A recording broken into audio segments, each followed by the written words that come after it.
Driver's license, got a new one, and collided with a semi truck and went end over end 3 times, a whole bunch of sideways rolls. And the police said there's not a scenario that they could build that I lived, let alone walked away. I was now more afraid of not living my life to the fullest while I'm here. We're all climbing for something.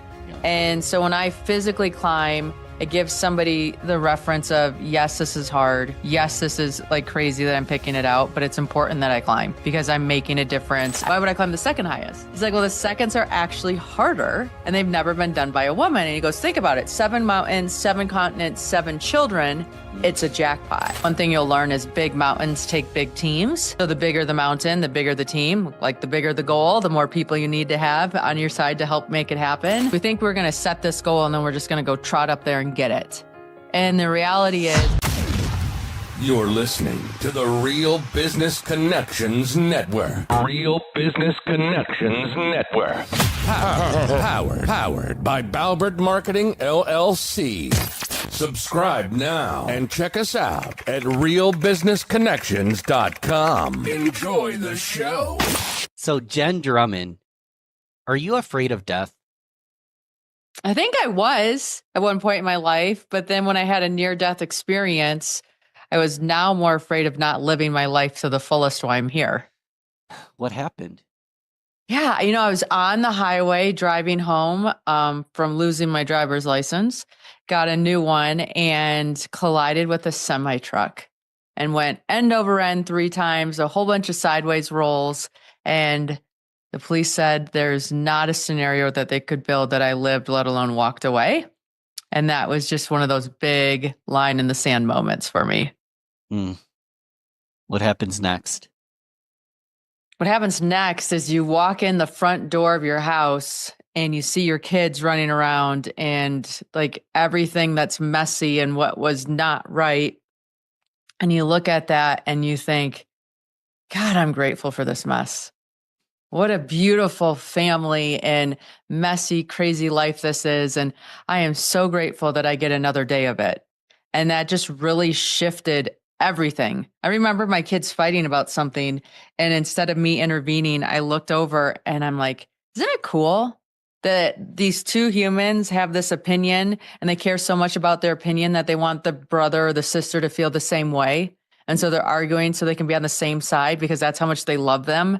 And like everything just changed for me. It was pretty magical. A little bit of a rebirth, it sounds like. Yes, very much. Did you have all 7 kids at the time? I did. So you had a lot going on. Yeah, it was a full force life, 100%. But I was at that stage of life where I was just checking boxes and going through the motions. And then after that accident, I was like, well, that's a choice. I don't have to like have this be a marching order. Like I can make this fun and change things up. And that's kind of the birth of the fun Jen versus the to taskmaster Jen. And the fun Jen, so were you climbing at all at the time? Were you hiking? Were you like a mountaineer? I was not. I really wasn't. So I moved to Park City in 2015. And after this car accident, I made a bucket list of things I wanted to do, see, and experience before I died, because all of a sudden death was real. And I realized there's a whole bunch of things I want to do, like taste pasta in Italy or swim with whale sharks. And I live in Park City, so I should climb a mountain someday and just all like that kind of stuff. And at the end of 2019, I was looking at 2020. I'm like, you know what? That's my 40th birthday. I'm going to do something on my bucket list for my 40th birthday. And that something was climb a mountain, only because I thought as I get older, this is going to get harder. So I should do it now. So you decide to climb a mountain. See, I'm thinking like tasting pasta in Italy sounds pretty chill. Drinking wine, some Chianti sounds very relaxed. You're like, I'm going to climb a mountain. Yeah, because like I had physical things, I had relaxing things, I had like things that you look at or see, landmarks I wanted to experience. But for me, I'm like, well, I'm 40. So it's going to be easier to climb a mountain at 40 than it is at 50. So maybe I should climb a mountain now and save those other tasks for later on in life when I'm not as mobile. Were you already an athlete? Because I'm under 40 right now, and the things you've done are very, very impressive. We can get into that. There's so much about you online. You're amazing, but I'm under 40 and I'm like, I don't even know if I'm athletic enough to do this right now. Yeah, yeah. So lucky for me, I'd been an athlete my whole life, right? Yeah. So I did gymnastics, I played soccer in college, I did triathlon when I moved out to Utah because it's a great way to meet people because they train all the time. And so I had always had that athletic bug in me. Never a mountain bug, or never a hiking bug, but I figured it out. Mm. So you're like, I'm gonna climb a mountain. And in your head, do you see yourself like at the peak of K2 or what was going through your mind? No, in my head, I'm like, okay, well, what's the tallest mountain in Utah? Like, maybe I should do that. But I asked friends that were into mountaineering, and I said, hey, if you could climb one mountain in the whole world, it was the only mountain you could climb, what would you climb? And a few people said this mountain named Ama Dablam. And I had never heard of it, but it's located in Nepal. It means the mother's necklace. Someone even told me it was the Paramount Pictures logo. So every time I went to a movie, I could be like, I climbed that mountain. Mm-hmm. I'm like, okay, I'll go do that one mountain because again, I was going to climb one mountain and that's it. And so what's this epic mountain going to be on my resume? Well, in 2020, this little thing called COVID entered the scene. So all of a sudden I wasn't climbing any mountains and I was homeschooling 7 children. And I have this motto in our family, like, we do hard things. And one day, one of my sons was struggling with his math homework. And so I'm giving him that parent pep talk. We do hard things. And he looks at me and he goes, if we do hard things, why are you climbing a mountain called I'm a Dumb Blonde instead of a real one like Mount Everest? I'm like, I'm a dumb blonde. I'm a Dablam, honey, not I'm a dumb blonde. But thank you. Finish your homework and we'll look at Everest. And like, that's how it started with like that little bugger picking on me. And then, so you just start climbing Everest. I'm sure I can't imagine the training that goes into it. Yeah, no, it's a lot of training.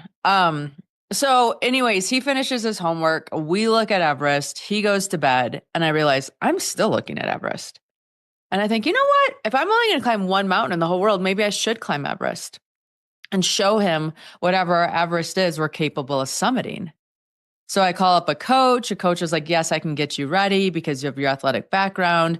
Buy this book about becoming an uphill athlete. I'm like, okay. So I buy the book. And in the book is a foreword of a lady who got a Guinness World Record. And I have 7 kids. The only book I can get these kids to read from cover to cover is the Guinness World Record books. Right? They want to know who grew the biggest pumpkin or who has the longest fingernails or who's the tallest man in the world or, all these unique things. And I was venting to this coach and I'm like, man, if I got a Guinness World Record, I'd be like the coolest mom ever. He goes, okay, well, I'll think of something. And I'm like, all right, onward, like just blew it off. Didn't really think anything of it. Yeah. And then a few weeks later, he calls me back. He's like, I have the perfect world record for you. I'm like, you do? He's like, yeah, I think you should be the first woman to climb the second highest peak on each of the 7 continents. And of course, I don't know what these are. So I'm like, well, why would I climb the highest? Why would I climb the second highest? He's like, well, the seconds are actually harder and they've never been done by a woman. And he goes, think about it. 7 mountains, 7 continents, 7 children. It's a jackpot. Yeah. I'm like, it is a jackpot, but I still have never slept in a tent. He's like, oh, those are details. We'll figure them out. And I'm like, okay, well, I came home and started talking to my kids about it. And before I could even get through any of it whatsoever, they started claiming continents. I want Africa. I want Antarctica. I want Australia. And so all of a sudden I was doing this because they were holding me accountable, and accountability is love. I feel like there's something different inside you, or something just like thinking small inside of me, because sounds like a great like poem or social media post, but to go from like, I just have a book on climbing to, oh yeah, I'll just climb all 7. Like, to me, that feels kind of crazy. Am I misinterpreting this? No, I mean, I think if I looked at it from the outside, it sure does look crazy. I mean, I didn't like my idea of roughing it is a hotel without room service. Okay. So this was not on brand for me at all and just so far field. But I got this whole body yes when I was told about it, when the kids were into it. I'm like, it allows me to travel, allows me to experience, allows me like the fitness aspect. It just checked a lot of boxes. And I thought, we only get one shot at life. Might as well do something epic. Let's see what happens. And they were supporting you? Because one thing going through my head is like, you going to travel all of them with you? What happens when you're gone? Like, there's a lot of coordination that has to happen there. Oh, yeah. The logistics is a nightmare for sure. It's not like, hey, let's just go. You have to work on permits and climbing teams and gear and skill sets and all that. Like, what time of year do you go to this place? Because that's the most favorable. And what happens when you fail and you have to go back? And there is so much to it. But at that time, that wasn't even like, okay, there's so much to everything. So you have a buck. Yes. And you have a goal. Yes. And you just, close your eyes and attract it. Something must happen next. I wish. It's like anything. The goal sounds super fun. And then all of a sudden you say yes, like you write the check, you sign the contract, you do whatever. And then the next day you're like, what did I just do? Like, what am I doing here? I have no business saying yes to this or signing that or buying whatever. And I'm like, well, I did it. So now I have to line my life up to make it happen. And you just start building your life around it. I remember giving my coach my training plan, or like he would give me a training plan. And I'm like, you want to look at my calendar? Because I don't know where I'm going to fit that training into my calendar. Right. And I'm a mom first. I own a business second, and I'm an athlete third. So my calendar has to reflect that. And so I gave him my calendar and said, hey, figure out how you're going to work with this. He's like, you're not going to be climbing an anthill at this rate, right? And I'm like, okay, well, let's get creative. So when the kids had soccer games, I would be on the sideline of the soccer game with a 12-inch step and a backpack full of water bottles. And I would be doing an hour and a half of step ups. Yeah, it's not as nice as hiking at a mountain, but it's still got it done. So you get really creative. So I know I personally, I've hiked Adirondack Mountains, for fun, very relaxing. If someone were to train and actually get into the sport, where do you recommend they start? Yeah, depending on where you live. If you live near mountains, then obviously that's the best because you have uneven terrain. You're getting used to hearing sounds and the environment. So you know what's scary and what's not. You learn how you learn to read the wind. You learn all these things that you don't even know you need to know until you start being out there. But if you say you live in Florida, the best thing you can do really is run up and down staircases and skyscrapers and put a weighted pack on, because then that mimics the weight that you're going to carry up a mountain, and it mimics the weight you're going to carry down. Do I need to know how to hunt and gather and stay warm? I feel like there's a lot of soft skills that again, Adirondacks, I can go up and down maybe a couple in a day, but if some of these hikes, they don't take a day, I can't imagine. You have to have all sorts of different skills, right? Yeah, but for the food part, you normally have somebody there that's responsible for food, or you're bringing dehydrated meals. Okay. So then on the mountains, you respond. The biggest thing you need to manage is water. Am I getting enough water? Am I getting enough electrolytes? Is the water clean? So if I use the water to turn this dehydrated food into rehydrated food, is it going to work? And all that stuff. So I want to leave time to talk about the Summit Series, your podcast, all sorts of things. So I'm thinking I said two and then I put 3 fingers up. We'll do 3 different stories because I'm very curious about the first hike, maybe the most dangerous or the worst one, and then the one that was the most fun or you're most proud of. And I want to start with the first hike because right now you just have a book and a training schedule. And are you immediately going to do one of the 7, or are you practice? What's the process of getting to that first big one? Yeah, so Ama de Blanc was my first real big mountain, the one that I signed up for my 40th birthday. I'm I'm doing this one first, right? Yeah. And I think it's really important to do what fills you up first. Okay. And then my first mountain for the second summits was just a couple months later, and it was Ojos del Salado and the Atacama Desert of Chile. And that is basically hiking up a volcano, which is almost zero danger. It's just really high altitude. And it is just going 1 foot in front of the other, in front of the other, in front of the other. And so we kind of strategically placed the climbs where I would have confidence from the last one, build off of that skill set to do the next one. And we were pretty strategic on how we lined all those up. So anybody who's starting, like, start with something easier to give yourself momentum and the confidence that you need to carry into the next climb. And you're relying on a team, right? This isn't just you alone. How big is the team that you're hiking with? Yeah, each mountain is different. Okay. So Ojos del Salado, you could do with one guide and yourself. Yeah. I think we had a team of like 5 people and a couple guides. It's not, again, it's a walk, but you don't know the trail or you don't know the language. You don't know some of the different things. So it's always good to have a group of people. One thing you'll learn is big mountains take big teams. So the bigger the mountain, the bigger the team, like the bigger the goal, the more people you need to have on your side to help make it happen. Yeah. And so when we did, like when I climbed in Australia, I did it with 2 other people only because I needed 2 other people to verify that I did it. Because you're going to send into Guinness World Records your GPS files, photos, and like sworn statements from people you climbed it with. But those you could do by yourself. Fair enough. Yeah. Which one was the most difficult? Difficult is interesting because there's difference in difficulty, right? So Mount Logan was difficult because it was the most labor intensive on my body. I had to carry all my stuff. We had to pull stuff on sleds. It was just very physically difficult. Dik Tau was difficult. That's the second highest point in Russia because they lost all my gear. So I had to climb in rental gear. And so when you're climbing in stuff that's not yours, that doesn't quite fit, like you just don't have the feel of the mountain. And Russians don't learn English like a lot of other countries do. So the language barrier was huge. And so it was just really frustrating climb from being able to communicate and understand what was going on. It was lots of grunts and arrow pointing with their hands. And then I would say K2 is probably the most well-known dangerous one. Yeah. And that one was really difficult because my first attempt, I lost the teammate to an avalanche. Oh. And so like the things you read about were real life.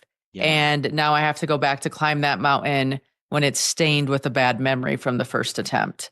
So that one was mentally challenging. It's pretty physically challenging, but you do have a lot of support on that mountain from a lot of teams. So that's encouraging. And then Mount Tyree was difficult because that's in Antarctica and your compass doesn't work because you're at the magnetic south. And so and that mountain had only been summited, I think, by like 14 people before us.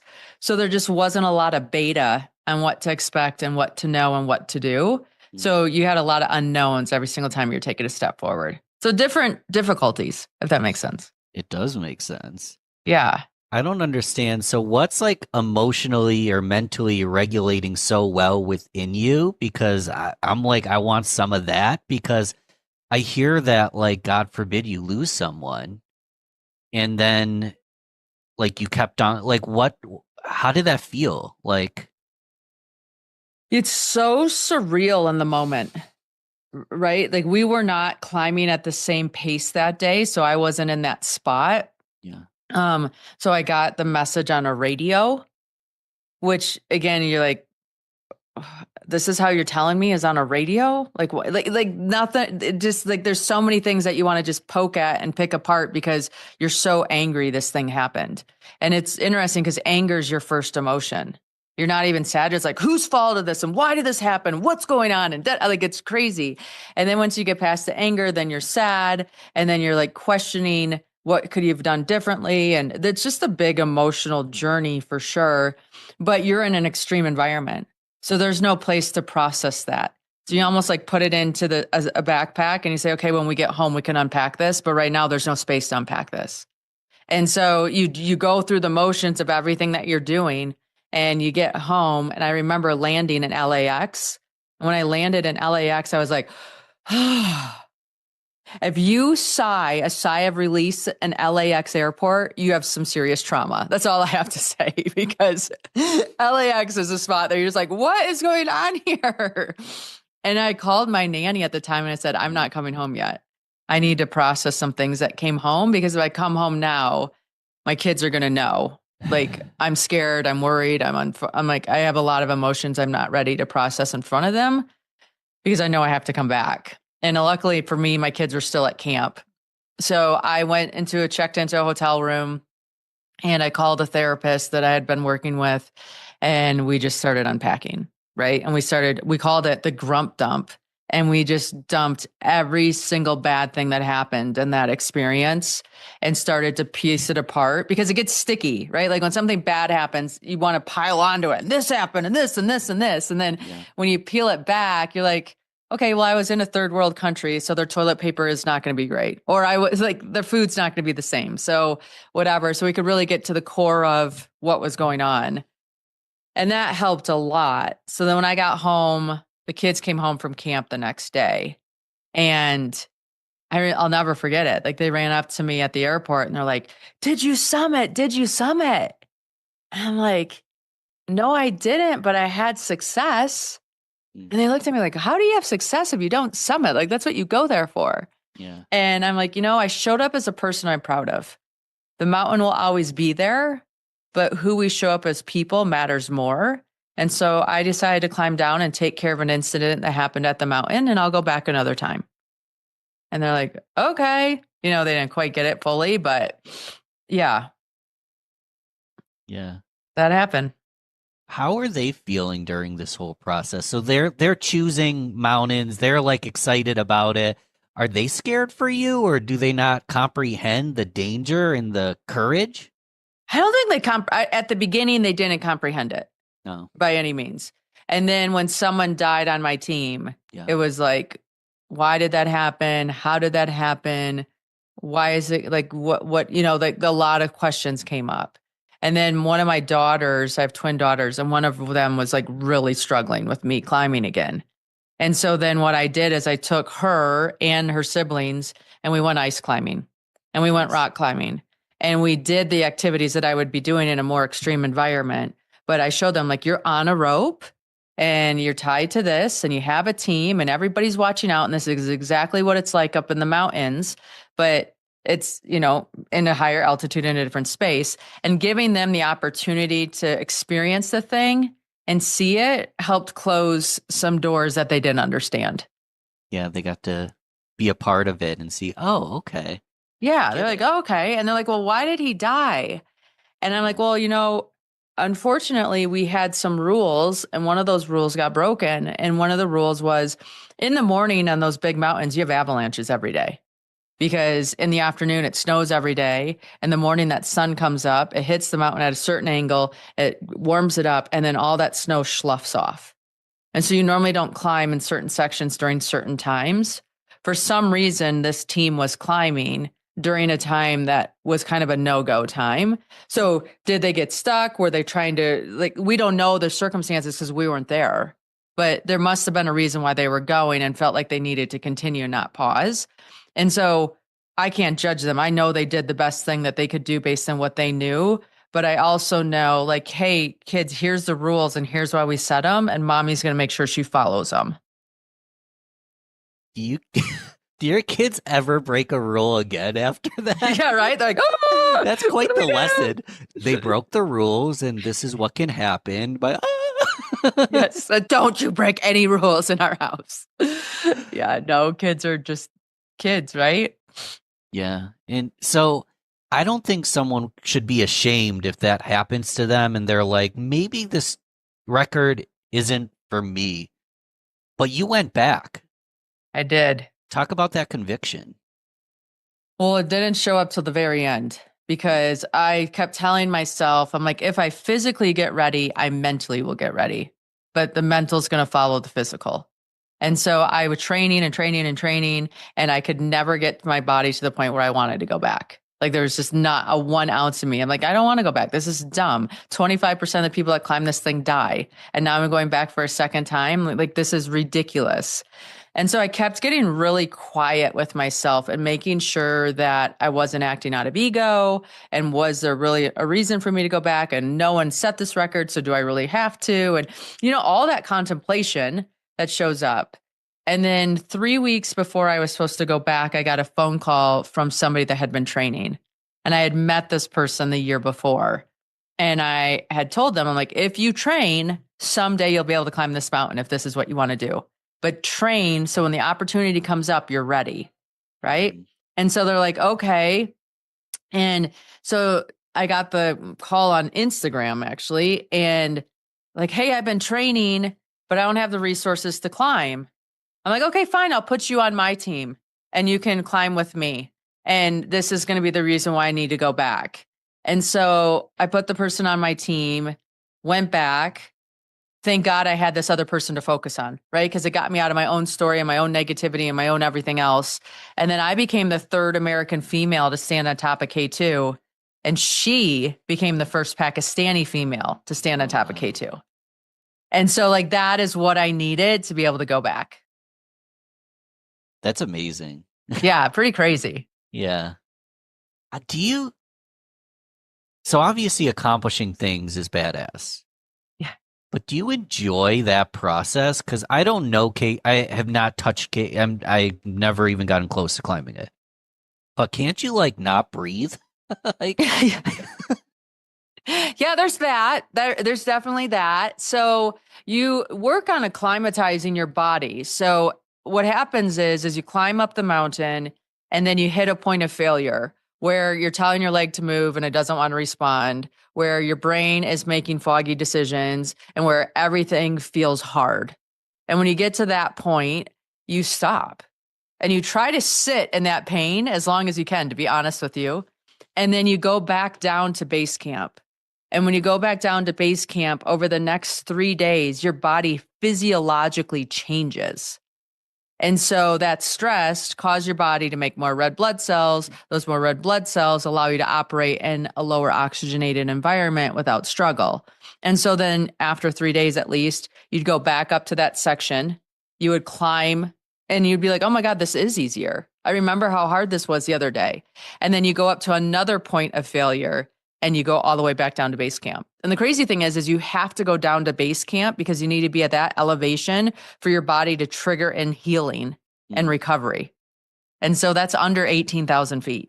So you go up and then you have to go under 18, and then you go up and you go under 18. And that's what allows you to climb the mountain. So it's painful, but it's also work throughable.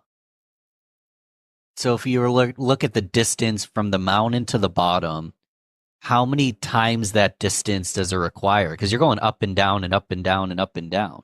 Yeah. So when you climb Everest, depending on when you decide to go on oxygen, you're going to camp one. You're going to go base camp, camp 1 to base camp, base camp, camp 2 to base camp, base camp, camp 3 to base camp. And then normally after that, you go on oxygen. If you're going to do Everest without oxygen, you're going to go base camp to camp 4 and then go all the way back down to base camp. So yeah, it's crazy. It's a lot of climbing. I did when I first got into it. I didn't even know. I thought you just went from base camp to the summit and back down. It just took a long time. I didn't know you climbed the mountain multiple times to get to the top, but you do. So this is fascinating. I don't know if the question got answered. Is that fun?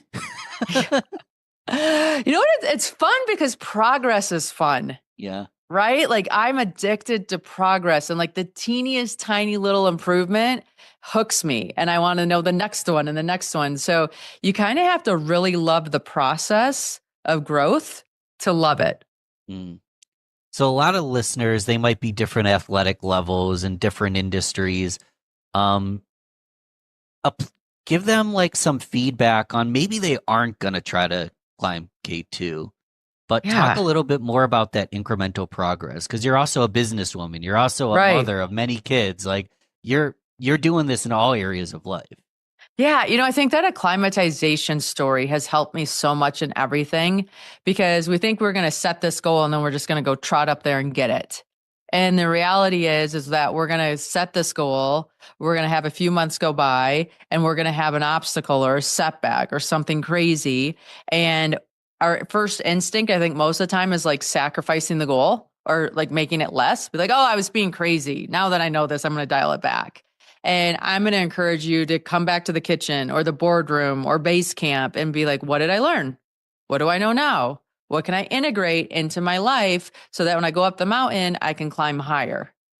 And that works in all areas. And like, especially with kids, right? My first one, the poor guy, has been a science experiment the entire time of what's okay, what's not, what do I fight about? What do we not fight about? Where do I like lean in? It's just been interesting.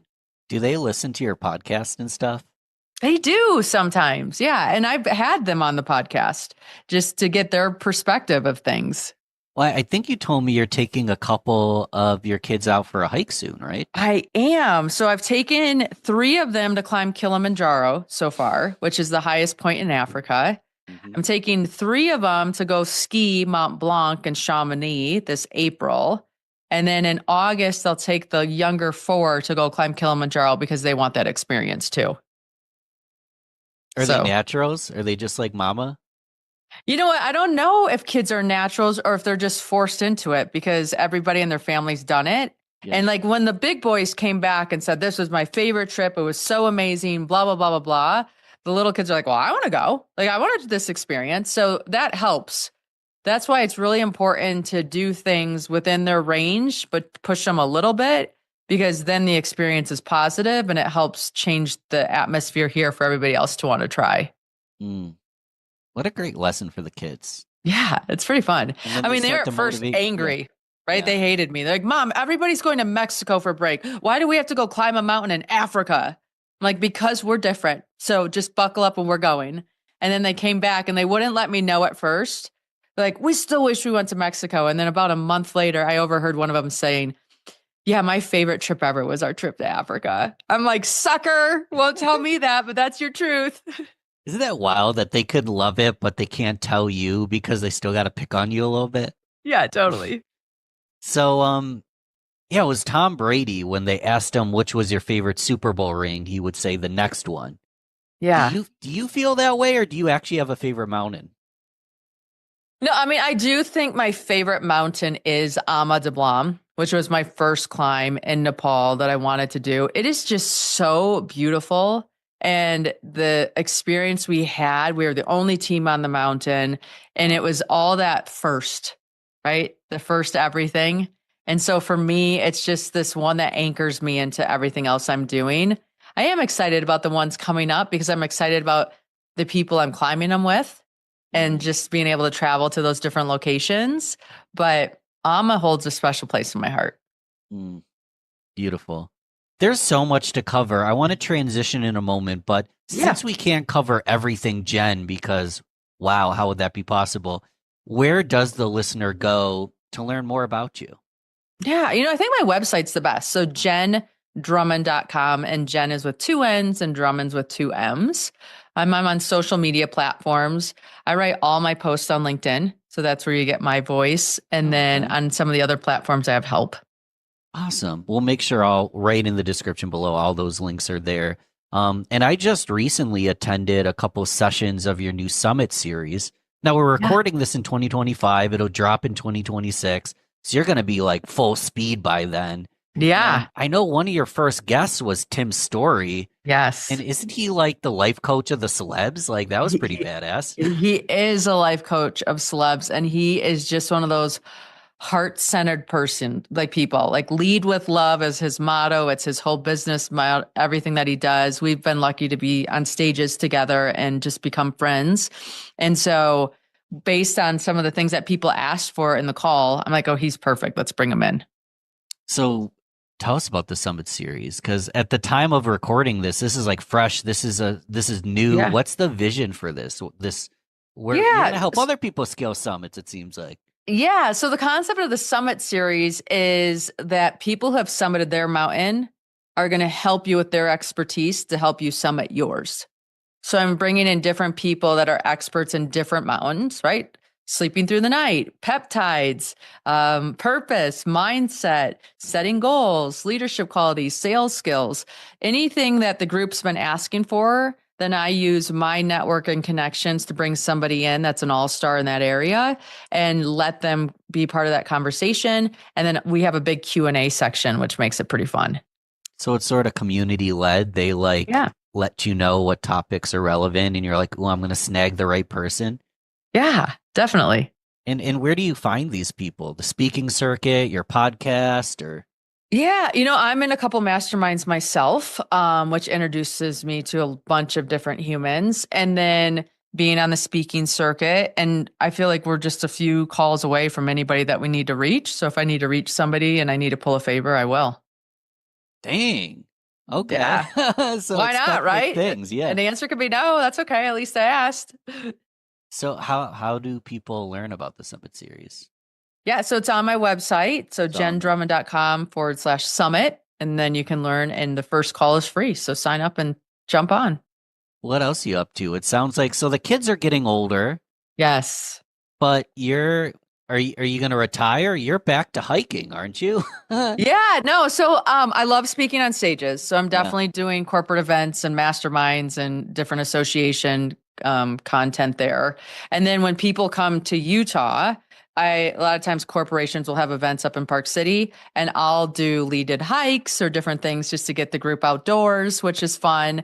And then I've done some private expeditions with people where they want to go to different countries and climb. Then I'll go with them and be the coordinator, which is fun. So can I just call you up and be like, yeah, I've never actually done this before, but I just read a book. Can we go? Can we go do X, Y, or Z? Yeah. Yeah, I might tell you we're going to have to do ABC first before we Yeah. get to X, Y, or Z, but I will definitely help you get you to where you want to go. And you haven't stopped. So like you got a world record, you impressed everybody, you've kicked super butt, and you're still planning for like a hike upcoming for 2026, right? Tell us Yeah, about I have that. 3 more mountains to have another world record. And for me, I believe everybody's on a climb. We're all climbing for something. Yeah. And so when I physically climb, it gives somebody the reference of, yes, this is hard. Yes, this is like crazy that I'm picking it out, but it's important that I climb because I'm making a difference in whatever thing I care about. And so for me, I'm climbing for possibility. For other people, they might be climbing to have cancer cures, to help their kid get through mental health issues, whatever that is. When we connect to each other and build that energy off of one another, it's easier to climb our own mountain. You're not climbing for like a documentary because that would be fun. We are going to be filming this next one, actually. Oh yeah, so Yes. talk about that. That's cool. Way to go. Way to like, yes. So I have a camera guy that's moving in at the end of February, and he's going to get all the behind the scenes and then the process and then go with me on these 3 glass climbs. And then we're going to reflect back into some of the previous experiences and put something together. So I'm starting to feel like, are you braggy? What's wrong with 1 world record? You got to get 2 world records. Like, I come know, on. but like, here's the thing. So I had 1 world record, and when I filed it with Guinness World Records, they're like, you're 3 mountains short of another one. I'm like, did you really have to say that to me of all people? Like, say that to somebody else. And then I looked up like the 3 last mountains, and I'm like, okay, cool. And one of them I could do with my kids. And so I'm like, Oh. okay, that's a fun experience to have with them. The other one is in Russia. I'm not bringing any of my kids to Russia right now, but I wanted to do this one in Russia for a while. So I'm like, okay. And then the last one is Denali, which is the highest point in North America located in Alaska. I actually attempted it this past June with a guide, and the guide got sick and had to be helicoptered off from altitude sickness. Oh no. And so my expedition ended. And so I'm ending this on Denali, and I'm going to self-guide it. So it's like this big redemption climb, and I'm doing it solo without a guide, and I'm pretty excited. So you're doing it solo, no guide. Yeah. Well, I'm putting together a team. So I have some people that are going to go there and help me. Okay. But the fact that I'm not doing this guided for the first one, and it's kind of my last big hurrah climb, I'm pretty excited about it. So I know we can't tackle every individual detail, but when you bring up a team, like what's that look like? Because like some people are big and strong, some people Right. probably can be guides. Like what we have role players, I can imagine, right? Yeah, no, like, so when you're building a team, you first get really honest about who you are and what you're good at and what you're not good at. So, for example, I am not that big of a human. So there is no way I can carry a whole bunch of gear up the mountain because I just can't. And so I always have to pick a teammate that's super strong and bigger than me so they can carry that weight up, because you're supposed to not really carry up more than 80% of your weight. And my gear is going to weigh more than 80% of me. So Wow, it just is it's what it heavy is. gear. Yeah, you just have everything. You have fuel to so you have to carry the fuel, and you have to carry food, and you have to carry tents and shovels and all kinds of stuff. Ice saws. There's so much gear that you need to carry that you don't even think about, and it all adds up. And I'm buying the lightest possible stuff you can imagine. Everything's based on weight. So you have to really be honest with what your skills are. So I'm always gonna have to bring somebody big. Yeah. I am good at shoveling or making ice blocks to make an igloo because I have low center of gravity. I can cook, not great, but I can boil water so that we can rehydrate our meals. So I need somebody that's really good at ice screws or just different technical skills that I wouldn't trust myself to do. So you can't just plop out a tent. You actually have to build an igloo to sleep. And some of them you do, because what happens is the wind gets so strong that it will rip the tent. Okay. So you're building an igloo to protect the tent from the wind, because if the tent rips, you're dead because you don't have a way to stay warm. Oh my God. Yeah, it's crazy. Has anything like that happened? Like a ripped tent? We got stuck in a storm for 6 days straight that we couldn't move. And if our tent ripped, we would have been done. And thankfully, the only spot it ripped was the vestibule, which is where you cook in. But we were like, oh my, it was crazy. I mean, it was definitely not my favorite moment on the mountain. I'm excited for this documentary to come out. Yes. That's going to be, are you excited for it? What's Yeah, I am excited for it. I'm interested. So we filmed some of the climbs before, and what happens is those real scary moments, nobody's filming, because you're trying to stay alive and make sure everybody's okay. And then it just allows me to relive some of the experiences that we had, that we overcame, which is always good. And it's fun to have the videos, because your brain, I don't know, it's this crazy thing about hiking. You struggle for 16 hours to get up the top of a mountain or something here in Park City. And then you hike down, and the entire time you're hiking up, you're like, why am I doing this? This is stupid. I hate myself. I don't want to do this anymore. And then you come down and somehow convince yourself that it was fun, and you go do it again. Right. And so now I'm going to have visual proof that it wasn't fun the whole time. Yeah. What happens when you return to the real world?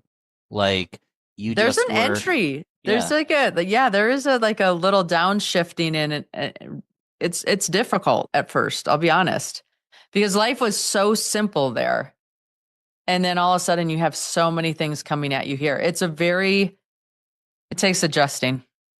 Do you see people that can't even do much of anything and feel cynicism, or do you feel optimism of what? Because a lot of people are pretty lazy is the short version in that statement. Right. Or you lose. There's things that are frustrating. There's things that are inspiring. There's things or whatever. I remember coming home and being next to people that are afraid to fly in an airplane.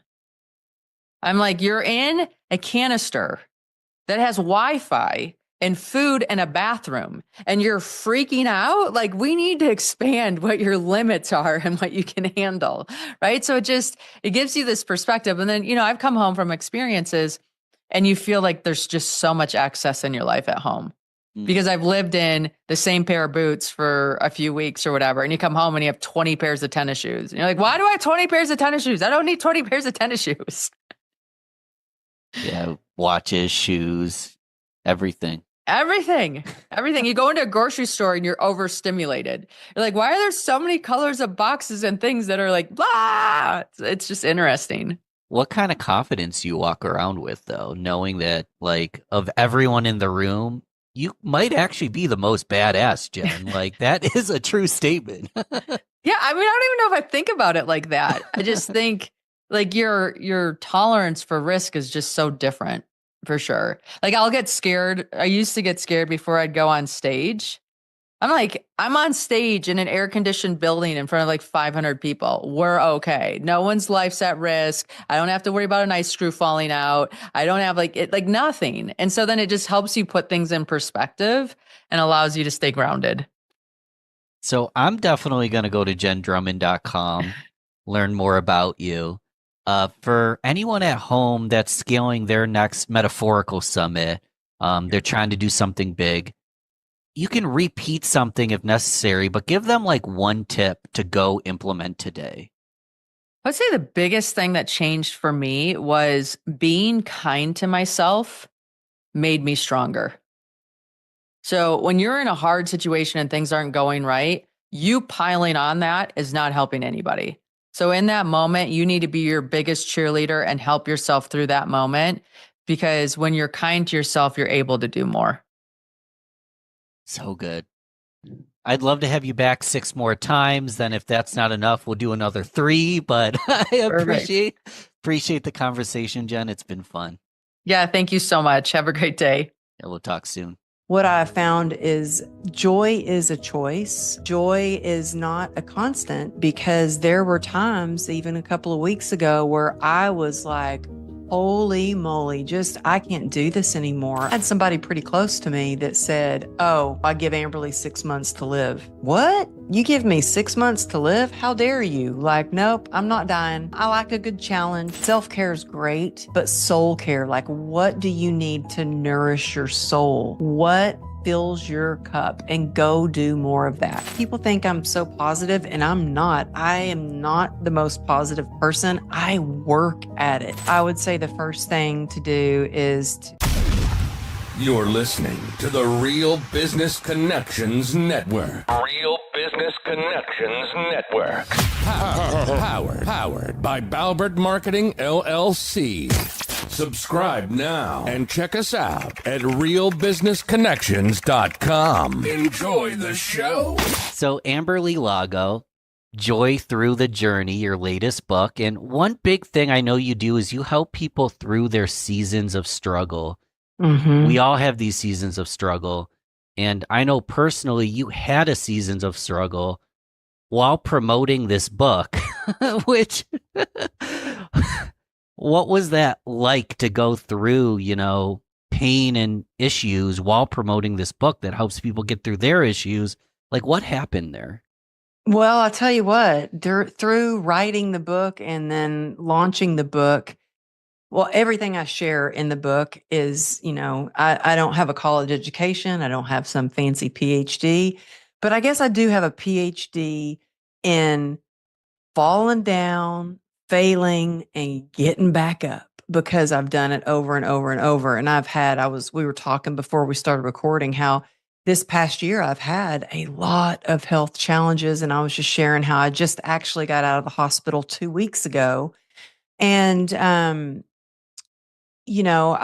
I had this horrific motorcycle accident. As a result, I was diagnosed with complex regional pain syndrome, which is ranked highest on the pain scale. It leaves you in constant chronic pain. There's apparently no known cure. It's kind of like it's in my right leg, and it feels like it feels like a million rubber bands wrapped tightly around my foot and leg, or a vice grip on my foot, and like battery acid running through your veins. And so it's constant. And they say there's no known cure yet, but I have found ways to get through it. But this past year has really taught me to listen to my body, because I'm stubborn and I think I just need to push through. And I was like, I got to grind it out. I'm really good at grit. Not many things I'm good at, but I'm good at grit. And so I would just be trying to grit it out. And I learned over and over and over that pain demands to be heard. No, so you might not have physical pain, but whatever the pain is, whether it's financial, relational, emotional, whatever that is, it demands to be heard, because at first it will be a little whisper and then it gets loud. And for me, it took me down. And so what I found is, joy is a choice.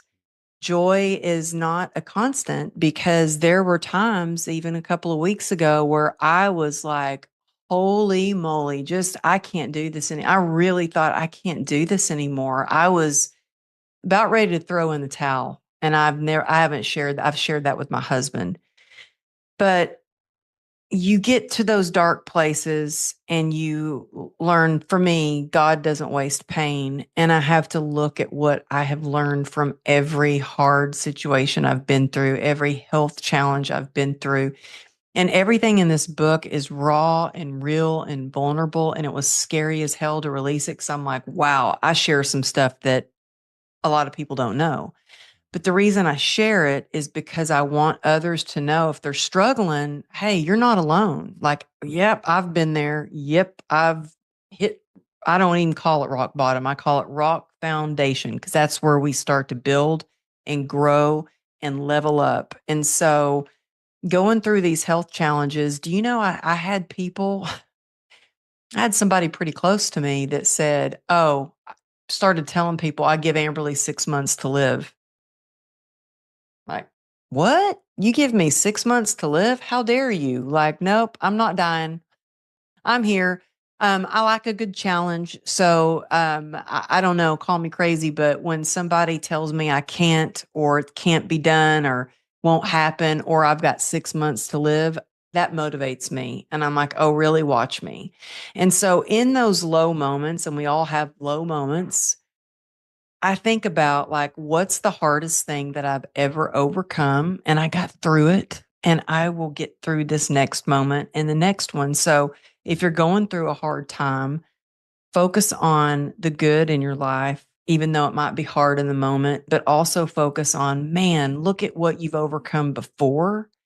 And what is your why? Like when I used to think about, how am I going to get through this? What am I going to do? It just got me in my head. And that's not a good place for me. But when I thought why I'm going to do it, whew, that activates the human spirit. And the human spirit is powerful beyond measure. It activates your heart. It gets your blood pumping, your adrenaline flowing, and it gets you through moment by moment, sometimes just little baby steps at a time.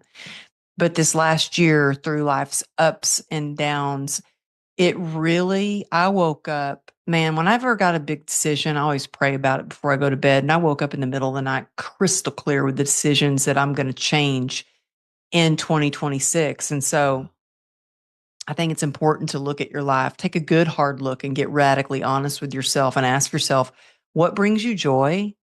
What moves the needle on your business and your life? And what is not in alignment with you, your vision, your morals, your values, and get rid of that. Amberly, I have a million questions for you today. I wrote down April 6, 2022. That's when our first episode together came out. That's like almost 4 years ago. Which Can you believe that? I literally wrote down in my notes, so what's new? Ha. Because I'm like, we could just do 10 hours on updates. Yeah, almost 4 years ago. I want everyone to check out the notes. So the backstory is all there. So we'll share that in the notes. I have a million questions about what's new, what's in the book. But before we go there, can I share something with you, something I learned recently? And Yeah. some tips from you as well. So Yeah. I stole this from Joe Hudson, Art of Accomplishment. But it's an exercise where you just ask the question, what's awesome about that? So for example, let's just do it real quick. So for example, this actually was something last night, party. We had margaritas, Mexican food. I ate too much, felt like stomach ache, like bloated, felt like poop this morning. So what you do, and you can do this for yourself or you can do it with a friend, we'll do it. All you have to do, Amberly, is say the words, what's awesome about that? So I say, my stomach aches and I overate. You would go, what's awesome about that? What's awesome about that? I had a ton of great food, margaritas. It was fun. And you'd go, what's awesome about that? What's awesome about that? I got Chips to spend and time with salsa. friends and this, and I have the means to afford it. And we take this problem and we just ask, what's awesome about that? And then it flips our lens to be like, oh, what's great about this problem? What are the Mhm. good things found in this? And the reason I share that is I think it's an awesome tool that anyone can use. But like in terms of like gratitude, and you said choosing joy, I don't know anyone who's more awesome at doing that. So like, how do you remain so grateful and positive when shit doesn't always go well sometimes? Do you have any tools that you use, or is it just within you? You tell us. Well, I love that tone. What's awesome about that, and I have some um people in my life in my family that are not positive at all. Like they're like the glass is always half empty. And so it used to really drain me. And now when I get on the phone with them, I immediately, the first thing I say before they can start into all their negativity and dumping on me is I say, tell me something good. Mm. And they're like, Oh, something good. What? So it gets them focused on the good instead of dumping and immediately going to the negative. But you know what? People think I'm so positive, and I'm not. I am not the most positive person. I work at it. Like from the moment I wake up, I work on my mindset. And that starts with prayer. And I always say, you know what? Keep your shoes underneath your bed.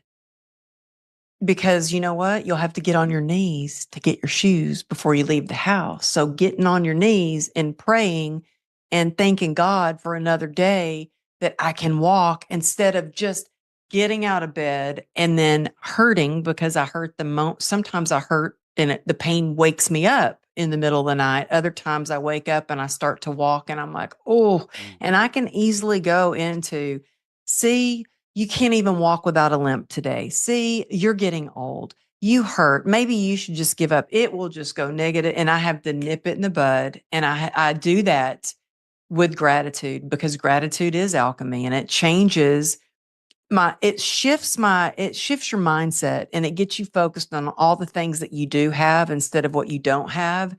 And it really allows you to focus on what you can do instead of what you can do. And I think that is something that really helps me is focusing on what I can do and letting go of the rest. And also letting go of expectations. That is freedom right there. And, I was just talking to my sponsor. So I got sober in 2016. I started drinking after my accident to try to self-medicate for the pain. And that's it 10 worked. years. It That's worked going until it on 10 didn't. years, though. Amber, I just want to note that you're going on 10 years. That's badass. Well, thank you. It's something I work at. Yeah. And I will tell you that I slipped for one day. So I had to start my days over in 2021. And I share this, and I had a lot of shame about it, but I share this because what happened is life got really good. And then little by little, I started letting go of what I call my non-negotiables. So I was like, oh, got another Zoom. Got to skip the workout. Oh, got another Zoom. Can't eat. Oh, forget the prayer. I got to get right into work. Forget, little by little, the things that keep me mentally, spiritually, physically fulfilled and strong and resilient, I started letting go. And there was a moment when everything that could go wrong went wrong. I mean, it was some bad stuff happening in business, in my family. And I just wanted like to shut my mind down. And I had a pain pill left over from surgery and I took it thinking it was going to help. And the minute I took it, I thought, oh my gosh, I just lost my sobriety. And so I wish I could say, oh, I felt great. I was like dancing on the tabletop and everything was great. And it wasn't. I was immediately filled with shame, disgust, remorse. I went to bed, woke up the next day, called my sponsor and said, I screwed up. And she's like, what? What happened? And I told her. And so I started my days over and I didn't tell other people because eventually I did tell some people and they're like, what? You took one pill. You shouldn't have to start over on your days when you took one pill. It was like you didn't even get high or wasted or it doesn't count. No, I knew it counted. If you aren't honest with yourself, how can others trust you? I needed to be able to trust myself. So I knew I had to get radically honest with myself because that kind of scared me. I have a healthy respect for that. I never want to have a problem with pills. I never have. It was alcohol. But so yes, I got sober 2016, went out for one day, and then I still go to meetings. I'm in a 12-step program. I go to meetings. I sponsor women. I have a sponsor. I was out of the hospital a couple of days, well enough to fly to LA and help one of my clients. She's been a client of mine for 21 years, and she had surgery. And my husband was like, "You're not well enough. You're not recovered enough to go." And I was like, "No, I gave her my word. I'm going to be there for her." So I went to help her. And every time I'm in LA, no matter what, I was like there to help her. But I was like, I got to go see my AA sober sisters. So I got to go to a meeting and fill up my cup being around these women. And so it's work staying sober through all of that happened this past year. The best thing, the thing that I'm most proud of is not that I got USA Today best-selling author, is not that my Unstoppable Success Summit was a huge success, is not that, I spoke on more stages. I did 98 podcast interviews on other shows. I spoke on 58 stages across the country. And the thing I'm most proud of is that I stayed sober, because that is taking care. It's soul care. And I encourage everyone who's listening to take care, do some soul care. Self-care is great, but soul care, like what do you need to nourish your soul? Is that being with people and connecting with your friends and going to have margaritas and Mexican food, which chips and salsa are my weakness, by the way? Is that going out in nature, going for a hike? Is that listening to music? I love listening to gospel music on the way to the gym and AC/DC or Metallica when I'm working out. Like, what fills your cup? And go do more of that. Like, what brings you joy? We have joy within us, but it's up to us to choose to light up that joy even more. Because yes, pain and joy can coexist. It's up to us to build upon the joy. Mm. Let's go deeper on this. I've got a tricky question for you, Amberly, but I know you might have an answer. And I just mentioned I had margaritas last night, so I'm a full 12 hours sober. And some people might be on their first day. Some people might be drunk or high right now and like wondering, well, this alcohol or this drug, that brings me joy. I actually don't know what brings me joy. I'm so caught up in the day to day. I'm so fogged out. I'm consuming these things. I don't know where to find joy. What would your thoughts be for that person who's in that dark place? Like, well, where do I even find joy? This is what I've done for years now. This is what I know. Where does the joy come from? Where can we find it? You gotta stop the noise. There's so much noise out there. And I will tell you, one of the things that really helped me this year is, so we lost my dog. We had a little 2.5 pound dog. Her name was Goldie, and for 14 years, she was with me through every surgery. And she died, even though she was old, she died very traumatically. It was not expected. And I was just I did not know you could grieve so much over a 2.5. I didn't know that a 2.5 pound little pup could give you so much love, and that I could grieve so much over losing a dog. And I couldn't stop crying. And I remember thinking, I have got to do something. Not that I wanted to ignore the feeling, but I knew I just needed a little reprieve from crying. And so I put up the Christmas tree, and because that brings me joy. I was like, okay, I stopped crying for a little bit. I'm crying again. Then I was like, okay, I need to go out there and find joy, do some joy spotting. And so I went to Home Good, joy spotting, like find the joy. So I went to Home Goods.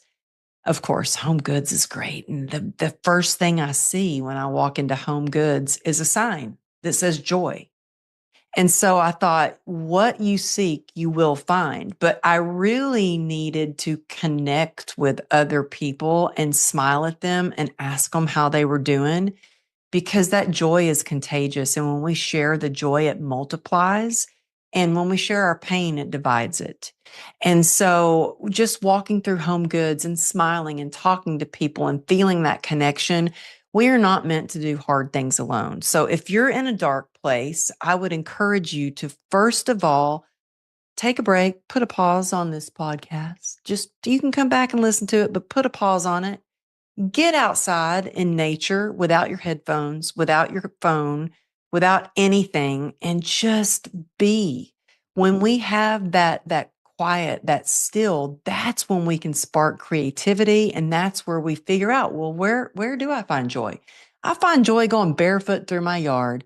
One of the things that really helped me was, so after my dog passed away, my family surprised me with another dog, and her name is Nugget. And she is the sweetest. She's mad at me right now because I've been in my office all day. But I think her name should be Big Mac. She was supposed to be 20 pounds, and I thought she was going to be a little nugget, but she's more like a Big Mac. She's over 50 pounds. But yet she's supersized. But you know what is so amazing is that having her brings me so much joy. But what it has also done is I have to take her out to use the bathroom. So no matter what, like, I got to take a break and go take her out for a walk. And I've noticed just taking that break in the morning throughout the day to get outside. I purposely go out there without my phone, without anything, just her in nature, in the sunshine, or even if it's cold and rainy, I get out there. But when you can get out in nature, or if you can just get away from the noise for a little bit, then pay attention to what lights you up. And that could be cooking in the kitchen. It could be music. It could be working out. Boy, moving your body moves your mood. And energy is everything, and everything is energy. So you can shift your energy just by moving. So get out there and move. So good. So good. It reminds me, like, when's the last time I had a good old belly laugh? Or when's the last time I lost track of time and forgot I even had a phone? I'm guessing everybody has moments like that, and it's just going and finding those again, right? Yeah. And I'm glad you said that, because like when I couldn't get up, I was so bad I couldn't walk. And when I could, this is 2 weeks ago, by the way. When I could walk, I was so scared of falling. I was walking, holding the furniture just to put my shoes on. I was like, I better sit down to put my shoes on. I couldn't do much. I tried to get out there and take my dog for a walk. And I had to tell my husband, I was like, I can't do it. You're going to have to walk, or I can't. I could walk like right down the driveway, right down to the edge to the neighbor's house. And then I had to turn back. And so what helped is, I said, get away from the noise, but I will tell you something I did that is kind of a guilty pleasure, because I was kind of stuck in the bed, was I watched Ridiculousness. I don't know if you've ever seen that, Yeah, but absolutely. Every time I'm at a hotel and I turn on MTV, Ridiculousness, it's a classic. yes. And it's just like, you laugh. It's just mindless. It's like guilty pleasure. When I was stuck in the bed, that's what I watched. And so when you said belly laugh, I'm like, sometimes I can laugh so hard at that. But also, laughter is our medicine here in this family. I mean, we've been through so much. I've been in the hospital so many times that my daughter, my husband, we've just learned to laugh at things, and that helps so much. It's just being able to laugh at yourself. Take us behind the scenes. I mean, you mentioned just a couple weeks ago you're in the hospital, and I know we're recording this December of 2025.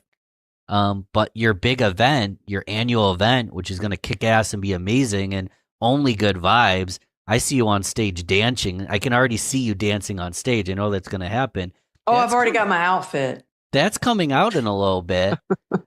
What are your thoughts when it's like, I was just in the hospital and I have this event in 4 months. It's going to be unbelievable.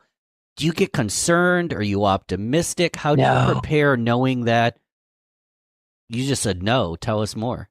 Oh, well, no. I don't. I don't worry about or think about, oh gosh, I got this event. I don't know if I'm going to be You're able not to do spending it. months on the what ifs. And I'm not even trying to Oh, push that on you. I'm just like, you've got to be resilient and strong, and you already have your outfit, and you already know it's going to go well.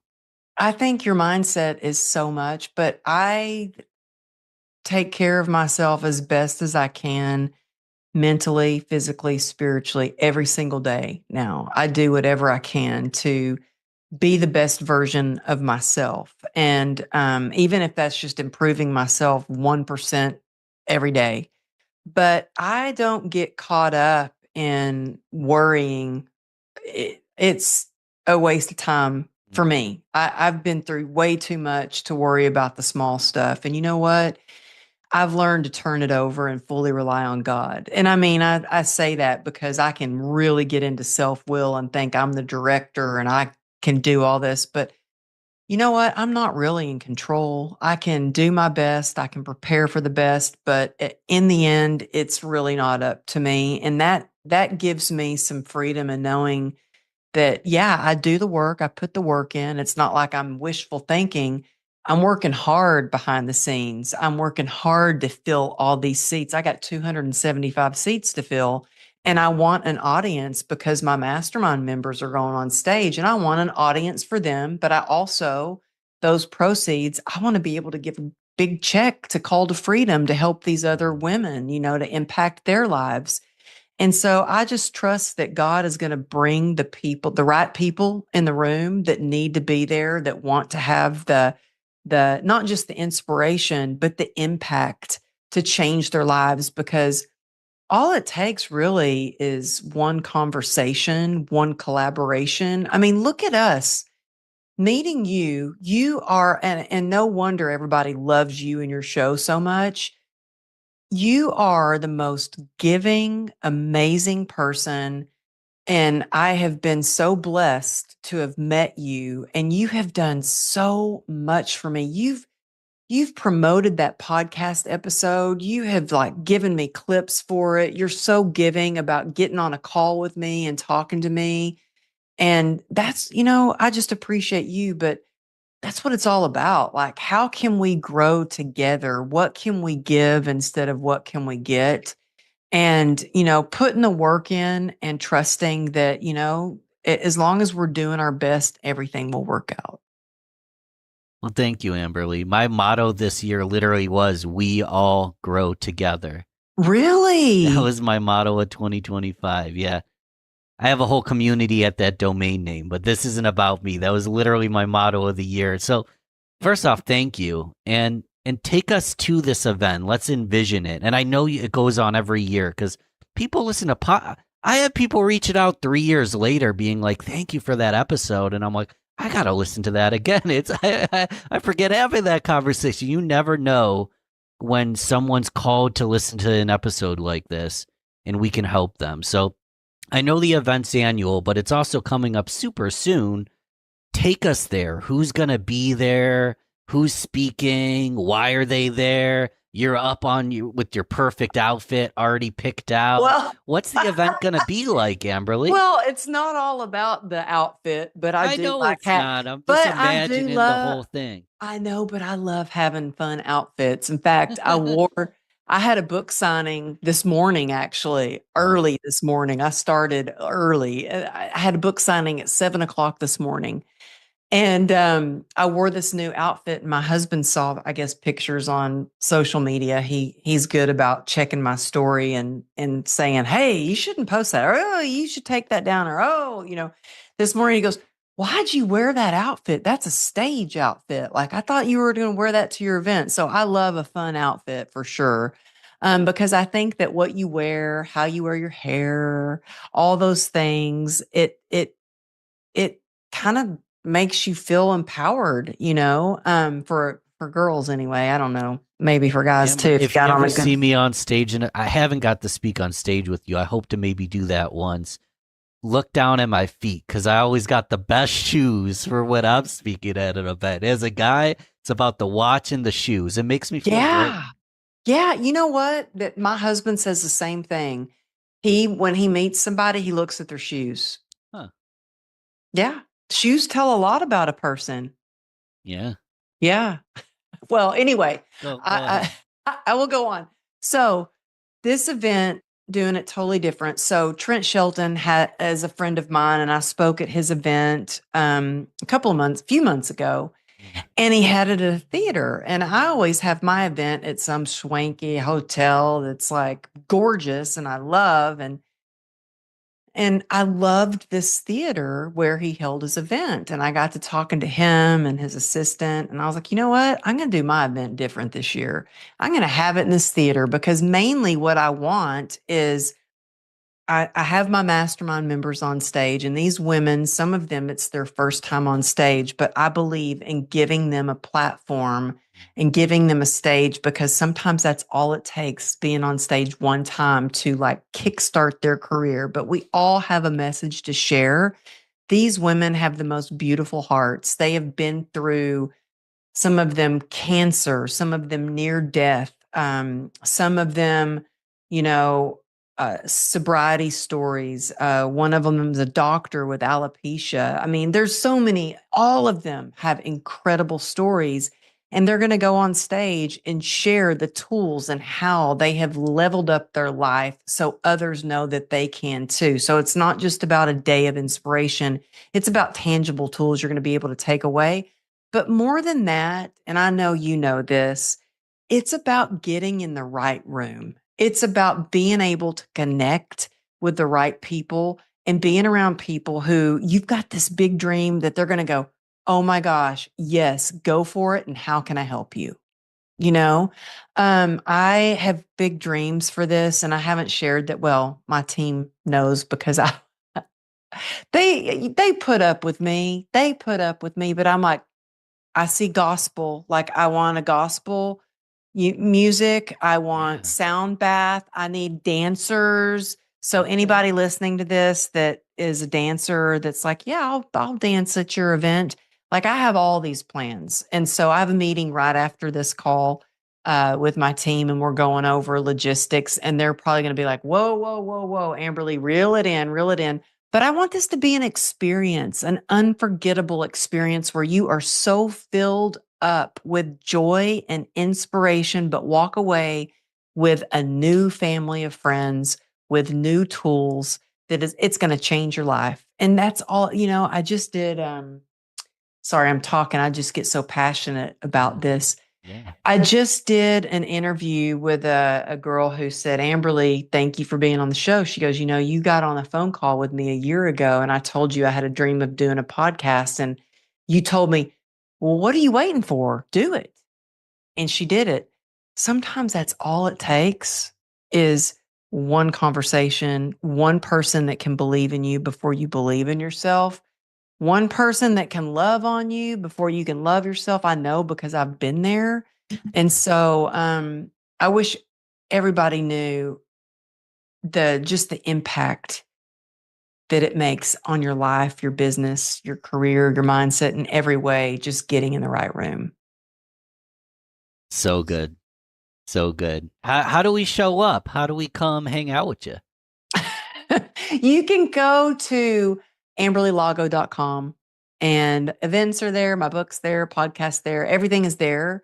So you can find, and I've made it very affordable because I want, you know, there's a lot of events out there that are like, for $2,000, you can come hang out with us for the day. No, tickets start at $30. No way. Yeah. I want it to be something that everybody can do, and to know that the money that they are spending on a ticket is going for a good cause to help other women, not just impact and elevate yourself, but you're impacting other women by purchasing a ticket. I'm literally, if you see me typing, Amberly, I'm writing this down right now, because in my community, I'm sure I have folks in the area or the ones that are willing to travel. I'll go ahead. Someone wants to reach out to me, I'll buy your ticket. Oh, You are awesome. If you're Yeah, I already a just community member, don't even ask twice. I'm there. But if someone wants to reach out, we haven't met yet, I'll buy your ticket. That's unbelievable, Amberly. oh, thank you. I just did a client of mine wrote her book and I was part of her book launch and we did a giveaway and I was like, you know what? I'm going to give away 10 tickets. So I bought 10 tickets for the people and you just reminded me I need to send them an email. That's awesome. That's awesome. We're both taking notes here. And we talked about this. This event's every year. Just being in the room and tell me if I'm wrong. Obviously, you want to fill every single seat, but it doesn't just have to be Amberly's event. It's finding Exactly. that community of people that are actually there to help you and actually there to be present in the moment with you and support you. And I mean, would you totally agree, right? Like your event kicks butt, but it's find your tribe no matter what, right? Yeah, for sure. Like find the people. And it's so important. Like, if you've got these big dreams, find the person who has maybe had the struggle that you had, but they're on the other side and they're doing what your vision is, like what you want to do. Then go, don't do it alone. Go get a coach, get in the room, get a mentor. You can time collapse your goals by doing that. And so, if it's not my event, go find the event that's for you. Maybe it's a Tony Robbins event. Maybe, there's so many events. It's unreal. Like if you just even look on the events like at conferences here in Dallas, there are so many. Dallas is such a great place for events. And there's virtual communities. There's something for everyone. I know the in-person's irreplaceable, but even finding a virtual community or a local group's fantastic. Who are some of the folks that you're learning from? You're so awesome, Amberly. So I'm like, who are the people that are a step in front of you? I don't know if I'd even say it like that, but You are so awesome. Oh my goodness. There are so many people like way ahead. I'm still learning. I'm still figuring things out. The one thing I've always said, Amberly, is they're not any farther or they're not any better than you.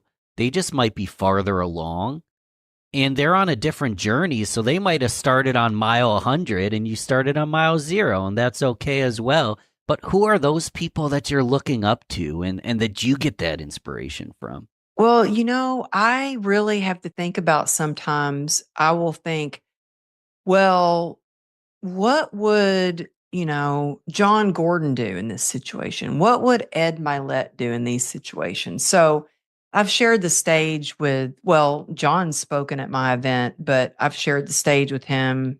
Ed Milet, we've shared the stage several times. Mel Robbins, we've shared this. I know Ed endorsed the book too, right? Yep. John wrote the foreword. Ed endorsed the book. And so I always think about like, well, what would they do in this situation? Or, I shared the stage with Mel Robbins and I'm like, what would Mel Robbins do in this situation? Because I'm always striving to, improve and get better. And I was just talking to this client of mine the one that I've had for 21 years. And I said, yeah, I remember doing one of my very first speaking events. And I was backstage and I was it was just me. And I remember Mel Robbins walked in and she had like a team of people, like an assistant, videographer, this and that. And I was like, wow, like someday I want to have that, And so I have, luckily, I'm so grateful. I have such a good team. I mean, my video guy is amazing. My web guy is amazing. My assistant is amazing. Like, I'm so blessed. I'm so blessed. But now it's like, okay, I've got these great people and now it's time to grow. And so I've noticed people that are steps ahead of me, it's so much about having a great team. Nobody does things, you don't do it alone. Like I've been backstage with some huge name speakers in the industry and they're not coming up with their social media and posting it themselves. They're working on what they're good at. And so it's like, that's what I'm trying to do, is just kind of level up, because right now I do all my social media. I was going to say, that's part of your charm, though, and that's part of why people feel so connected to you. It isn't a facade. There isn't a VA pretending to be cheerful and happy for you. It's actually Amberly, like, being a cheerleader and an ambassador for her community, and that's an irreplaceable asset. And I don't know how you scale it. I don't know how you scale it, but it is an irreplaceable asset. Well, thank you. I'm super behind on DMs. I mean, like, when I was in the hospital, I couldn't even look at my phone. Sure. And so the first day that I could, I had like 600 emails, couldn't even look at social media. It took me like a full day to get through emails and stuff. So, I know that I need help. Like, so I have this assistant who's amazing, and she's going to start helping me more. But, it's a process. But yeah, it's me writing the comments back to you. It's me doing the DMs. It's me. It's me. I might take a little time getting back to you, but I will get back to you. You're good about that. Not to tell the listeners to flood you, but I do want them to flood you with some follows and some love. You've got a podcast yourself. I just saw him post today. A good friend of both of ours, Devin Sizemore, was just on your show. So Devin's been on this show. Great guy. How do people listen to your podcast? Because I want to send people there too. Oh, well, thank you. And you know what? I say we take a screenshot of this, whether you're listening on Apple or you're seeing it on YouTube or wherever, and tag Ben, and let's show you some love, because you're so amazing. And you can find my podcast at amberlylago.com.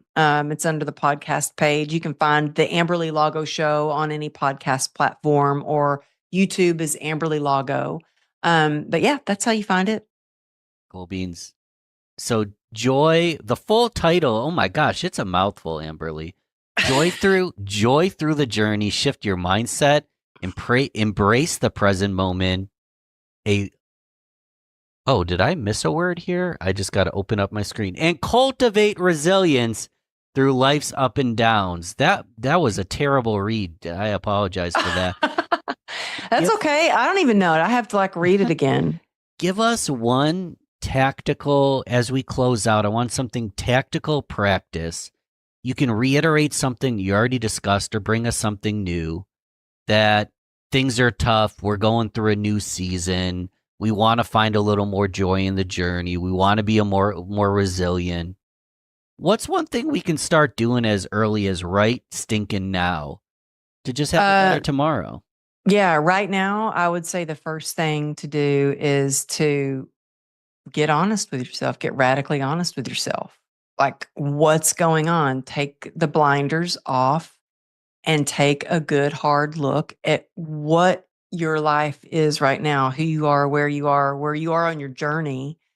That way, when you're honest with yourself, then you can start to take steps to move forward. But also just knowing that joy is possible, and the easiest and quickest way to shift your mindset is with gratitude. And I know if you're going through a really hard struggle, it might be hard. You might be thinking there's no way I can be grateful. There's always something to be grateful for. And so when you pause, I use an app. I'm not affiliated with this app whatsoever, but it's called My Spiritual Toolkit. Now, it's a sobriety app, but you don't have to be sober to use it. I think it's like $1 a year. I don't remember. It's very inexpensive. But in this app, there are everything from prayers to daily readings, and there's a space that's under the toolkit, and you can write down 10 things that you're grateful for. So get accountability. I have accountability. I have some ladies, we text each other every single day what we're grateful for. In this app, you just type it in and then you can share it. And it's one thing when you feel grateful, but sometimes when you see what other people are grateful for, it really is unbelievable. Like I have a friend who she was grateful. It was her last day of chemo. I'm like, you know what? I thought life kind of sucked right now, but I'm not doing chemo. Like I don't have cancer, you know? And so it's just easy to shift your mindset when you can be grateful for things. And then also one other thing is I guess I say fully rely on God a lot because my daughter made me this little ceramic frog. It's so cute. Look how cute that is. So I say, you know, to remind myself that I'm not alone, to fully rely on God. And now I'm starting to find frogs. I'm not kidding. And I'm having people send me frogs. Like I just got this little frog sitting in a chair, somebody reading a book with a cup of coffee. This little frog somebody gave me, but I'm seeing frogs. So what you look for, you will find. So focus on the good. And if you see a frog, let it remind you to fully rely on God. It's winter time right now, but come to upstate New York, Amberly.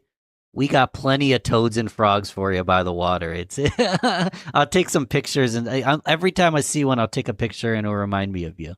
Oh, I love it. I'll be out for a walk and see one. I'm like, oh yes, fully yeah, yes. Please do that. And if anyone downloads the app and sees I'm grateful for Amberly Lago, Ben put that there. I'm probably going to fill that one out right there. So I appreciate you. I appreciate you taking time out of your busy day to spend some time with us. And I look forward to it. It's been almost 4 years. I'd love to have you back within the next 4, but regardless, you're invited anytime. You're amazing. Oh, thank you. You're amazing. I appreciate you so much. Thank you so much. We'll talk soon. When people are lying to you, what their brain will do is they'll keep looking at you. Instead of their blink rate going out really high and them looking away, it's going to almost come to a complete stop, and they're going to keep looking at you once they answer. Because what their brain is doing, it's saying, does this person believe me? I say look at that whole group as one person. I always suggest is treat it like it's one thing you're talking to. That way you can make it feel like it's conversational, even though there are, maybe 3,000 people there, depending on what you're doing. What I discovered was the people who have their arms crossed and they've got a leg crossed and they're looking at something, they look up and they're frowning and all, that's the people you want to pitch to. That's the people you want to focus on. Because You're listening to the Real Business Connections Network. Real Business Connections Network. Powered by Balbert Marketing, LLC. Subscribe now and check us out at realbusinessconnections.com. Enjoy the show. So, Scott, Behavior Panel, I wrote it down. You've got 212 million views at the time of this recording. Mm-hmm. You've done all the breakdowns anyone can imagine. I started watching you. Mark's been on the show, the whole team with the Amber Heard, Johnny Depp. But what breakdown have you done that surprised you the most? Gosh, it surprised me the most. It's different when you're when you're interrogating a person, and then you're watching a video of them being interrogated. So you've got that separation there. So there have been a couple of times where I sort of liked the person that we were talking about because I could see what they were doing, and I saw it from a perspective of I appreciated what that what that bad person was doing. I was like, oh, I see what they're doing. That's great for his part. Because I can see that he or she trying to ingratiate themselves to the person interviewing or interrogating them. So I remember thinking that as it was happening, I think saying it on the show. If I can't see which one was it. One of them was oh man, can't remember that guy's name. Who's the guy that oh man, he's an old guy.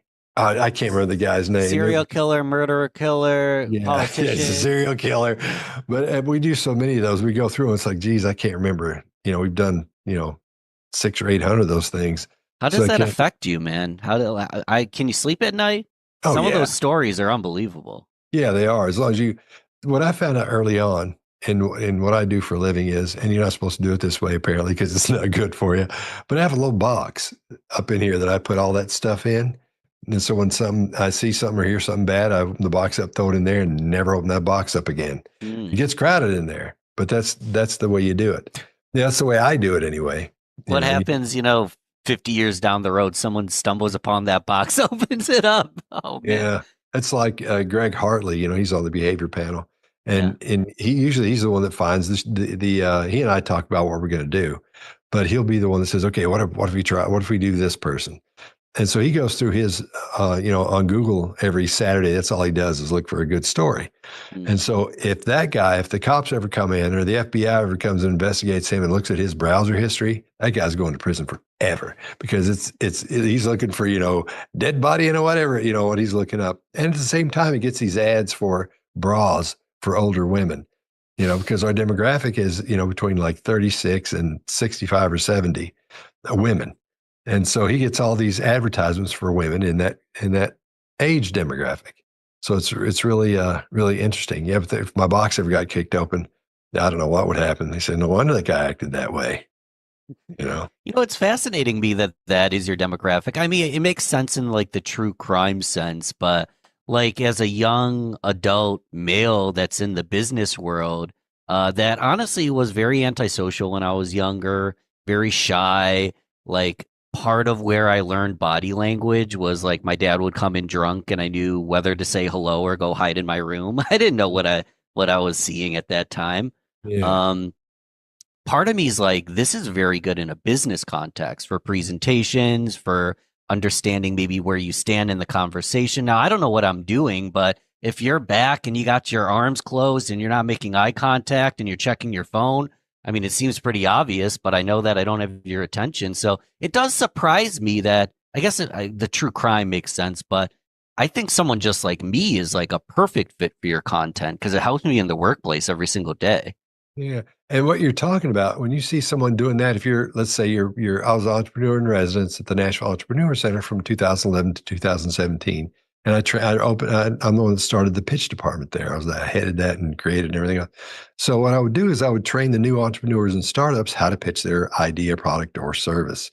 And one of the main things I taught them was if you see somebody, if you go to pitch, and we'd have these people pitch in front of 500 people, these financial people from around the U.S. and sometimes the world, and pitch to them. And the thing that I realized, because I used to video not just the people that were pitching so I could help them with their pitches, later on, I would always do videos of the crowd as well, the people that they were pitching to and watching them. And what I discovered was the people who have their arms crossed and they've got a leg crossed and they're looking at something, they look up and they're frowning and all. That's the people you want to pitch to. That's the people you want to focus on because those are the ones that are thinking about what you're saying. Nobody sees it that way. They all think somebody's doing this. That person's there just to meet other people. They're just schmoozing, hanging out. They're there for some other reason. Because how can you take in information when you're just sitting there going, that's great? Because you want somebody going, is this going to work for me in 6 years? Is what he just said true? I've got to talk to so-and-so about that. Let me see. And you'll see him talk to somebody else, and that'll be the person that their financial person, usually if it's the finance, the money person himself that's looking at the thing and, well, I'm going to pitch or not. Usually I'll have somebody with them and they'll be talking back and forth and they'll have that look on their face like this. So anytime you see somebody frowning at you and goofing around with their face and then with their arms crossed, they're just listening. They've detached from trying to look good to everybody else and they're completely focused on you. So that's the thing that nobody thinks about. That's the thing everybody misses when they pitch and they ignore those people. And I have them zero in on them. Every person I've ever trained to pitch, whether it was a child, man, woman, whoever, whatever, they've all been funded. Every one of them to this day, from the day I started doing that to the day I stopped at the Entrepreneur Center. I still do that some. In some cases, I get hired to come in and help them build a pitch and all that. But I really believe that's one of the main things it was because you can see the first person to start turning off, that's the ones thinking about you. And that's the ones you want to zero in on. And not going to be a whole lot of people doing that. There are only going to be the serious investors that are thinking about investing that are going to be doing that because your product, if you have several people pitching at once, or if it's just you, if that person is interested, those people are going to look like they're turning off to everything else because they're getting up in their head and they're thinking about you and what you're saying. So that's what you're looking for. And most everybody misses it. And that's one of the keys, the main keys. Let's go a little deeper on this. And my concern always is analysis paralysis.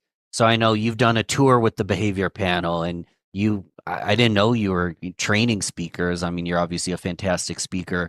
And my thought is I can go on stage and be focused on every move.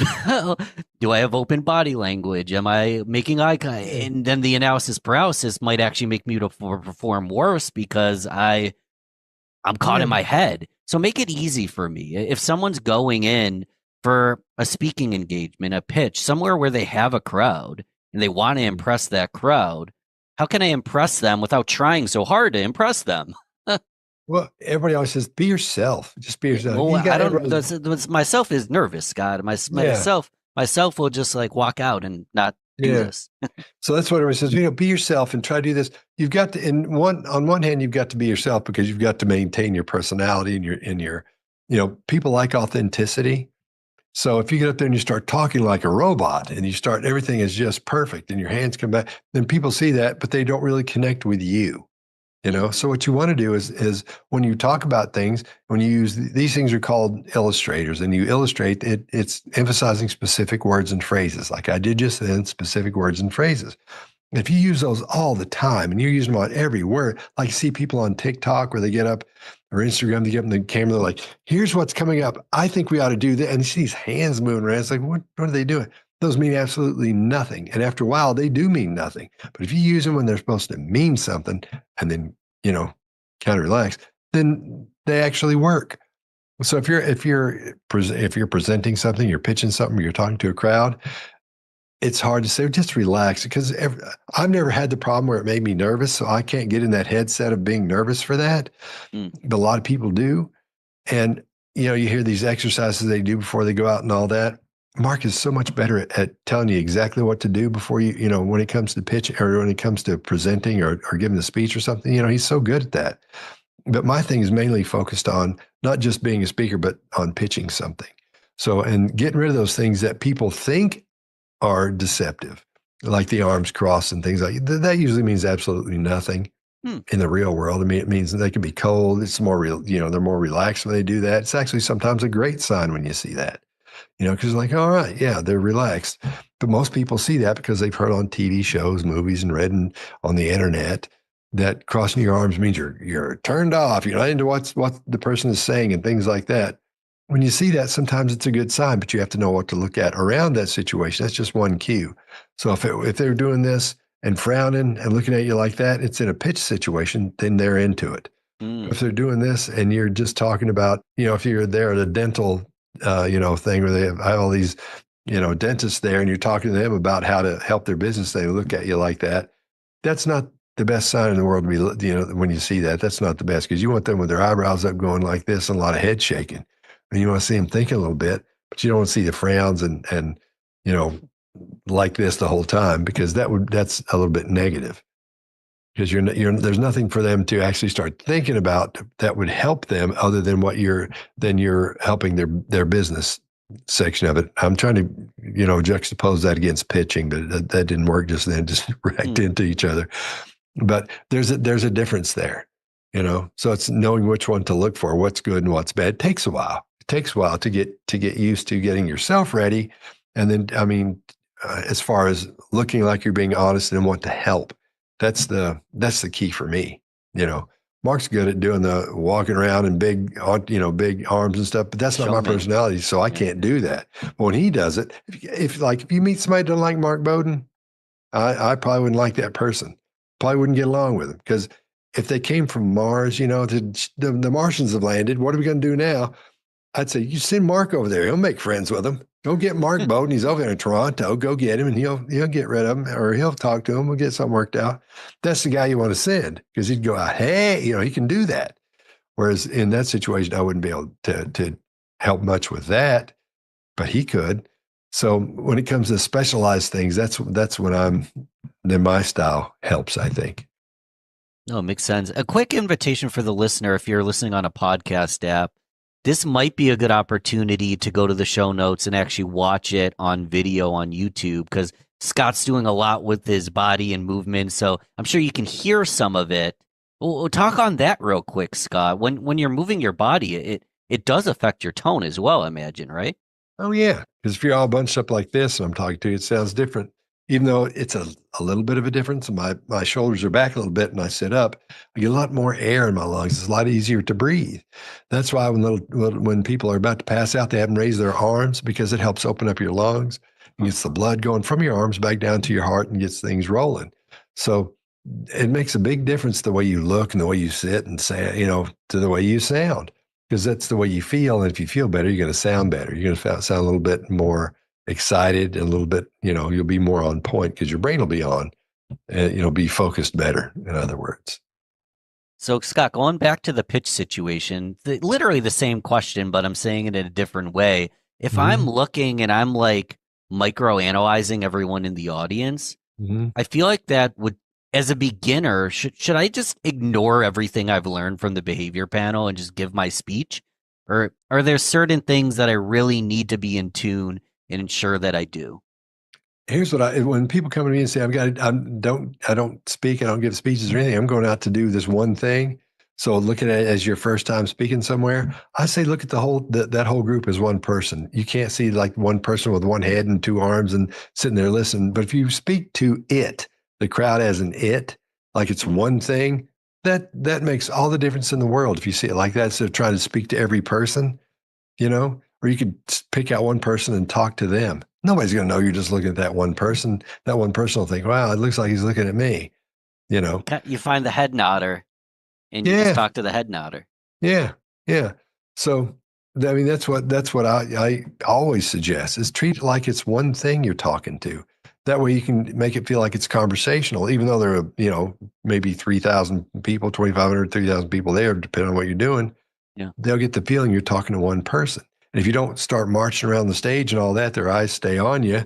They're not having to move around a lot. So it's more like you're sitting there having a conversation. It's not like you're sitting there, but their brain isn't having to track you and watch you as you're moving around talking, because at that point it becomes a show. And if you don't want to have a show, then you can sit there and talk straight on. You can move some, but not like Chris Rock and Bring the Pain where he's like just marching back and forth, the whole time.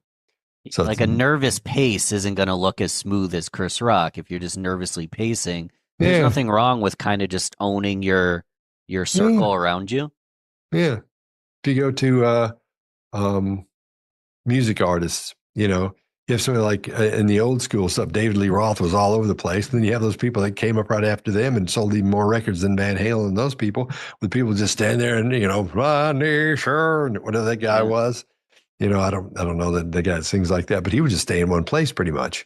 So there's a time for that, because these people are all up in their heads thinking these deep thoughts, where people that go see Van Halen were just thinking, just yelling, screaming and doing that.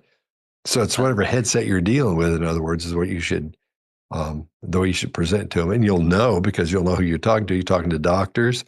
Are you talking to, gym teachers? Or are you talking to people that are running music stores?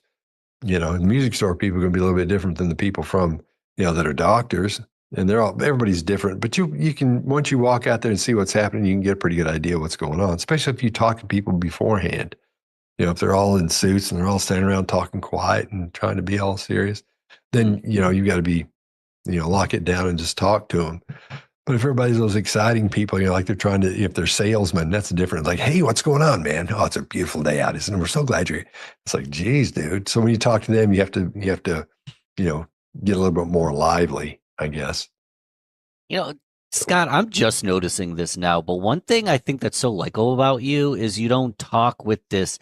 So Mark's brilliant. He's the theatrics to him. Like, I could listen to Mark all day, but you just talk like an ordinary dude. You're just an ordinary guy who just happens to have fantastic skill sets that you're applying like any of us do. Oh, thanks.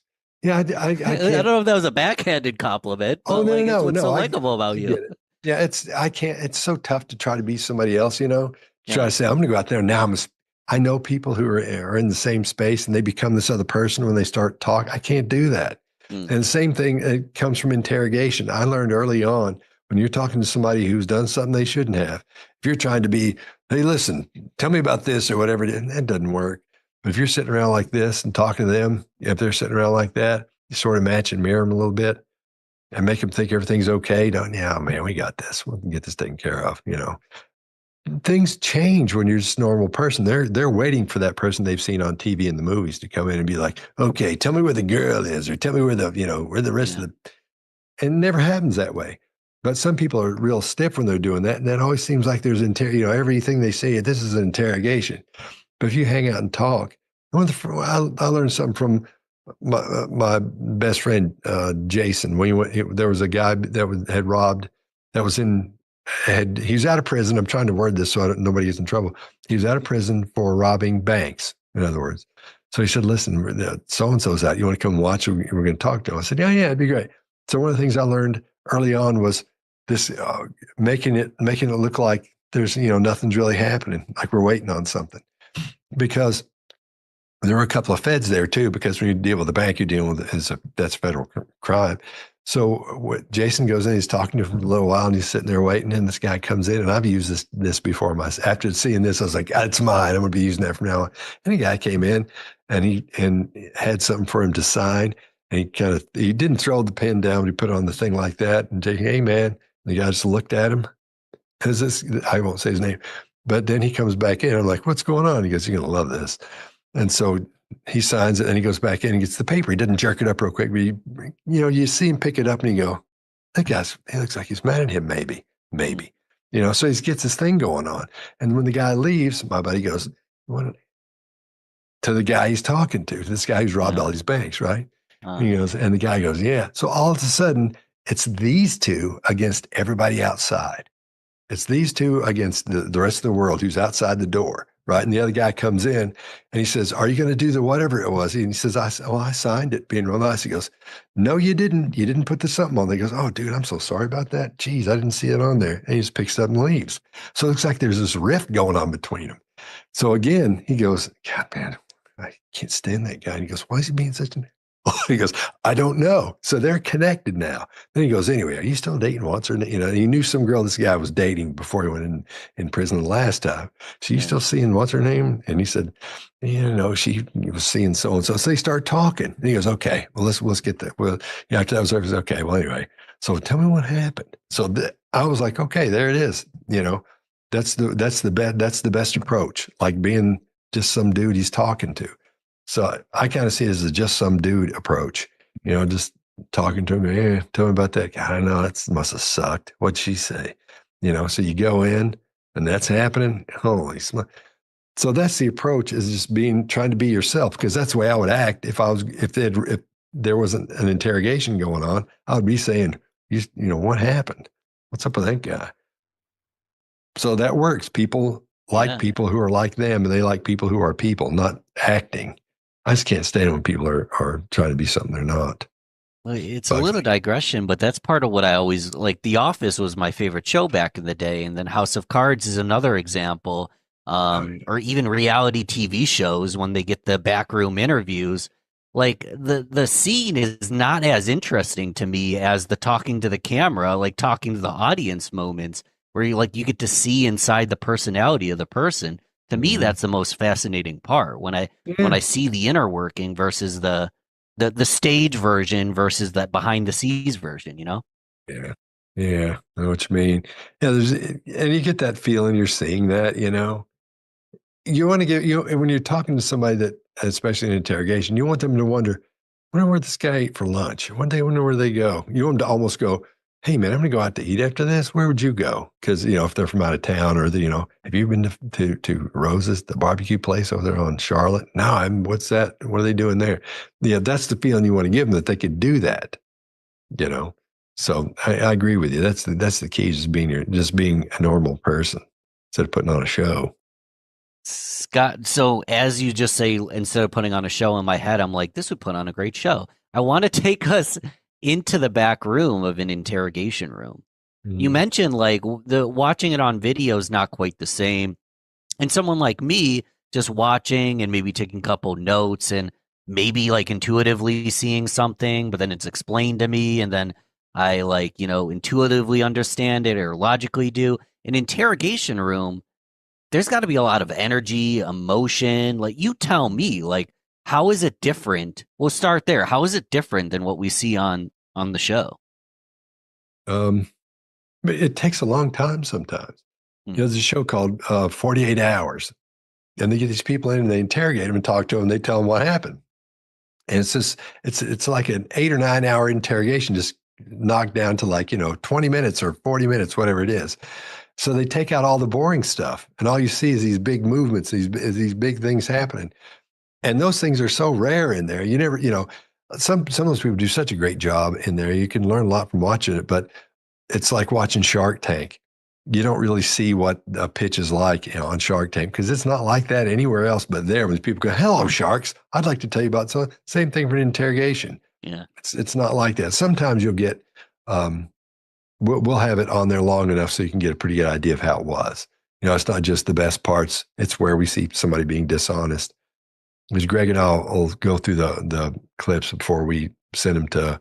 We have what we do every week is Greg will find something and he'll say, "Hey, what do you think about this?" And I'll look at it and go, "Okay, that looks good to me too." Then he'll say, "Okay, I'll go through it. I'll find some good spots." And you look at him, so what you think, we'll take things out or add things. I'm like, okay, we do that. We put them in a Dropbox and all four of us can get in that Dropbox. And so we all four, can download the sections, the clips, and we go through them, So I've lost track of what I was telling you, what your question was right then. I got so up into that. Oh, and we're going to go into the interrogation room. But on that, how much prep are you doing? Do you have the capacity that you can basically come up with your thoughts there on the spot, or do you prep your speaking points prior? No, you got to know as much about that person as you possibly can before you go talk to them. If you can find out what they're doing in third grade, you go find out what they're doing in third grade. And if you find out that somebody in the third grade may have accidentally peed in the floor in the third grade, then you start telling them a story about, I remember one time I was in the third grade or the fourth grade, wherever you make something up around the third grade. Really? This girl named Cindy, what's her name? I remember one time she peed in the floor. And she said the exact same, and he's going to think, "You know what, dude? I had the same thing happen. This guy named Mark did it when I was in the third grade." So there's a little connection there. You've got to have as much information as you can because you can do things like this. For example, let's say the person robbed a mini mart, and so you look at what's going on in his life, and you say, "What's going on with him?" Well, he got married last year. They just had a kid, and they moved in this house, and he hadn't made the last 2 payments. There it is. So you can say, "This reminds me of something it's called a theme when you start talking to them like this." So I understand what, because you're a great guy. I can tell. I know good people when I see them. I can tell by talking to you. You don't talk like an idiot. You're not like those people. You're not that, you go on about how they're not, you're not that, man. This reminds me of, and you don't let them know, this stuff, See, this reminds me of and I always use my roommate from college, Andrew Connor. I'll tell you his name in case he watches. So I use Andrew's name. I always go, it reminds me of my old roommate, Andrew. What happened to his, when we got out of college, he got married a little bit early and they had a little baby and then everything was okay. Their money wasn't, his job was okay, but then they bought a house and this cat couldn't pay for all this stuff, right? So what he did was, and he got away with it. I don't know how he got away with it, but what he did was he went and there was a bar and these people were working in there. He ran and got a bunch of money out of the bar and then left. Similar to what, you robbed, but it's similar to that, but that's what he did. He got away with it, I don't know how, but that's what that reminds me of. So I can see why you would, and then I get them talking about that and they're like, geez, that's almost exactly what I did. You make a story that's similar to what happened to them. And that was too similar, but you make something that's really similar and then you talk about that. Are you and they go, shit, that is me. Are you making this story up? To them, or they say it to me? Yeah. So the story you're telling them to, whether that's a rapport building in us and them, I don't know exactly what's going on, but in the science, they're like, "Oh, I'm like this person. I like them." Yeah. So that's why I can't. Are you making the story up though, or do you just have? Stories Oh yeah, totally. Oh yeah. What are your thoughts on the ethics of that? No judgment in that question. I'm just curious. No, I don't care. I'll tell you anything. If you've done something you shouldn't have done, that's bad, or the situations that are the worst you can imagine, and we need to find out about that, I'll tell you anything, and I'm allowed to, except for if you tell me I'll let you go, or you won't get last time, and things like that. There's no rules about that. I can tell you anything I want to, because I need you to tell me if it's a situation where I need information quickly. Shit, all bets are off. I'll tell you anything. I'll tell you anything. I'll tell you whatever it takes. I'll tell you I'm a robot. I'm a whatever it is. I'm a magician. Whatever it is, I'll tell you whatever it is. So if I think that will work for you, There's nothing wrong with that. Happens all the time.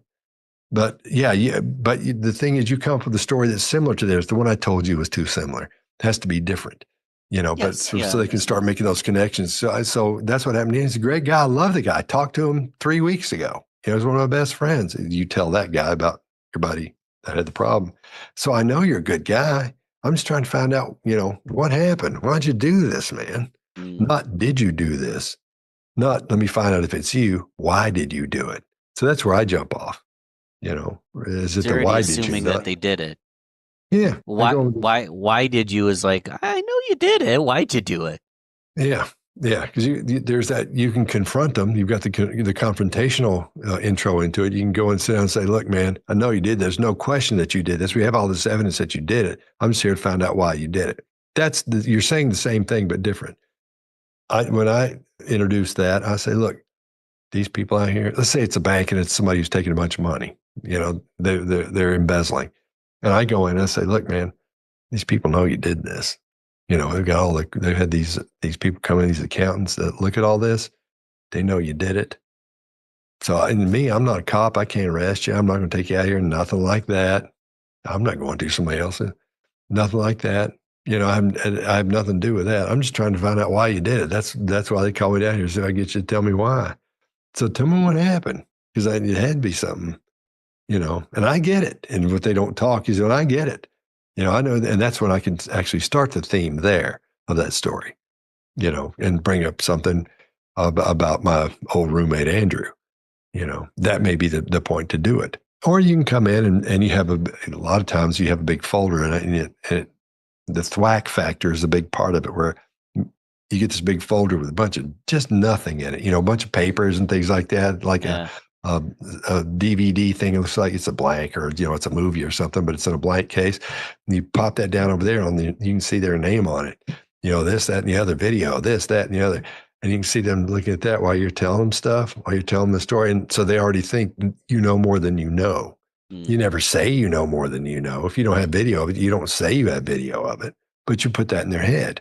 Because they'll be like, is that all on me? Dude, don't even pay attention to that stuff, dude. I don't know what's in there. I ain't even looked yet. You get that stuff. And they're like, he knows. They know what's in there, So, there's so many different ways and so many different tactics, but you have to take what you know about them and use it to your advantage. So yeah, you make a lot of it's stuff you make up, but you have to give them facts as well. So they'll know as much as you know about where they've been and what happened, you have to let them know that. So when you say, I just need, I'm not going to arrest you or anything like that. They know you did it. I just need to know why you did it, and they got all kinds of evidence. You can say all this other stuff. And if you brought that thing and thwacked it on the table when you came in and sat down, they're looking at it and they think that evidence you're talking about is in that folder, So that's a big tactic. That's a really good one that I like a lot.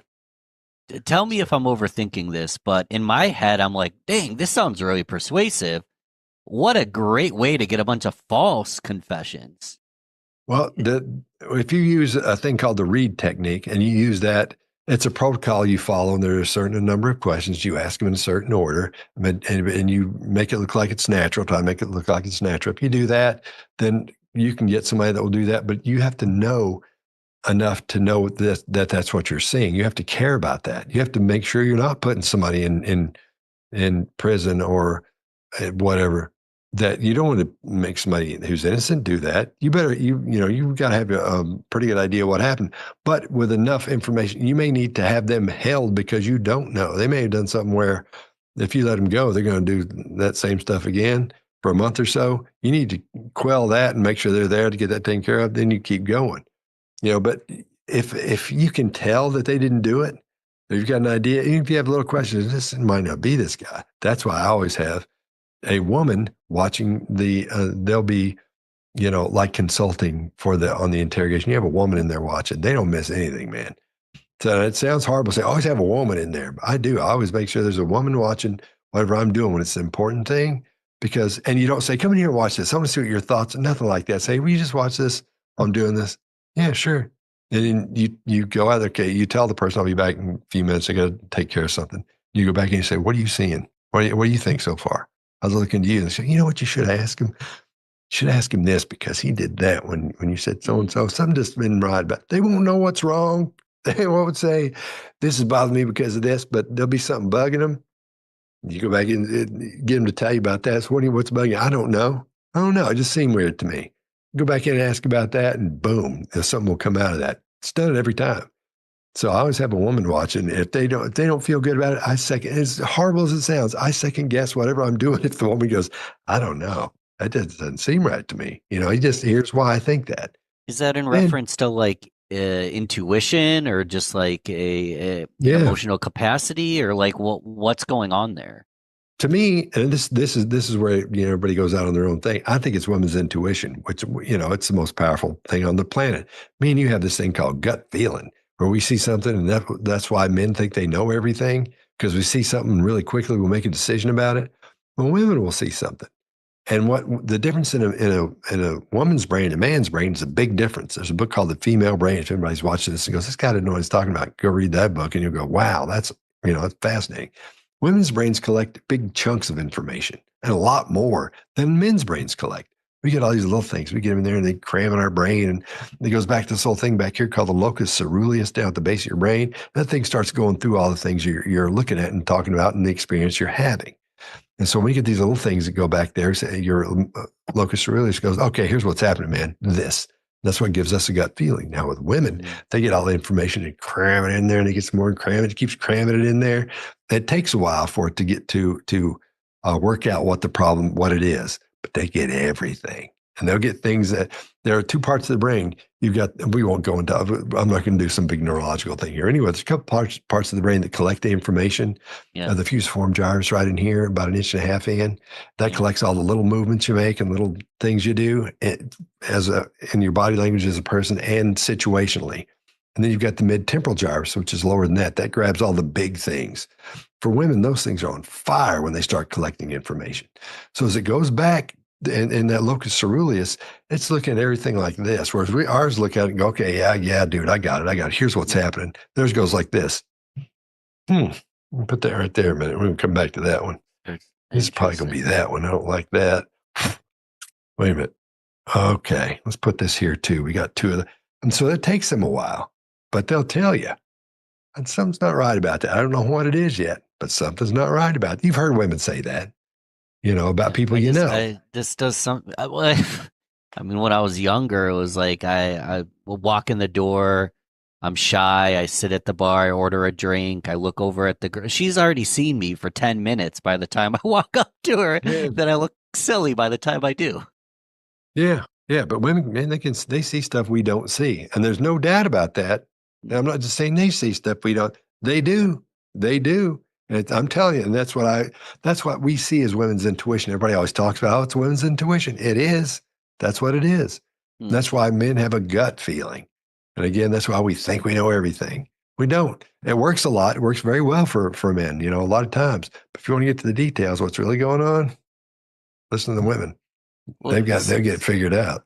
Let's take a step back and try to make this practical for any listener, regardless of their age, their gender, any of it. Is this something that I can learn, or is it just something I have or I don't have? Like, can I build it, or am I just born with it? What, the intuition part? Yeah, this intuition, this ability to pick up on things, whether it's energy or you see micro expressions without knowing what micro expressions are. Like, can I learn this kind of thing, or I just got it or I don't? Well, you're seeing all these things. Everybody sees them. They just don't know what they are. So if you look at it from an academic perspective, anybody can learn how to do it. Anybody can see all the little things and movements. Somebody is when you're trained to look for them or when you know what to look for. That's why it's important to read the valid studies and read the books that are valid. Not these people who are on Google telling you, here's what happens when so-and-so, they'll tell you what's going on with body language from one photo. It's like, you gotta be kidding me. I even joked, let's do 2 truths and a lie. And you're like, that's kind of baloney. Well, yeah, because there's no stress behind the lying part of it. Yeah. I can say, is my dog, I can say my dog's laying on this side or my dog's laying on this side. My dog's laying on this side. Then I'll go, my dog's laying on this side. No matter what side it's on this side. It doesn't matter because if I'm lying that she's over here, but if you said, listen, we're going to cut your damn head off if we catch you lying about this, we know your dog's laying on the right side or the left side. Which side is that dog laying on? And I went, well, let me think about it over here, because over on this side, let's see what I was doing earlier, I was like this, but now I'm like over here and I'm backed up and I'm thinking, my eyes aren't blinking as much. Yeah. So there's a lot going on there because there would be stress. But if I went, she's over here, there's no stress there. There's no stress there. So you have to have there has to be something at stake, or you really can't see anything. That's why all those game shows are just don't, there's no, where somebody's telling, they're not being honest. They're not going to lose anything if they get caught. They'll lose nothing. So, what about some of the TV shows like Lie to Me? You've watched Lie to Me. What are your thoughts? Interestingly enough, when that thing was on, all the, cops and things would come over to my house, we'd all watch it and just howl. And one night, because we knew the things that were being talked about, when you go, I know he's lying because he went like that with his eyebrow, or he moved like this. That's how I know he's lying. Let's do, and make these big, huge decisions about one body language cue, right? Yeah. And I was like, and I'd train these guys. I'm like, no, this isn't true at all. And they'd go, what are you talking? So we would actually use that, in a way for my buddies to train them, not to train them, but when you're talking about, they would learn stuff, because most of it was not true. And so they said, why don't you ask that guy Ekman, who this thing you're always talking about, Paul Ekman? I said, well, let's call him. So I couldn't call him right then. It took me forever. Found his number. Finally got through and talked to him and said, listen, let me ask you a question.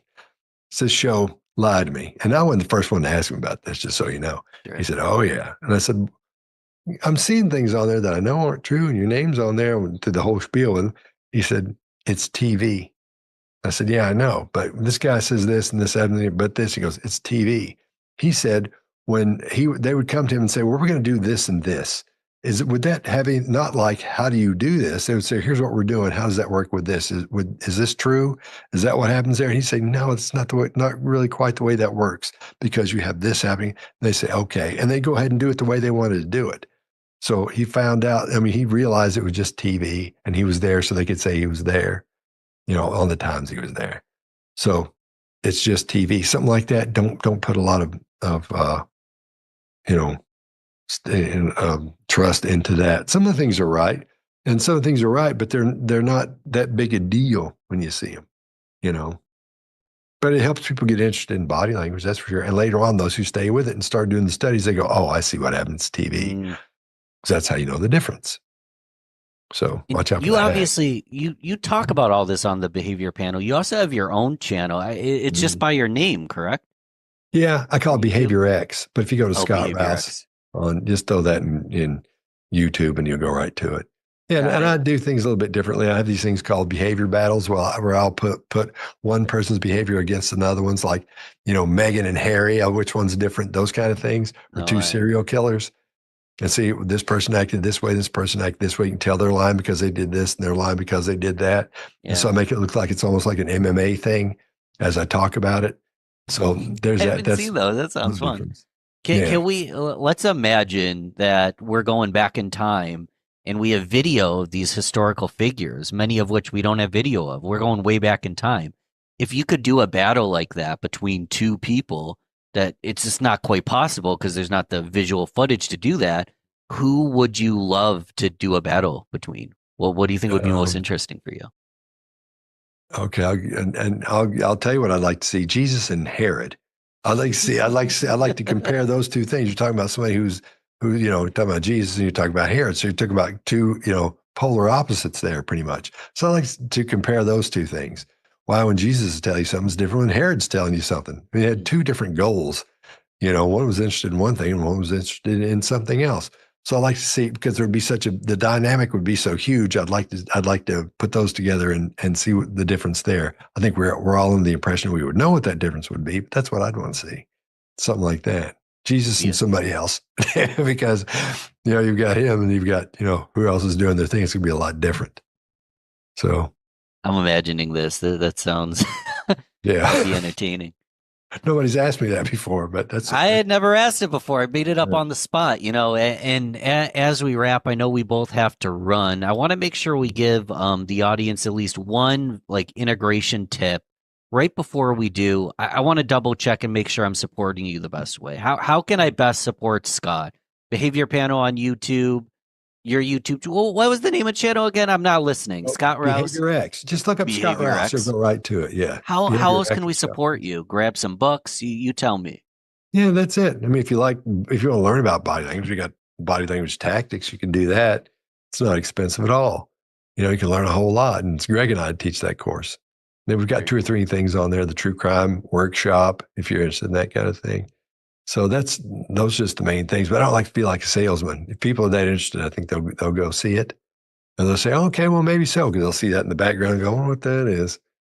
So I don't like to go, buy this. You can do whatever. And there may be a point where I start doing that. But And you don't need to, because I'm a big fan of your work will speak for itself. And if they're subscribed to your channel, if they enjoyed this conversation, it does speak for itself. And I want to give the listener at least one of maybe those body language tactics that they can take home with.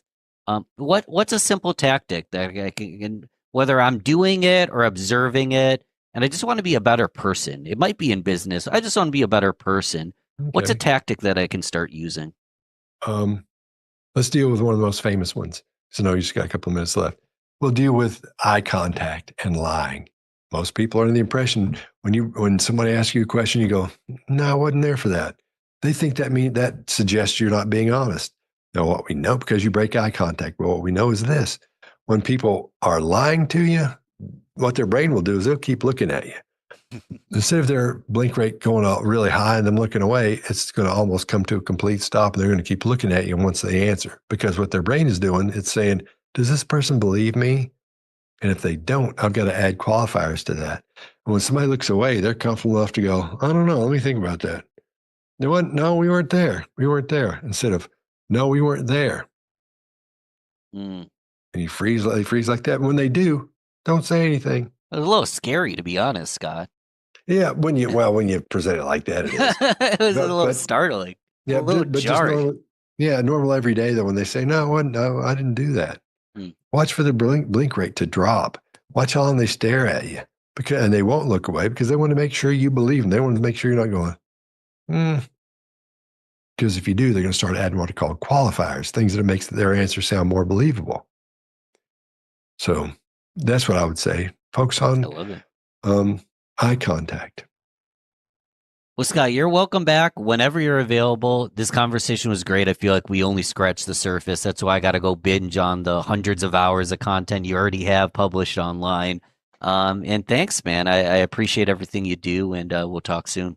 Well, thanks for having me, because I really like your channel. The truth is that, music is our first language. If you think about, how parents talk to you when you're a baby, it's music that you're responding to, not the words. It's the melody of what they're saying, not the words, not what the actual words mean. When you think about how you respond to conversations, that's rhythm, that's call and response. We're all musical creatures. The truth is that your best idea is probably the one that's going to happen after that being stuck period, if you can power through it and get to that other side. So if you take a group of people and you say to them, we need a flyer for our event, whoever wins the client gets the bonus. If they're thinking, well, I'm only doing this so that I can get that bonus, the creative output suffers. But then she was like, I'm going to try one more thing. And she told the bonobos, You're listening to the Real Business Connections Network. Real Business Connections Network.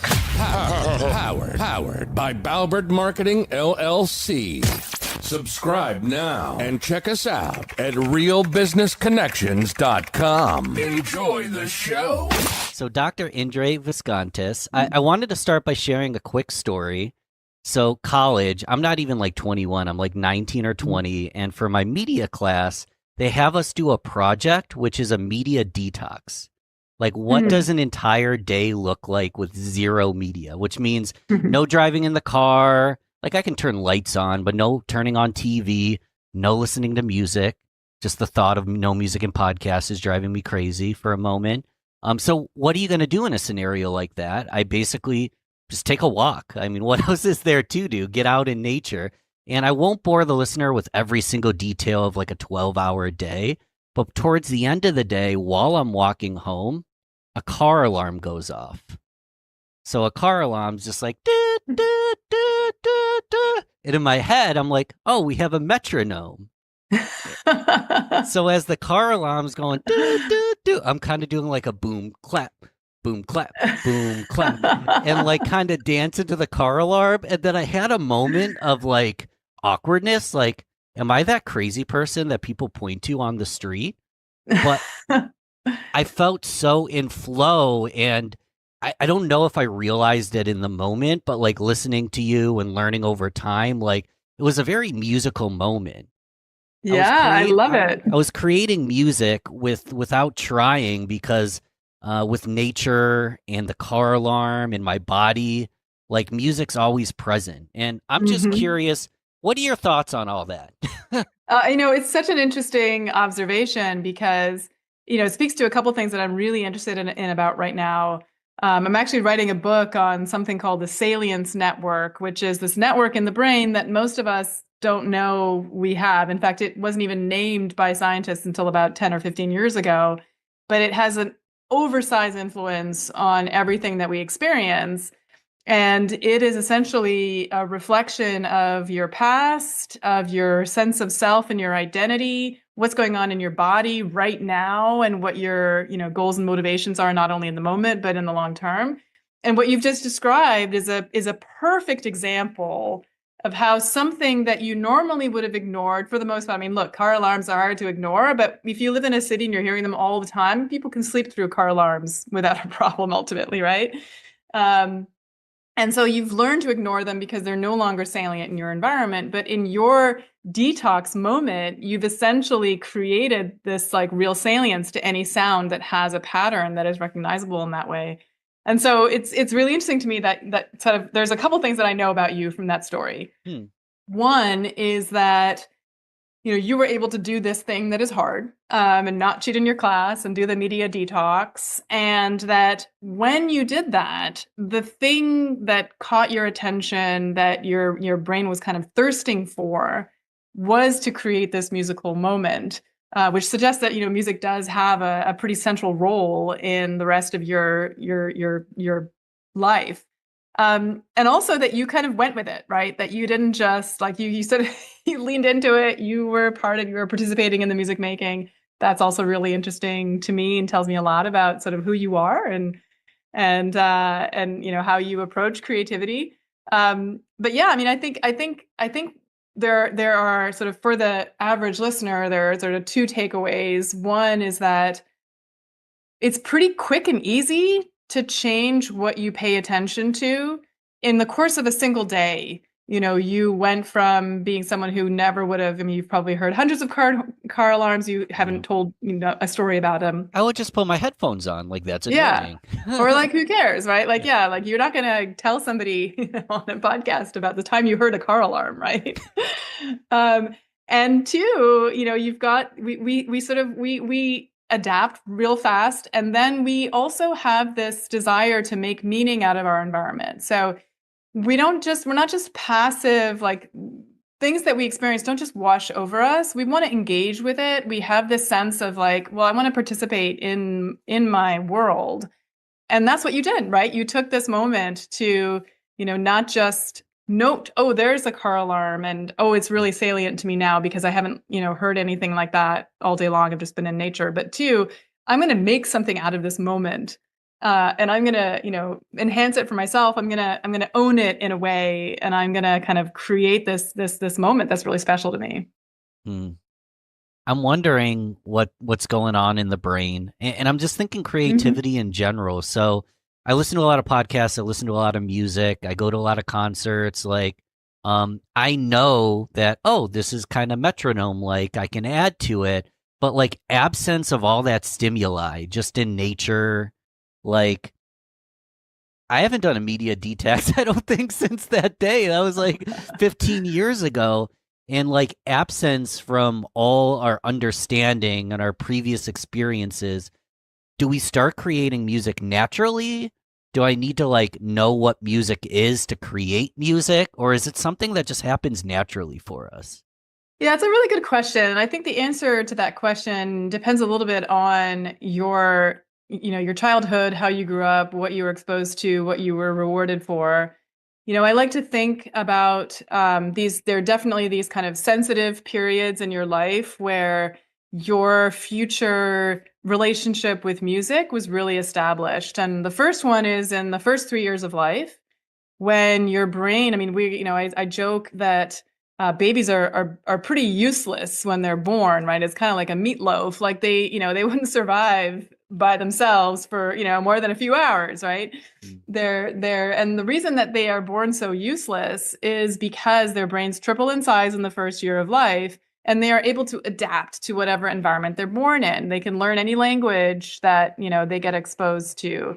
But it goes beyond that. If you have a child who's born in a resource poor environment, their cortisol levels are going to be higher for the rest of their life because they've been told, like, life is stressful and you need to be able to react, and their alarm systems are going to be higher. They're going to be kind of more in that state of like, hey, I really need to worry about stuff because the environment is not safe. Versus a kid who's born in a resource-rich environment and, might have and again, these are averages.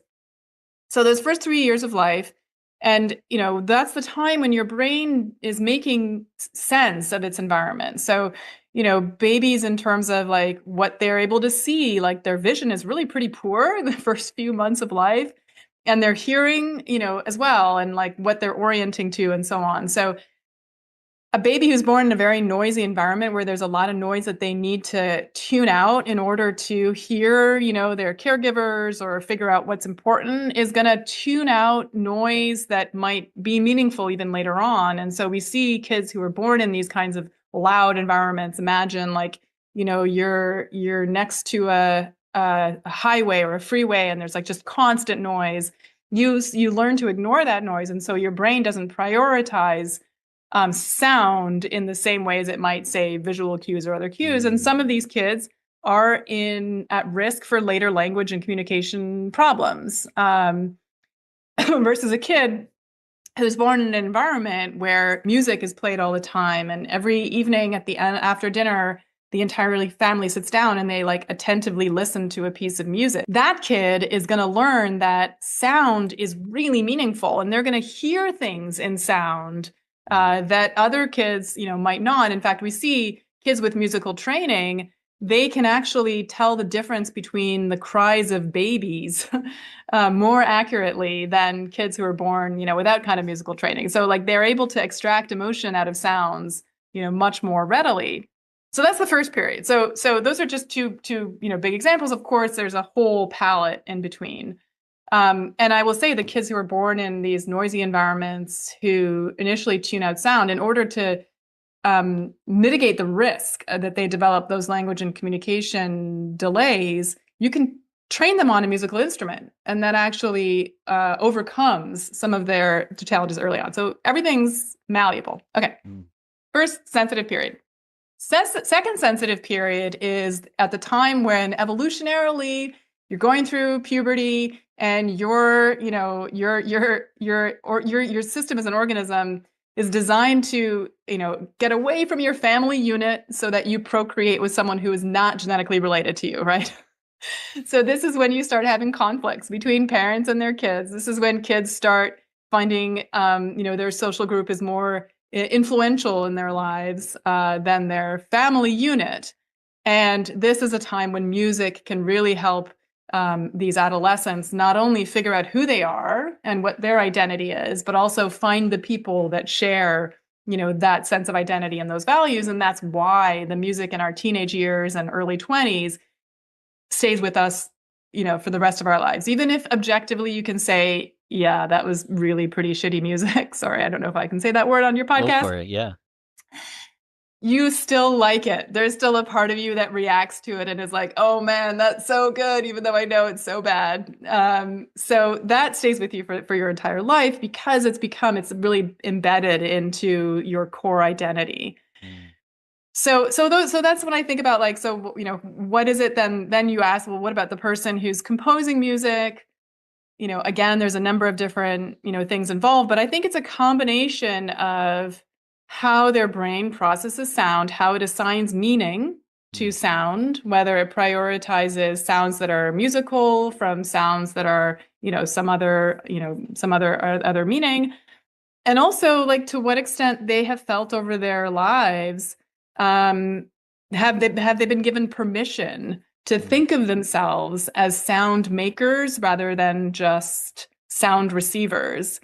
And I think, I think we live in a time where it can be a bit precarious. A lot of kids, a lot of people are told, you in order to be a musician, you have to either have training or, have released a single that, has 1 million downloads on Spotify or listens or whatever, that you're not a musician unless you're somehow like, special in this way. But the truth is that, music is our first language. If you think about, how parents talk to you when you're a baby, that's music that you're responding to, not the words. It's the melody of what they're saying, not the words, not what the actual words mean. When you think about like how we respond to conversations, that's rhythm, that's call and response. Like there's music elements in all of the things that we participate in. And it's just a question of whether you've made that, you've realized that, oh, actually, this is music and I am musical and we're all musical creatures. We all understand rhythm and patterns and, use our voices to communicate and so on. So I think that second part of like, has the world or have you given yourself permission to be a music maker is the answer to that question. So I have 1 million questions for you.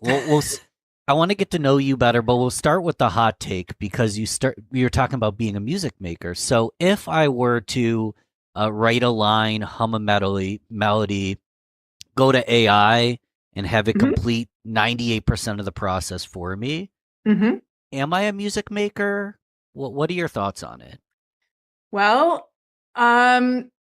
is it good music in your opinion, right? Like, so do you like the thing that the AI creates? It's so good. So there's sort of two things here that I could say is one, I don't know that is any different from using any other kind of synthesizer or other kind of tool to create sound. I mean, look, even if you're playing the piano, you're still using the instrument to make the sound, right? So there's still a separation between you and the music. It's this instrument. I mean, even when you're singing, there's probably training and there's probably some kind of, I don't want to call it artificialness, but there's something you're doing that's like, changing the sound, and kind of, so to what extent, like if I'm a singer and I sing exactly how, what the music was, how it was written by a composer, am I a musician or am I just, a vehicle for the composer? Like, is it the composer, the musician, or am I the musician as the singer? And like, right. So,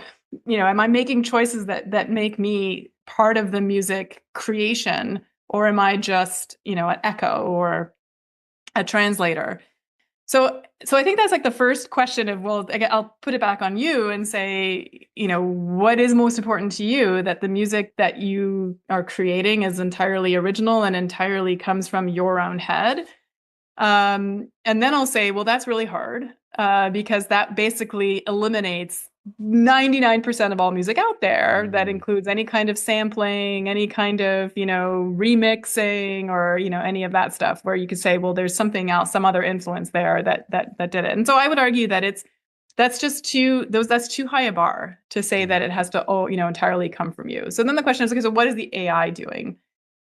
Is the AI, tapping into an entire training set of, compositions by other composers? And so like, and is that what it's doing? And you then just end up being the person who chooses whether this is the right, this is good or this isn't, and whether you want to put your identity on it. I don't know. I think that there is a benefit to struggling with learning music, learning either music composition or playing a musical instrument or using your voice. Because in that struggle, in that time period where you're going from being a novice to an amateur to a professional, you are developing a kind of wisdom, you are developing your sense of taste, you are developing your own individual voice. And I don't think you can skip that part and, be a, meaningfully, creative and I don't think people won't like your music if, it seems entirely that it's derivative from something else. So I think that there's that component to it, but I also think that, we do live in a time where, not being struggling, singing off key is not cool, right? Like that's like people immediately say, well, that's bad if they are singing off key, even if that person is still going through the process of struggling to learn how to sing, in key, on key, and so on. And so I think that we have to be a little bit kinder to each other and understand that sometimes the journey of going from novice to music maker in front of other people is messy, and there's some, sometimes it's not going to always sound great. And then the second thing is well, who are you making the music for? Is it that you're going to try to get people to, get fans and buy your music and love you, but then you have to have something to say and you have to have a voice and you have to be providing them with something that they're going to respond to? Or is it just for you? Is it just for the satisfaction of or are you taking all the sounds that you love and you're putting them, mashing them into this thing and then creating this arc? And that's, maybe there's something beautiful about that and maybe only you will like it. So that's cool. I think that is worth doing. I think that the thing that we sometimes forget is that music making, you can make music for different purposes, and it could just be for your own satisfaction. It could be for your own healing. Maybe there are certain frequencies of music that actually really feel good in your body and help you calm you down. And that's, you have to, the only way that you can get that is by you creating your own bespoke music in that way, but no one else is going to listen to it or have that same reaction and you don't care. Or are you doing it to get famous and show someone are you essentially a peacock that's showing their big beautiful tail, right? Why are you doing it? And I think, ultimately for me, music is about communicating with someone else, even if that person is you and your future self. And there's a story that if you don't mind me sharing, that really brought this home for me. So I actually work now with the musician Peter Gabriel. I'm the chief science officer of a company that he co-founded called Reverberation, which has an aim to do everything better with music. So, we have a bunch of projects in which we're really helping people understand how to leverage the science of music to, make their lives better. But one of the reasons that I got really interested in working with him was that a number of years ago, I had a podcast and I had Sue Savage-Rumbaugh, who is one of these researchers that taught bonobos, the bonobo monkeys, to communicate with humans. And so she's had a controversial career, but essentially she was embedded in a family of bonobos for many, many, many years, and she could speak to them. And she was telling me how when she was, she wanted to teach them how to play music because, communication is, speech is one thing, but what if are they musical? And what can we learn about the evolution of music by, seeing how musical bonobos are? And she enlisted the help of Peter Gabriel to come and make music with these bonobos. And, Peter, went and had his instruments, and there were instruments provided for the bonobos. And, Peter would start playing something. And I think like any other primate, the primates were just interested in listening, right? It's Peter Gabriel. I want to listen to what he, I don't necessarily want to play music with him. I just want to listen. So, for a number of these sessions, they were just listening, and the bonobos, they couldn't get the bonobos to pick up the instruments. And so, Sue was like, well, I guess maybe this instinct to make music is unique to humans. But then she was like, I'm going to try one more thing. And she told the bonobos that the two that she was working with in that moment, that their mom, who was in a different room, couldn't directly hear what Peter was playing, but she could hear what they were going to play. So could they play with Peter so that the mom could hear? So essentially gave the bonobos motivation to make music, to communicate with someone else. And sure enough, they picked up the instruments and started to play. And to me, that it really tells us something about why we make music. You might be totally happy being a passive receiver of music, and you might be the biggest fan ever of like, a band or a set of bands. And that could be totally okay with you. And until you have something to say or someone else to say it, it might not make sense for you, to get involved in the music making. But as soon as you have that, I think then, wow, like it can just flow and it can just come easily to you. Super quick question. What instruments were they playing? Was it like percussive instruments? I can't imagine a bonobo just picking up a bass and slapping it, Yeah, no, I believe there was a keyboard. Yeah. And then I think there were some other like maracas and kind of other things that they could play, but Shake it mainly it around. was a keyboard. And where they, that's what it was. So I have an interesting example in my life. It just happened, so it's newly relevant, but I'm getting a lot of cognitive dissonance because of it. So I'm at Podfest, a podcasting conference. A friend of mine, Paula, has a podcast, Talk Shit with P. It's late night. We're having fun. I just come up with a freestyle on the spot, and it's I don't know if I want to do the freestyle right now.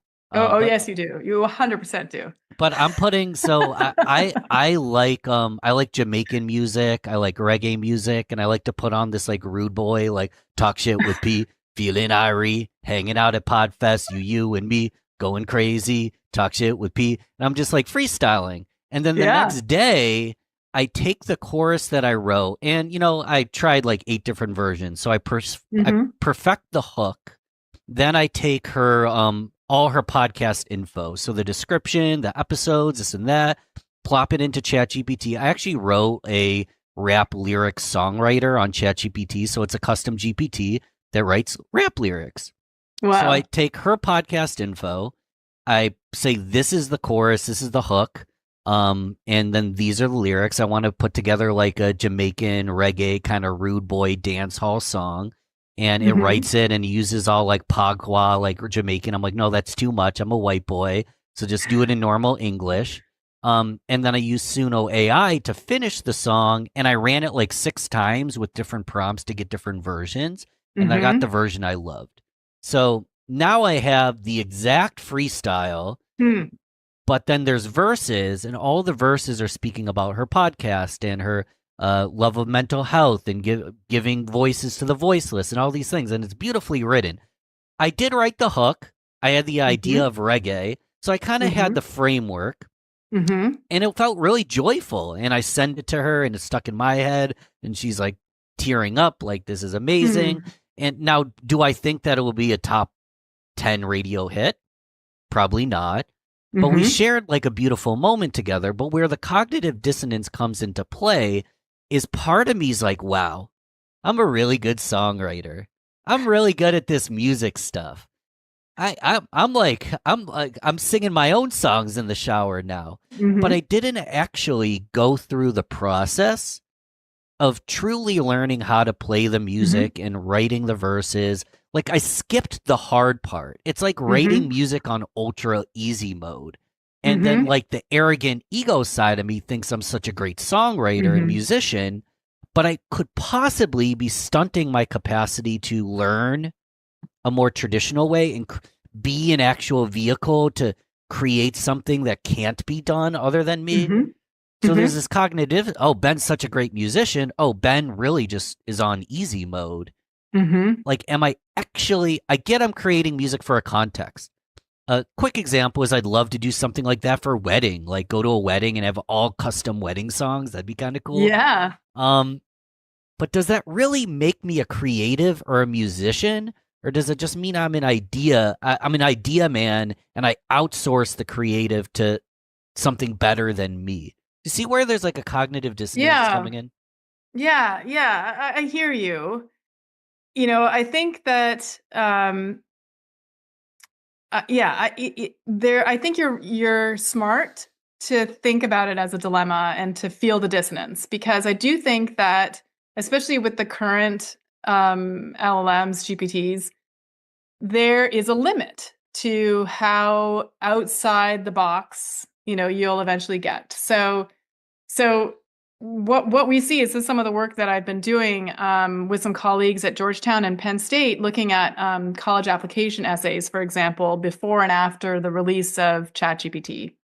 And what we see is that overall, like, they do kind of sound better. Like, right, they sound a little bit more polished. There's the actual words that they use maybe are, a little bit more, like there's more 3-cent words than, before, and so on.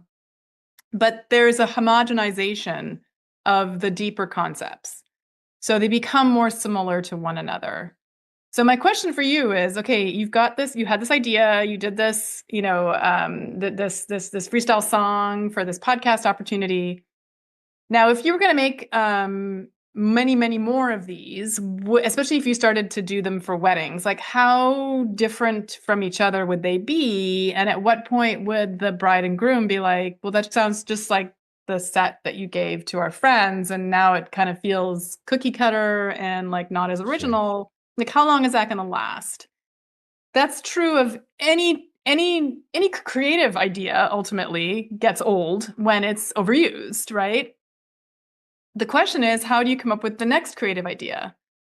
So do you have to rely on the GPT getting smarter and more original, or are you going to find, like, is there something that you've learned along the way that now allows you to take that kind of meta knowledge and be like, okay, well, what I need is a repository of, big repository of information. I need something that can match these ideas up in a certain way. Now I know the structure. Now I know, and I can play with that. Like, right. So could you just start playing with like the structure of the music and tell it, like, what, this time, instead of sounding like a traditional rap song, like, why don't you make it a sonata form, like borrow from classical piano, or like, make it something else. Like, so, I think that's a question I would put back to you. Like, to how attached are you going to be to this format,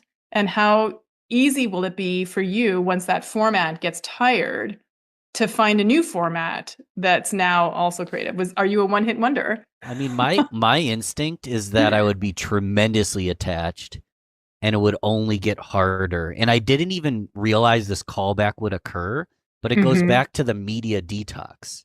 Yeah. Like, if I were to detox from all AI tools, can I write music? I know. Yeah, I mean, probably not as. I mean, so that's another really good, actually, way of thinking about what separates people who are, armchair creatives from people who actually do things, who get things done. And part of it is being comfortable with the struggle. So one of the things, when we do these master classes, I'm the president of a society of creativity researchers, and we give these master classes to, entrepreneurs, to corporate leaders, and so on. And one of the things that we teach them is to become comfortable with the state of being blocked, of getting stuck. So a very, quick, tangible example is that, let's say I asked you to come up with as many uses for a brick or a paperclip as you can. So you'll come up with a few, and then there'll be a bit of a gap, and then you'll come up with a few more. And then eventually you're going to get to a point where you're going to be like, okay, that's all the ideas I have. And you're going to quit and stop. The truth is that your best idea is probably the one that's going to happen after that being stuck period, if you can power through it and get to that other side. There are strategies of what to do in that interim. We can actually even talk about the brain networks that are involved and how you can get out of the fixation and into the imagination mode. But people essentially underestimate how creative they are, because they don't get past that stuck moment. But being in that stuck moment is uncomfortable. It sucks. I have this, my husband gave me this card as I'm writing this book. I can't remember. I just can't find it. Oh, here it is. And it says the creative process. And this is what it says. It starts with, this is awesome. This is tricky. This is shit. I am shit.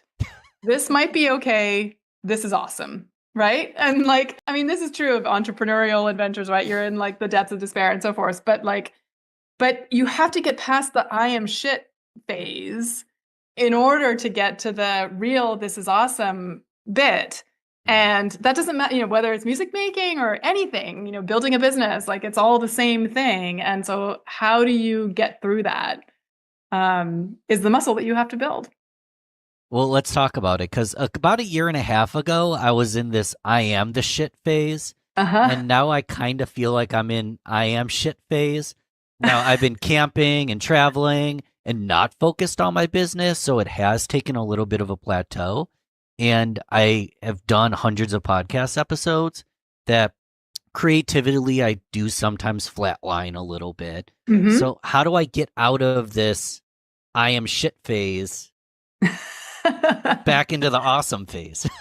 Yeah, so there are a couple of like tools and techniques that we can use. I mean, part of it is I think reframing what it is that what's motivating you, right? So when we focus on external motivators, number of listens, you know, monetizing the podcast, it's very easy to get stuck after a while because you don't have any control over those external factors. Instead, you need to find that internal motivator that you do have control over and that you can chip away at every single day.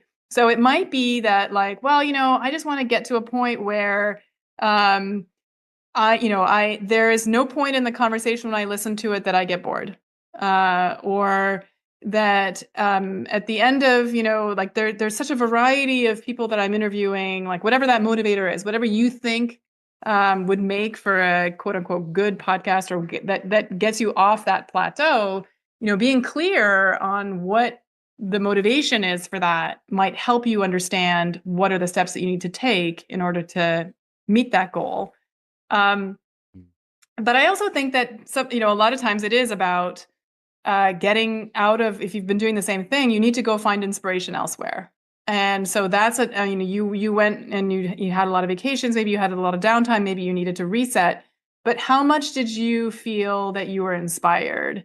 How many did you listen to, other types of radio or other podcasts that are really outside of your wheelhouse, outside of what you would normally listen to, and get any ideas there?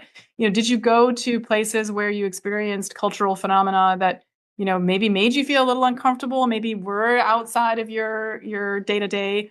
Because one thing that we see, like out of all the personality traits that have been tested, and we've tried to define the creative person. What does it mean to be a creative person? It's it often varies by domain. So like the traits of a creative person in the sciences is different from the traits of the creative person in the music industry, and so on. Yeah. But one thing that we see across all domains is that the creatives are open to new experiences. They're the ones who either seek out or don't have a problem with experiences that maybe aren't going to be fun, maybe that, just are outside of their norm. They don't just seek experiences that they know are going to be satisfying, that they know are going to be, because that's safe. Instead, they seek things that are risky, that are odd, that who knows if they'll have been worth the physical or economical discomfort, right?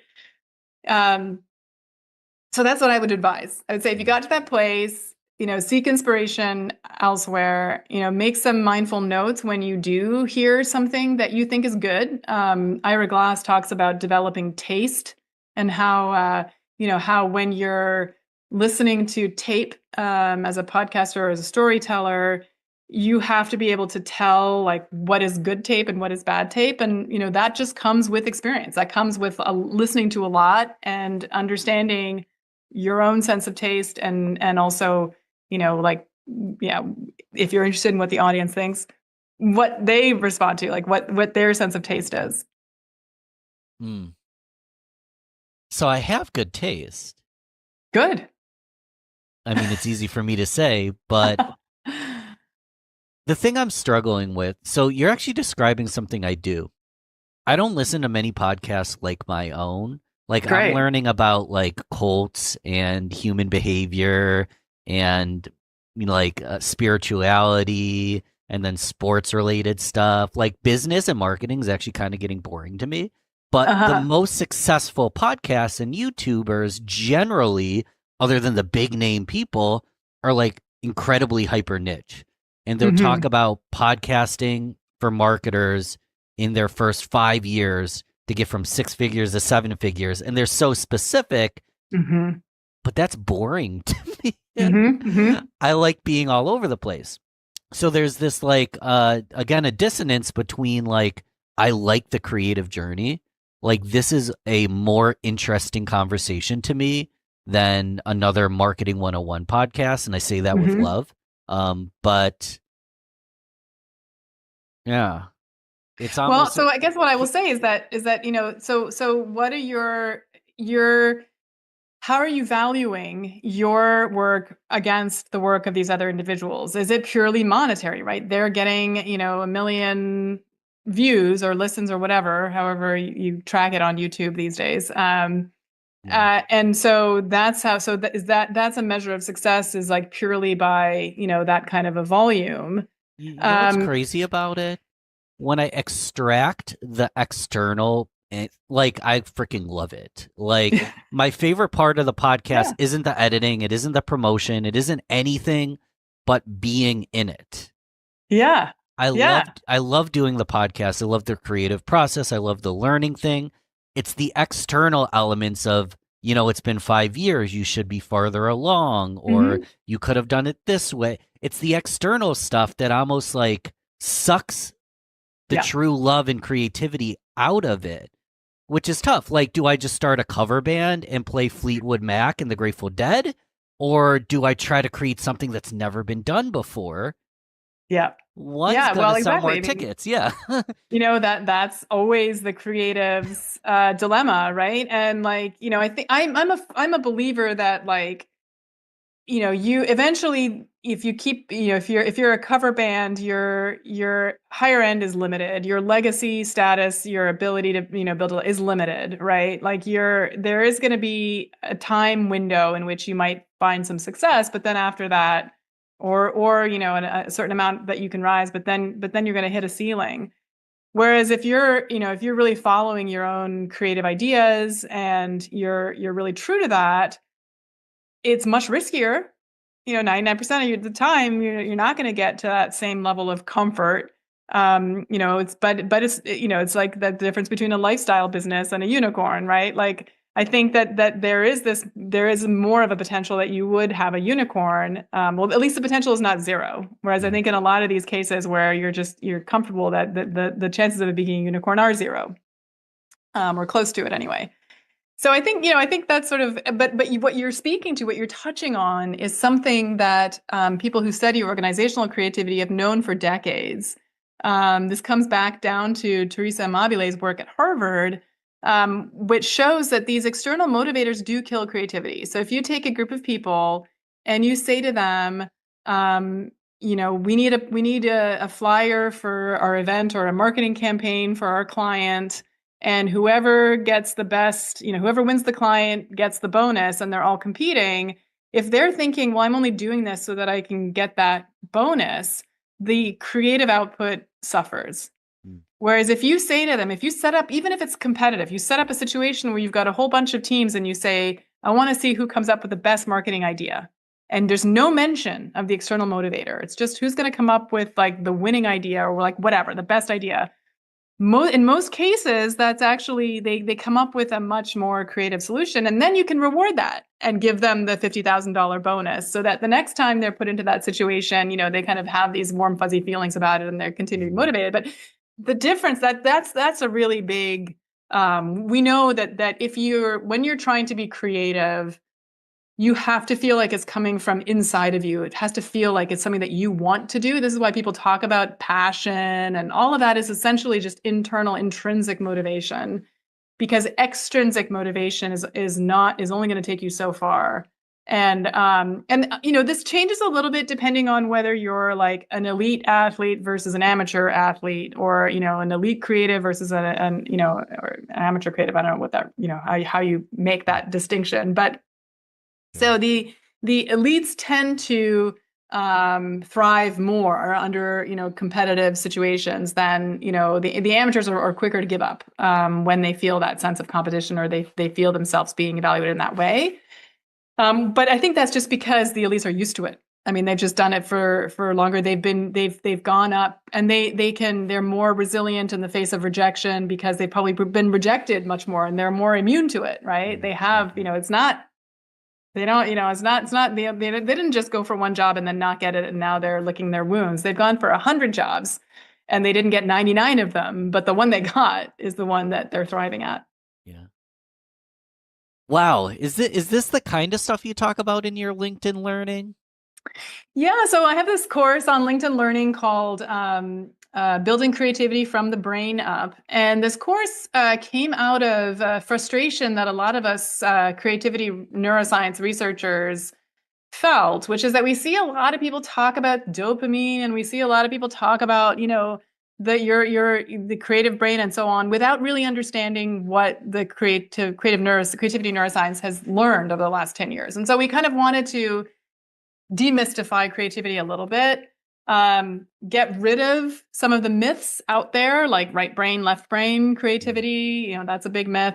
The fact that, dopamine is only about motivation and that's also a myth. Dopamine has a lot of other roles in the brain, but really to give people the science-backed tools to understand the creative process, understand the three main brain networks involved in creativity, and then give them tools on how they can leverage this knowledge and apply it, to their work and outside work life.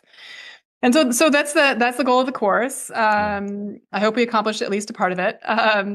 But essentially, one of the things that I try to do in the course is really break down creativity into its component parts, because it is not one thing.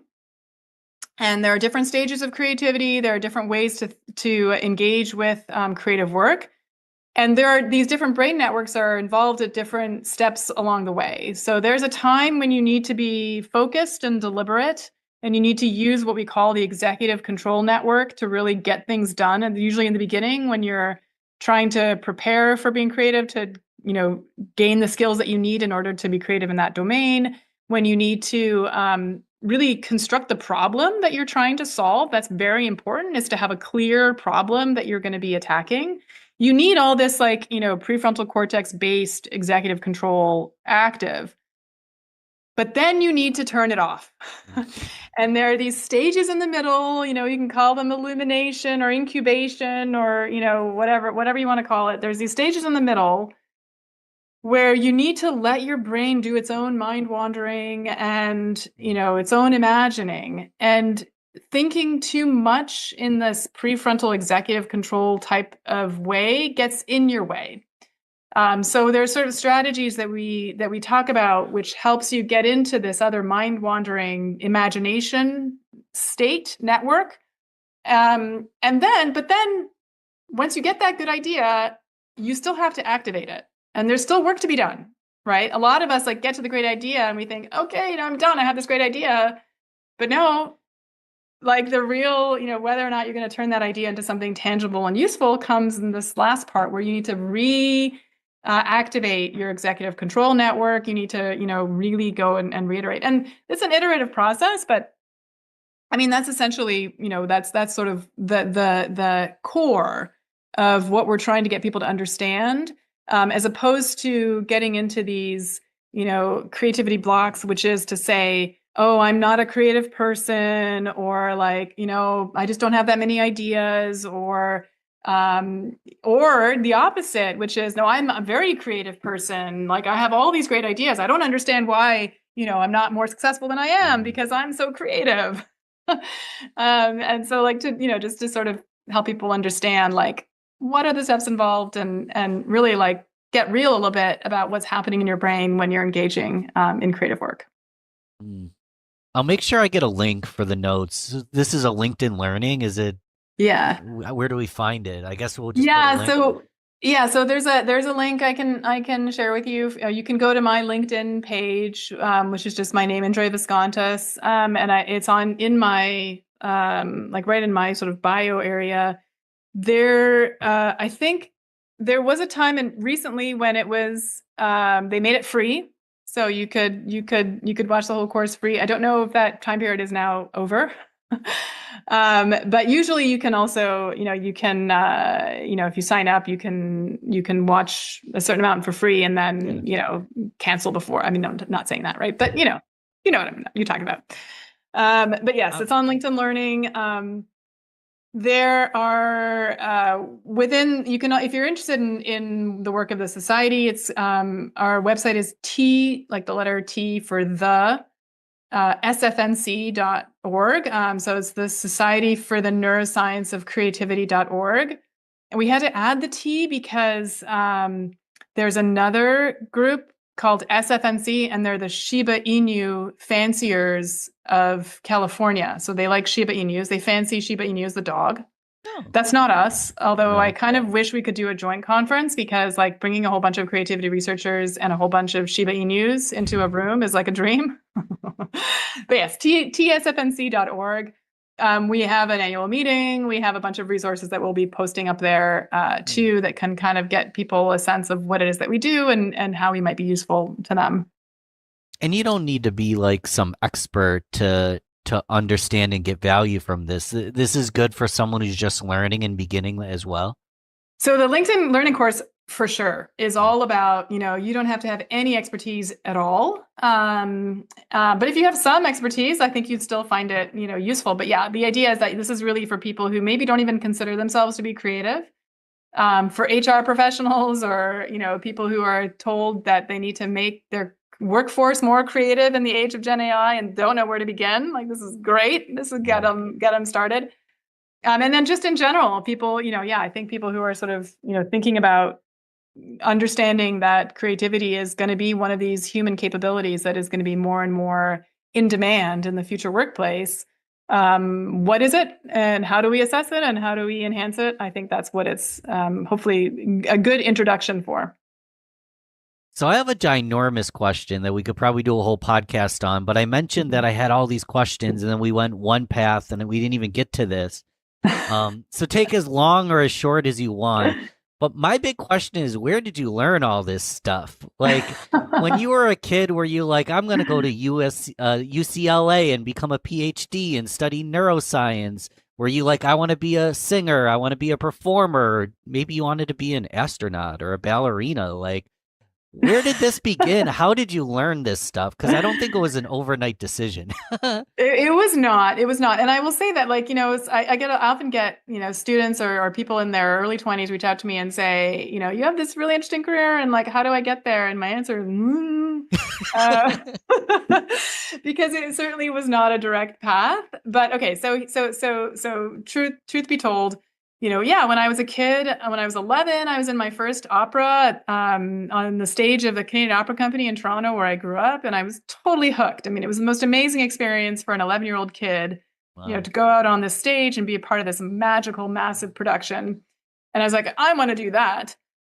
But, the reality of making a living as a musician hit pretty close in high school when it was clear to me that, like, I didn't see a path. How do musicians pay their bills? And I also discovered the writing of the late, great neurologist Oliver Sacks, who really, wrote these case studies in neurology of these patients with these bizarre clinical conditions. But by telling the stories of these patients, like, he just illuminated to me what makes us human. And I was like, wow, like, I want to study the brain. That sounds really fascinating. And this was the time when a lot of these neuroscience tools were just, being discovered, that allowed us to watch a living brain in action without harming the person who, inhabits that brain.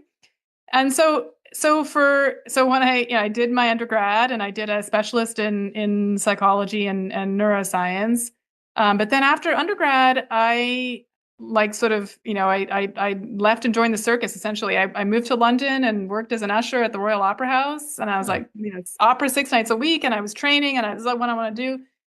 And then I got the opportunity to study neuroscience at UCLA, and I really thought, okay, well, I don't want to go into medical school because they eat up all your time. Like, you have no free time, no control over your time. And I would have to give up singing entirely if I did that. But maybe a PhD is different. Maybe there's more flexibility, and maybe at the end of a 5-year PhD, there'll be more kinds of projects that I could do. And so I approached it that way. I continued to train my voice. I sang in the summers at various opera companies and so on. And then once I graduated from my PhD, that's when I started to wonder, like, what would my voice be like if I devoted the same amount of energy as I did to my neuroscience work to, learning how to sing? And so I got a master's in music and in voice performance. And that was when I started to realize, like, I had a foot in these two very different worlds, the world of, classical opera singing and the world of neuroscience. I studied learning and memory. And there was so much of the neuroscience world that was useful to the classical music world that wasn't, reaching them.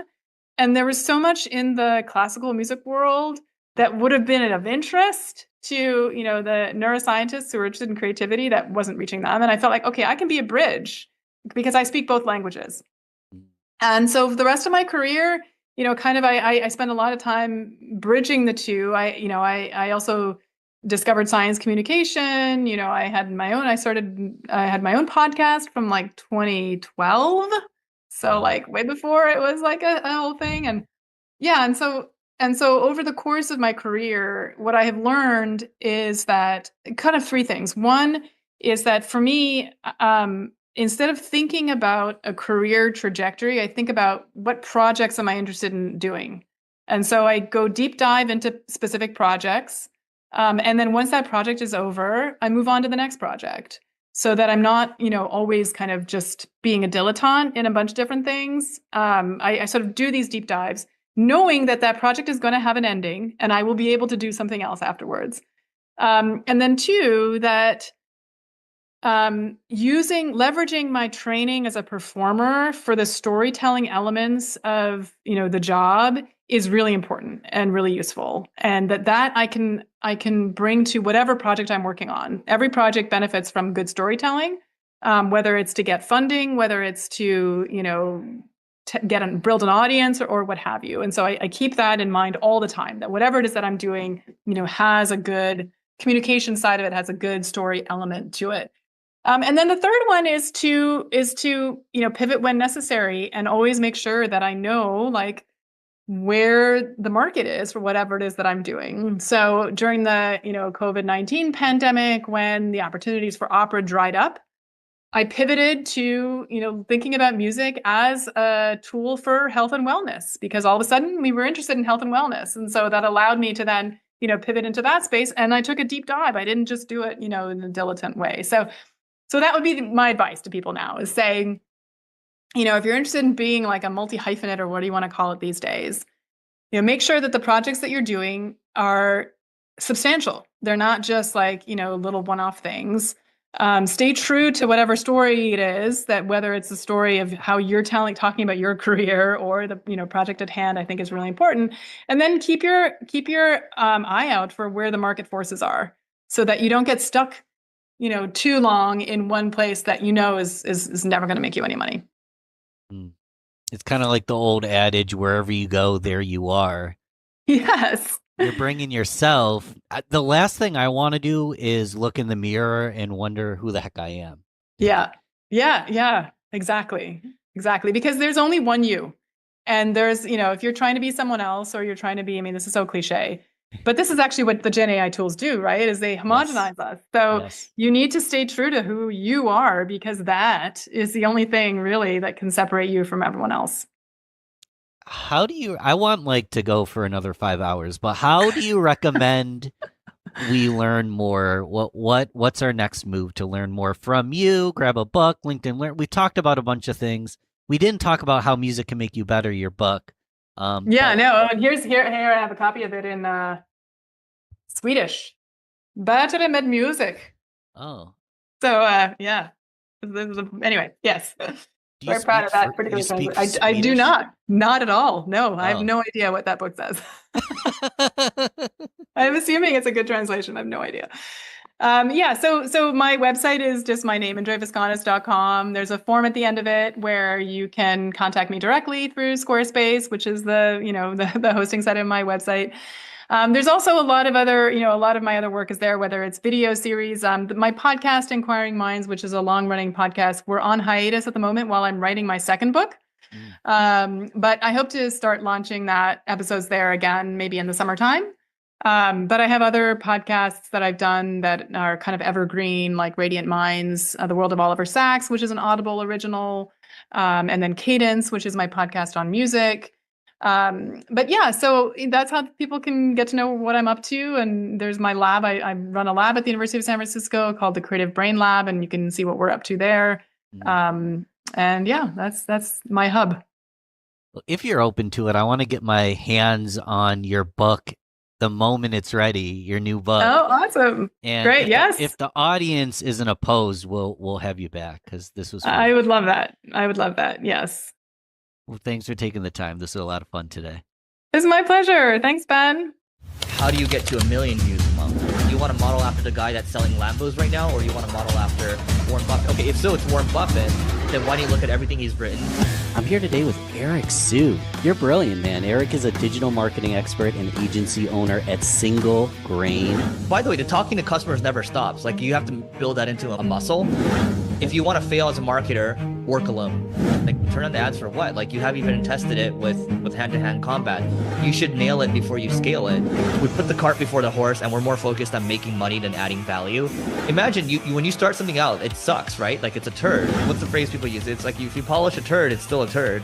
So, like, why would you scale a turd? You're listening to the Real Business Connections Network. Real Business Connections Network. Powered by Balbert Marketing, LLC. Subscribe now and check us out at realbusinessconnections.com. Enjoy the show. Welcome, everyone, once again to Learn, Speak, Teach on the Real Business Connections Network. I'm here today with Eric Siu. Eric, what's happening, brother? Yeah, I'm, can't complain. Life's good. Ben, thanks for having me. Yeah, so I'm excited to talk to you. You're a marketing genius, brother, and I mean that. And I'm wearing a high-level shirt here, a sweatshirt, and I'm not even a client of theirs. So I want to start there because I'm curious on your opinion on this. I was speaking at Traffic and Conversion Summit in Vegas, and High Level had a booth. And basically, all the booth was doing was giving away free stuff. They'd get your phone number and your email, and then every 3 hours, they do a drawing where they'd give away an iPad or AirPods, or they had a little place where you could film a video and they'd give the video away for free, or a micro podcast. And I got a bunch of free merchandise, high level, well, I said high level, but high level quality stuff. Not even a client of theirs, but I kept it on because I noticed I was going to talk to you today and I was wearing it. What did they do and why did they do it based on what I just described here?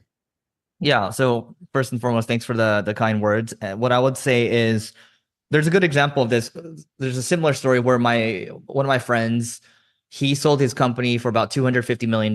And we would actually both speak at a lot of SaaS conferences. There's this one SaaS conference we'd speak at in Dublin. And he would actually buy 2 booths, not just one, but he'd get 2 booths and he'd combine them together. And what he would give is there'd be a stage actually at his booth where people can watch talks. There was actually a podcast stage that he had as well. And he gave away free coffee. It was high quality coffee and nobody else was really doing that at the time. Right now, everyone does that at conferences. And he had a rack where there's a bunch of swag as well, a bunch of t-shirts and things like that. And at the end of the day, he created something that was memorable. It wasn't just an experience. It was just, it's memorable, right? It's it's that one company that did all these things.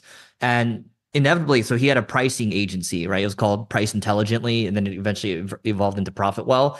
And eventually it's creating a lot of impressions at the end of the day, right? So for High Level, for you to wear their high quality sweatshirt, I wear my Asana shirt is years and years old. I have a lot of shirts that are super old startup shirts and it's free marketing for them. They're just getting more impressions, right? So I think it's like if you have some resources, extra resources to do it, go ahead and do it. But I think it is memorable at the end of the day, because the other thing is, I know in the internet marketing space, a lot of people are talking about high level, and maybe they just need a couple other, impressions or just like little reminders to go take an action. Makes perfect sense. A couple of details I didn't mention is they were playing music and they'd send you a text before every drawing. So I swear to God, I was one of the speakers that I feel like there was less people there because everybody's at the booth. And I don't even know if people understand why they're there. They're just winning free stuff for no reason. Well, people like free stuff, right? People like free stuff. People like and there's also like a lot of it's fun. It's like they gamified it, right? So when you think about all the games that you might have played growing up, it's like think about the LinkedIn badges, people like the top voice and all that stuff right now. It's just all gamified at the end of the day, and it makes people want to compete with each other. Is there value in being a top voice? Is it perceived value, or is it something anybody can earn? Yes. That's a great way to say it. It's perceived value. I see no other value besides that. I got a couple DMs. People were excited me when I got an Instagram check mark that I was verified, and I paid for it. I just paid for it. Yeah. You mean you paid for it like in 2023 when they made it payable, or? Correct. Oh yeah, that's interesting. Yeah, that's worked out well for them. That's been it's added a couple, nice 8-figure side business for them. Well, I noticed like Alex Hormozy had over 1 million followers, and he was not verified at one point. And then Ben was able to swipe a credit card and get verified overnight. So that says something. Yeah, I mean, they changed it, right? Once Zuck saw Elon charging for the check marks, he's like, oh, I'm just going to do the same thing. And I think they drive, it's like a healthy 8-figure thing for them, and it's not like much maintenance for them. So it's good. Let's slow down to speed up, because I haven't introduced you yet for the listener that isn't here for Eric Siu. They just stumbled onto this podcast. You're brilliant, man. Eric is a digital marketing expert and agency owner at Single Grain. He's the co-host of Marketing School podcast with Neil Patel. I just noticed you guys just passed 2,000 episodes. That's badass. Did we? I think is it 2,000? Like, by the time this comes out, it'll be well over 2,000. But it was at 2,000 when I checked last. Interesting. You know what's so here? Like it's at 2060. It's 2659 right now. That's what it's at. Oh, really?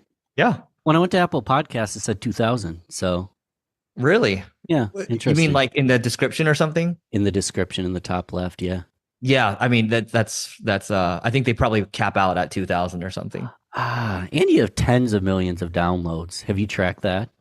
Yeah, it's so we've like switched hosts a couple of times, but I would just say we're probably very close to 100 million right now. So I also love the YouTube channel, Leveling Up with Eric Siu. You've had people like Cody Sanchez, Alex Hormozy, Mark Manchin, and you're really helping people get better 1% every single day. So I appreciate what you're doing with Neil, and to add value to the listener that maybe isn't like a nerdy marketer like us, I kind of want to challenge and do something we haven't done before. Let's say we were to launch something. Let's say one of two things. Our business is just not reaching its potential because we aren't marketing, or we're starting something new. So to reach its potential, we got to start marketing. Let's walk through what that even looks like. So what's coming to mind, whether it's a SaaS product, a service, B2B, B2C, what should be our like hypothetical case study of the day, and we can walk through it.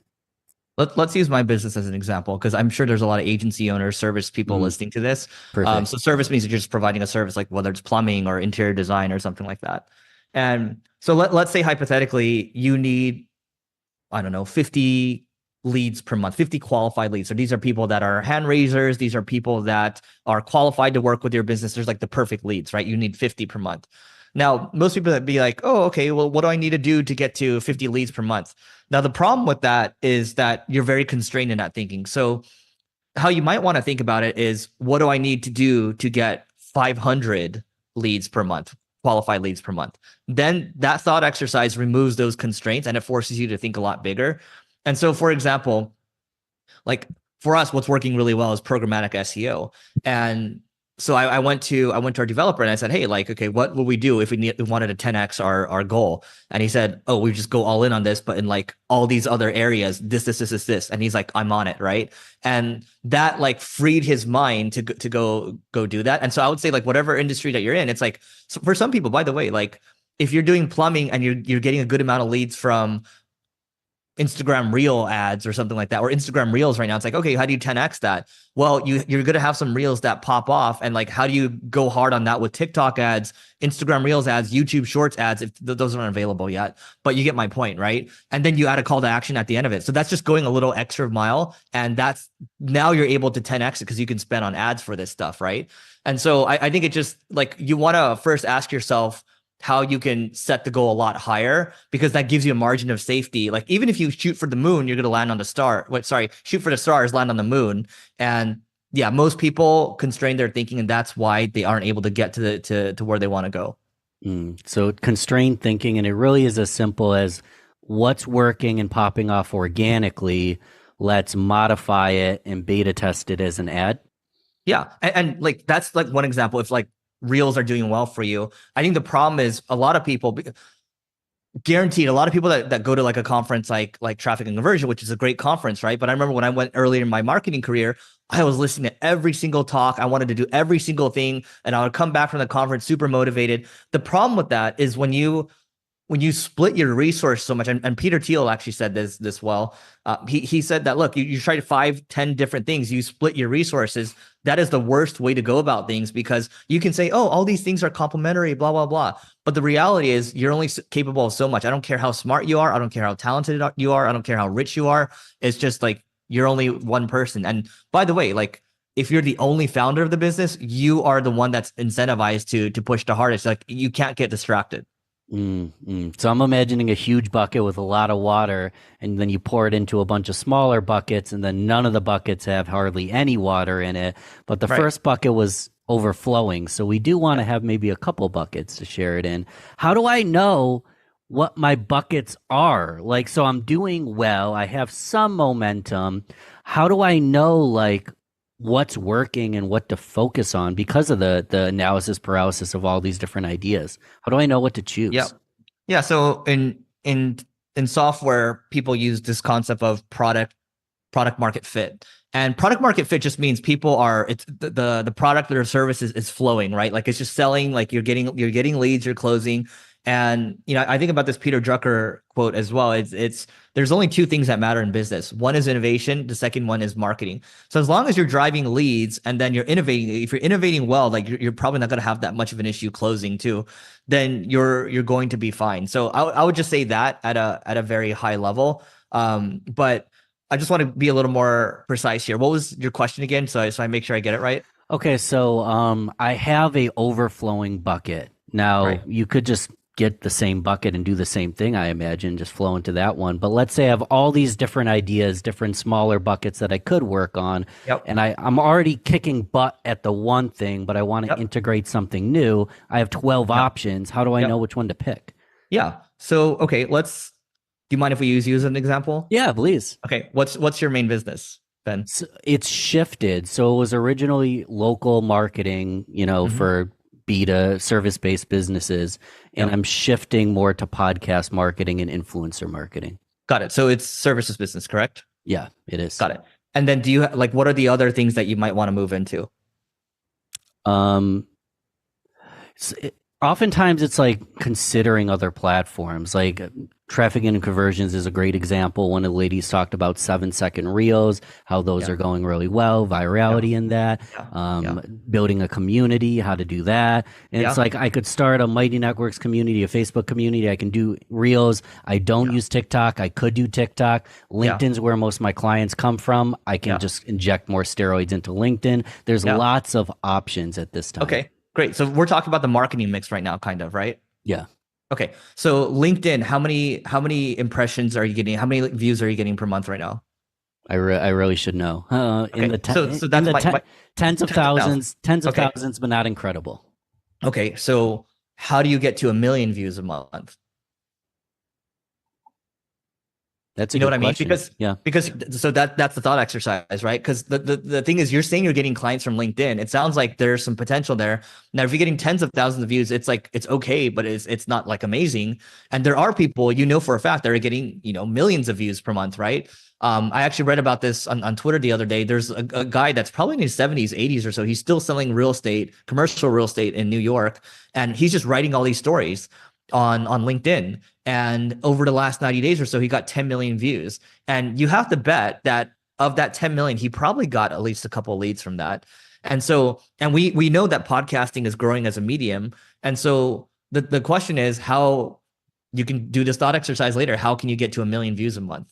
Because you haven't, like, the main thing for people, whether it's a business, like deciding on a different business bucket or a different marketing bucket, is they haven't even maxed out what they currently have, and then they decide to move to something else. Oh, it makes perfect sense. The one, it seems silly because you probably already knew this, but a great tip that I learned is that on LinkedIn, if you're putting together an event from your page, you can't have an opt-in form where they type in their name and email. But if you put it through a business page, you can have an opt-in form where they type in their name and email, then they opt it in with the email, and then you can retarget them via email. And I've been hosting events through my personal page for the personal branding. But again, that's just an example of something I learned. I'm doing LinkedIn, but I'm not doing it as well as I could. I didn't even know that. No, that's a good one. It's really as simple as if you're putting together an event, it could be a live event. You guys could live stream marketing school and get people to opt in to view it. And then you have That's funny. We actually we used to do that like years and years ago. Actually 2019, 2020, we were live streaming all the marketing schools. And now we're just like, we're doing more in person now. So, we could live stream it, but we're just too lazy. So let's go to this example and kind of break it down. I don't even know where we're going to take this. So I'm 32 and I'm finally in shape. I've never been in shape my entire life. I've never been a good athlete, but I hired a personal trainer. And if he can get me in tip-top shape, he can get anybody in tip-top shape. And he was even asking me today, and I don't do Instagram advertising. I'm not an Instagram expert. He was asking me, like, I'm trying to give away a free program for like 30 days free. And if they hit their goal, then I make an offer for the next step. And like, he has a great program. It's free. It's losing weight. He launched it at the new year. There's all the reasons that it would work. And I know for a fact he's really good at what he does, but he couldn't get anybody to sign up for his free thing. And he was talking about, well, should I run some ads on Instagram? What are your thoughts on the situation just to get started? Too early for him. I would recommend he reads the blog post from Paul Graham about doing things that don't scale. Most startups die from premature scaling. That is the number one cause. Timing is like a close number two. Like if you came up with like AI in 1980s, like it's probably a little too early. But now it's like the right timing for it. But I think that's the problem. I think with most people that are starting out, it's like, oh yeah, when should I turn on the ads or whatever? It's like, turn on the ads for what? Like you haven't even tested it with hand-to-hand combat. You should nail it before you scale it. And most people are just, I don't know, they see everyone else doing it. And so that's someone else's maybe chapter 7 or chapter 10. And they haven't even started chapter 1 yet. And they want to move to chapter 7. So I think it's just, sometimes it's about slowing down a little bit. And I know I talk fast, but like, that's why I have this turtle in front of me, right? It reminds me to take it slow sometimes. It's even on my phone too, right? Slow down right here. So I think he should slow down. What should he be focusing on? He should be focusing on talking to customers. He should be focused on doing customer development. He should be focusing on testing his offer with his friends and family first, and then going around to his other circles, and then maybe to other like clients like you and testing the offer, seeing how people are reacting to it. And then once maybe he gets, I don't know, 20, 30, 40, 50 people that take it, then he can think about running ads. But he hasn't nailed anything right now, and he's trying to scale it. Like imagine you when you start something out, it sucks, right? Like it's a turd. So like, why would you scale a turd? Like you wouldn't want to do that. You want to make sure that it's actually a good offering. So that's what I would say. So a scaled turd is just a larger turd. Yeah. It's like, what's the phrase people use? It's like, if you polish a turd, it's still a turd. So it's true. It's true. Yeah. How, you said you test an offer. How do you test an offer?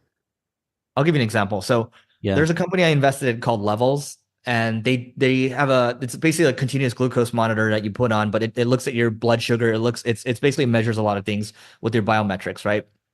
And I remember when the CEO reached out to me, we had a conversation, and then I realized that he was doing customer development, meaning he was asking me a lot. He's like, do you use a Peloton? Do you do this? Do you do this? Do you do this? Right. And I was like, so how many of these have you done? He's like, 4,000. 4,000. Okay. And, they still hadn't started to scale ads or anything like that. He was doing a lot of customer development to help inform how he wants to handle his product roadmap and how he wants to build his company and how he wants to, basically how he wants to move things forward. Right. And most people aren't even willing to do like 50 of these or even 10 of these or 5 of these or so. So that's how you have to start. And that's like an extreme version of doing it. But even like the good thing about being in the Bay Area is that, it's a very dense area. And then in called pre-2020 or so, everyone's just meeting up with each other. Hey, let's meet at this coffee shop over here. Oh, let's do this over here. So a lot of people are doing customer development, right? I think the problem with the marketing world is we try to amplify something that sucks. And so that's what, it just goes back to what I said. Amplifying something that sucks. So it goes back to, again, a silly, simple question. How do you ensure it doesn't suck? Because I'm a firm believer in word of mouth. I think it's brilliant. And I want my clients to be cheerleaders for me, advocates for me. But none of that's possible without a good product. And how do I ensure that my product or solution actually is good? Like, what do you look for? Yeah, you have to. So it goes back to the same boring thing I'm saying. And I recommend everyone read the book, The Mom Test. You're just going out there, you're asking a lot of questions, you're iterating. And as you iterate your product or your service, you're still talking to customers. You're constantly by the way, the talking to customers never stops. Like you have to build that into a muscle. And it's like, hey, okay, so for example, let's use the agency, my agency as an example, right? Sometimes I'll still get on calls with clients and be like, okay, so how are things going right now? Oh yeah, this, that. Oh yeah, it's so good. Okay. I was like, and I don't really care if they say it's good. But I'm more so, hey, on a scale of 1 to 10, how innovative have we been, right? And 10 being max. And oh yeah, 8 or something. I was like, okay, so what's stopping it from being a 9? And then I'll ask them, I always ask them at the very end, what is one thing that we could do better? And then you get the real gold, right? So, well, I could use you guys being a little more proactive sometimes with the ideas and all that. Okay, got it. Okay, that's a good insight. Then it's like, okay, so how do we actually start to be more proactive? How can we start to be more innovative? How do we actually measure that? But you don't get that insight unless you talk to the customers. And again, I'll go back to again, I come from the internet marketing, digital marketing world, but the thing for me is I actually worked in tech as well, right? And I think the problem with most internet marketers, I would say, is, and it's funny that's still even a phrase today, is we put the cart before the horse and we're more focused on making money than adding value. And that's what makes the industry get a bad rap. And that's why I tend to avoid those areas. Yeah, I can only imagine quick hit, money wins is a race to the bottom because you have to completely launch something new, churn.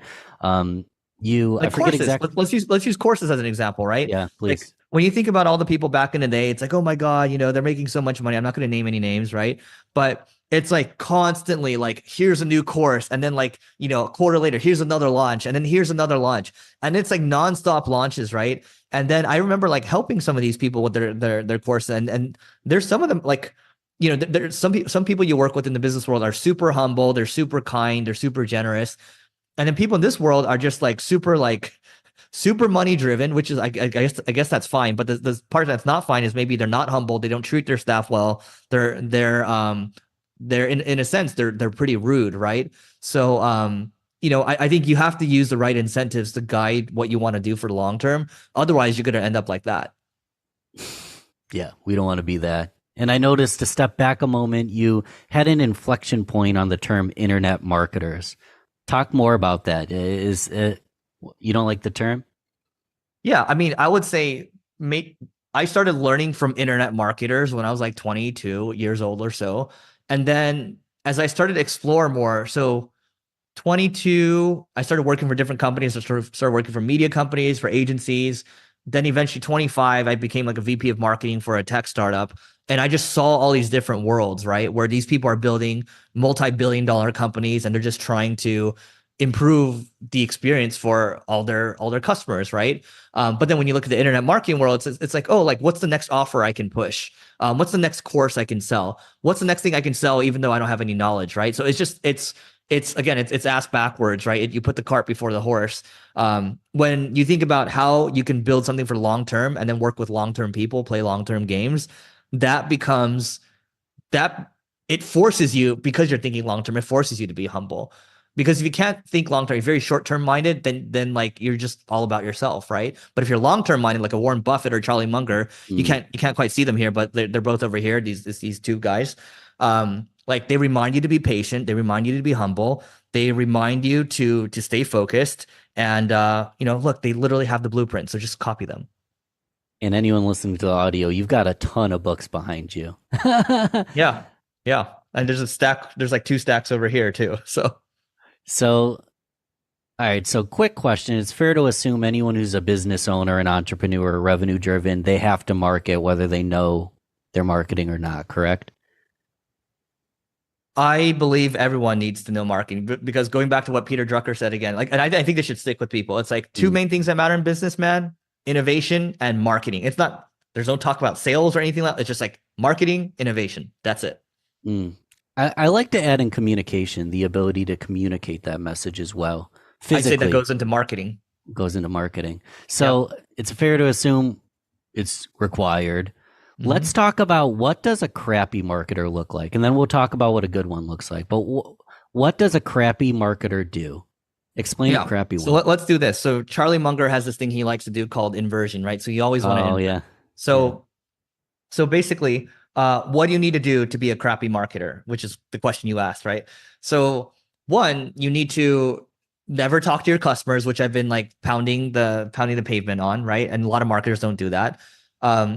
2 is to never be willing to fail. That's another one, right? You have to be willing to experiment. And 3, related to the failing piece, is people that are never willing to run experiments, right? Like, and actually, let me just tie that in with people that have strong opinions that are strongly held. Meaning that you can have a strong opinion, but if they're held loosely, then that's good, because you can change your mind. But if you don't have an open mind, then it's like, then you remain stagnant, right? I'm trying to think about all the other situations where I failed, because it's easier to just think about, hey, where do I need to fail? So like, I just don't go there, right? And then you basically just have the reverse. So like this, whatever answer I'm giving you right now, that is just the reverse of that is the answer to your second question. So other areas, not communicating with your team.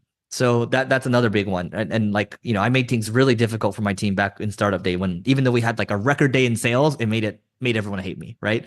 What else? Oh, good marketers. If you want to fail, let me reverse it. If you want to fail as a marketer, work alone. Like people, I would say there's a lot of people out there. Sure, they make decent money a year, right?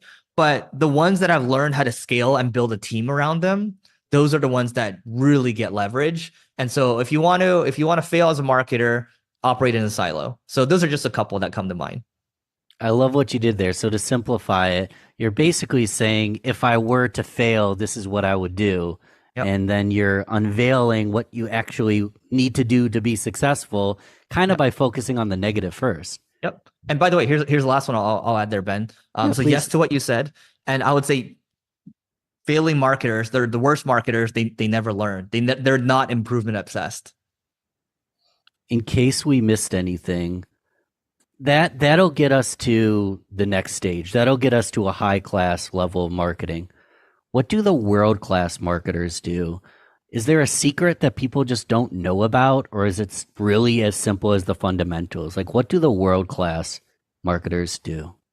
Yeah, so it actually dovetails from the last point I gave. It's the world class marketers are improvement obsessed. So I'll give you an example.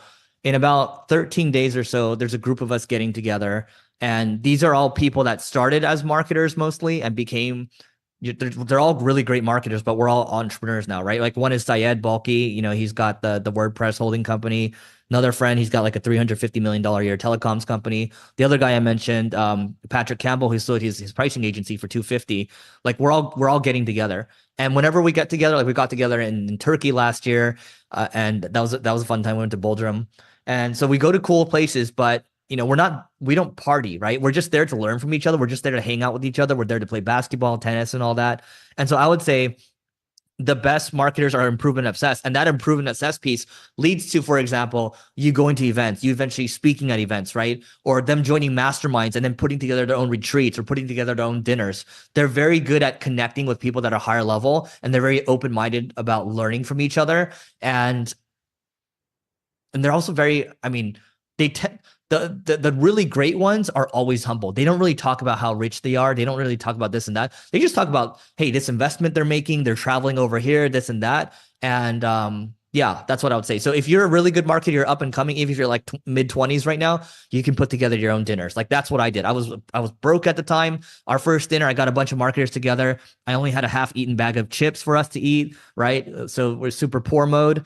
And then eventually, we leveled up to having like, Mediterranean food. Like it just got better and better, right? But my point is, there's no too early on this. Like you can start at any time. Start at any time, continue to stay humble, continue to level up.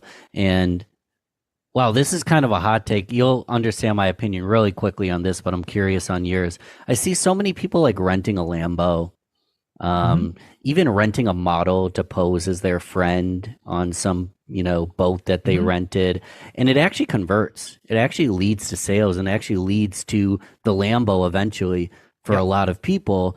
But from just outside observation, I'm not in this class, but the highest class, the highest wealthy people, they're wearing like a sweater vest and they're sitting at a diner hanging out with their buddies, and then they tip 400% because they can.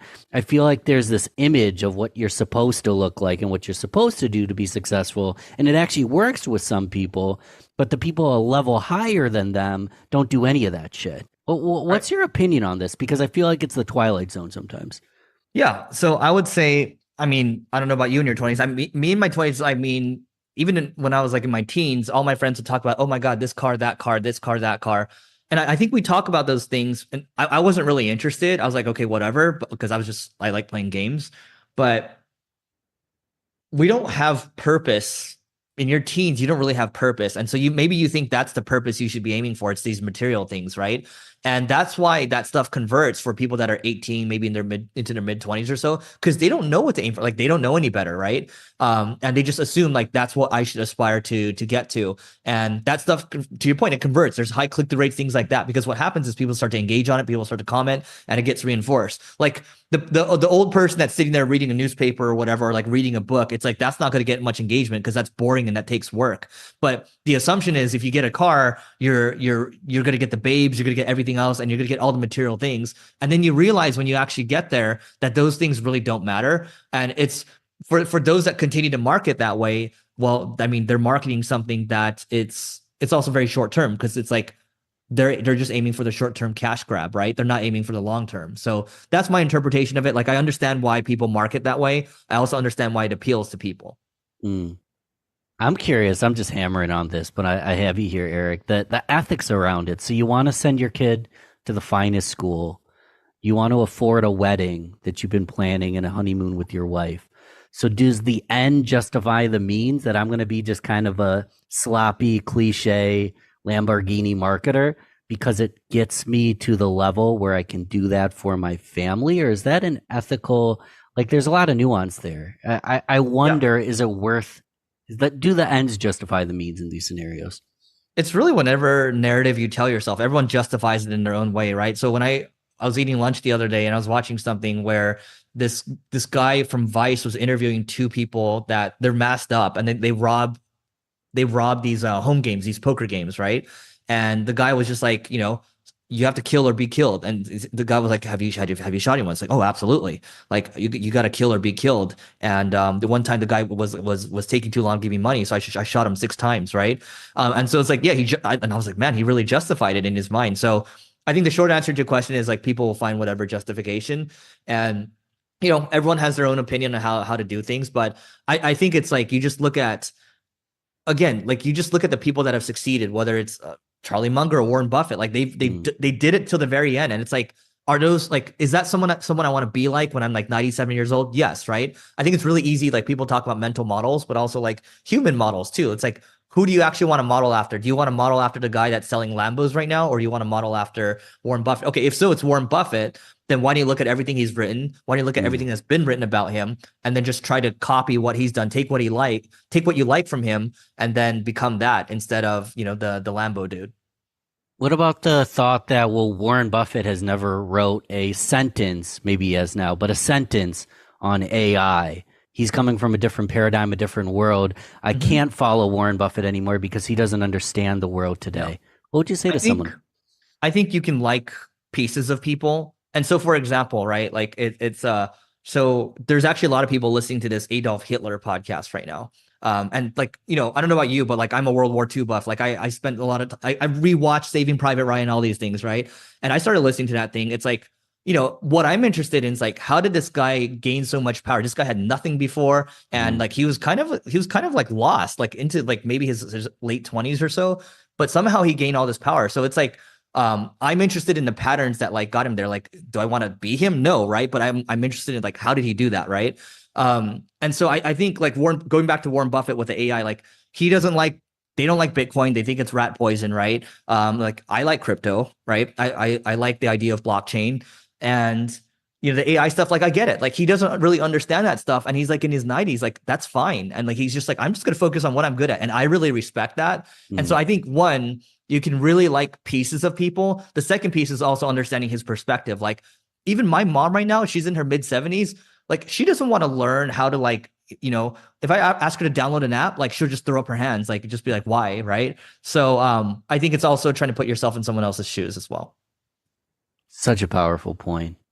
So we're young, and we got to end on AI because everyone will be mad at me if I don't bring up AI with Eric Siu. So we're young and just getting started. We have most our career ahead of us. Can we be successful without adopting AI? I mean, you can, depends on the industry that you're in. Like if you're going to sell something like, soil or something, probably okay for a while. But I mean, the broader question is online marketer, large audience. Yes. It's no different than the internet. To me, it's no different than the internet. It's no different than like the advent of the computer chip, right? It's no different than the advent of, the industrial age, like cars and all that stuff, right? It's just a part it's another layer to our society, and it's going to make things a lot more efficient.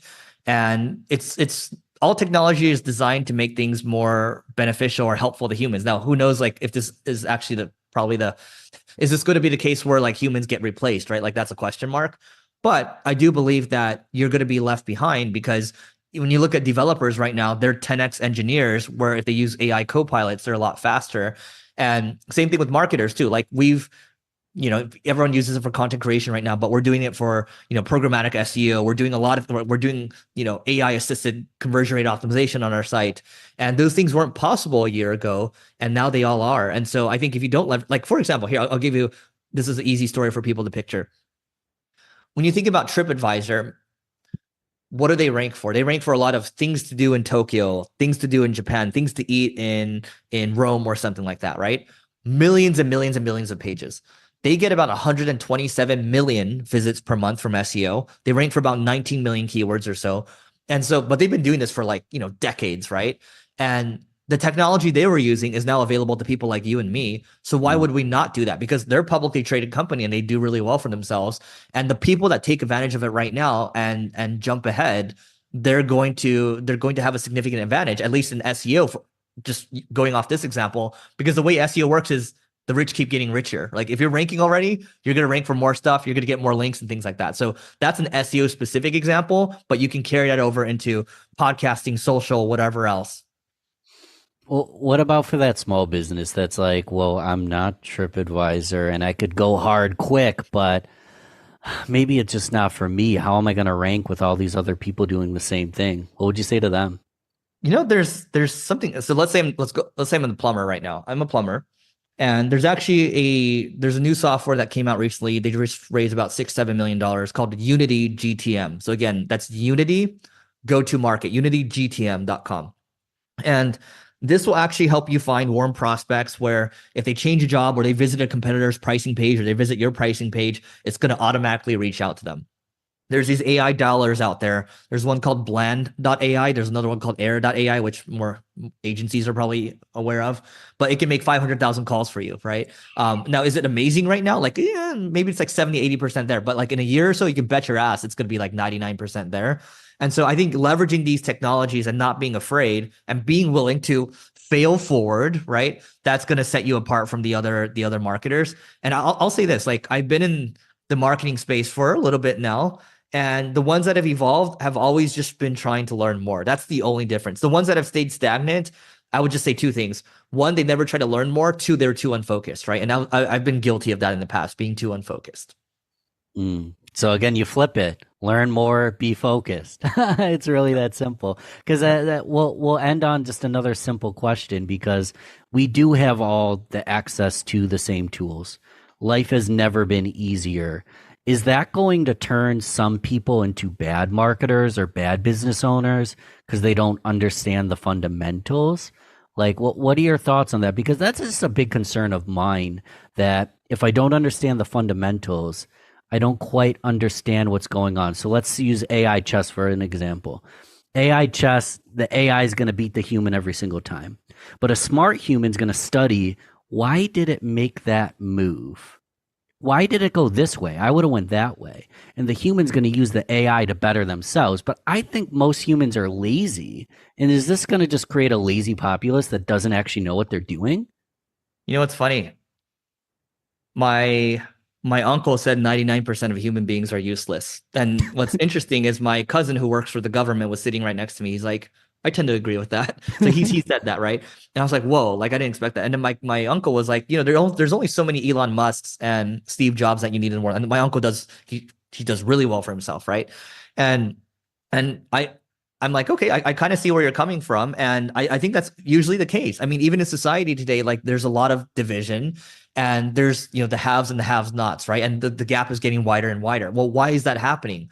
It's because the haves they're continually compounding their success, and they're just reinvesting. They're continually learning more, right? The people that are actually building stuff. Whereas the ones that are the have-nots, so to speak, those are the ones that are just complaining, pointing the finger, and people that are just not willing to take responsibility for themselves, right? So I think there's always going to be that in society. Like even if we have, here's the thing, like you just mentioned, like things are getting better. Things are always getting better, but there's still blame always going to the rich, right? Well, why is that? It's because people don't want to take responsibility. And so that's what I would say. I think there's always going to be people that are subpar. And then there's going to be, you know, you're going to have a contingent of people that are willing to go just a little more, just the extra mile, and then they get outsized returns. So just the extra 1%, the extra mile, the extra inch, and the 1% every day. 1% every day, the compound. I don't even know the math on that over 10 years. It's unreal, I can imagine. Yeah, I mean, I think each year it's like 37 times or something like that. So I don't know if it's that linear, but even if I'm 3 times, I'm happy. Even if I'm 3 times better. And you've been generous of your time. You talked twice as fast as me. So I feel like we got 2 episodes in one. And I already binge Marketing School any chance I get. Because they're so bite-sized. I can listen on a car ride. I can listen on a quick, you know, doing the dishes. I turn on Marketing School. So the best way, I want to tell the listener, the best way to support me is to support our guests so I can continue to bring on great guests. So Marketing School, baby. You and Neil Patel, that's in the notes to subscribe.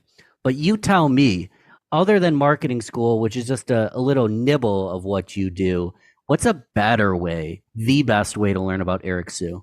Yeah, I'm going hard on YouTube right now. So I think we got like 1.4 million views this month so far. So if you go to Leveling Up, just type in Leveling Up Eric Siu on YouTube. I'm going hard on that. So it's a lot of long form podcasts that I'm doing. And that is another vehicle for me to learn from other people, but I'm just sharing it with everyone.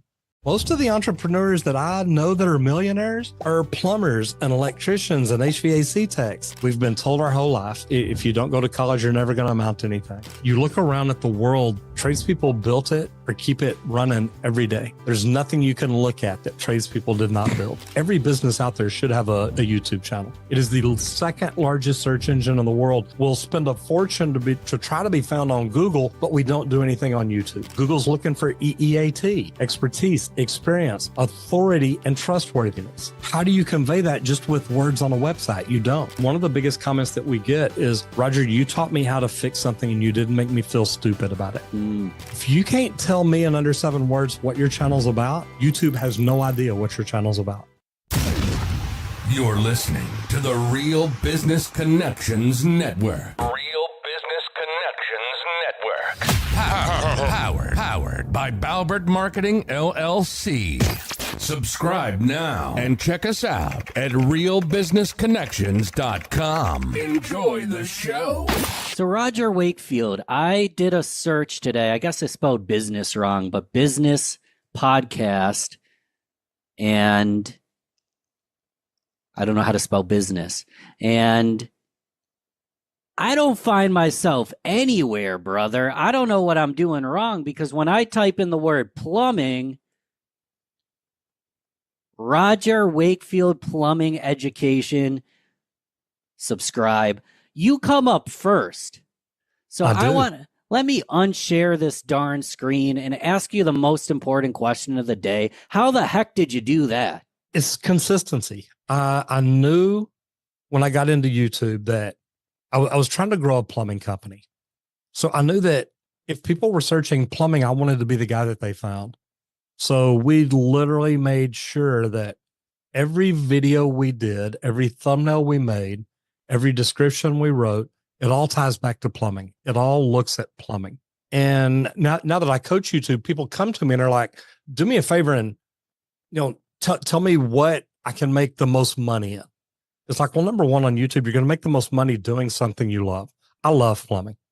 And that's all we talk about on our channel. Now, we may get into marketing for plumbing. We may get into water heaters, toilets, garbage disposals, anything at all. But everything we do talks about plumbing.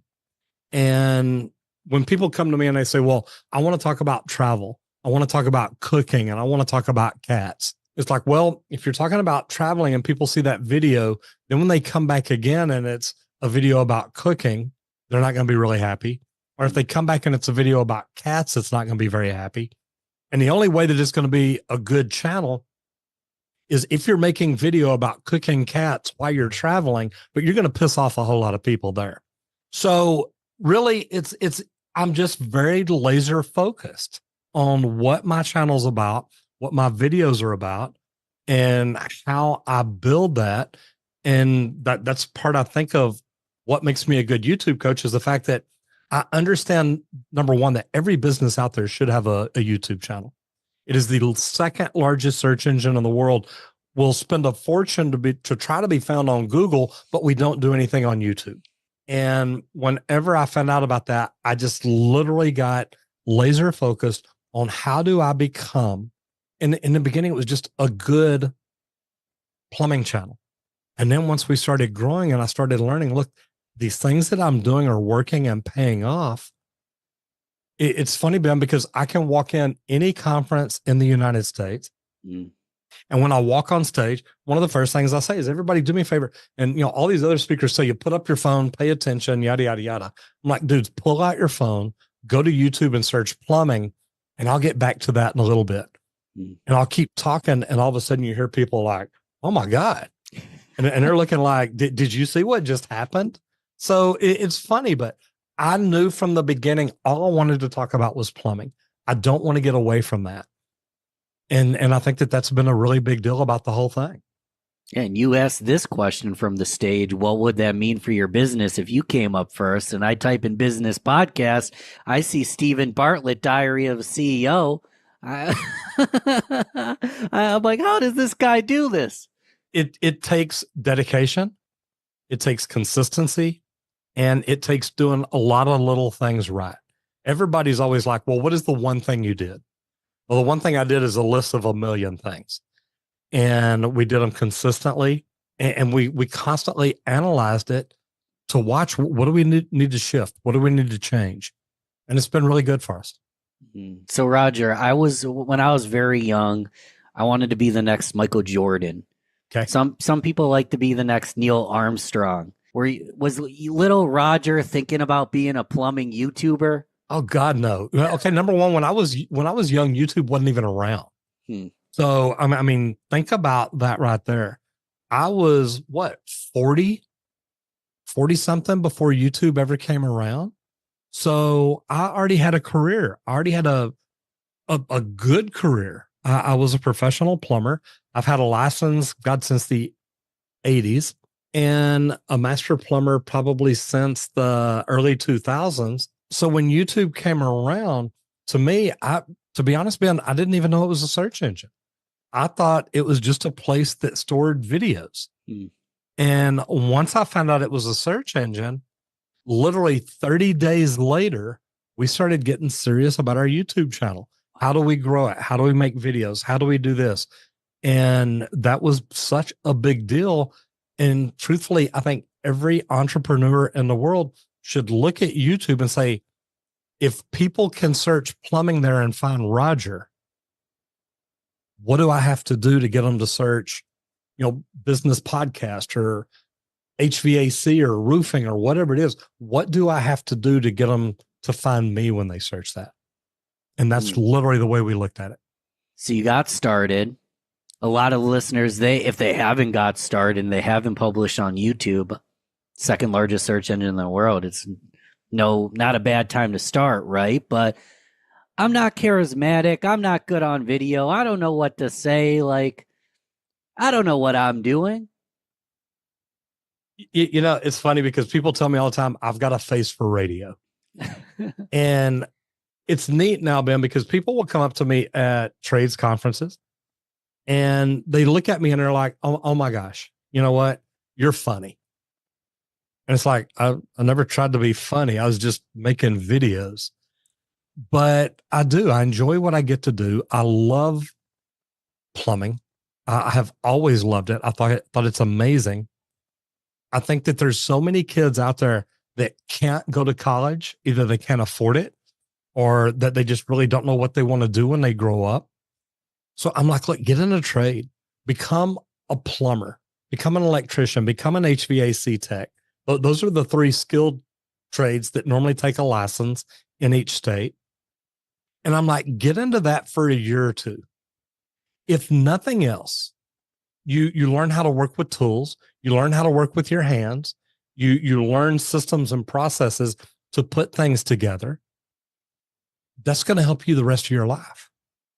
If you just go to college and goof off for 4 years and then get out and get a job doing something else, to me, you're 4 years behind the kid that walked out and walked into the plumbing program and said, I want to be a plumber, because now he's getting out making $80,000 to $100,000 a year. And you got out of college and you're like, man, I still don't know what I want to be when I grow up. So that's the way I look at it. Find a job that you can do where you work with your hands, you build things, you work on things. If nothing else, for the rest of your life, every girl you date, or if you're a girl, every guy you date, you're going to be able to walk in their house, fix their toilet, fix their drippy faucet, unclog their garbage disposal, whatever it is. They're going to be like, wow, that is freaking amazing. It works. Yeah, but what about this, Roger? So I make a modest but a handsome income just working from my laptop. And if you pick up your phone and look on Instagram, it seems like every young adult has a Lamborghini, a beautiful girl, and they've got crypto and NFTs and a new course. What, you want me to be a plumber? You want me to be an electrician? You want me to go open a parking lot?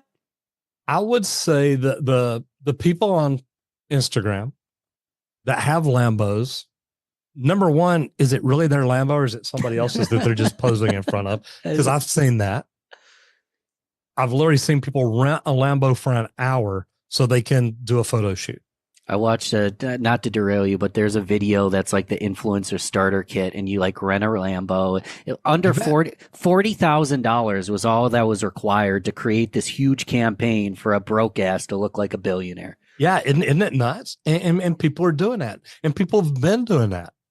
But the thing is about the trades, look, you can still become a millionaire in the trades.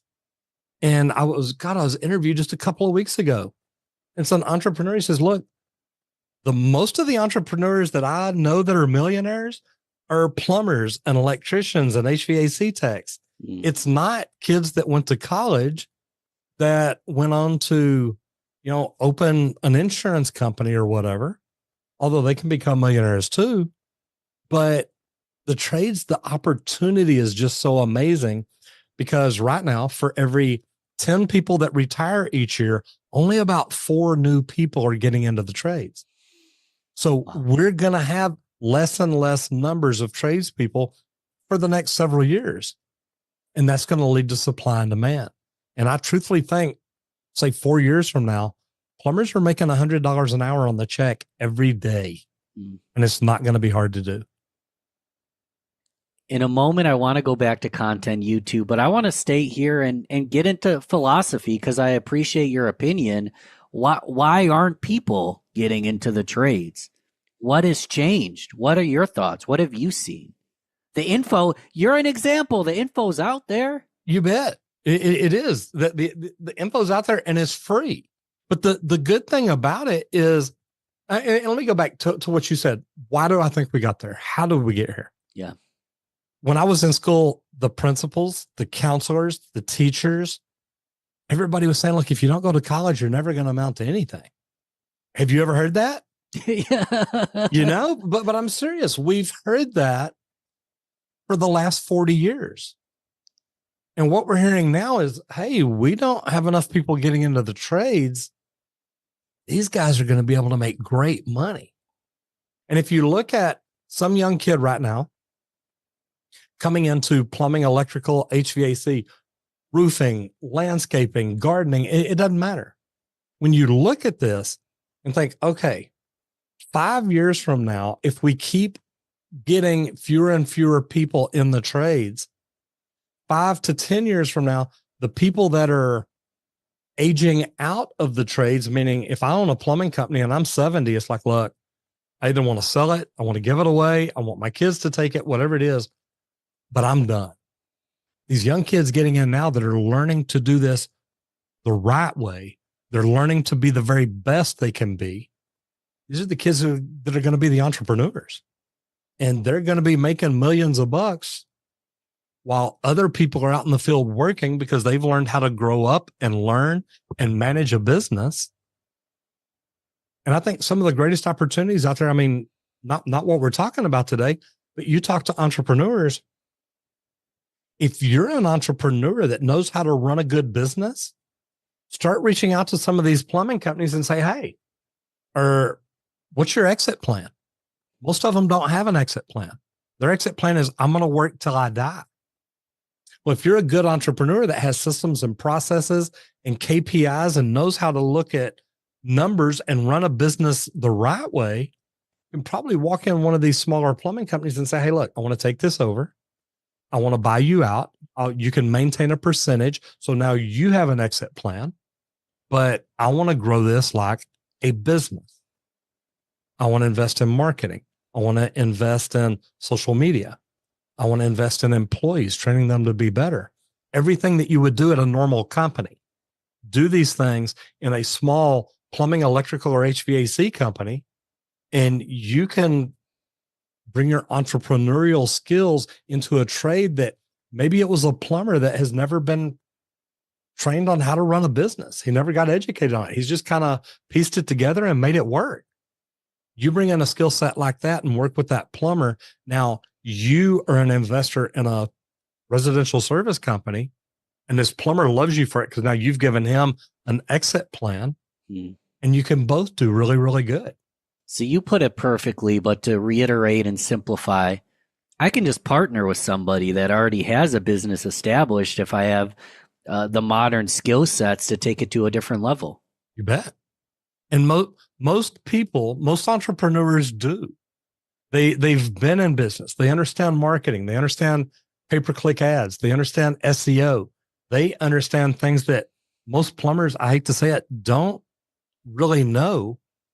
And when a new marketing company comes to us and says, hey, man, we checked your website. It's horrible. We can really make you grow. It's like, okay, let's talk. Well, first thing they want to do is rebuild your website. I spent $47,000 to make my phone stop ringing because marketing companies really rip me off every day. And that's when I started learning social, because I'm like, look, I've got to do something that I have control of.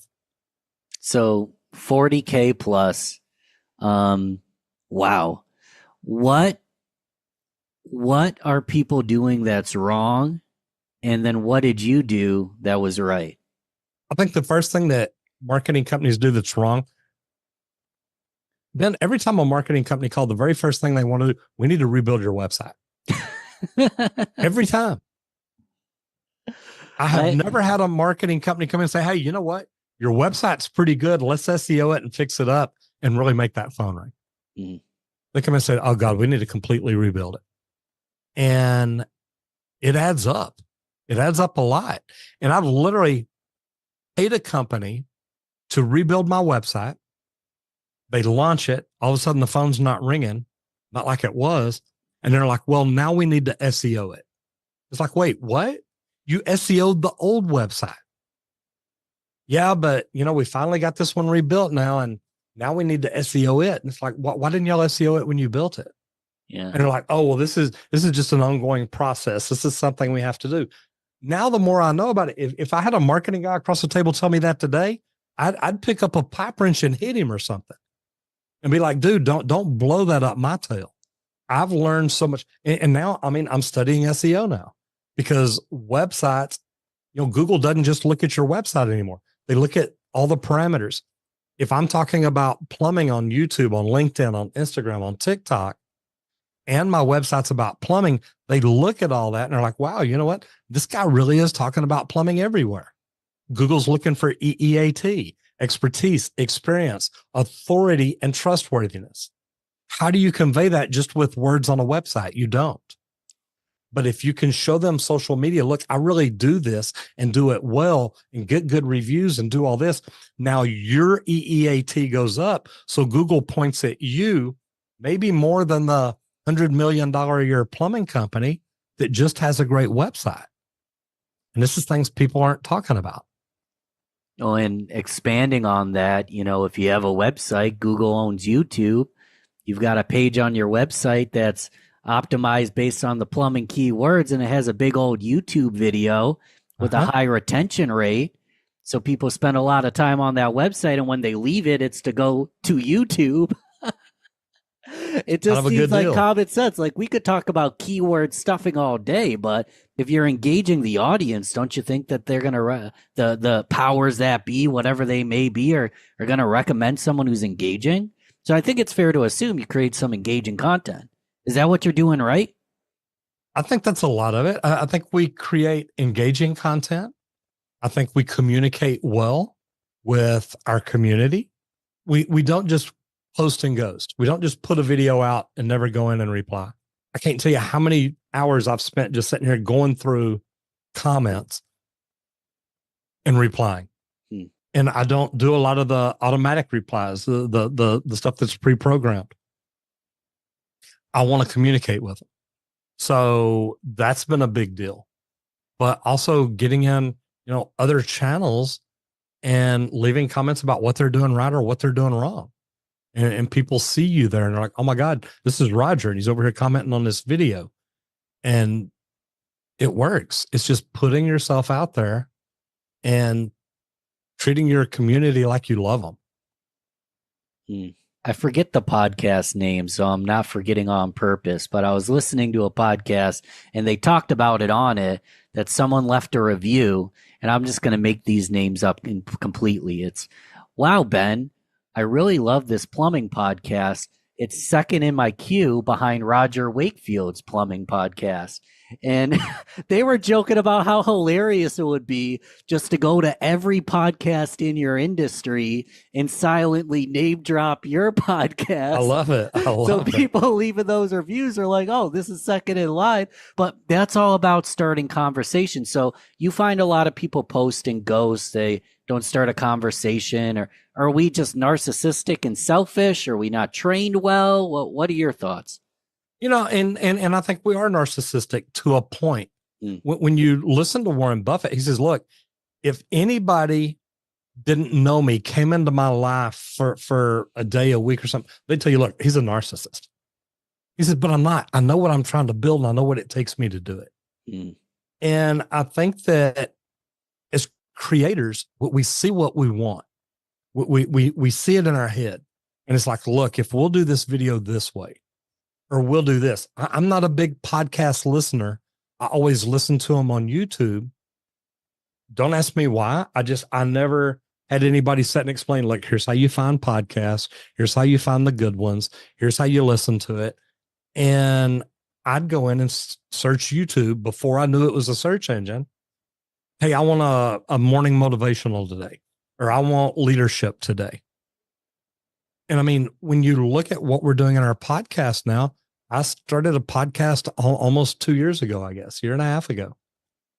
And I bring in other people and I talk to them about, what was it like for you getting in the trades? What was it like for you to become a really good tradesman? What made you want to become one of the best? And then about starting their business, and then about how are they growing it? Are you networking? Are you using social media? Are you using just paid marketing? So these are things that literally everybody in the trades needs to know, because one day they may have that aspiration to step up and own their own company. That's the Trade Talk? The Trade Talks, yeah. Trade Talks podcast. So I'll put that in the notes, obviously, to go subscribe to that. Let's circle back.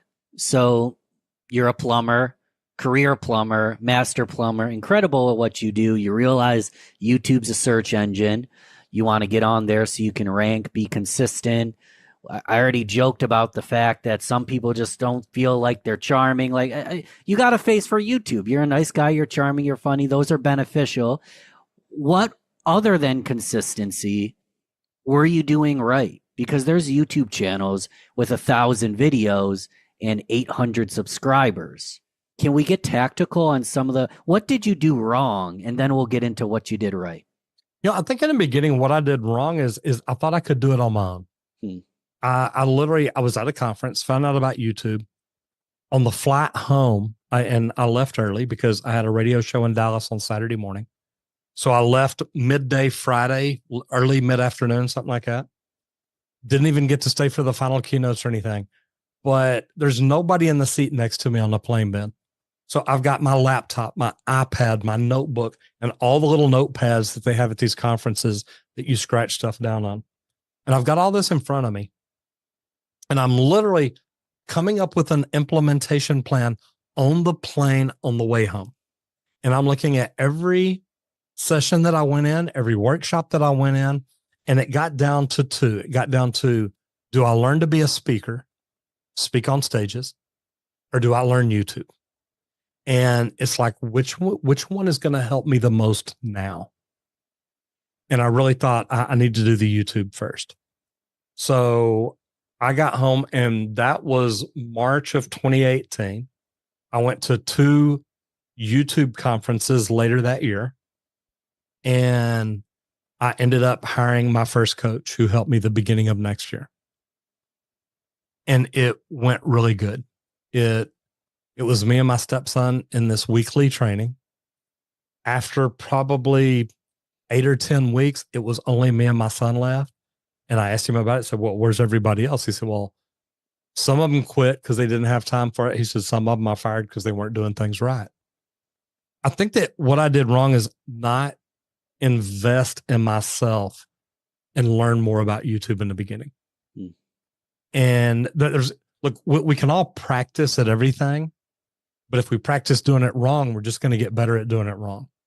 There's people that I watch on YouTube to see what they do and how they do it. And, it's R&D. It's not research and development. It's rip off and duplicate. And that's what we're all doing. Look at other people, see what they're, I have people literally message me, I love the way you did this video. I'm going to make one better. Good. I love it. Yeah. And we had this plan after we started doing YouTube and hiring coaches, more than one. We started looking at, how do we get 1% better every video? Is it a better thumbnail? Is it a better title? Is it a better video quality? Is it better audio quality? What can we do to get better? And we still look at that every day. Can we do anything to get better? What improves our product, our video? And it's a big deal. I love this. Stephen Bartlett, Dyra CEO, was talking about at a conference just adding an exclamation point. He has quotes in his thumbnails. Adding an exclamation point raised the click-through rate by like 1%, which is 1%. That's 1% better. So let's, as an example, because we could get really in the weeds with YouTube. Let's talk about one very high performing video. So I'll give you a moment to think about that, a very high performing video. And what I want to do is kind of get into what went right, why, and we don't know exactly, but why we believe it performed. Does any video come to mind for you? Oh, yeah. Anytime anybody asks me tell me about that one video. Yeah. We shot a video. It was how to stop a running toilet guaranteed, or how to fix a running toilet guaranteed. We shot it. We rolled a toilet into our office. We pulled a black curtain over the doors, slid the toilet in front of it. I had on an orange shirt, safety glasses, and my green gloves, and said, look, we're going to talk about how to rebuild this toilet, how to make it stop running. And we did, and probably shot 10 to 12 minutes worth of video. We had cut the back out of a tank on a toilet so we could show people the inside of it from a different point of view. And when we finished shooting that day, and Will, my stepson, he literally came into my office. He said, look, I'm going to tell you right now, this video sucks. I said, why? Yeah. He said, Roger, it's step by step how to fix it. There's not a lot of spot for B-roll. There's not a lot of stuff to do a bunch of extra things. And he says, it's a boring video. It's just how to fix a toilet. I said, okay. I said, look, because we had to rush to do this video to get one out. I said, look, let's work on getting ahead on our videos. That way we never have to rush. We've already got one there. That is now my top performing video. That video has over 5 million views. It's my most viewed video every month. Wow. Still. To this day. And it started out slow. It didn't do real good taking off. But then all of a sudden, man, it started getting views, a lot of views. And I think that's where we learned, if you give people things that help them, they'll watch it. You got to be clear in your communication. And one of the biggest comments that we get is, Roger, you taught me how to fix something and you didn't make me feel stupid about it. And look, I've been there. When I speak at conferences now, I walk on stage and say, look, I'm Roger Wakefield. I'm just a plumber. And, normally people start laughing. I'm like, no, seriously, I was unstopping toilets last week. I'll be unstopping them next week. But look where I'm at today. I'm talking to you about social media, about marketing, about advertising, about coaching, about growing, about whatever it is. And I'll go through everything that I want to teach.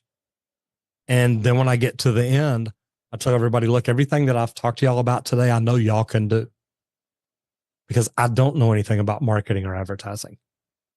And I did it. And I'm Roger Wakefield, and I'm just a plumber. And so many people come up to me after that and say, you inspired me because I think I can do this. And they're like, I don't mean it bad, but you're just a plumber. It's like, I know, I love that. But it's true. It's like, guys, I don't know anything about marketing or advertising. I never studied it in college. I didn't go to college. I went to the school of hard knocks. I learned plumbing. I learned how to do it in the field. And I just learned how to put good content together. I love people. I love helping people. And I think that's a huge thing. And if we do that, man, the world's going to be a great place. I love the humility. Can I toot your horn a little bit? Yeah, I'll probably deny it all, but yeah, go ahead.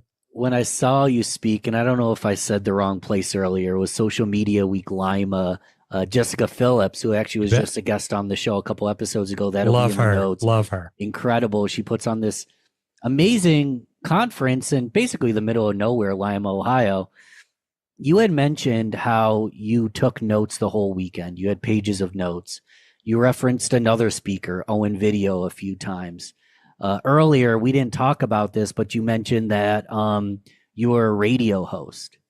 So you're a radio host who's a lifelong learner, that's taking notes, that's studying other people.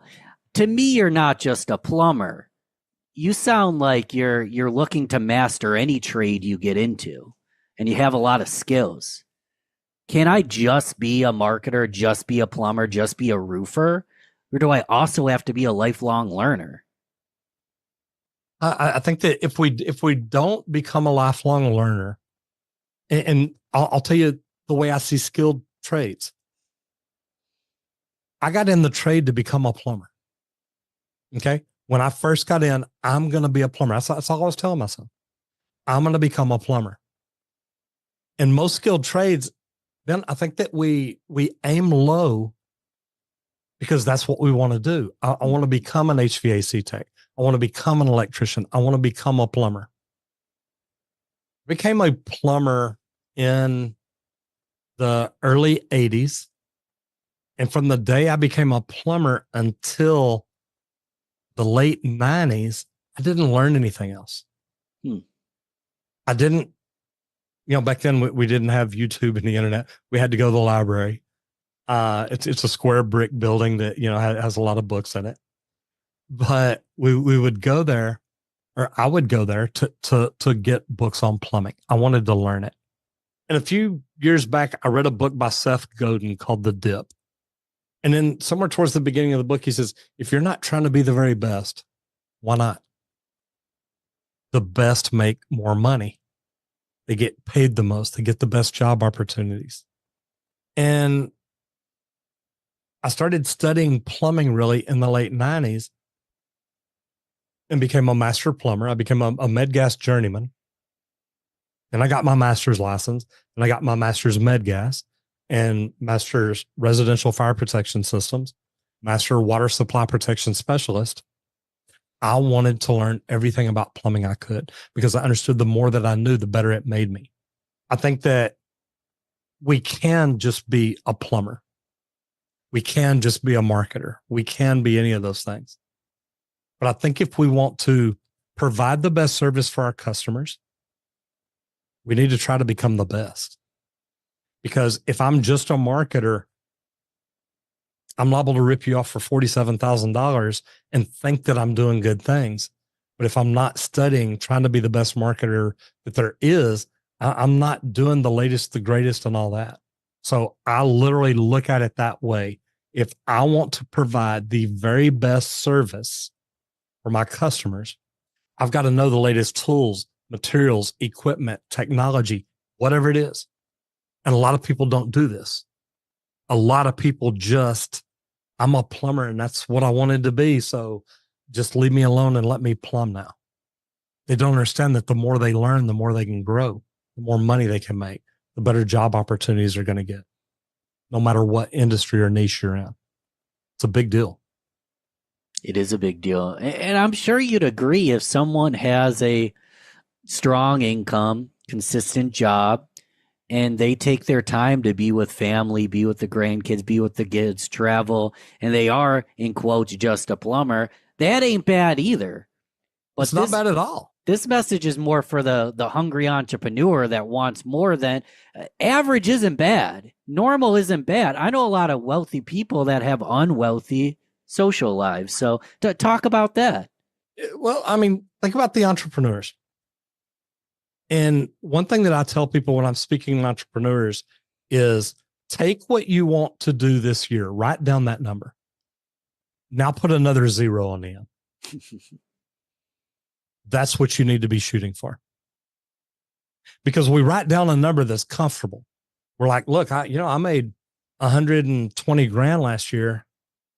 Man, if I'll aim for 124, that's a 10% increase. That means I'm going to have to work 10% harder. Yeah. That's great.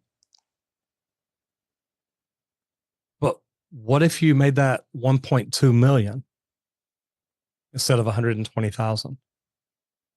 Now you've got to look at, okay, what do I have to change? What do I have to start doing? What systems and processes do I need in place? What, and not even what, who can I hire to help me get here? Don't ask what I have to do. Who can help me do this?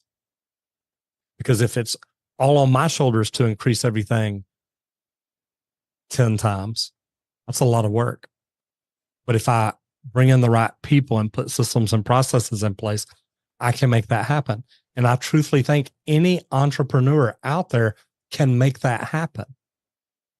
They've just got to look at what they're doing, how they're doing it, and what could they do different.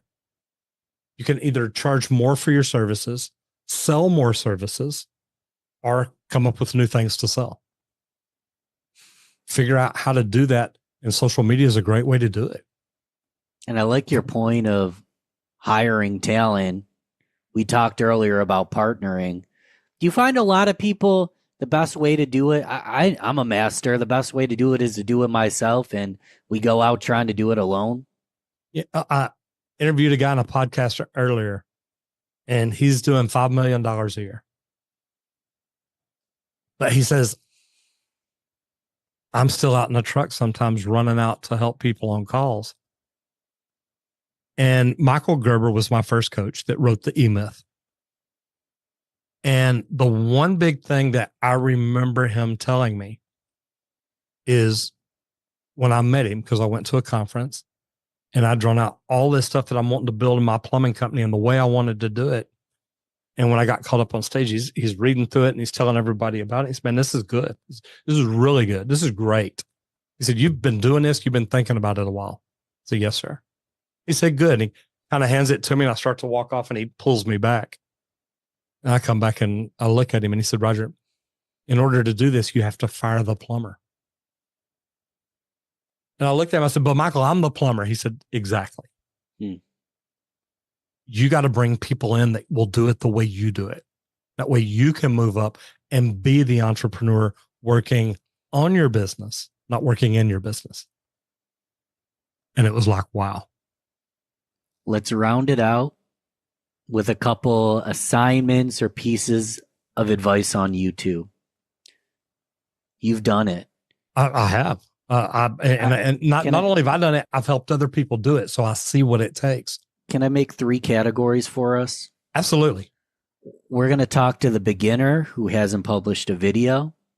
We're going to talk to the intermediate that has a YouTube following, has content, but is struggling. And then we're going to talk to someone advanced that maybe doesn't have the highest click-through rate or quite as much. They haven't 10x the amount of views. Like they see the vision. So let's start with the beginner. I haven't even published yet. What would you say to me? Well, I would say to you, number one, do you video your podcast? Do you do this? What do you do? If you're an entrepreneur that hasn't yet, and literally I'm going through a course right now with a group of people, they're all new. The very first thing I tell people is in under 7 words, tell me what your YouTube channel is about. Okay? Because you need to know this. And I've had some big YouTubers reach out to me and talk to me and say, look, I want to do what you're doing. I'm like, okay. And they said, I can't, people search my word, my niche, whatever it is. I don't come up. I'm like, okay. And I'm like, what is your channel about? And they'll just start rattling and go. And I'm like, no, stop. In under 7 words, what is your channel about? They're like, well, I can't really tell you in under 7 words. If you can't tell me in under 7 words what your channel's about, YouTube has no idea what your channel's about. It does not know who to put your videos in front of. Think about that. If people are searching plumbing, they find me. If people are searching slab leaks, leak detection, plumbers, water heaters, tankless water heaters, I have learned how to own my niche. And like you said, when I'm on stage, I ask people, what would this do for you in your business? If people could just search your industry and you come up. So knowing exactly what your channel is about, mine's 3 words, all things plumbing. That's all it is. So plumbing's the one word. To expand real quick, Dave Ramsey, debt, Brene Brown, shame. Love Brene. Shame. She's an expert on shame. You bet. Ramsey's an expert on debt. Lewis Howes is an expert on self-doubt. He's got the School of Greatness podcast, but he talks a lot about imposter syndrome. You bet. You're the expert on plumbing. Please go ahead. You know the only person that doesn't have imposter syndrome? Yeah. Is the imposter. Right. Because he knows. He's like, look, I'm a fake. I get it. I'm good with that. All the rest of us are trying to be this rock star, this magician. You know, we had our banners printed the other day for when I speak. Social media magician. I show people how to do magic. And I do it every day. But it starts with, you've got to know what your channel's all about. Like you said, debt, self-doubt. What is it that you're thinking about every time you make a video? Does it always tie back to what your channel's about? If it does, then YouTube knows who to put those videos in front of. Let's move up to intermediate, which I'm probably in this category, Roger. If someone's listening to the audio and the YouTube Real Business Connections, you'll see I get a few hundred, sometimes a few thousand. And I think my top video is 10,000. I have a 9, a 7. But never have I hit 50 or 100. Never have I hit 1 million. I think I'm under, but close to 1 million total views. But I'm no Mr. Beast. I'm no Roger Wakefield. What are your thoughts for that intermediate level? At the intermediate level, it's time to look at everything you're doing. What can you improve along the way? And it's easy. You can try to mass produce a lot more videos and say, well, we'll just start making all those better. What can you do with what you have? Can you improve your thumbnails? Can you improve your titles? Do you use tools to help you? Are you in communities where you can A/B test thumbnails before you ever post them? How deep are you going on creating your stuff? And there was a thumbnail creator at this event last week in Dallas. And literally he said, look, there's some videos, the thumbnails, he said, I'll spend 15, 16 hours on. Wow. And he says, because I know what kind of detail I want. I know that how I want it balanced. I know what I want it to look like. And with all this AI out here, he's teaching how he's now using AI to bring in aspects to help him do this. And it does. It works really, really good.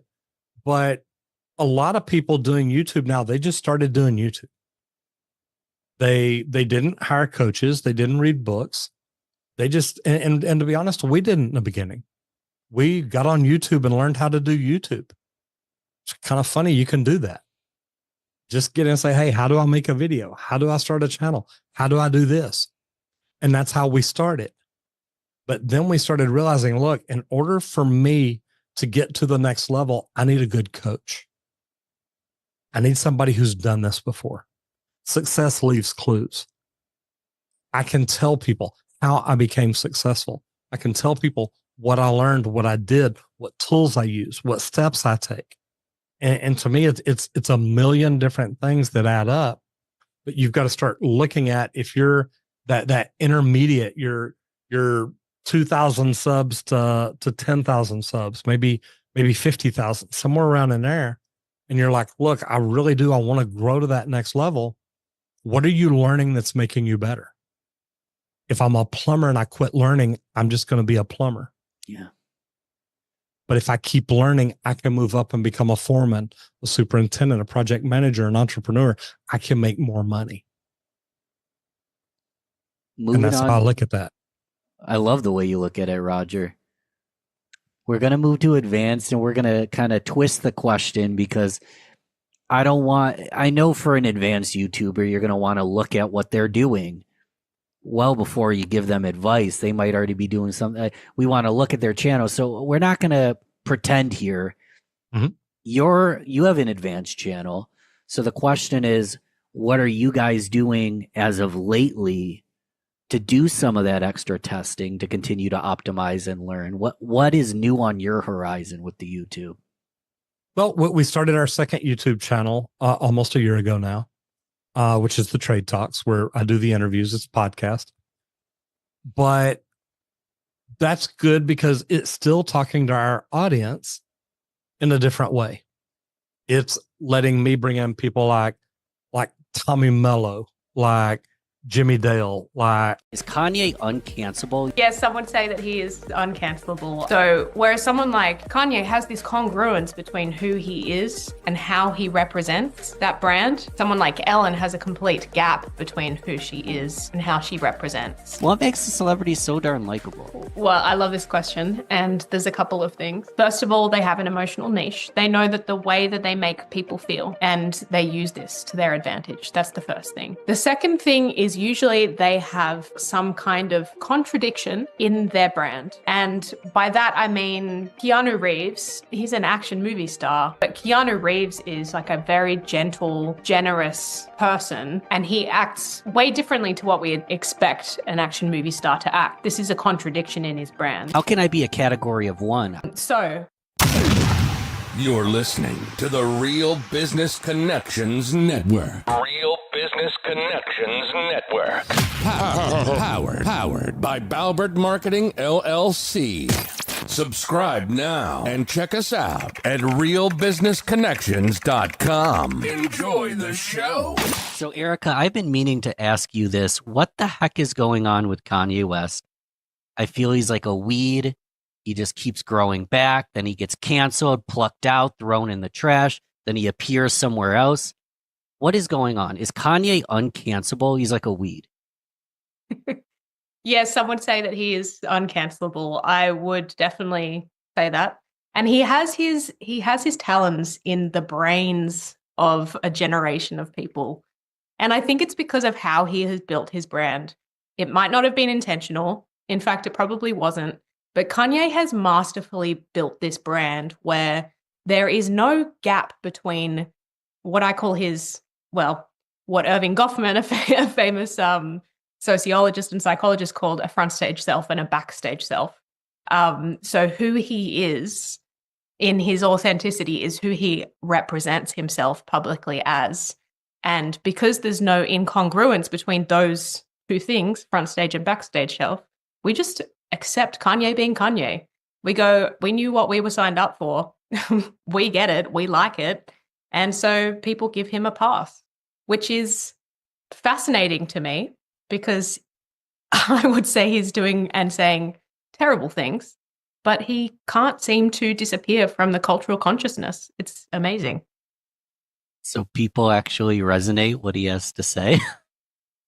Look, I hope that that's not the case. I hope that that people aren't resonating with what he has to say. But I think that he gets a bit of a pass. He's in people's pass basket because, he's always built his brand around the fact he's a renegade. He is a problem maker. He is trouble. He is going to say and do the things that shock us. And so, if he says something that is racist or homophobic, people go, okay, well, we knew that was going to happen from Kanye. But if someone like, I don't know, Ellen DeGeneres said something racist and homophobic, that wouldn't be okay because that's not how she's built her brand. So really it's all in how strategically Kanye has built his brand. Whether he knows it or not. Whether he knows it or not. And, I used to be a big Kanye fan. I'm glad I'm not one of those people who got a Kanye tattoo when I was younger. And I know some people who did that regret it now. But yeah, I personally can't get around him, but I still think about him, which I think is really fascinating. He's still in my brain. He lives rent-free in my head. And yeah, that says something about the emotional hole he's feeling for people. So if anyone's wondering, why does Ben just bring up Kanye in the first sentence? You talked a little bit about this in your Theory of One YouTube channel, which Like we just met. I just found your YouTube channel like 2 weeks ago and binged every single video. I mean this from the heart. I think it's my favorite small channel right now. Oh my God, And thank you. That's I'm lovely. grabbing a little nugget from the channel. We can actually share the video in the notes so people can go check that out. But you hinted at Ellen. So like Kanye is uncancelable, but then someone like Ellen is canceled. What's the difference there? Well, it's because Ellen built a brand that was out of accordance with who she really was. And when that was revealed, it was unforgivable from her audience's perspective. So let me explain that better. Ellen built this brand on being nice, right? She literally, her show motto was be kind to one another. And so her audience knew and adored her for this person who championed kindness and acceptance. And that was her whole thing. So when it came out that Ellen was abusing staff and had created a toxic workplace where people felt unsafe and judged, it actually was completely the opposite of what Ellen had built her brand to be. So whereas someone like Kanye has this congruence between who he is and how he represents that brand, someone like Ellen has a complete gap between who she is and how she represents. And maybe she didn't in the beginning. Maybe she started and she really did champion kindness, but at some point the gap grew. And when it was revealed that one was not the other, it was unforgivable. That's why she was able to be canceled, whereas Kanye can't get canceled. Ellen gets canceled for reportedly being kind of mean, and Kanye can't get canceled for being, oh my God, being all of the, racist, sexist, homophobic, whatever you want to call him. Yeah. Kanye can't get canceled for that. And look, I know it's nuanced, and I'm not in any way excusing Kanye's behavior, but it's a branding observation. The difference between these two people in their actions and whether they get canceled or not. From my perspective, a lot of it comes down to brand, and that is the power of brand, being strategic about how you build your brand. That's scary. And in a second, I'm going to put myself on blast because I'm struggling with alignment once in a while. But the person you say you are online, you present yourself to be, and the person in the back room, ideally is the exact same human being, and everyone's watching you at all times. That sounds bloody exhausting. There's always an eye on me. Like, I'm not perfect. Imperfections are the point of a brand. We're at a point in culture where it is not only desired to have imperfections, but it is necessary to have imperfections filtered into your brand.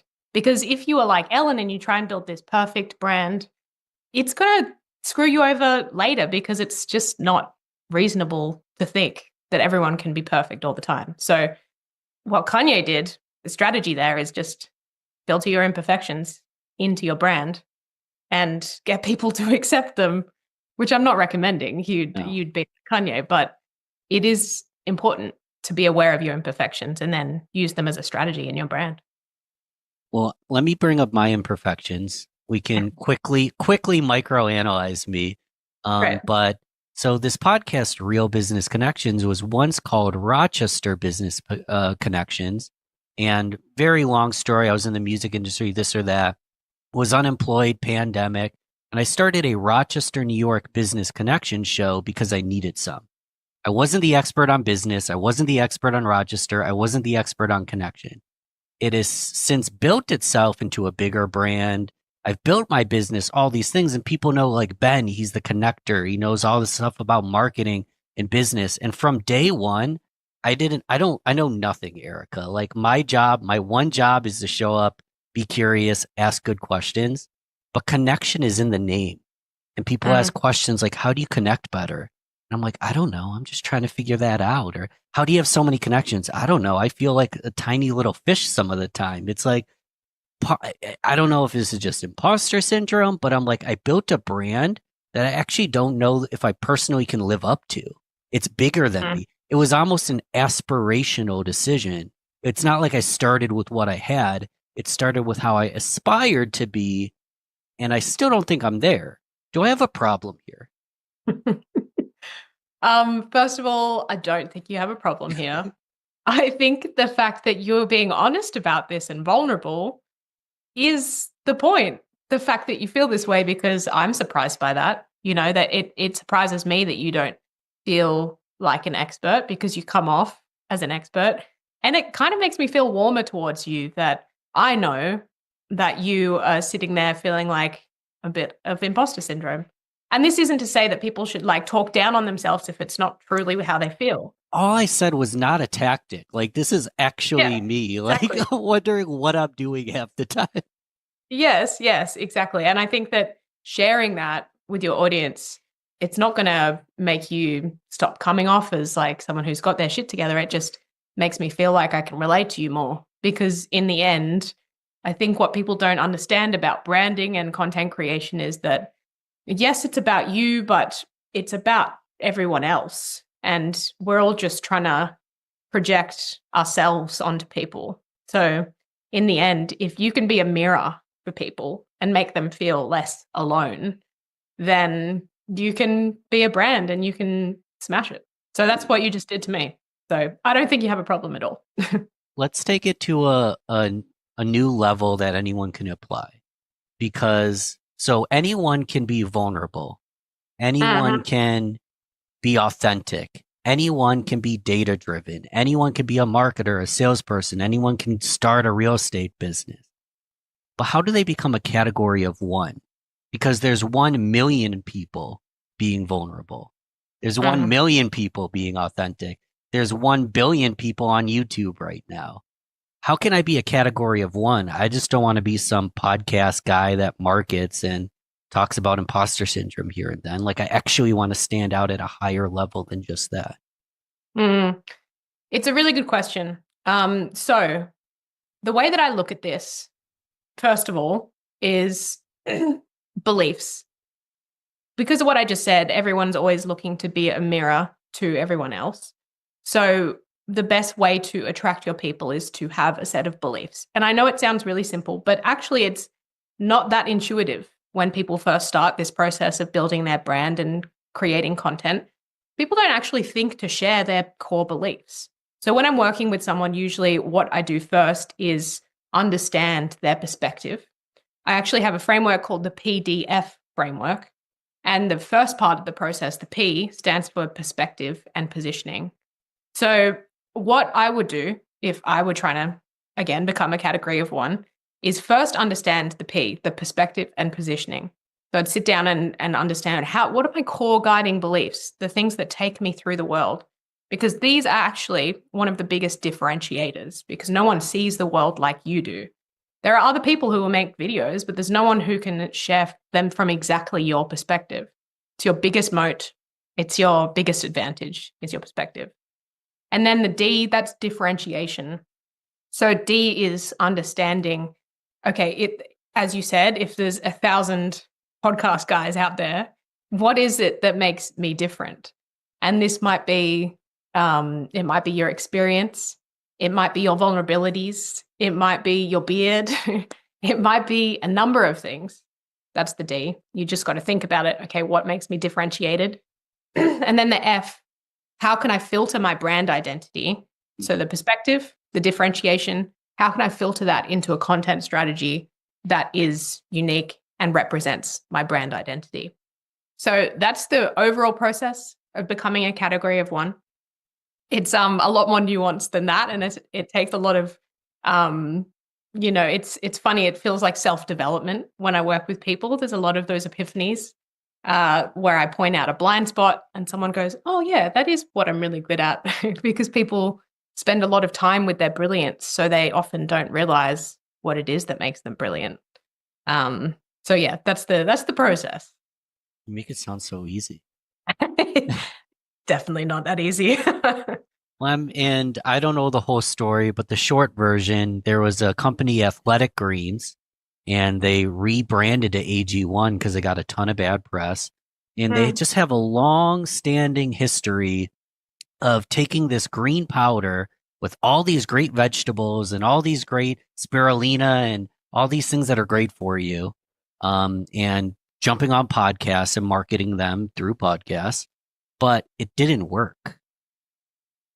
They sold everybody on something that was basically not snake oil, but just a little bit above it because all of the nutrients are getting manufactured out. All their promises were like not true. The research didn't back it, this and that. And I'm on a tangent. I got to look more into AG1, kind of a big scandal there. People still consume it, even though it's a trash product. But how do we know if it's working? Because you talk about self-development, I could, get clear on my PDF and start putting out brand content and creating something and building a brand. But how do I know if it's working? Because I can just keep running in the wrong direction. And then I either run off a cliff or I have to turn around and run back. How can I avoid running off that cliff and actually running in the right direction? How do I know if it's working?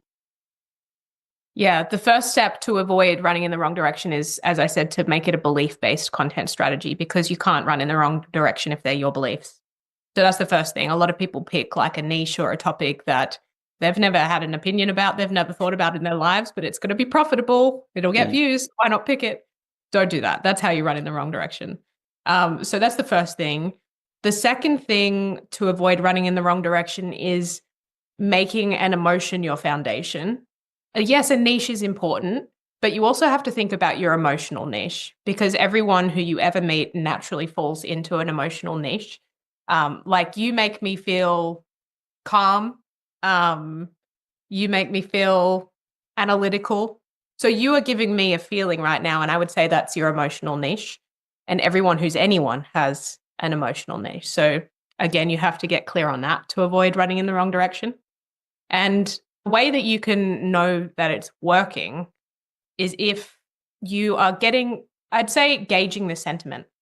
And this is a tricky analytic because I know people love views and likes and they love to look at those vanity metrics, but sentiment is a little harder to track. So you mentioned an analytical vibe.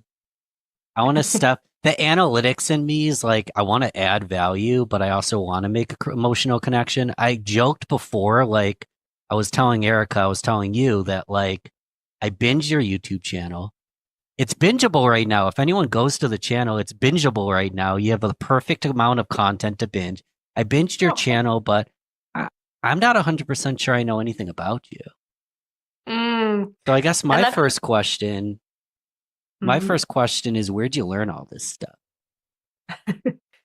Thanks for pointing that out, because, while I can preach that people should be able to get to know you and everything, sometimes I don't practice what I preach, because one of my flaws is that I hide behind information, because it's scary when people see you for you. So thank you for asking. And that. Quickly, Erica, I want to say, like, part of what I love about your channel is it isn't a fluff fest. Like, it starts, you teach something, it ends. There's not some long-winded intro, outro. Like a lot of I swear a lot of YouTubers are like, we need to do 11 minutes because the analytics say this, they're going to run an ad, and it's a fluff fest. You're straight to the point. But this podcast is going to be a fluff fest anyways. We're not going to get straight to the point. So I just wanted to compliment. That's part of what I love about your channel. But again, where are you learning this stuff? I want what you're having. Well, thank you. Thank you, first of all. I think it's really what I try to do is just like give pure value and not any fluff. And where I learned that, it was drilled into me when I worked in radio. I started as a radio presenter, and I was a presenter for 6 years on a national radio station here in Australia. And there's this saying in radio, TSL, which is time spent listening. And my whole career, it was drilled into me, you got to increase TSL, increase TSL. And the way that you do this is you don't fluff, you tease, you hook them, then you reveal. You don't keep them hanging on for longer than that. So you go, right after this song, we're going to tell you X, Y, and Z. And you come back, and right after that song, you do tell them X, Y, Z, because people are very, they'll disappear if you give them a reason. So that's where I think I learned this, like, this relentless pursuit of value and respecting the time of the viewer. I'd like to think I really do respect people's time. I'm not going to waste it with, I don't know, anything, but I could get better at letting people know me. So that's what I'll do, I guess. started in radio. And that's where I picked up a lot of the ways of connecting with audiences. So I spent a lot of time, firstly, interviewing very famous people like Robert Pattinson, Billie Eilish. And I was just very fascinated by how these people impacted me, like their presence, how they came across, what it was that made them feel so iconic and so famous. Became very obsessed with that. But at the same time, I became obsessed with observing my reaction that I was getting from the audience, like how things that I was saying was impacting people. And one thing about Australian radio is that it's pretty cutthroat, especially on this particular station I was on. It's called Triple J, and it's known for being a youth broadcaster with a highly male demographic. And I was one part of a, female duo. And this isn't the only reason, of course, but I actually got a lot of people calling me cringe in the beginning of my career. A lot of people would say, "Oh my God, you're so cringe."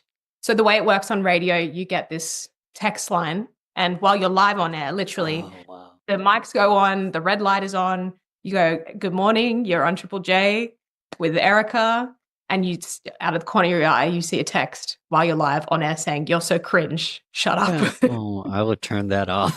I would find a way to turn that off. I don't read my comments though. Yeah, it's trial by fire. So, Yeah. I took that in the beginning of my career, I took that really hard.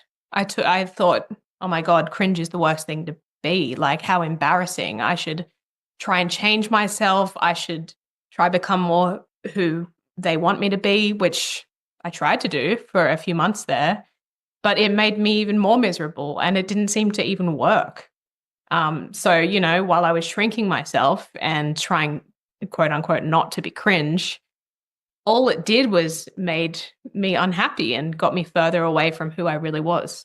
So one morning I woke up and I went, "Screw it. I'm just going to be cringe because yes, I'm cringe, but I'm learning and I don't want to be someone who's afraid to learn." So I just went all out and I figured out a lot of what my process is now in, positioning people in their personal brand. I just tried to figure out who I was, what I stood for, what I stood against, what my perspectives and beliefs were, and tried to be unashamed in that. So yeah, I call it Cringe Mountain. I learned to climb Cringe Mountain, and I'm really glad I did. So after radio, I went into advertising where I applied some of this knowledge to branding, building global brands like Aldi, A2 Milk. And then I decided, you know what, throughout this whole time, I'd always done content creation. I want to go into that and see if I can apply what I know from personal branding and global branding to help more people, content creators and business owners figure out their category of one. So yeah, it's a speed run at my whole life. I don't want to reopen any wounds, but why did they find you were cringe? Did you have like a fake radio voice? Like, "Oh, this is welcome to the radio. This is No, I didn't. I think that I was learning how to be more like myself. And I think that, I want to take responsibility for my part, but I also want to say that the audience, there was a certain vibe from the audience sometimes that they weren't open to certain things. Like if I giggled too much, like if I laughed too much, that pissed people off. And fair enough, like maybe I was laughing about something that didn't appeal to them, that they weren't interested in. But this is kind of like what I think my superpower is. Like through that, I learned how to be relevant to people in the way that they want to be spoken to. Like, I think that that's what I'm really good at gauging now is like, what do people care about and how can I, not change myself to be more like that, but how can I position myself in a way that adds value to them in a way that they want to be spoken to? And it's a balance because I still have to be true to my personality and use that skill. But I guess that's really where I'm taking it with YouTube is like, I know that you care about this. I know this is valuable to you. So I'm going to be me, but deliver these concepts in a way that you want them delivered. And you have a whole new audience, it sounds like. So you mentioned like the listenership at the radio station was kind of like younger boys, it seemed like. Yeah. Yeah, Because yeah, a lot of the demographic was, but I really yeah, it is probably partially that, but it's also partially the fact I probably wasn't very good yet. Like okay. I wasn't who I am now then. Like I wasn't good at understanding how to speak to audiences and I wasn't good at making jokes and reading news stories. Like I got to call it how it was. I wasn't good enough yet. But that's okay because I was learning. I was just learning very publicly. Yes. Yeah, it was painful, but I'm really glad now that it happened. Just a side note, I appreciate your accountability because I was about to just throw some shade and talk how these young boys leave the most ridiculous comments. And like, if you were to read a movie review and you saw it was like 11-year-old boy, you'd be like, oh, that's not someone that I would trust to leave a movie review, but everyone's got a movie review. So, but I appreciate your accountability and you call it cringe mounting. What happens when you're at the top of the mountain? Well, with Cringe Mountain, on the other side of Cringe Mountain is the land of cool. Everyone's trying to get to, right? But a little secret between you and I don't think anyone ever gets there. I think it's a mirage. And I think the further you walk up the mountain, the further away the land of cool gets. But having said that, I'm definitely not at Cringe Mountain Base Camp anymore. I'm well and truly on my climb. And I think as you climb, you realize that, you know, these haters, the people that made fun of me on radio, I don't have any bad feelings towards them now because I know that with Cringe Mountain, no one who has done the climb will ever laugh at you. Like, no one will ever look back from in front of you up Cringe Mountain and laugh at you for climbing behind them. People will only laugh at you from the base camp of Cringe Mountain. So I look back and I go, that's fine. These guys, they were at the base camp of Cringe Mountain and they didn't get it. They didn't get what I'm trying to do.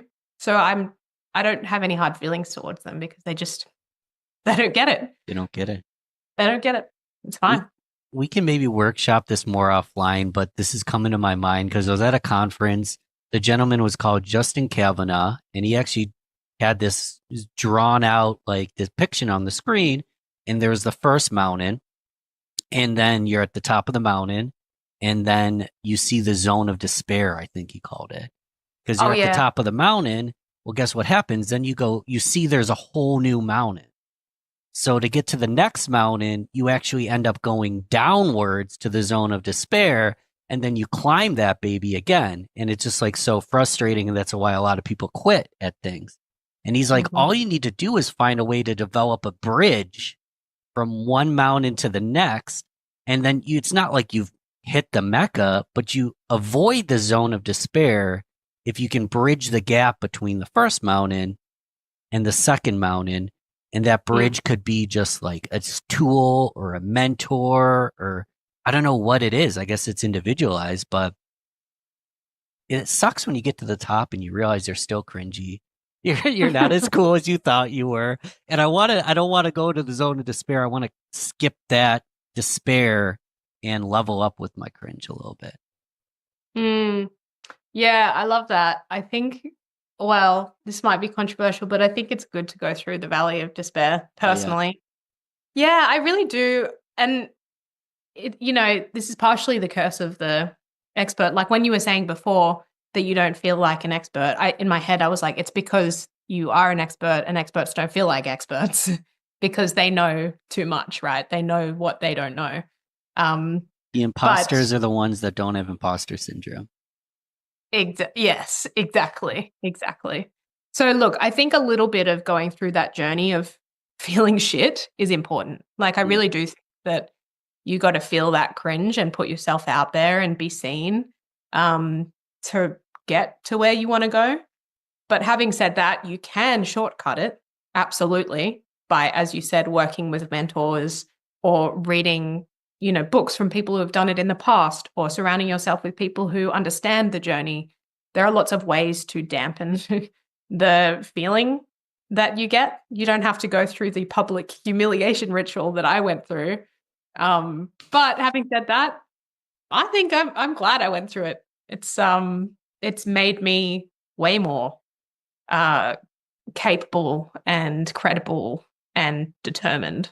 So there are pros and cons. So I have two big categories that are on my mind. You can choose your own adventure. We can either shortcut YouTube because there's a certain process you seem to follow. We can break that down. That's a little more analytical or tactical. Or we could shortcut why the heck are some celebrities so darn likable or brands so darn likable? Which route should we take? Talk about a celebrity or talk about your YouTube channel? That's a really good question. Or both? I don't know. Well, I'd be happy with either. Is there one that you're leaning towards that you think would be better? Let's do both if we have Okay. time to do both. Yep. So if the listener didn't get their one answer, they're going to have to continue to watch till it gets answered. But we'll start with the celebrity. And I guess it could be a celebrity or a brand. But what makes a certain celebrity so darn likable? Like, you can use Keanu Reeves because he's a great example because everyone loves him, or you can use something that maybe we wouldn't expect. But I just like what's his face? Wow, I guess you must not like him that much if I don't remember his name. But what makes a celebrity so darn likable?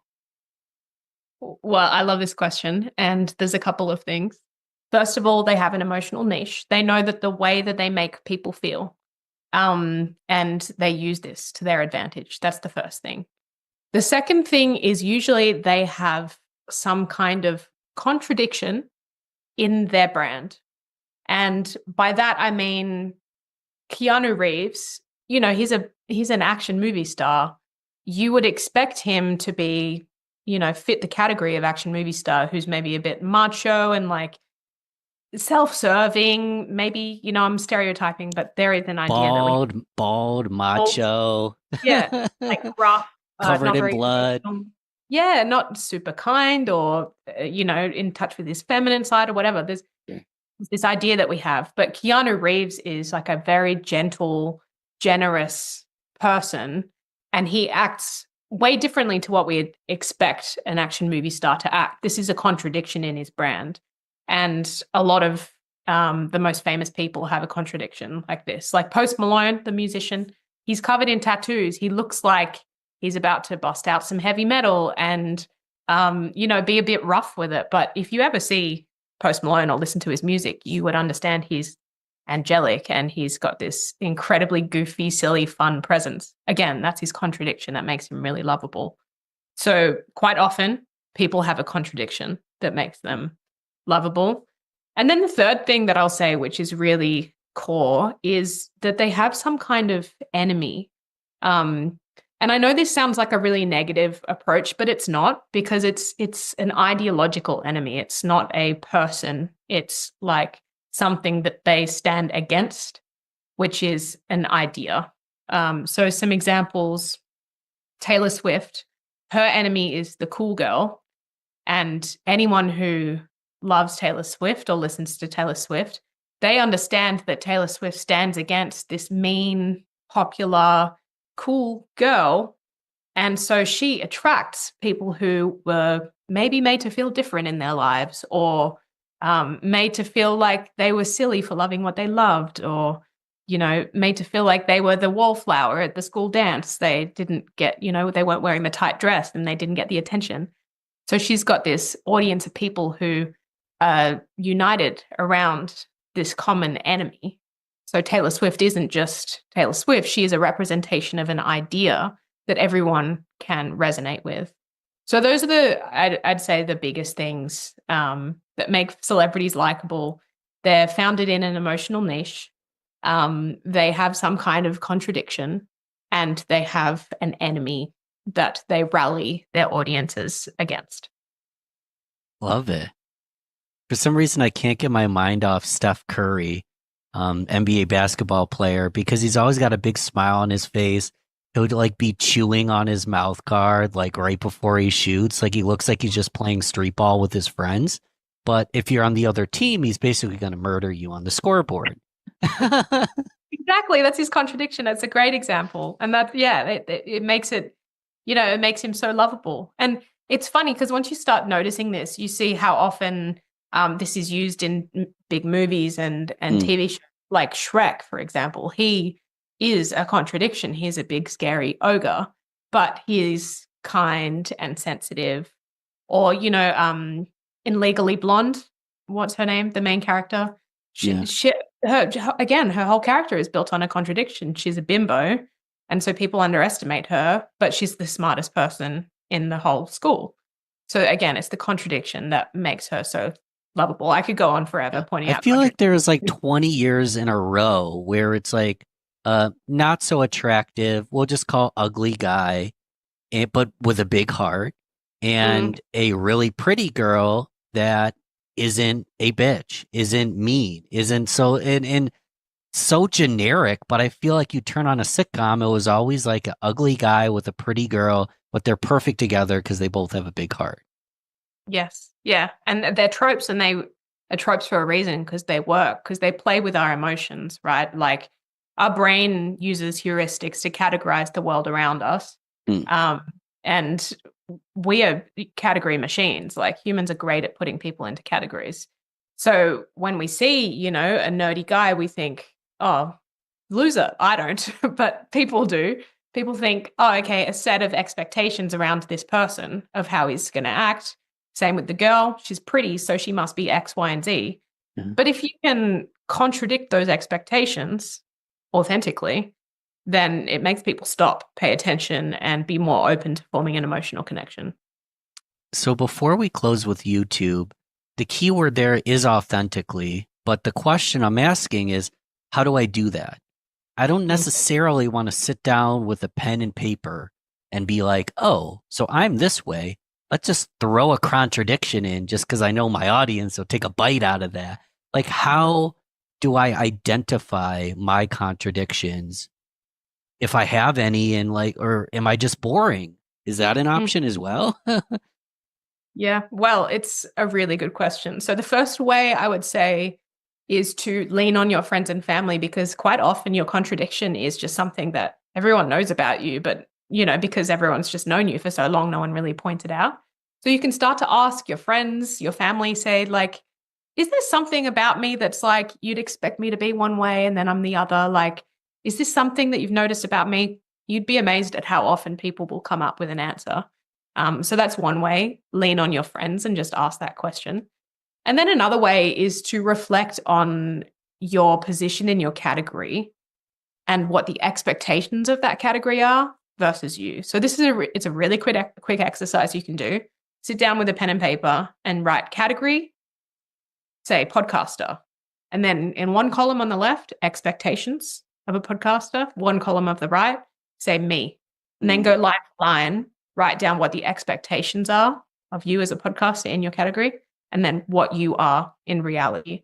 And just see if those things play off each other, and maybe you fit into all of the expectations. That's okay. You'd have to look somewhere else, but you'd probably find a contradiction of, okay, people expect podcasters to act one way.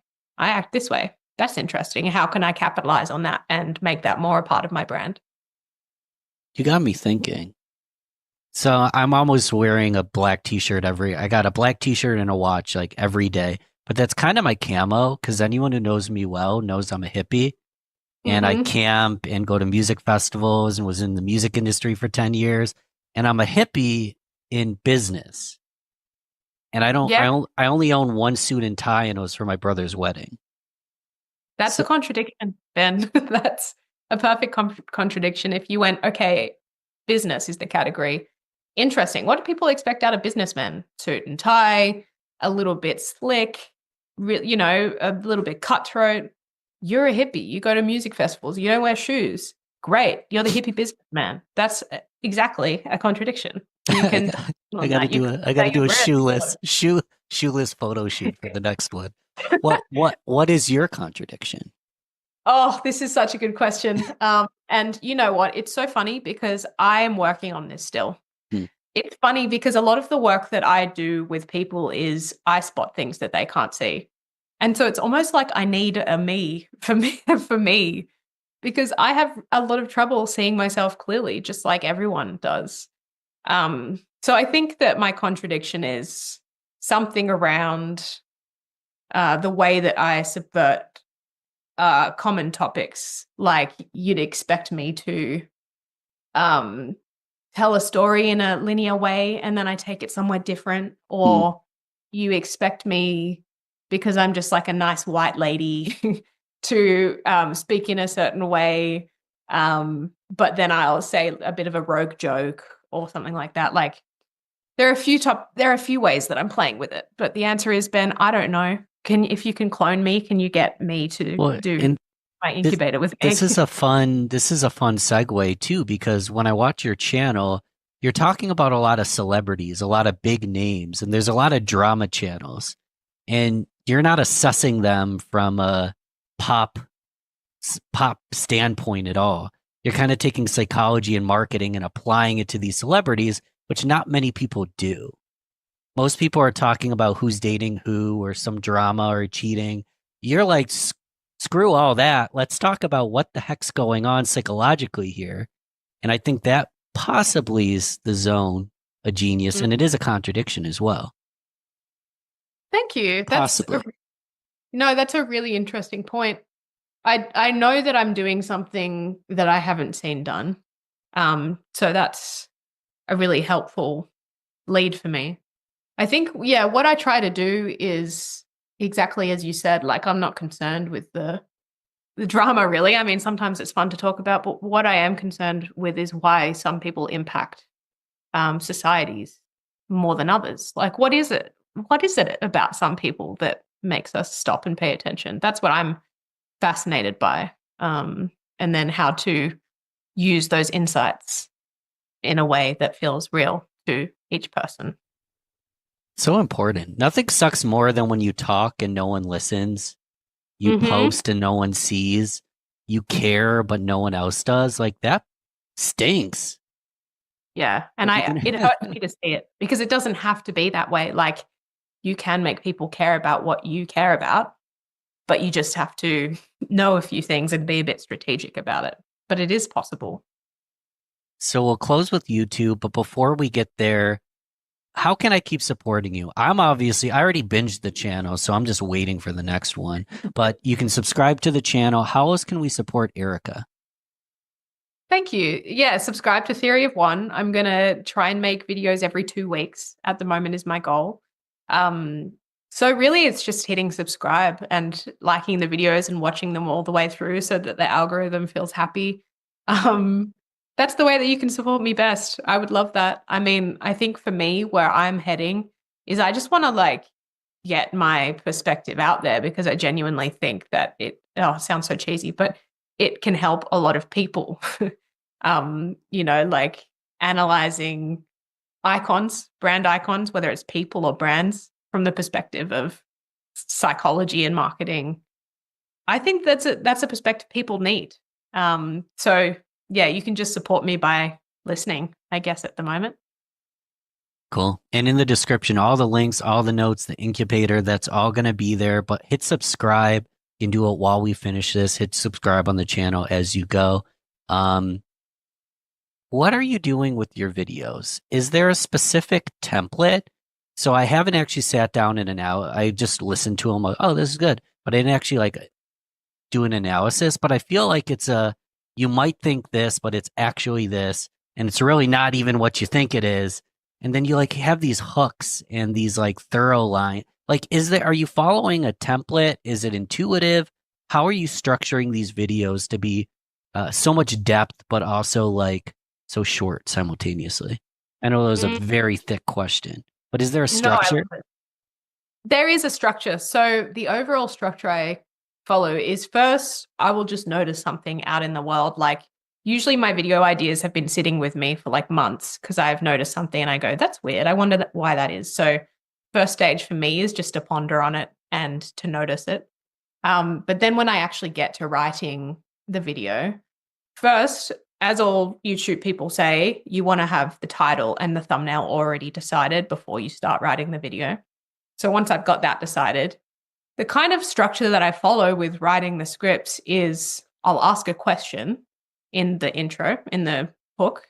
And that question is the question I've been asking myself over the last few months. why do people like Kanye not get canceled where people like Ellen do? And that's an interesting question to me. I'll just put that as the question, and the question is the hook. And then I'll hint at the answer and say, you might think it's X, but it's not. The real answer is something more interesting. And I'm going to tell you about it, give it a bit of a hook. And then I go into usually an example one. And I like to think of the first example as something that's like, I want people to feel like, wait, what? Why is she talking about that suddenly? And then I gradually like join the points. That's what really gets me going, is if I can think of an example of the answer in something else in pop culture that you wouldn't expect.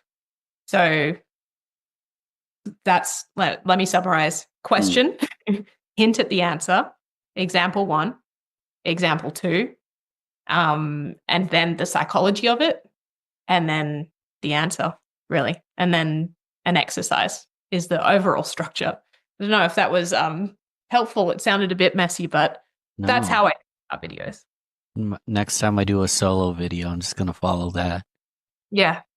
And then you're just kind of like peace. Like your closing sentence is like one sentence and you're good to go. Yeah, I think personally when I watch YouTube videos, as soon as I sense that it's ending, I'll click out of the video. So I just know it's not like I'm not going to keep you there longer than you have to be there. I'm just going to peace out and then see you later, you know? So that's another thing. I just don't want to ever waste anyone's time. But having talked to you, Ben, I think that I would like to try and get more of me into my content, because I'm a hypocrite if I don't do that. So it's something that I've gotten out of talking to you today, is that I probably could share more of me, and I'm going to try and do that. So thank you for the reminder. Any clue how you're going to do that? Yes.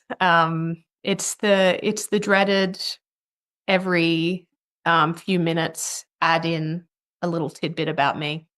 I know exactly how to do it. Yeah. I just don't do it.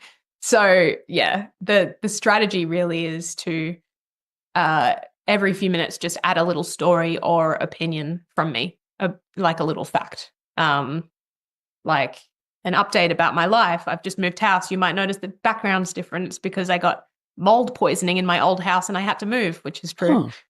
So that's an interesting thing that I should tell the audience that might make them feel like they know me. Would you ever do like a full video that's just you? I think I would, yeah, but I'm edging closer and closer to it, because yeah, I know that as I said before, one of my vulnerabilities is that I hide behind my observations and opinions about other people, and it's not as easy to just let people see me. So I'm going to. That's a great hook. That's your. It's funny, isn't it? Because I teach this shit, and all of my clients, I'm like, you can do this, put yourself out there. But I am very aware that it's a thing that I do. So yeah, I'm edging closer to it. I'll start to share more of me and my story and my journey. I'm just going to get into it slowly. I'm literally just trying to do three things here. One, just friend to friend, like kind of push you a little bit to like see, is she going to do it? Two, build suspense for the listener to go subscribe to the channel and then pay attention to it. And three, let's say you're a big superstar. I'm going to be like, look at this interview we did in 2025. Okay, I like number three. Let's go with all of them, but number three, let's make that the goal. 100%. Do you want to be a superstar? I don't want to be a superstar. No. I don't want to be seen for me. Like I really like talking about ideas, and I really like guiding other people to be superstars.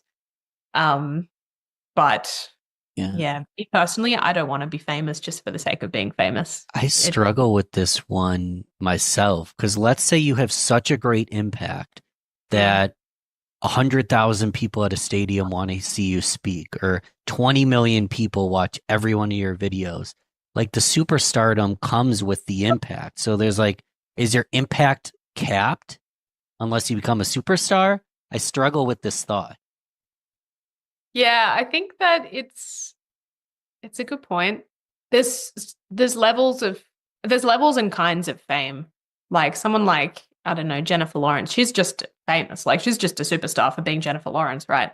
But someone like Gary Vee, he's kind of niche famous in that he's famous for his perspectives and opinions. Same with Alex Hormozi.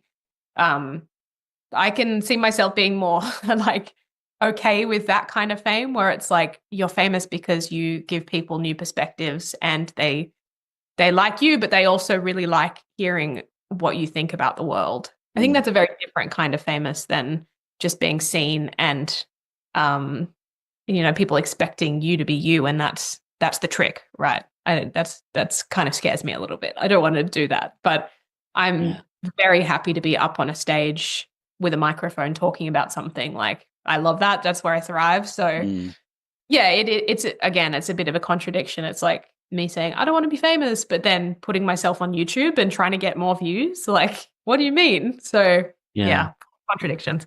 Gary Vee is such a good example because it was like years ago by now, but my girlfriend sends me a screenshot. She's like, there's a speaker at our college virtual event. I think you'd like him. And I'm like looking at the screenshot. I'm like, that's Gary Vaynerchuk. Like, what do you? Yep, what? I like him. One, you don't know Gary Vaynerchuk. Two, why didn't you invite me? But some person who's an alumni at a college isn't going to know Gary Vaynerchuk the way you and I might. Exactly, but everyone knows Jennifer Lawrence. So it's like, are you famous with a certain group of people for a specific thing? Or are you just famous? I know that I'm I call it niche famous. I'm happy to be niche famous than Jennifer Lawrence famous. So final question, and it's for recommendations. Other than your channel, it could be YouTube, a book, a podcast. What are you learning from right now? Who are you learning from? What's got your ears? That is such a great question. What's got my ears? I can recommend some Australian YouTubers that are great. Cool. Most of my audience isn't Australian, so this is fun for us. There's some really good content coming out of Australia. So I would say April Clucks, cluck cluck like a chicken. And that's because she's known as the chicken girl. She has chickens and she loves chickens, but she also does like cultural commentary, which is incredible. She's so good at what she does. The second one is Struthless. He's a bit of a bigger channel, so people might know about him, but he talks about creativity. He talks about, I guess, productivity, creativity, art, the state of content versus art, really interesting stuff. So that's two YouTubers that I always watch and listen to and would recommend to anyone.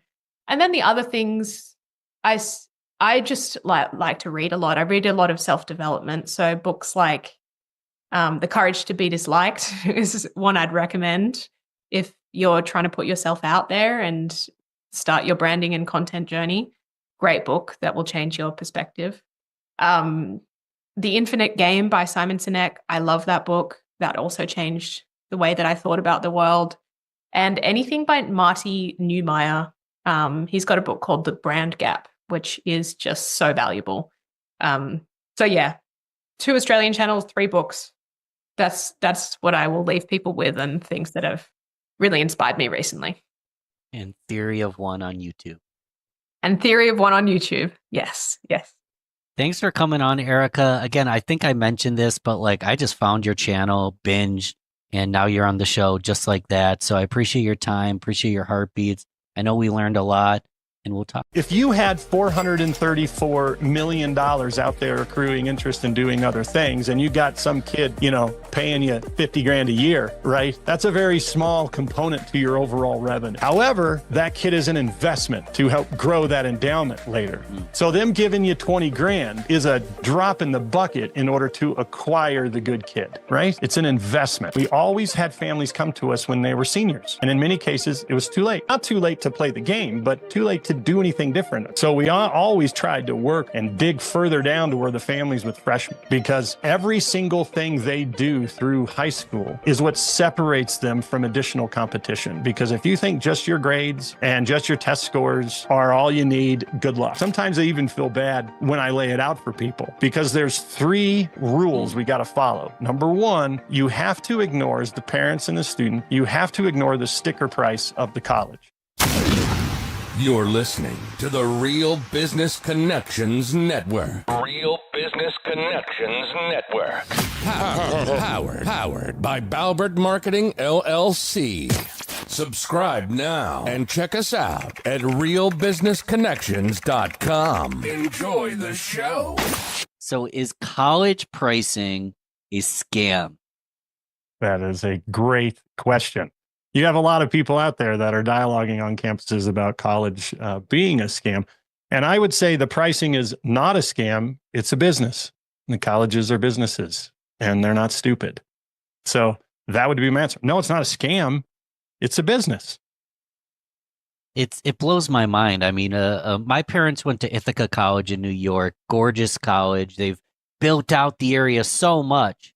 But now it's so darn expensive that, like, not all of us are millionaires. Not all of us have the means to go to this big fancy school. And I remember when they went, it was affordable. And now it just seems like it's completely unaffordable. To 100%. me, I get scam vibes, because it's what's the return on my investment if I'm hundreds of thousands in the hole and I'm a theater major at a college where I just smoked weed the whole time? Like, Yeah. what's going on here? Now that's a different question. Is going to college and getting the degree a scam for what it costs? That's a different question. Is the cost a scam? That's a slightly little tweak to it. So let me dig into that a little bit.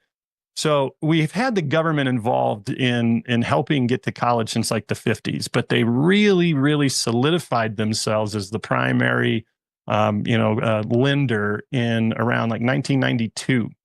And what they did was they solidified the FAFSA, the free application for federal student aid that parents are required to fill out if they're wanting any aid. And so they solidified that. Now, if we think of what the FAFSA is, the FAFSA is an application for aid. It has all these internal calculations where mom and dad and student funnel in their financial information, and it generates a number. Now, most families that we've worked with over the years didn't know that the purpose of it was to generate a number. And that number used to be called the expected family contribution, known as the EFC. And it would generate this number that the family was expected to pay based upon their information. Now, as you can imagine, that number was always high. So if we had a family making like 60 grand a year as a household, they'd see this number around 12 or 15 grand. And they're like, what? We can't pay that much. If you had a family making $1 million, they would get an EFC like $300,000.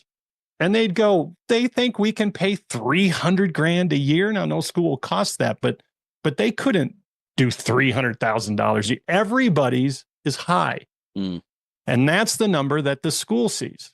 So now the school's in conjunction with the government on this, and they're like, hey, this family can afford 60 grand. Cool. Now, if you're a $50,000, $60,000, $70,000 cost of attendance university, and you see this family can afford it, do you lay out your very best offer? Of course not. Because the government goes, hey, mom and dad, we know, oh boy, that kind of hurts. We're here to help you. Well, let's take a second, Kelly, because this isn't not me haggling for a leather jacket in a foreign country. This is like an American citizen trying to get an education, and they're still trying to charge me too much. So the government, I mean, we would do the same if our customers, for whatever widget we sold, had basically money provided to them by the government to buy our product. I mean, let's just look at how the healthcare system has created to where the hospital charges $250 for a Band-Aid, right? Because of all the government's little involvement and all the crap that goes on. And, you know, it's nonsense what happens in the healthcare industry. This is no different. These colleges, their prices are inflated because the government hands money out. over $1.7 trillion in like the last 15 years or 16 years in parent and student loan debt. So the government solidifies themselves as the banker. You can't write that off in any bankruptcy. I mean, they have solidified themselves at interest for this revenue. So it is a designed problem. Anytime we have a politician up there talking about this and that with college, they've created the problem. They knew exactly what they did. They're the ones who created the calculations. They're the ones that then go, sorry, man, that is expensive, but here's your $25,000 Parent Plus loan. We're going to help you. So it's the ultimate Ronald Reagan. The worst thing you can hear is I'm from the government and I'm here to help, was his old line. And this is exactly what they've done. And all you got to look at is how the calculations work and all the loans that exist right now in Parent and Student Plus loans. And the example I'm going to show you today is nauseating. I mean, it's absurd what the government has laid out for this one family I'm working with. So if the college is sitting there waiting to see, and why wouldn't they? They're a business. They're going to wait to see if you in fact can afford that and you actually pay it, or if you accept the government money to pay their bill. Why wouldn't they? You and I would do that if we were selling a widget. If you're a customer and I got a widget and you've got an endless source of revenue, I want to wait to see if you take that government money to pay for my widget. Why wouldn't I? Why am I going to lay out my best offer right away? I'm not going to do that. So once we understand this internal working, it becomes a different ball game on how we can leverage a school for more money. And when we do it, the results are drastic. And I want to learn how we do it, because Perfect. one thing I'm not an expert at, I'm not a political expert. I don't know how the government works. I get apathetic sometimes. And what I've learned is we've got the tools we have. So if I can learn a way to use the tools properly and save money for the youth that need that money and that education, whether right or wrong or this, I almost don't even care. I want to learn how to do it so I can help the people that need that funding. 100%. That's absolutely right. And that's what we set out to do. So from a time standpoint, I don't necessarily want to really take the time of how I got here. I'm in the financial service world.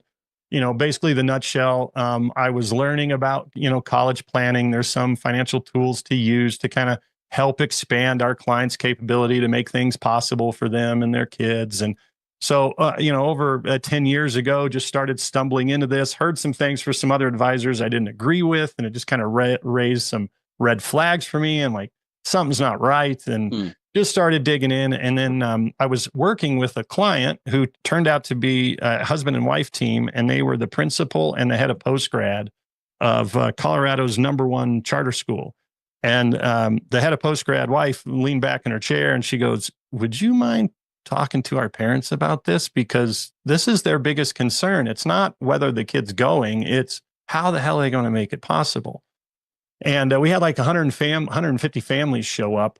And because it was the #1 charter school, then all the other charter schools started reaching out to us going, "We have the same problem. Can you help? Can you help?" So we quickly became this, like the #1 speaker in the charter school system here in Colorado, and we were on to something. So as business people, we saw an opportunity to monetize this education. And that just never really felt right, believe it or not. It just kind of didn't work. It was a difficult thing to monetize. Do I look at you and say, "Hey man, pay me $1,000 and I'll teach you how to do this"? Well, there's no guarantee. In any business negotiation, there's no guarantee. We didn't have a widget that always reduced the cost. So it was kind of just difficult to play that game with people. So I'll get into where we're sitting with it now and how families can get access to all of it at no cost. But so it's really actually been extremely simple, believe it or not. Sometimes I even feel bad when I lay it out for people, because there's 3 rules we got to follow. #1, you have to ignore, as the parents and the student, you have to ignore the sticker price of the college. See, a lot of families, like, let's just use locally here in Colorado. We have the University of Denver, private D1 school, national champions in hockey and lacrosse, great school, great business school, great engineering school, excellent. It's about $80,000 a year to go to that school. It's private. You've got the University of Colorado, which is about $65,000. You have Colorado State University, which is normally around like low 30s. Then you have like Mesa, which is like 21 grand out in Grand Junction. So what parents do is they go, oh man, kid, we can't have you go to DU or CU. Mm-hmm. We got to apply to CSU and hopefully get some money, or maybe Mesa. How could we ignore the differentiation of the cost? Yeah, that's the number one rule. So I'll get to why that is, but you've got to ignore the sticker price. Second, they are likely, almost assuredly going to lowball you on your financial aid offer. Again, getting back to what we talked about. Why wouldn't they? It's a business. Let's see if you accept the government money. And the example I'm going to show you is perfect. I just got it last week. And then third, you can appeal the financial aid offer. I have never met an individual who knew you could do this. And I've worked with some very savvy business people.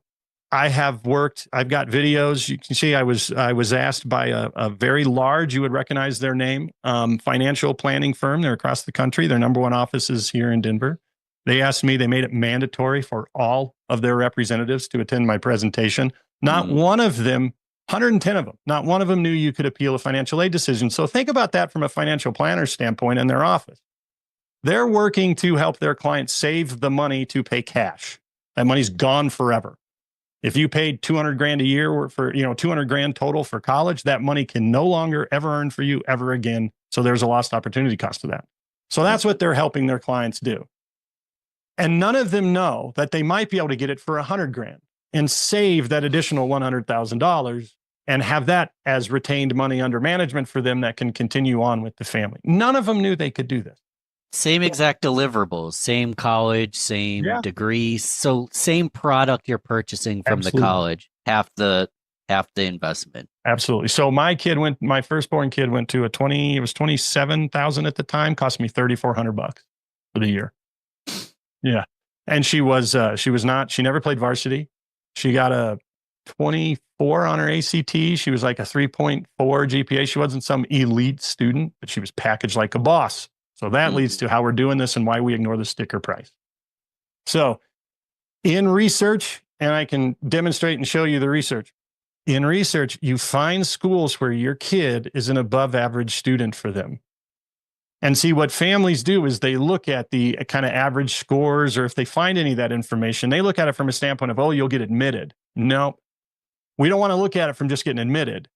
We want to look at it from a standpoint of this is an above average student for them. Because if we're an above average student, then they want us, potentially, more than likely. And if they want us, we can go after some money. So if we know we're an above average student for this school, then what kind of financial offers do they offer on average? And see, most families don't even know you can find this information. You could find their last enrollment cycle, their average need-based offer, and their average merit offer.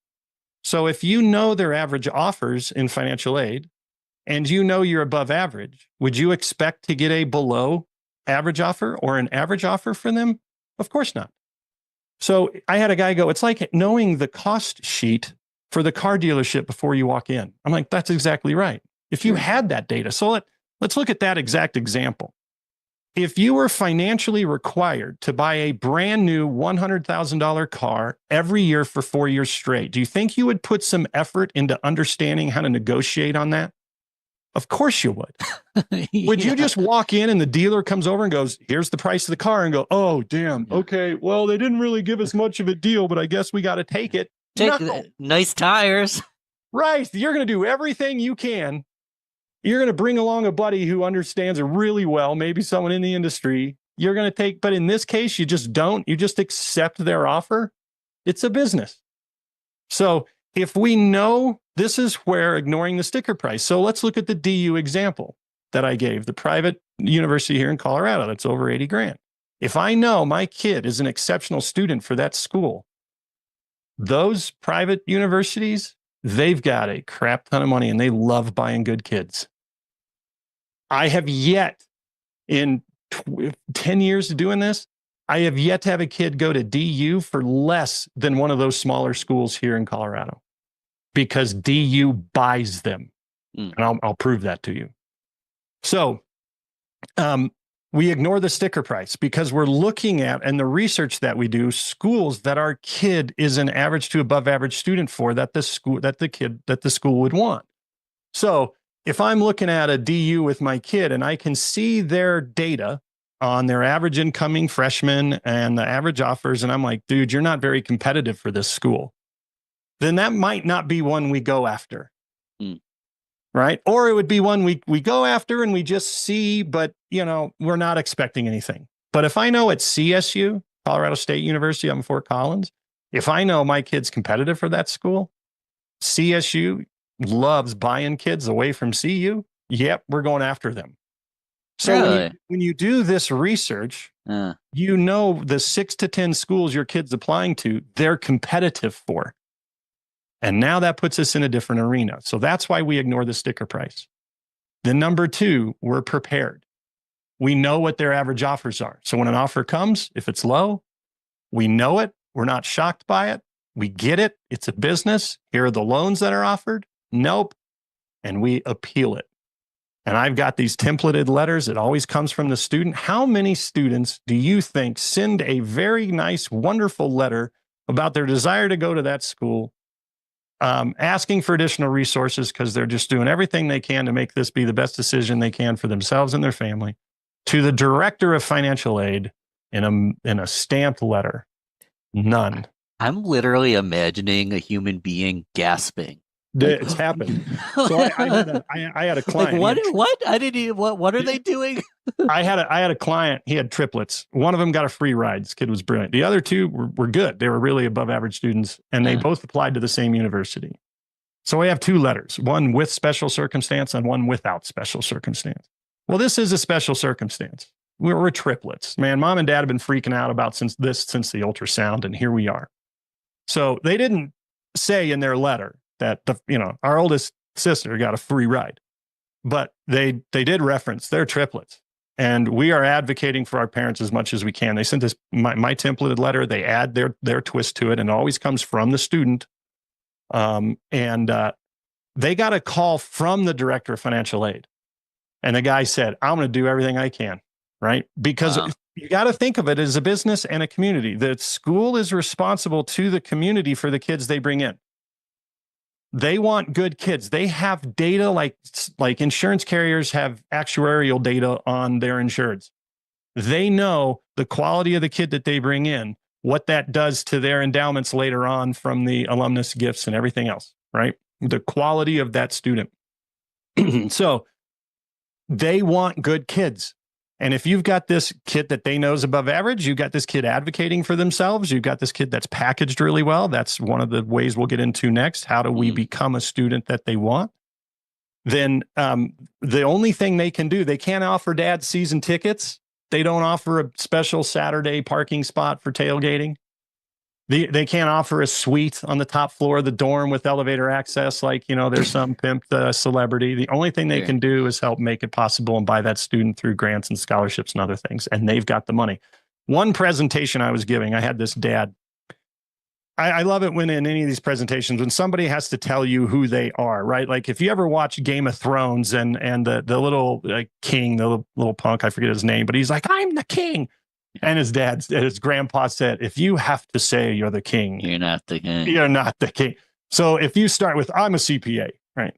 Okay. So you're going to challenge me. And he said, I just can't believe that I find it hard to believe that colleges belly up this much money to buy one student. And I'm like, fair question. I had just happened to be studying the University of Wyoming's financial reports like 5 days before that. And I go, take a guess. And then it led me to looking at several other random universities. I go, take a guess how much tuition and fees play a part in what percentage do tuition and fees account for the school's overall annual revenue? And he's like, it's got to be 60%. And someone else like, no, not that high, maybe 30. And University of Wyoming at the time, it was between 8 and 9% of their overall revenue. Huh. I found some at like 12. So their endowments are huge. If you had $434 million out there accruing interest and doing other things, and you got some kid, paying you 50 grand a year, right? That's a very small component to your overall revenue. However, that kid is an investment to help grow that endowment later. So them giving you 20 grand is a drop in the bucket in order to acquire the good kid, right? It's an investment. So it's just fascinating to me, the business side of this. So one, we ignore the sticker price because we've researched. We know our kid's a good student for this, a possible student for this school. So how do we package them? So high school time, we always had families come to us when they were seniors. And in many cases, it was too late. You know, not too late to play the game, but too late to do anything different. The package is the package. That's what we had. So we always tried to work and dig further down to where the families with freshmen, because every single thing they do through high school is what separates them from additional competition. Because if you think just your grades and just your test scores are all you need, good luck. Because it's like just being beautiful. If you just think your beauty is going to get it for you out, you know what? You got a lot to learn because life's going to be hard. You know, there's a lot of character stuff you got to build within that. So everything we can do to package our kid. So every club, well, don't just join the club. Doesn't matter if it's chess club. Become the secretary. You don't need to be the president. Become in leadership. FBLA, future business leaders. All right. Get in leadership. Because you join the club, that separates you from other kids who never do that. You're in leadership. That now separates you from the kids that are in the club, but not in leadership. Anything you can do, your activity. So like here in Colorado, you have to have like 25 or 50 hours of community service. My daughter had 1,200. Did that make a difference? Yeah. She was focused on it all 4 years, right? So that whole package is what we teach. How do you do this so that when your package comes, these people go, wow, this is a great kid for our school. They're above average for us. They're a wonderful person in the community. This is a kid we want. Well, let's see what happens. Let's offer this to them and let's go. But then when that appeal letter comes, you're packaged in a great way. It's amazing what happens. It's amazing what happens. Is there such thing as too late? When do we start? Because I can imagine, what if I'm graduating? It's May at the time we're recording this. What if I'm graduating high school in a month? Yeah, and that's what I'm going to show you. This example I'm going to show you is that exact scenario. So It's kind of a Hail Mary, right? Well, show the darn example. You mentioned it a couple of times. Now I want to see it real bad now. All right. Okay, so I will zoom in on this, and I'll be describing it for those that are listening. This is an actual financial aid offer that just arrived like last week from this dad and son that I'm working with. There, you're going to notice right here, it says based upon the aid application. So now it's no longer called the expected family contribution. It's called the student aid index. And this is true. Why did they change it from expected family contribution to student aid index? They literally said in their language, this is like almost an actual quote, because it caused too much confusion. Sure. Now think about this. Expected family contribution is confusing, but student aid index isn't. See, student aid index is confusing. That makes you think that's how much aid you're going to get. But no, that's your expected contribution. They changed some of the rules. They made these numbers bigger. So a couple years ago, this family's EFC probably would have been about 28. Well, now their expected contribution, you'll see here, was $41,700. So they changed some of the calculations to make it bigger. So they knew that families would really complain if they're like, you think we can do almost 42,000? Are you insane? So they changed the description. So families see this and they think like, oh, this is how much aid we're going to get. No, that's what you're expected to pay. I mean, this is all by design. It is 100% by design. Don't ever allow any politician to kind of make you think it's something different. They know exactly what they're doing. It's frustrating, but it's true. So this family here has a $41,789 student aid index. That's what all their financial calculations show they can pay every year. Well, look at this estimated cost of attendance for the kid who's going to be living, housing, $84,272. over This- twice. This is a school. It's on the form here. I won't say it, verbally, whatever. But if you dig in, you can see it. It's a California school. It's not like it's some elite Harvard thing. $84,000 a year. Now they have a financial need. They show they can only pay 42. Let's just call it 42. So there's a gap. That gap is called your need. Now look at what they offered him here. That's down here. Scholarships. I see a whole lot of zeros. Zeros. Grants. Need-based grants. Need.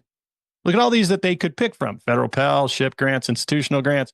Another little institutional grant, state grant, blue and gold parenting grant, other grant, nothing. They offered them nothing. This is an above average kid for them. So here, what did they offer? Well, they offered the kid $5,500 a year in loans. I actually am not opposed to the kid having $21,000 or $22,000 at the end of 4 years. It's kind of like a used car, and you got a little skin in the game. But $5,500 in loans and a little work study. And then look at this. Federal Parent Plus loan for the parents, $75,772 per year. This was a financial aid offer kicked out. Mom and dad, you can end up with a $300,000 Parent Plus loan to send your kid to this school. Is that not ridiculous?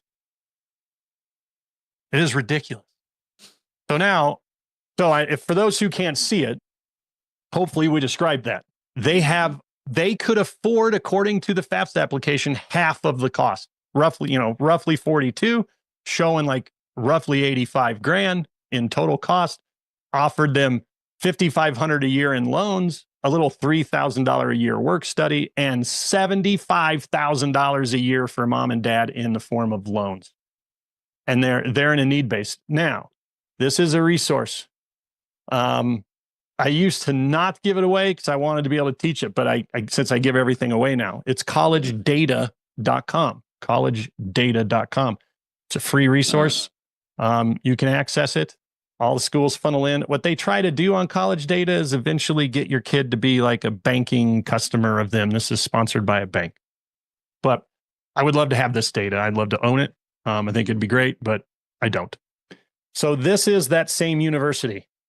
These are their numbers. Now look at this. I love this, but it's also can be frustrating. Look at this headline here. Average percent of need met. So this family has a need of roughly 42,000. And this school on average meets 87% of that. Well, how much did they offer them?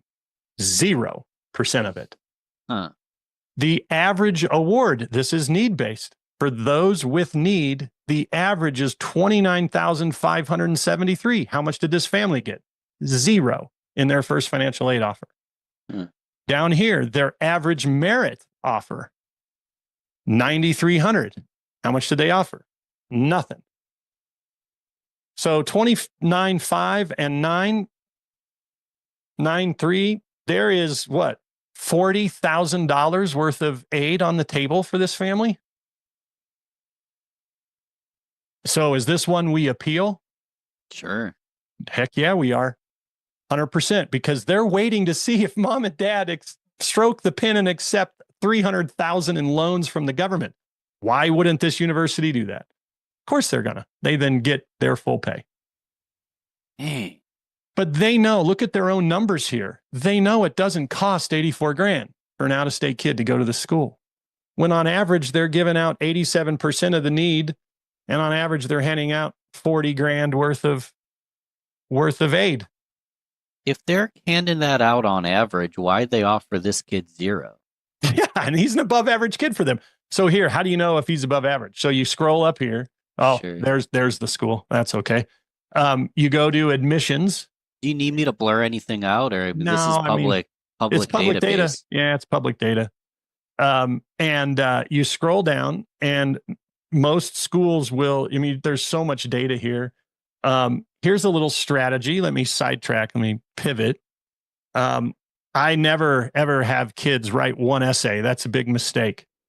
The schools right here tell you what's very important, and just considered to them. This is how you write your essay. You write a general essay, but in the system you can tweak it per submission of per school. So what's very important is the rigor of your secondary school record, your academic GPA. Your essay is very important. Well, that's great. Now look what they consider important: extracurricular activities, volunteer work, particular talent or ability, character or personal qualities. That's what you focus your essay on. So like it says the level of applicants' interest is not important, which is silly to me, but they want a good student. So you're not going to write an essay about how you dreamed going to this school since you're a baby. You're going to write an essay about your contribution to education and using it for career growth. Correct. Now, there are some schools where level of applicants' interest is very important. So you tweak it. Man, I have always wanted to be a Jayhawk, man. Crimson and blue, baby. Yeah. So you tweak your essay. So then these people read this, they're like, man, this kid is just dialed in with us. And look, they have extracurricular activities. They've got a letter of recommendation about that. Volunteer work. They have a particular talent or ability. Look at these, talk about their character and quality. Yeah. So you're dialed in. This is how you can help make your kid a desirable student. And when we're a desirable student, would we expect an average offer? No, we wouldn't. So let's see what their yield rate is here. So they had 146,000 applicants and they only admitted 9%. So they have a lot of applicants. And from that, from the 9%, 55% enrolled. So that's their yield rate. That's really, really strong. Normally it's like 20 to 35. So it's kind of like their closing ratio, right? So with a high yield rate, that is evidence to me that they buy students. Because if you get approved, if you're one of the 9%, they're going to do everything they can to get you there. Well, they offered nothing for this family. So, they don't have stuff reported. So we scroll down here. Not every school does, but the majority of them do. But you see the average enrolled freshman GPA, so you know where you sit, the average SAT score, the average ACT score. So they're not reporting. This is very rare. So this school happens to not do this. This is how you know where your kid falls. Sure. Right. So can you contact the school and just ask them? Yeah, for sure. They don't put it here. That's fine. Sure. They might put it somewhere else. Now, I'm not logged in, so this little thing always pops up. So look at the difference between their in-state and out-of-state. In-state's 38,000. Out-of-state, they're showing 70 on this, but in this form, it was showing 84. So this is the game that we play. So we know we're above average. The kid's packaged well. The essay was written based upon what they're looking for, has that experience, what they find very important, and is packaged like a boss, has the experience, targeted for the school in a need-based position, and they're waiting to see if mom and dad accept $300,000 in loans. Mom and dad are going to go, no. Here comes a letter from the kid going, man, I'm really trying to advocate because, blah, blah, blah, character, quality, not just your level of interest. So the appeal letter shouldn't be about level of interest specifically, because that's not what's most important to them. And we're going to see what happens. I'm extremely confident we'll get something back in, that looks at this 40 grand. Maybe they cover 87% of that. Well, what is, maybe they just make an average offer. If their need is 42 grand, what's 87% of that times 0.87?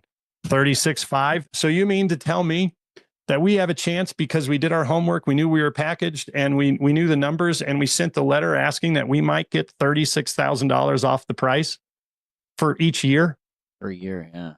So we have the opportunity to save this family about $146,000 on average. Will it happen? There's no guarantee. And see, this is the Hail Mary. These guys came to me right now, and I went through and discussed with them how he's packaged, blah, blah, blah. And I know that he's a quality student for them, but I don't, they didn't follow all my advice over the past 4 years. So it's kind of a Hail Mary. But I mean, the numbers from the school speak for themselves. They might not. They might. If they do, I bet you we're going to be around, 30, 40 grand. So this is what we do per school. So if the kid is packaged well over their 4-year experience, targeting schools where they know They're above average. We're in the position to where we are fully aware of that. We know what the school's numbers are. I've often said that if you've got the 6 to 10 schools to choose from, it's kind of like online dating. If you put all your eggs in one basket on one swipe to the left or right, whichever is the good one, right? You're like, oh my gosh, this is my dream girl, and that's the one and only I'm gonna highlight. Maybe not. But if you've done this for 6 to 10 different schools, one of them is going to want you. And the only thing they can do, getting back to that analogy, is offer you additional money. You saw in that form all the grants that showed 0. They could pull from those. Go, yeah, all right, you get this one, you get this one. How about this? Yep, I'm coming. And you have templates of what to say when you're appealing it, how you help them write the essay itself. Yeah. This all on college, like this is College Money Academy? Yeah, it is. You said it was free? It is. So here's what's the catch on that one? So here Have to give you my beard or something? Yeah, right. Yeah, you got a great beard, by the way, man. You need my tallow, by the way. So here is the catch, if there is a catch. So I'm in the financial service space. I'm on the insurance side. So I help clients maintain control of their capital. Create capital that's completely tax exempt. Have the ability to leverage their capital as they're growing, et cetera. So I've got to, jump here in about 15 minutes because every couple of weeks I go live with one of my partners, and we educate on this. We've done this for a very long time. We're, experts in our field. Yeah. And the college was always just, was a separate thing, but it was part of what we talked about. But there aren't specific financial strategies or financial products within it. It's its own animal. College Money Academy, its own animal. I think you found me. I was on Brad Lee's podcast talking about this. I had used his system for a little while, but so what I do is if somebody registers for my biweekly live webinar where I talk about what we do, financially on this side, if they register for that webinar, they get my entire program. I have all kinds of other content, but the College Money Academy is inside of that. That you don't even have to attend. So you don't have to attend the webinar. You don't have to dig into any of that additional content if you don't want to. Your information's not sold. I mean, I'm 53. I've been doing this since 94 when I got licensed. I largely train other agents and agency owners and brokers, and I'm even involved with large insurance carrier trainings. So, there's no catch. There's nothing you're going to be asked to buy ever. So what I can't do, I've had, I almost just kind of shut it down. I'm very passionate about the College Money Academy, but it was something I just never could properly monetize. But I can't not talk about it. If I'm with somebody, I've so many single moms that I've worked with to where they're in a very hard position, and how do I not share this? I mean, I have not patting on the back, but I've changed lives. I mean, I'm working with the Soul Children of Chicago. It's an inner city group. These kids are exceptional.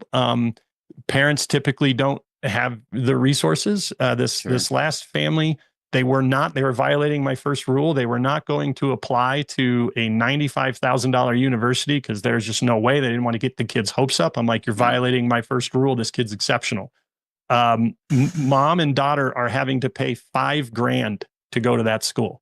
Now, I didn't help package that kid. All I did was help direct them to go through this process, and let's give that school a chance on how bad they want you. Yeah. And that school, sure enough, ended up really, really, really, really, really wanting her. So that's fantastic. I love it. How do I not help that woman? I mean, I can't if I can't not do it if I have the knowledge. So that's when I had shifted my focus back to, and kind of solely on what I do professionally within my industry, I added College Money Academy into it. So it's just part of my program. It's called my Financial Caffeine, which is right back here on my shirt. It's my Financial Caffeine Insiders. So it's my entire community of all my content for free, never any fee, which includes College Money Academy. So all someone has to do is register for that webinar. They immediately get a login. They can ignore the webinar and they get full content in perpetuity. There's never an ask for them to pay for anything. It's all professionally produced. I spent a lot of money on that, so it's an exceptional academy full of data, and they can learn how to do it. And essentially, because they're in the system, they can even like ask me questions because they're in our system. So there's ways for them to communicate, respond to an email. And I've had people do that. They just reach out and go, like this guy, the one I just showed you, he's in the Insiders. And he's like, hey, what are we doing here? And it's like, well, dig in, you would know if you followed everything, but that's fine. And I sent him a little video and responded to him, go, yeah, you're definitely going to appeal it. Go into the system, download the appeal letters and tweak them. Right. So am I getting paid for that? Not a dime, but that's okay. Because if I can do what we just showed, and I'm anticipating getting like 30 grand, I mean, that's substantial. I got to help them. Nuance, but the mindset, I know I was this when I was younger. I didn't know what I couldn't do. If someone gave me a paper and said these are the numbers, I'd be like, oh, I guess a family like this just doesn't afford a college like this. And once you see that mindset shift, yeah, that changes lives. It absolutely does. Can I pull up the page? Do you mind for the webinar if they want to register for it? I was going to ask you, and don't even say they. I know the listener's going to, but I was going to ask you, how do I register? I'll watch it. I'm not going to skip it. I know you said it's not required, but I'll watch it. Yeah. And I'm looking to learn more. So it's more than just College Academy. It's everything. Yes. So it's this site. I can't zoom in anymore, but it's wealth.financialcaffeine.com/webinar-register. So it's a little long. wealth.financialcaffeine.com/webinar-register. And it's in 11 minutes, but this is reoccurring, so we can go whenever we see this video or this. Yeah, this well, audio, and the good thing is, if you register, you immediately get access to. Let me show you. You get immediate access to this. Let me get in there. This is the Insiders memberships. So an entire CRM. Yeah. You get access to the Insiders, which has even live recordings of our webinar. So you can watch the webinar anytime. But here's the College Money Academy right here. So if you go in here, then you get everything. We talk financial aid basics. I mean, each of these you click, there's a very professionally produced content and video and education. I spent a pretty penny on the team, for all this. But so all this is in here. Understanding the cost, student prep. So here's all the components of student prep. College selection. That's a very key part, like we talked about. How do we do that? Loans and scholarships, the strategies to reduce the cost. And then there are some financial dialogues on where to save for college if you have the time to be saving, and then payment strategies. How do you incur that cost in the least impactful way? And then I got a case study on my own daughter. But all of this is, we used to charge a pretty penny for this, but that's all done. It's completely free, and it's here in our in our academy for everybody. So if they register, you get access to all of this stuff. Each one of these are their own full, of data financially. They can watch a previous recording of my buddy John and I, or you can attend live, but there's never, ever, it is value only. That's what we are looking to provide. There's never an ask, at all. So, if the only ask, I guess, is if you find it valuable, tell somebody else about it. I mean, even if it's just a family to get access to this and learn the College Money Academy, great. So yeah, that's how we're doing it. We're just funneling it through our Financial Caffeine webinar.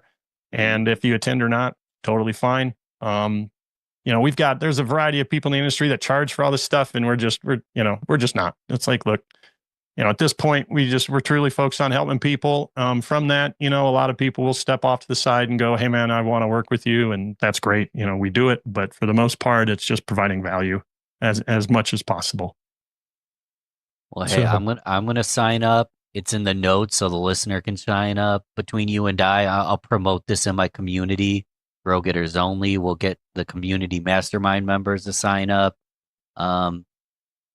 Well, I appreciate worst, that. Also. Worst joke of the day, but are you like the real life Robin Hood? Steal from the rich, give to the poor. Yes. I did just put the link in the chat if you wanted to copy it. That's really funny. I like that a lot. You know, I got to tell you, I've never made any money off of my College Money Academy thing. I've done it for, over 10 years, you know, truly. But it's probably the greatest thing I've ever done because, you know, I have had women, moms, you know, cry. I've had, I mean, it's just amazing. You know, I had a guy stop me. What are we doing? Oh, we're good on time. I had a guy stop me. My wife and I were at a restaurant here in our town, and we were on the outside, little patio, and it's kind of hard to see who it was because of the reflection on the window, but someone's waving, trying to get my attention. And I'm like, I go, baby, someone's, you know, trying to get my attention. And I walk in and I knew exactly who it was. This was a dad who saw me speak at a school where his kids went. And then he met with me for coffee. And so at my presentation and then 45 minutes with coffee, that was it. And I never heard from the guy. So it was like 2 years later. And he's having breakfast with 3 other dudes. And he's like, hey, come here. He goes, and he put his arm around my shoulder. He goes, this is the guy that saved me 20 grand a year for whichever his kids, you know, Julie's education. And I went, what? I go, you got 80 grand? He's like, yeah. And I'm like, why didn't you tell me, brother? You know? So, you know, honestly, how do I monetize that specifically when I could just show you in an hour presentation at a school and then 45 minutes of coffee and then what? You got to pay me $2 grand. It just never really worked to monetize it. So I'm done kind of trying to. So now it's even better because I just get to help people on it. And if I help this family, we just demonstrated today, get $30,000. I mean, talk about going to bed feeling like you're doing good stuff. That's a really great feeling, you know?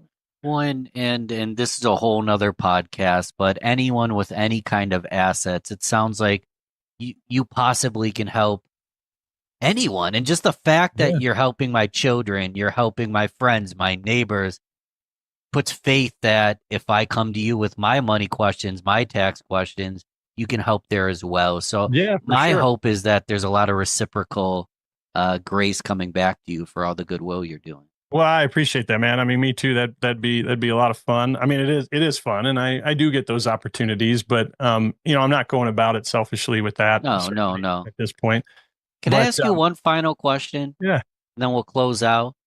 Imagine someone isn't to high school yet, or they're a freshman in high school.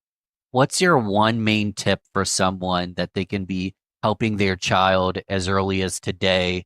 So once it's time for them to be packaged and positioned, they're good to go. What's your one main tip? The one main tip is that to take high school seriously, do as good as you can. I mean, grades are important, but they aren't the number one thing. It's the quality of the kid. So being involved in community and in high school stuff is more important than most parents think. They think they're just building experiences, but I've told students, I very rarely work with the student, but I've told students, I've said, you got to look at it almost like a job. If you're part of Future Business Leaders of America or the Chess Club, you're going to get paid for that involvement because the school's going to buy you. So, you know, so taking that part of it, because that part of the package is important because we want to be packaged and we want to be above average for that school. And it is more than just great. So, and I know this, I had an opportunity to work with the head of enrollment at a very large very large Division I private university. And I was meeting with her and she goes, we get smart people all the time.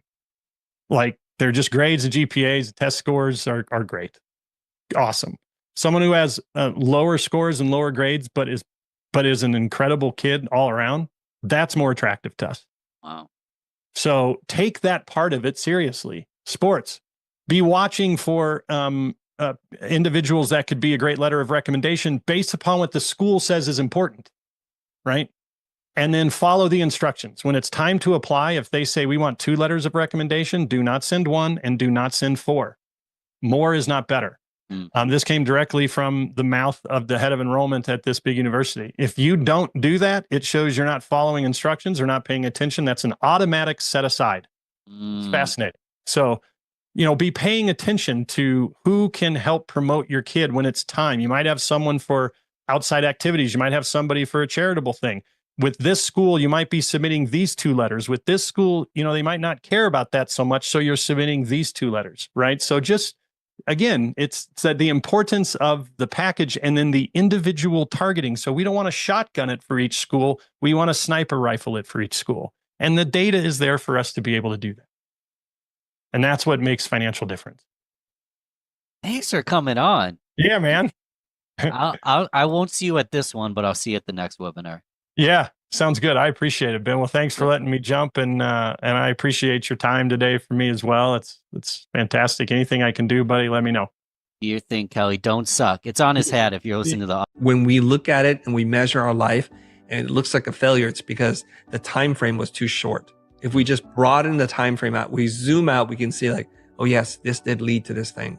And my life is full of these kinds of examples. For the first time in human history, you and I have the ability to connect to an infinite audience without having to go through gatekeepers and without having to pay for all the infrastructure to do that. When you have a certain amount of expertise looking at the same problem over and over again, you notice patterns. Low variance in process equals low variance in outcomes. So if we apply the exact same process, in theory, we get the same bread every single time, or the same pie, or the same meatloaf. We'll zip through a bunch of videos. We don't even care who made it for us because there's no connection to them.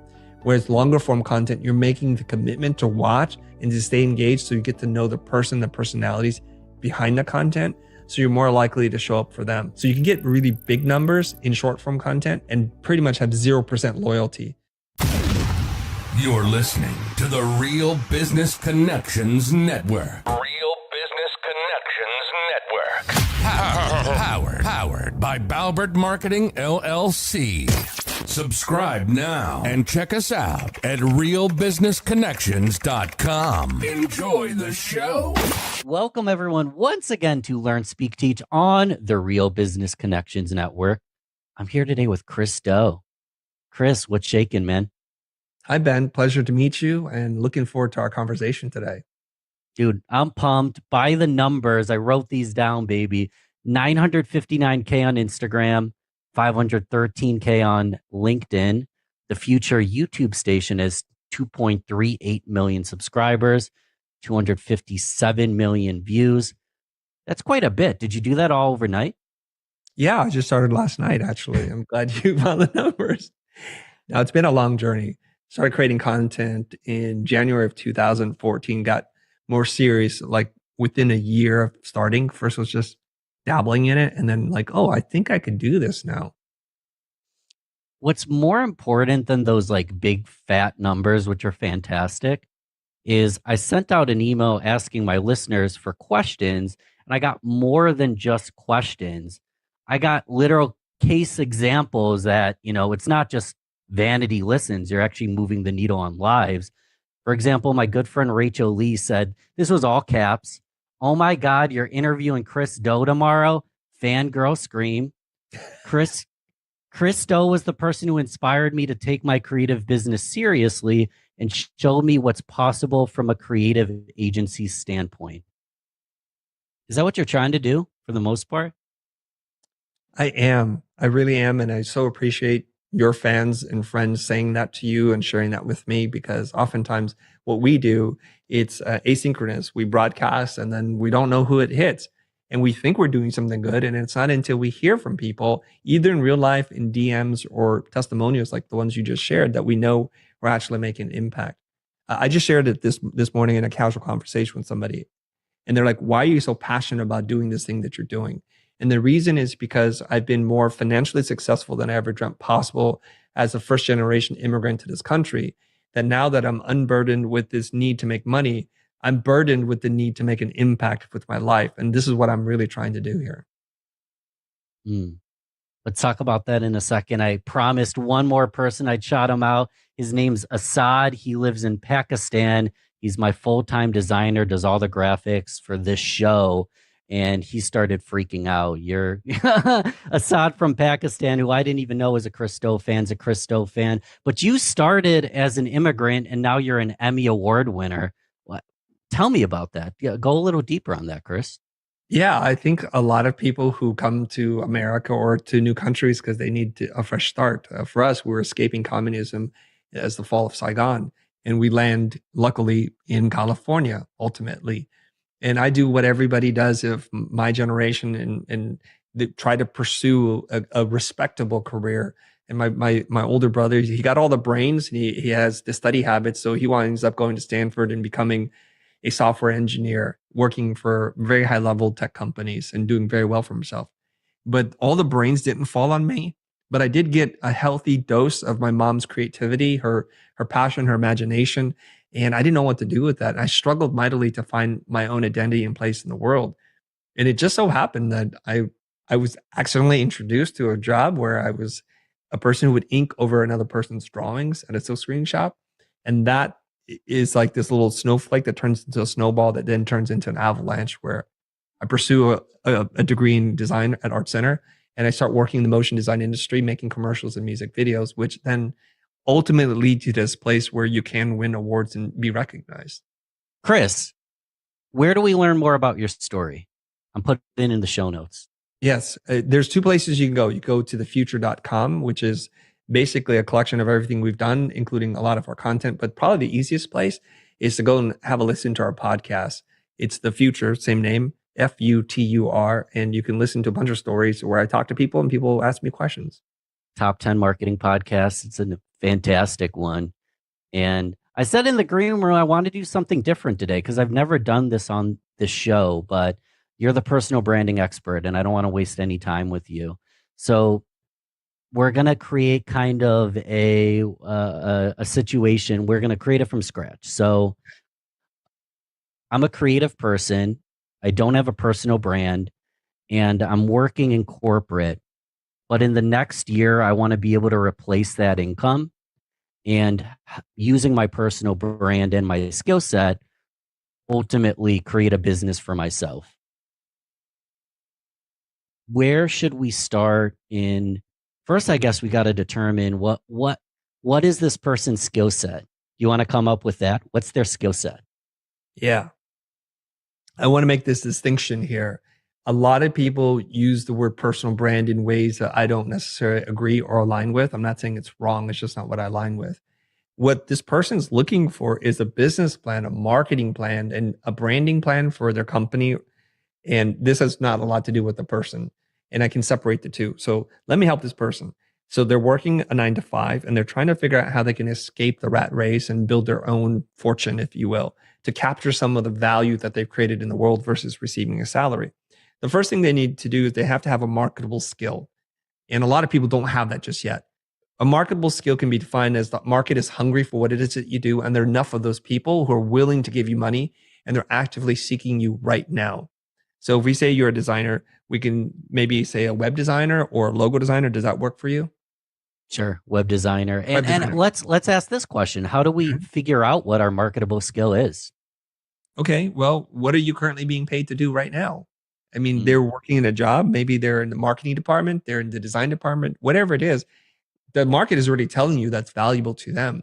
But if you're pre-employment and you're not sure because you're still in college, the question becomes a little bit more difficult. Do you want to tackle that or do you want to stick to the scenario that you've designed? We'll stick to the scenario. Okay. So assuming that you're working at maybe a bigger agency, maybe it's a 30 to 50 person agency and you're one of 5 web designers and you've put in your time, you've learned your craft, you know how to work with management, you know how to work with people who report to you. So it's a good time for you to investigate this. And the first thing that you should do is you should start to build up body of work. People will refer to this as a portfolio. A fancier version of this is case studies to show what you got, your process, how you work through the problem, and not just the end result. And the analogy I'd like to make to people is if you just see a finely made meal, something that's prepared, you can appreciate it if you can get your hands on it, if you can taste it. But when the chef shows you the entire process of how they made the bread from scratch, how they actually grew the vegetables and how they prepared the sauces, and it's all this prep work, by the time you get to see the meal, you'll have appreciated it much more because the level of attention that was put into it and how they made it is really important to people these days. So if you just show finished product web design, people don't know what you did. If you show a before and after, that makes it very clear. If you show the wireframes, if you show how you built user journey maps and how you looked through the visual design and explored all these things, now that's kind of like the metaphor where it's like, yes, I see what you do. And what they do is they envision their product, their service, their company through that pipeline.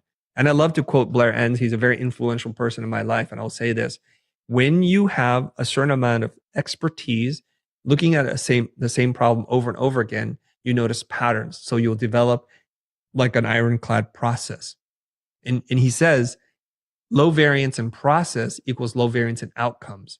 So if we apply the exact same process, in theory, we get the same bread every single time, or the same pie, or the same meatloaf. And what people want to do is they want to buy the bread, the meatloaf, and the pie that you're known for. They don't want to guess. Sometimes it's salty, sometimes it's dry, sometimes it's too sweet, right? So what you want to do is have a very clearly defined process and to communicate that to the world. This is how we do what we do. So if you like the results, you have to adhere to the process. So you would communicate this on your website. You would show a minimum of 3 examples. Doesn't need to be more.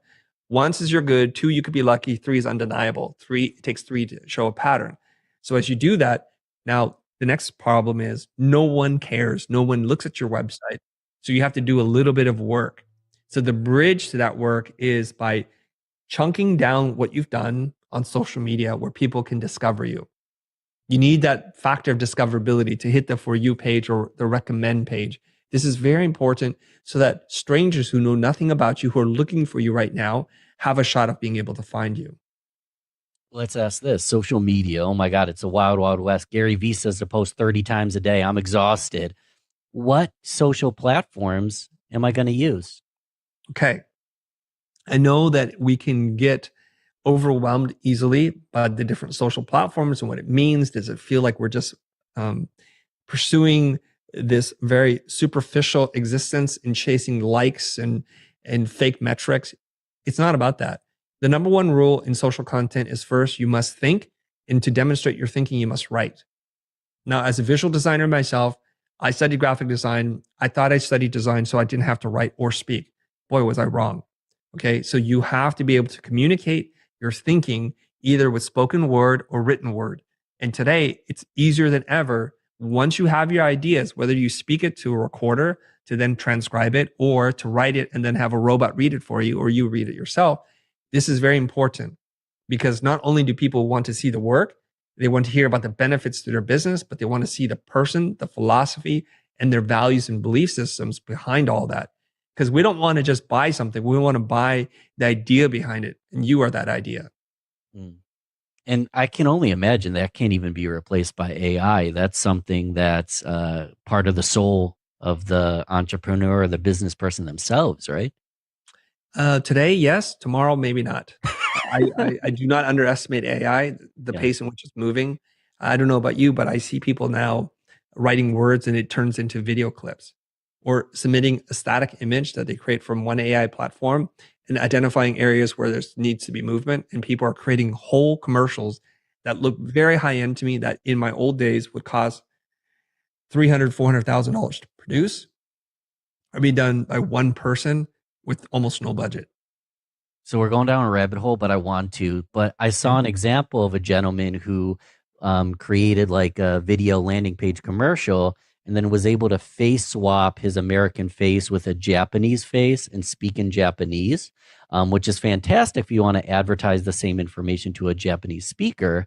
But what happens when you get to the fulfillment process? You don't speak Japanese. You're not Japanese. You don't look Japanese. Is that not damaging to the personal brand possibly? It can be because then now we have a new problem. First of all, and somebody said this to me, it was Neil who runs the Forward event. He's like, hey, if you're going to translate yourself into a Spanish speaking or Portuguese speaking person, make sure someone on the team is Spanish or Portuguese or Brazilian. When they call and they want to talk to somebody, you're like, no habla, this doesn't make any sense. This won't work. But what I would not do is I would not do a face swap. I would do audio translation. They can change your mouth movements to match the language and to make sure that somebody on the team is quality checking this, because sometimes things are lost in the literal translation and you don't want to do that. But they can see you're clearly not Japanese or you're clearly not whatever, that this video was meant to be bilingual or trilingual so that they can understand these things. And the rest of it needs to be in English to say, we'd love to have a conversation with you. So we can adopt it. We Yes, don't I have to think be so. afraid of it. Not at all. We should embrace it, actually. Embrace it. Yeah. Back to the scenario, because we already jumped to level 10. So I'm a web designer. I'm going to get on social media. Did we answer, like, what platform should I be using? Not yet. So the platform largely depends on who you want to focus on. So you have to go where the audience is, because expecting them to go where you are is not always a wise move. So if it's a more business oriented crowd and you want to be a professional person, I think LinkedIn is a wonderful place. And there's some scary statistic that says a very low percentage of people that are on LinkedIn have ever made a post. That means you're on the right side of the equation in terms of content. It's not so noisy yet on LinkedIn, and it will be. Plus, the algorithm is like it's like Facebook circa 2010 or something. I don't know what the year was, before they made it a play to pay or pay to play model, right? Where now it's like nobody will see your content unless you pay them for them to see it, which is horrible. If your audience is mostly on Instagram looking for little bits of information or to be inspired visually, that makes a lot of sense to be on Instagram. So you have to pick the platform depending on where your audience goes to find new news, to find information, and to be inspired. So we'll pick LinkedIn, and we won't go microscopic into the LinkedIn algorithm. I've done that on other episodes with LinkedIn experts, great guests, but let's just talk general. So I'm on LinkedIn. I've got this web design business, got a couple case studies. 3 case studies minimum on my website. What am I talking about on the platform? Am I just posting cat photos? Absolutely not. Absolutely not. Please don't share any of your cat photos. And I know you have a beautiful, cute, adorable baby that the world loves, but don't share those photos either. We're out there trying to warm up a cold audience to what it is that we're doing. So there's a couple of things you need to know. Well, who is it that you want to speak to? And be very clear. The more narrow your focus is, the easier it is for you to write content. Because what the next question is going to be dependent on how you answer the first question, right? So who are you talking to? The number two question is, what do they want and need? What external things do they want? What internal things do they need? And we have to kind of balance these two things. And then the next thing is to answer the question, what obstacle stands in their way from what it is that they want? Your job is either to highlight the problem, to give them a solution or some insight to create the transformation they desire, so that you're removing some of the obstacles out of the way. Now, believe it or not, most people who are seeking a solution don't know the real problem. So a lot of your content can be focused on what the problem is. And you can talk about that in a number of different ways. You can do it head on, or you can do it sideways to say 3 myths that entrepreneurs believe to be true about X, Y, or Z, or 5 things that you're doing that's costing you this amount of money per month, or this is where you're getting financial leakage from your company in your funnel design, whatever it is. So for the web designer, they could say 5 of the biggest mistakes that people make on the website that lead to low conversions. And they have to talk about it. Now let's go microscopic. So you need to know who you're talking to, what problems they're having, what solutions you can provide, what their journey looks like. What if I don't know who they are yet? How do I actually figure out who this possible client is? Okay, if you don't know who your client is, I recommend you stay working at a 9 to 5. Fair enough.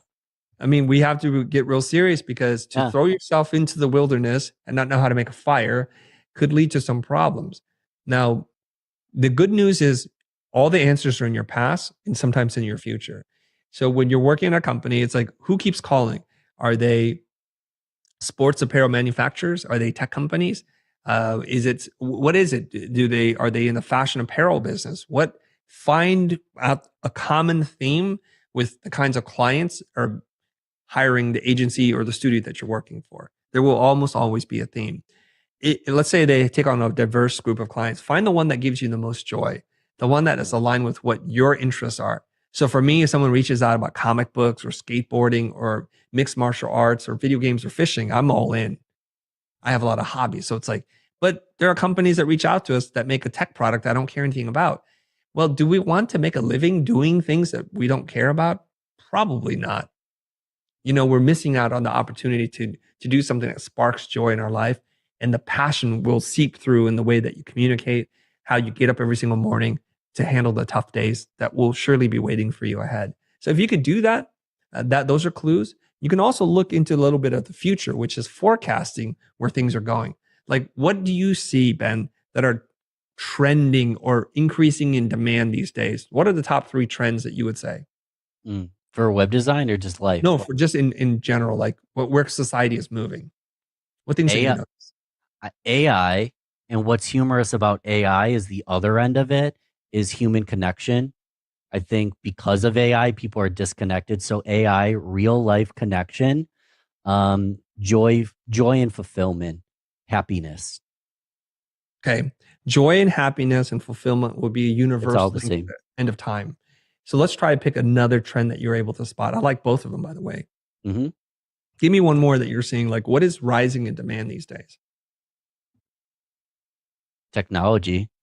Anything That's already specific? in AI. That's already AI. Something else maybe. How about something in entertainment or news or consumption habits? You could say EV vehicles might be trending. You could say podcasting is trending because there's greater demand for this and more people are doing it. You can say people who understand about personal branding, that's trending because now we have these platforms that are open to us. So for the first time in human history, you and I have the ability to connect to an infinite audience without having to go through gatekeepers and without having to pay for all the infrastructure to do that. So we'll go with the 3: personal branding at scale, AI, and human connection. Okay. At its purest form. Right. So now we can see like where the future is moving. We want to move with the future, hopefully skate to where the puck is going and not to chase it, and say, okay, if we see the convergence of some of these things, it would be interesting for you to move into that marketplace as they're moving towards that place yourself. So maybe you can incorporate, let's pick one of them, personal branding, AI, or human connection. Which one do you think? We'll do AI because everybody wants to hear about AI nowadays.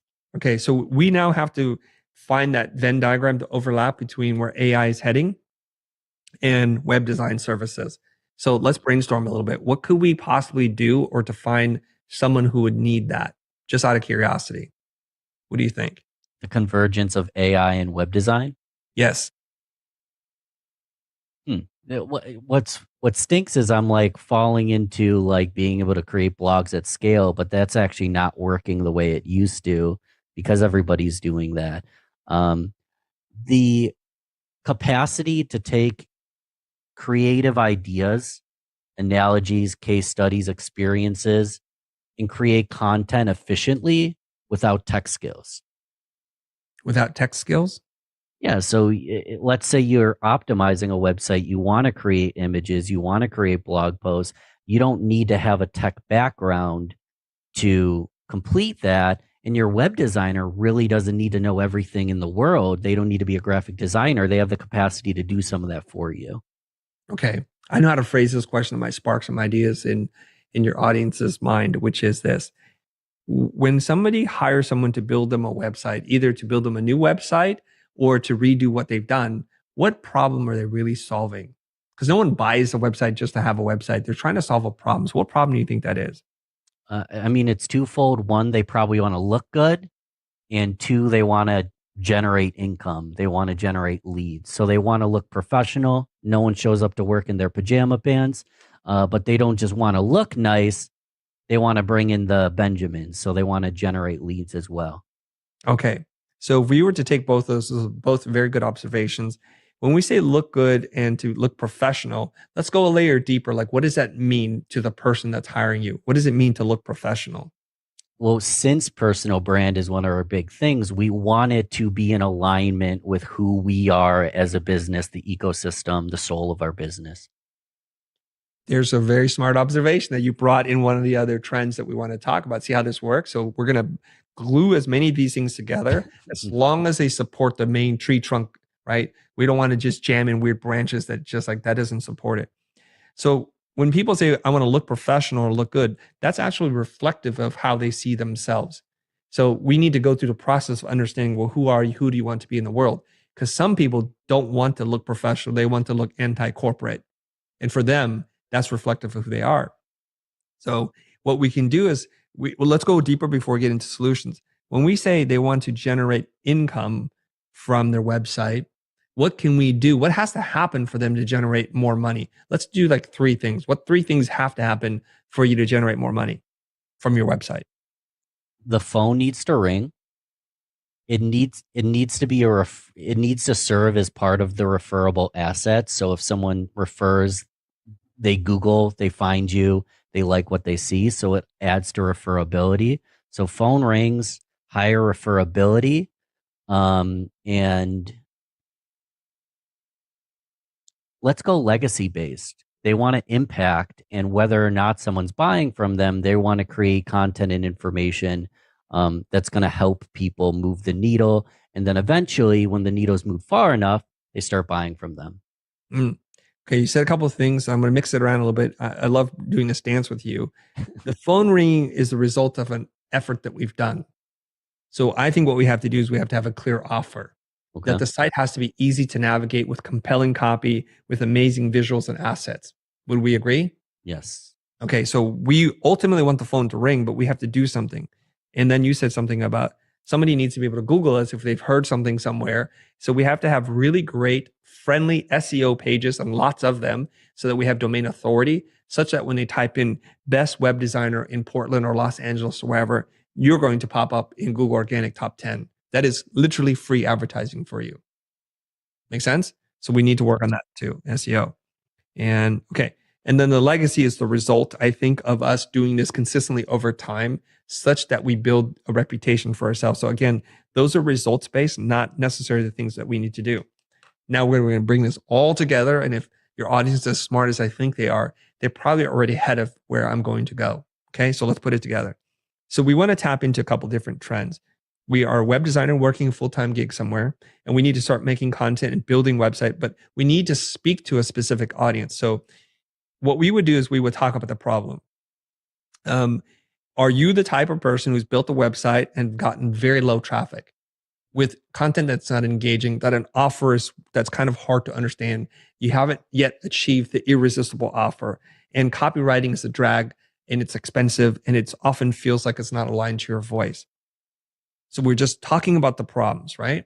And you've been quoted astronomical numbers before, or fly-by-night operations that can give you a bargain basement price, but yet don't understand the real problem at hand. Is that your problem? So that's a piece of content we put out there.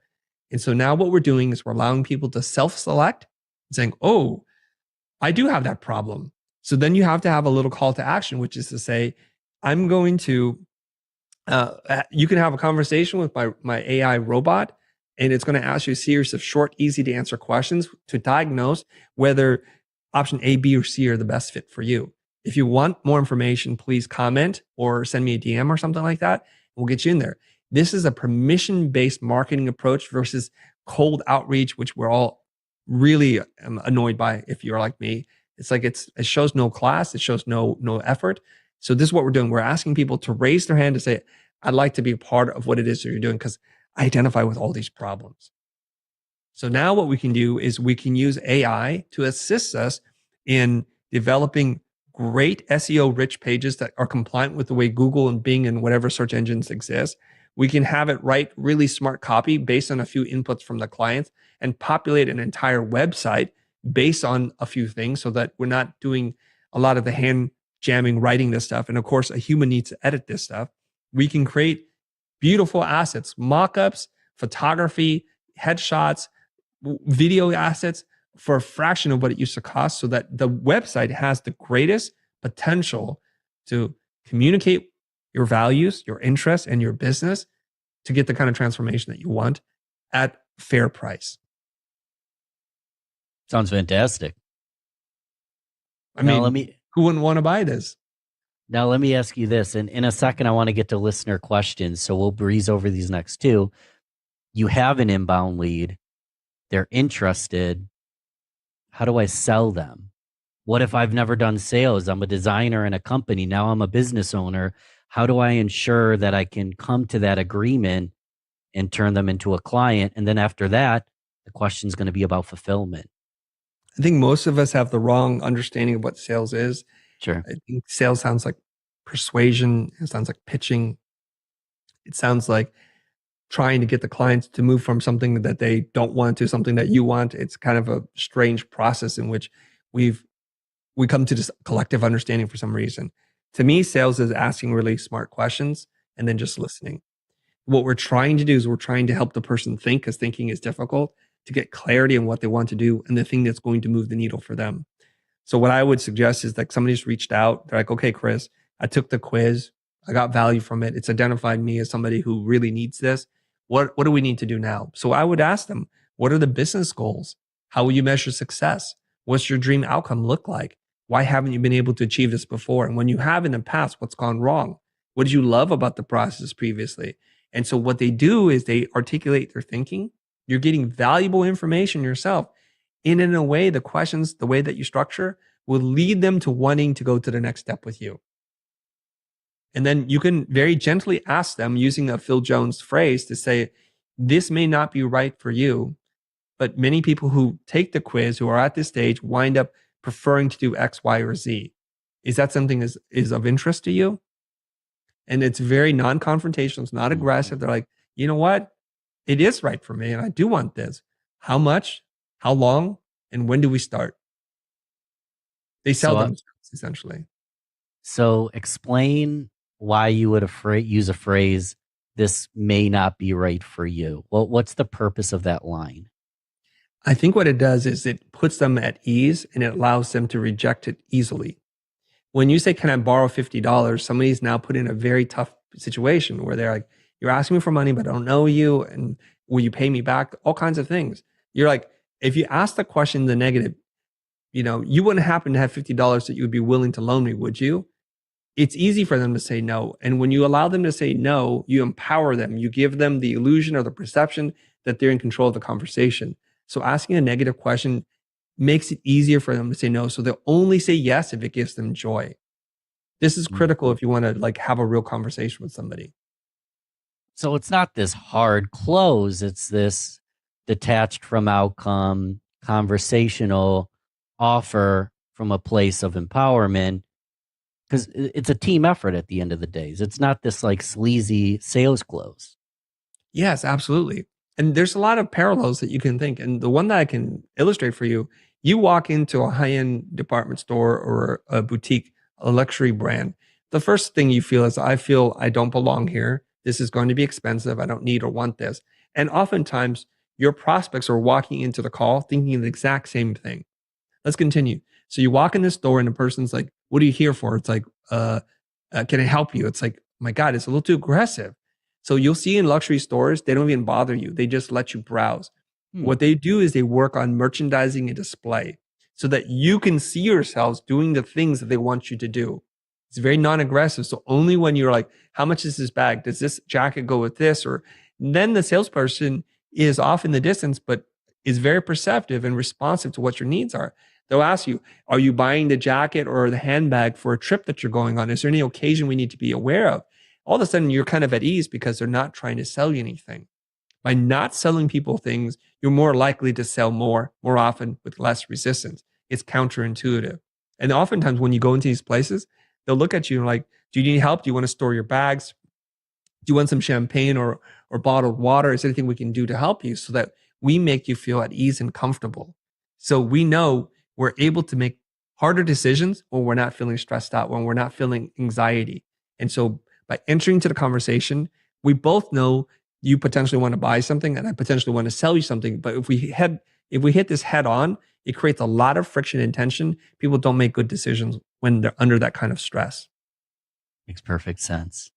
Last piece, we're breezing over it, but the last piece to this case study example, that at the end of the day, this isn't just rhetorical garbage. This will work in pretty much any business across the board, correct? Yeah, it will. And sorry, I just want to say this thing really quickly. Please. I always wonder this. We put out the same video, we write the same articles, and it hits a bunch of different people. Some portion of the people listen, they don't have the full picture, but they try and it works out. And what they do is they DM me and it's like, I tried the thing that you said and it worked. I'm so surprised. And my response, I'm not surprised. I'm telling you what works. Whether you will do it or not is up to you. And then the vast majority of people who watch the video who are inspired but don't do anything, well, that will never work. And then there's a bunch of people who look at it with the lens of skepticism, just like, this won't work. This is a dumb idea. So they go back to whatever their lives were and nothing changes. You have to decide for yourself, which person do you want to be? The one who's inspired and does the work, the one who's inspired and who doesn't do anything, or the one who questions nothing works? It's up to you. It's up to us to choose. Yeah. I think the listener knows the answer, but let's go to the final piece here because I want to answer listener questions, or you answer their questions rather. Okay. I mean, correct me if I'm wrong. One of the best ways to get new clients is just to have your clients talk about you and be ambassadors, where Ben Albert sends an email and people that Chris Do doesn't know has incredible things to say about him. So how do I create a customer experience that's worthy to be talked about? How can I make sure that fulfillment goes well? I used to make this mistake, Ben, that I thought when you paid me to do a job and I did the job, that's all I needed to do. No, that's what they paid you to do. So if I make you a pizza and you paid for the pizza, I'm not delivering customer service at this point. But if I check in on you, or if I think, do you want extra napkins because I see you have kids, or do you want crushed pepper or extra Parmesan or whatever it is, I start to get this feeling, and it's an unexpected thing that you're doing. And that's what you want. It's an emotional connection that you're trying to build with your customers and delivering delight. And when you're able to do that, they have positive sentiment about you. And then now you can activate them and say, my business is mostly built on positive word of mouth referrals. You wouldn't happen by any chance know a couple of people, one or two people who might benefit from web design services using AI powered technologies, would you? Again, a soft question that's built in for them to say no. And like, as a matter of fact, I would know some people. That's fantastic. I don't need all their details now, but who are you thinking about? And then you would say, Bob and Mary. Like, wow, fantastic. Could I ask you for a favor?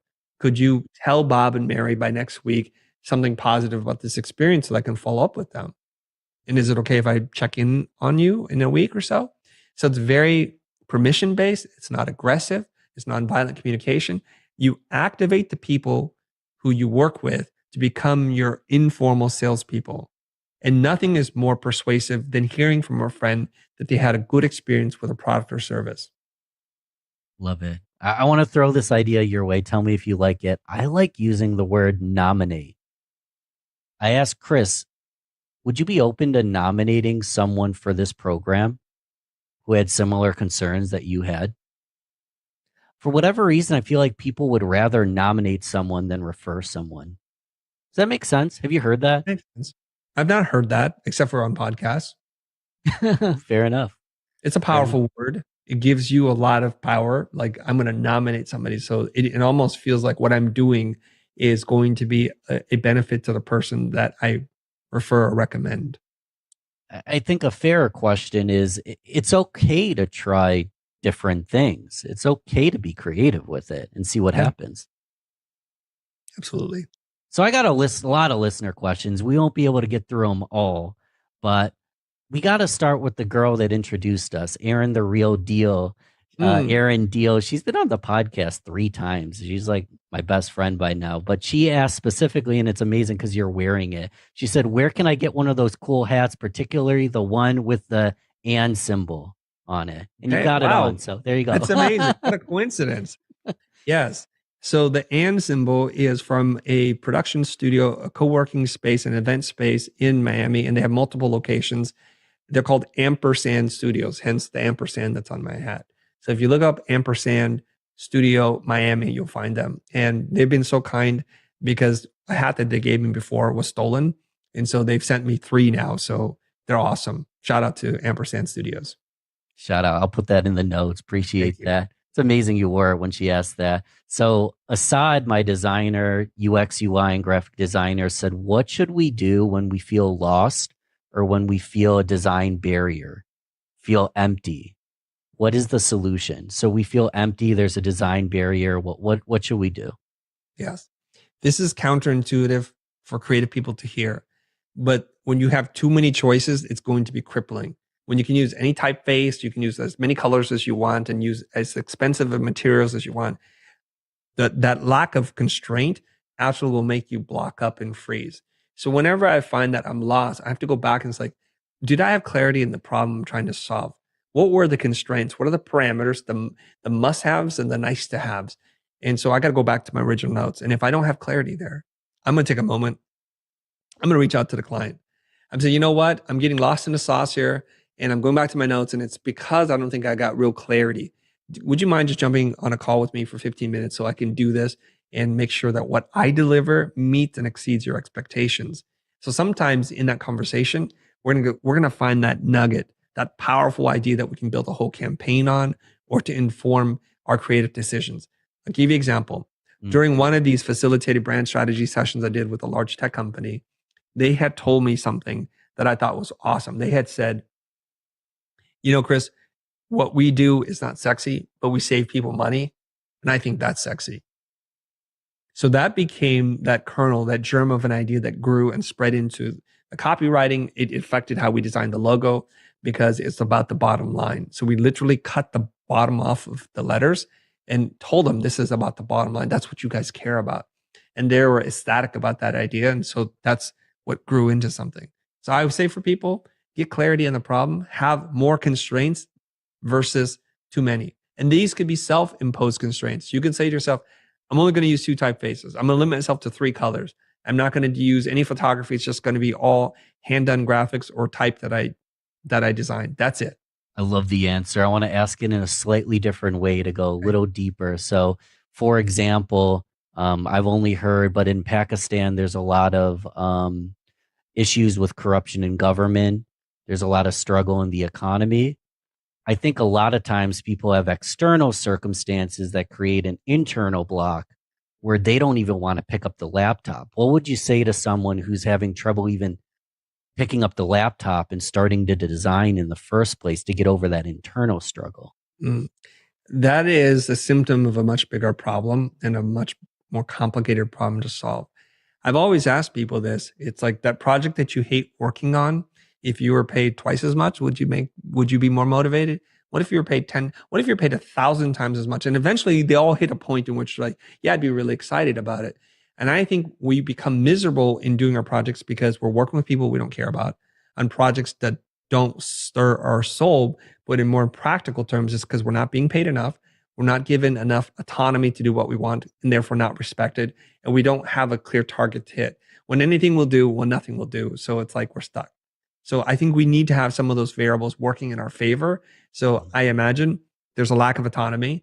They're not getting paid enough and therefore no respect. And the goals are unclear because the person hiring them is unclear themselves. So in a case like this, these are symptoms that is boiling up and presenting themselves as, I don't even want to open my laptop right now. Fair enough. I'm the one paying him. So Assad and I will talk. So Scott asked, what's on your music playlist? I usually listen to a lot of cinema scores, like theatrical scores, when I'm trying to do the deep work.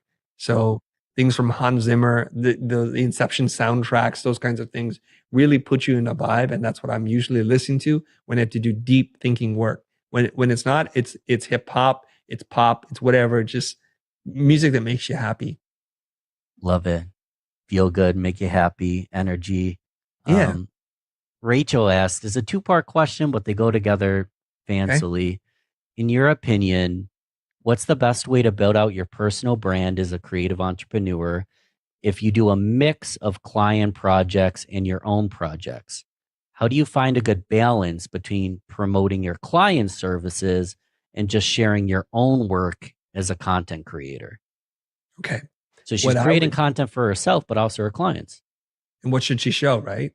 Yeah. Okay. Imagine if we could take these projects and just mix them up on a table like little mahjong dominoes, right? We're just moving around and then you just look, what makes you happy to share? Push everything else off the table and just share the things that make you happy. Sometimes it's the client work and sometimes it's your personal work. It's not always one or the other. So whatever makes you happy to share, because what you put out in the world is what you get back. So if you don't like doing dog food packaged goods. Well, don't show dog food packaged goods, even though that's what your client hires you for all the time. Maybe you want to move into a different space. You want to do automotive branding. Well, work on a few things yourself, spec projects, and show that. And eventually the world will wake up if it's good. And if they don't, it's because it's not good enough, and just keep working on it. Beautiful. I'm happy I have you here, Chris. Krista said, what do you do when you feel like throwing in the towel? Does that ever happen to you? It does, but the towel in what? Your relationships, your business, your partnership, the work, the design profession in general. Like where do they want to throw in the towel? Design profession. We'll tackle that. All right. I think that's going to tie to the other question you asked. So there's this arc that we all go on. And Seth Godin writes about it beautifully in The Dip, right? So the beginning, everything's fun. We're having a lot of results and we're learning new things. And it's just exciting to do this thing. And it pretty much applies to everything in your life, whether it's like backpacking, running, weightlifting, or doing design work. It's fun in the beginning.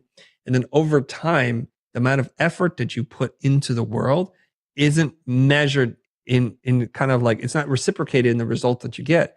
So this is the tough period that we go through that he calls the valley, where it feels like work. It feels like a grind, and it's not so fun anymore. And he's like, most people quit here. They quit when it's hard because now it requires intentional practice, doing something over and over again.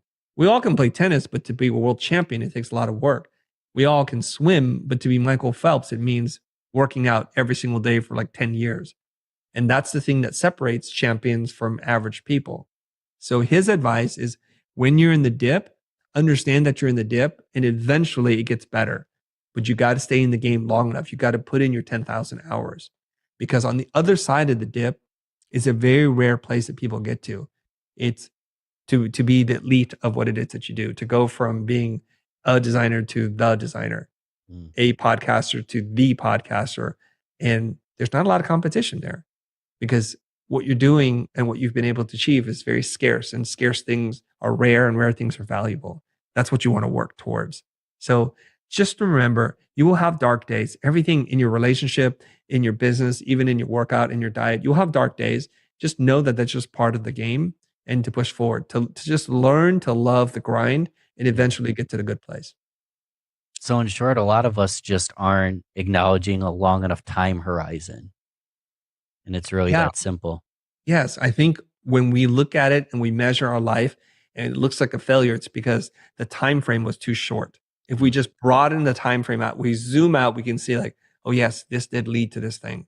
And my life is full of these kinds of examples where at the beginning, it doesn't look like it's going to work out, but you don't quit. You keep getting a little bit better, 1% better every single day.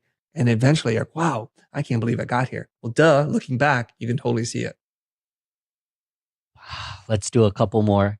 Okay. It's crazy, Chris, because I just sent out, I've never done this. I just sent out a random email interviewing Chris Do tomorrow. What should I ask him? Here's a link to his YouTube. And I got so many questions that I'm like, oh my God, I don't even know. I don't even know which ones to choose, but it's a compliment to you. And it's a compliment to the listener. If you guys like the Q&A, we'll do this with more guests. I love Levi's question. He said, how to appeal to a Gen Z audience and how to hold attention for short form content.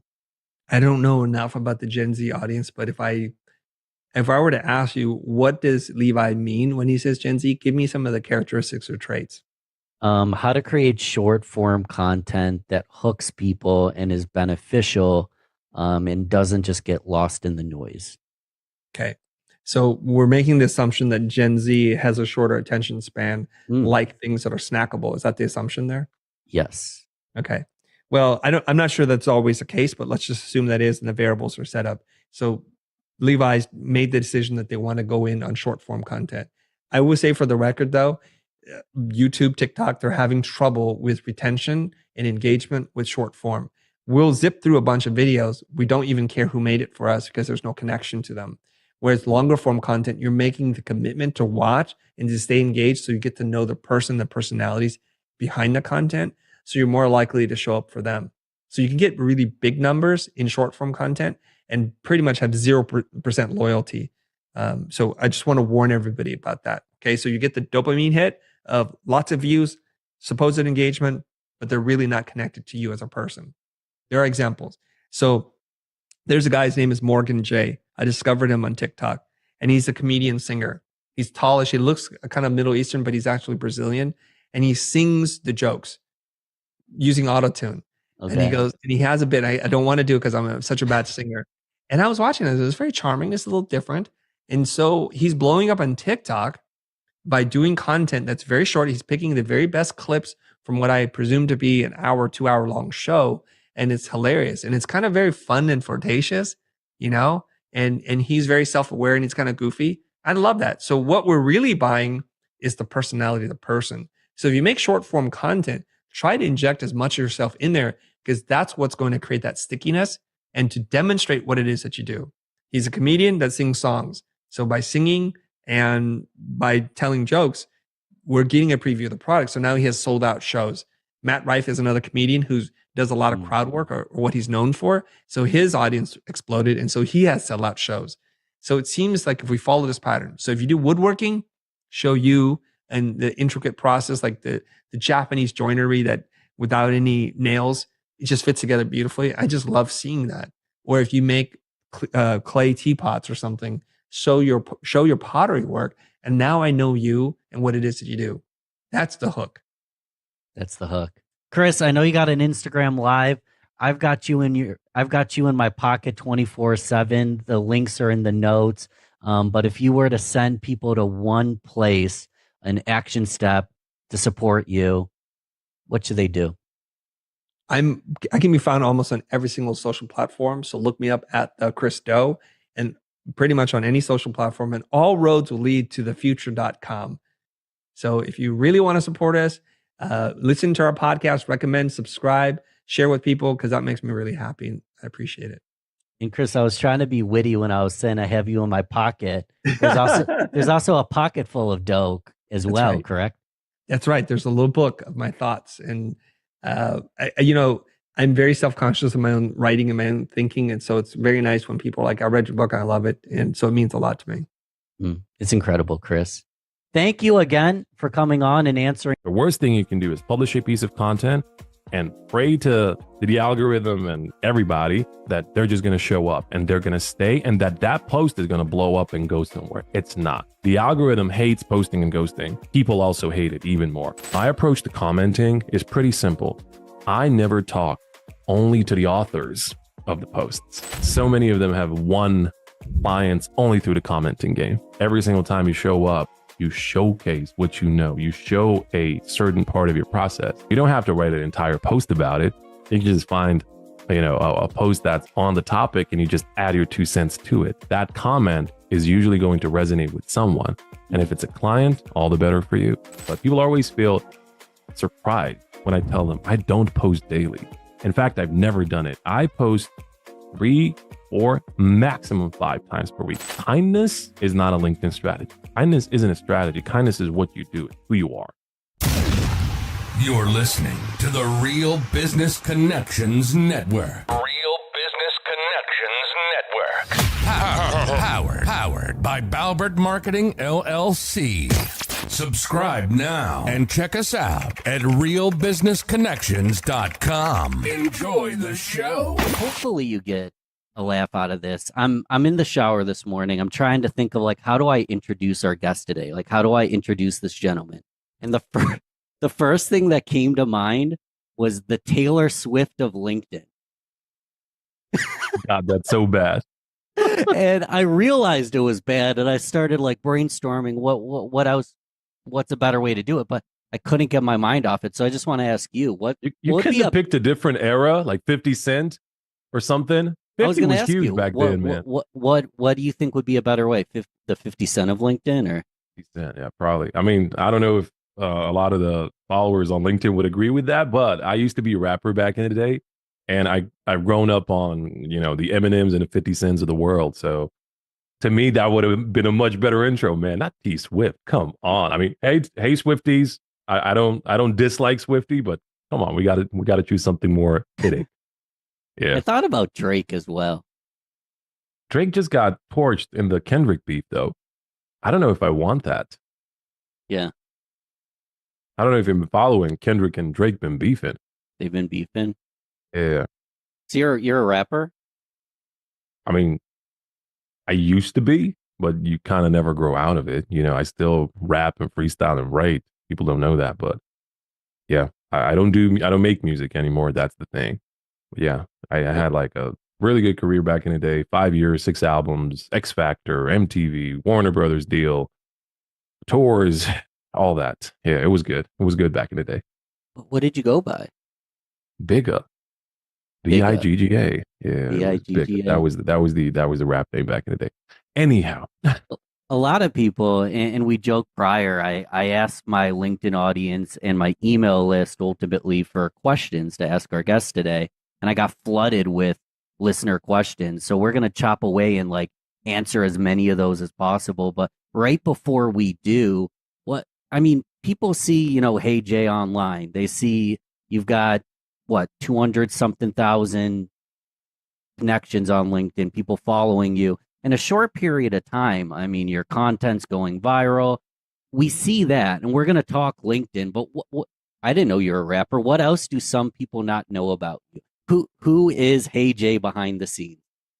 oh man, that's a good question. I feel like there's, see, I share a lot of personal stuff on LinkedIn. When I say personal, I mean, morale, values, and things I believe in. But I feel like a whole lot of people still get surprised by the fact that I used to be a musician, rapper back in the day.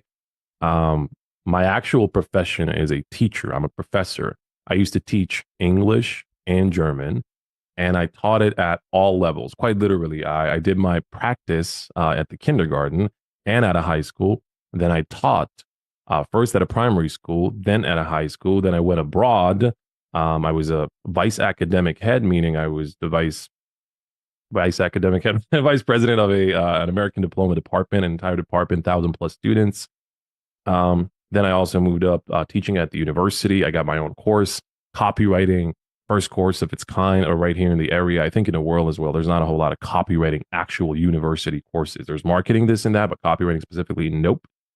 So me being a rapper, me being a teacher, and me doing the whole online gig for the last 15 years, I actually checked the other day. I was prepping for a keynote the other day. I was prepping my slides, and there was this slide with figures from 2010 onwards. And I'm like, wait a second, this is my 15th year. And it just hit me at that point. Honestly, I never thought about it. But yeah, 15 years in the biz as an online marketer, copywriter, brand strategist, coach, LinkedIn coach, whatever you want to name it. But it's been a nice journey. So yeah, to sum it up, rapper, teacher, coach. Yeah, I mean, it's a nice journey. It's a good icebreaker. People always have a lot of questions like, what was your favorite part here? What did you hate the most? Why did you quit? Why did you quit teaching then? Why did you quit rapping? So it's always a nice conversation to be had, man. Can we add entrepreneur, father, friend, all that stuff as well? We can most definitely. Yeah, I've had my my own agency and business. Father for sure. My best job. I wouldn't even call it a job. That's my purpose, man. So yeah, a whole lot of things, and I'm not complaining about any of it, man. Life is always good. Life has always been good, and in every year of life, every failure is a place to learn. I've loved every place I've ever been in, man. I genuinely have. And today's place, we're still learning. We're just growing, man. I'm only 32, man. I still got loads to grow and loads to learn and loads to do and see and experience, So I'm looking forward to it. I'm 32 as well. I feel the same way. That's why we have this podcast, and that's why I want to lean into listener questions. I honestly, this podcast in a weird way is how I get like free advice from some of the genius, most brilliant people ever. But I wanted to pass the torch to my audience. For the host, this was like an accidental way to hack getting a ton of reviews. I basically said, leave me a review and ask a question. And then I got a bunch of reviews and a bunch of questions because everybody want to learn about LinkedIn. And I want to start, I don't know what this means or why Patrick McGovern agreed to ask you this, but you said, ask me about burgers. Yeah. Here's the thing. My favorite food, burgers all time, hands down, cheeseburgers to be more specific. But I do have this running joke with my community, my followers on LinkedIn, where at least 10, 20% of my daily comments are around burgers. That's just a running meme, a running joke. And everyone knows if you want to get me in a room, buy me a burger. And at this point, it's kind of transcended into the real world, where now when I do these keynotes and I travel the world and I host workshops and people meet me finally for the first time, it's not through a screen anymore. They genuinely invite me over for dinner, and the dinner is, guess what? Burgers, always. So yeah, burgers, man, connecting people. It's not, we used to say Nokia, connecting people back in the day, but now it's burgers. Yeah, for sure. Now, you might get mad at me, but with these rapid fire, I might have a couple follow-up questions. I can't not ask you to create your own burger. So let's say we're creating our own burger. It's going to be actually pretty plain, man. I would actually do this. So it's going to be a, what do they call those? Like the softer type of buns. It's not super grilled and super crunchy. Softer type. There's a name for it. I just can't think of it right now. The audience might know what I'm referring to. Beef bun, well done, somewhere in between medium and well done. As far as the insides are concerned, I don't go too crazy, man. And this is just how I've grown up over here in Bosnia, man. I would just do ketchup and mayo and maybe some very thinly sliced tomatoes. That's it. If you want to throw a whole lot of cheese on it, obviously melted cheese. If you want to throw an egg on it, absolutely. But that's it. Nothing else. No grilled onions. I hate onions. No lettuce. Nothing green whatsoever. No pickles. Nothing. No salad whatsoever. Tomatoes kind of counts as salad, I guess, but to me it doesn't. That's it, man. That would be the perfect burger for me. Just a beef bun, brioche bun. Sorry, beef patty, ketchup, mayo, a whole lot of cheese, and that's it. Maybe an egg on top, and that's it. Always juicy, always good. Not too complicated, not too many flavors, just very simple. Juicy, uncomplicated, minimal, classic.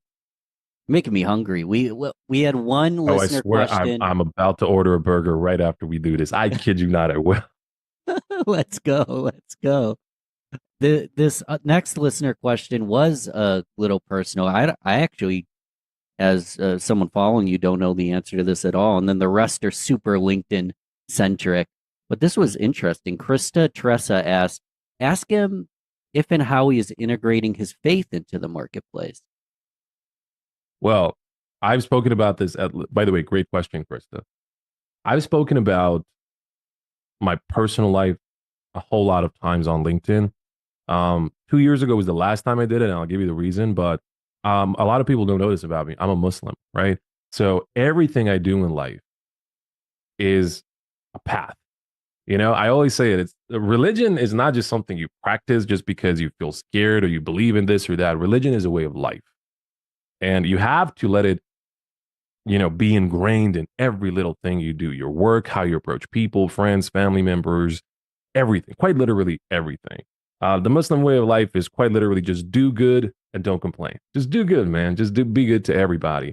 And obviously, practice your faith. But for me, as far as work is concerned, you'd be surprised. A whole lot of stuff that is forbidden for me is, gambling, anything regarding sex and dating and porn and all that, alcohol, smoking, and anything tobacco related. And why am I saying this? Because in the last 15 years, I've been approached by so many brands in the online space, from like dating sites, tobacco, whatever, THC, marijuana and all that, alcohol brands. What else was out there? Anyhow, long story short, the money was actually really good, super good. I said no to all of it without a second of hesitation. One of those offers back at that point was, I can't name who it was, but back at that point, this was 2019, pre-corona. They were quite literally the number one player in their market. And I don't just mean regionally, I mean globally. And the pay was $20K per month retainer. And I would do all their content. I would lead, the team, be a creative director, lead with the copywriting, lead with the ideation, $20K a month. I said no. Like quite literally, I said no. And it wasn't even a conversation. And it was just one message from me to them.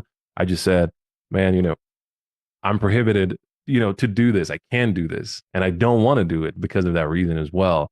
I can't be in this space. It's not just, something, my life is not aligned with this. My beliefs are not aligned with this. And they totally respected that, man. Like there was it was such a beautiful conversation. They did approach me with a different brand. They launched another brand afterwards, which was permitted in my world, and then we got a deal done with something else. But at that point, it was just pretty open. Just be honest, be authentic. At that point, I think whenever I said no, and this might sound so pious and dubious or whatever, but whenever I said no to opportunities that didn't align with my values, I kid you not, it wasn't even like a couple of days or a week that has passed. I was offered something else, probably in the same ballpark in terms of money. Every single time I said no, it would just come back. Another opportunity of the same caliber or a similar caliber. So everything I've ever said no to in my life has always been because of that. Like, it has to align with my beliefs, and that's the reason why. And I believe this is actually going to be new to a lot of my followers. So thank you for asking that question, and thank you, Krista.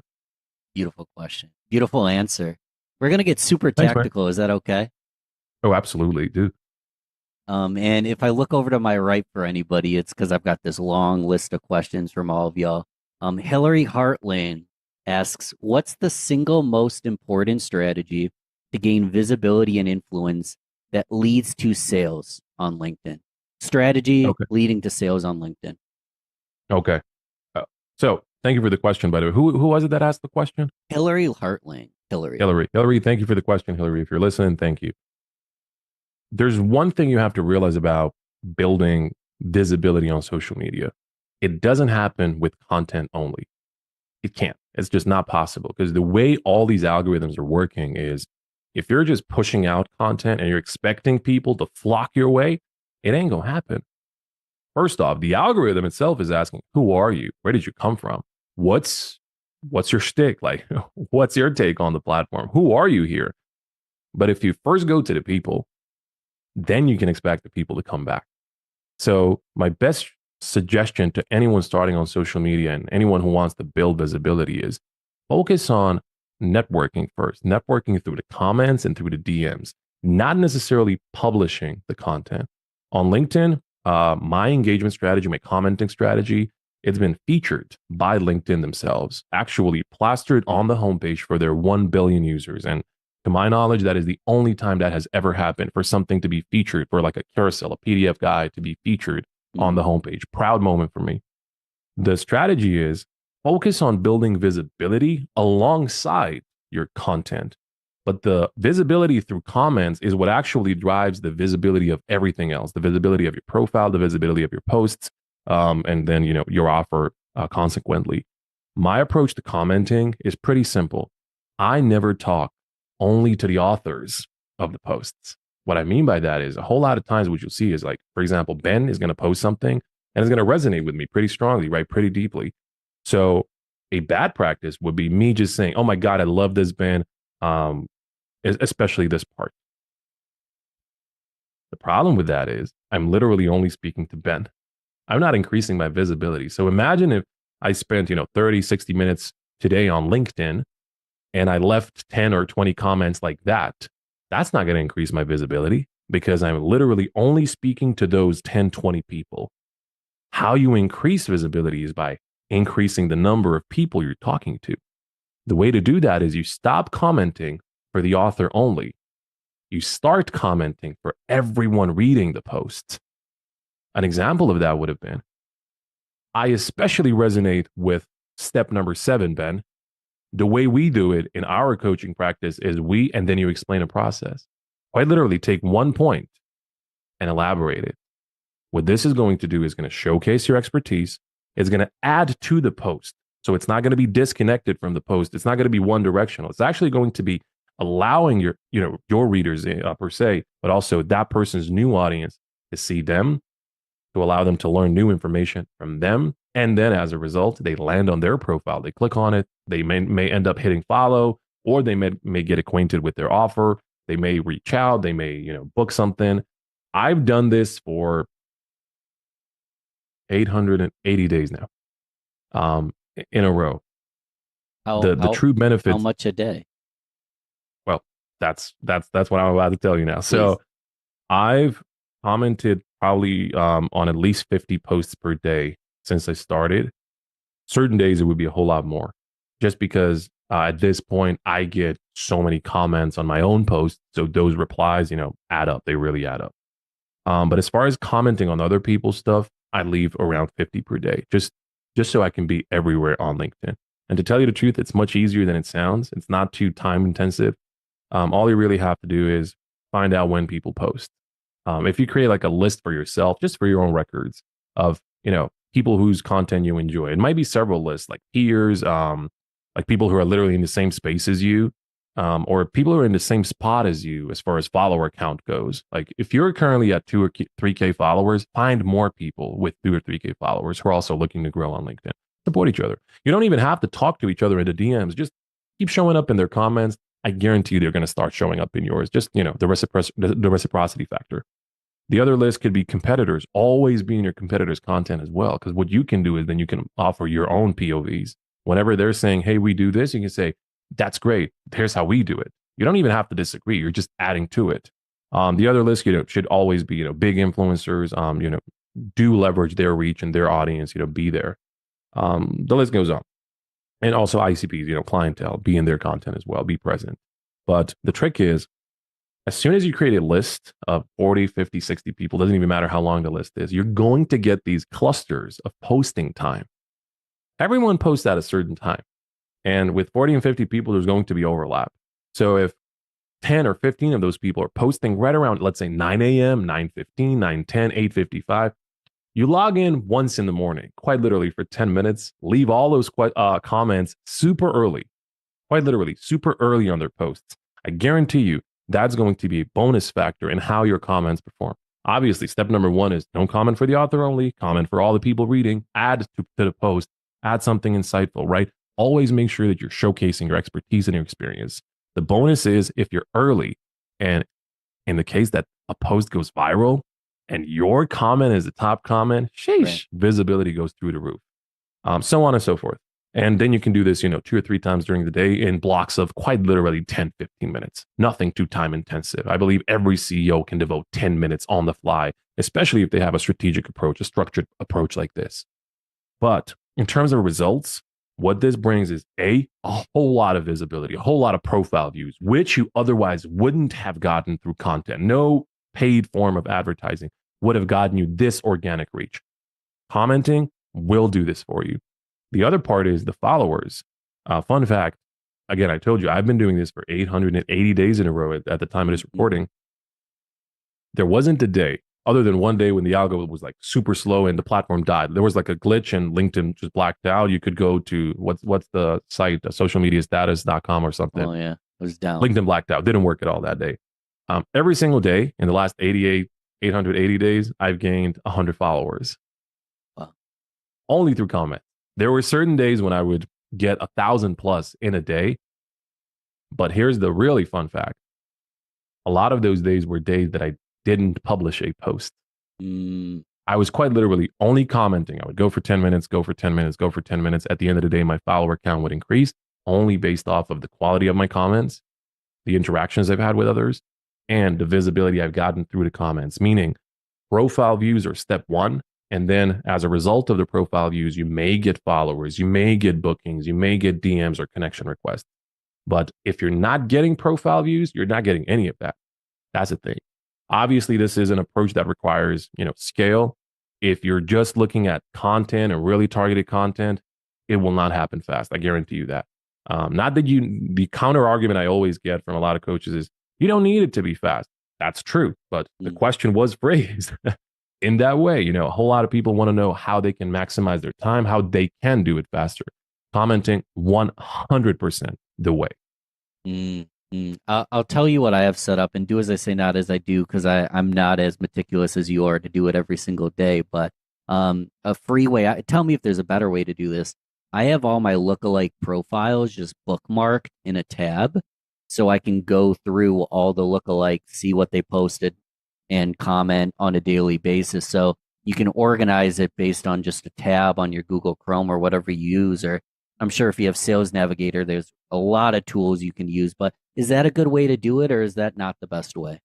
That's actually a great way to do it. My question to you is, do you have people's profiles bookmarked? That's the way to do it. And then you just sort them.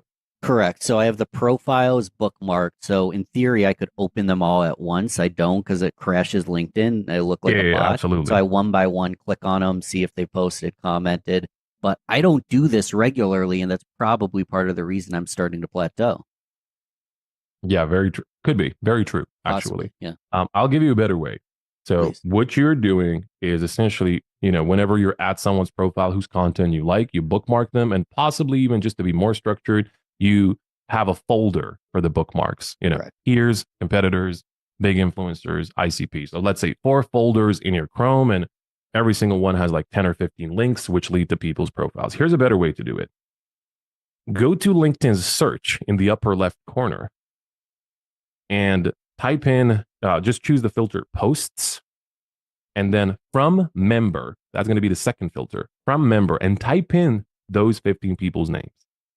All of them? Type in their names, and then choose sort by most recent, and then also choose sort by last 24 hours. What this is going to do is instead of having 15 links, you're only going to have 1.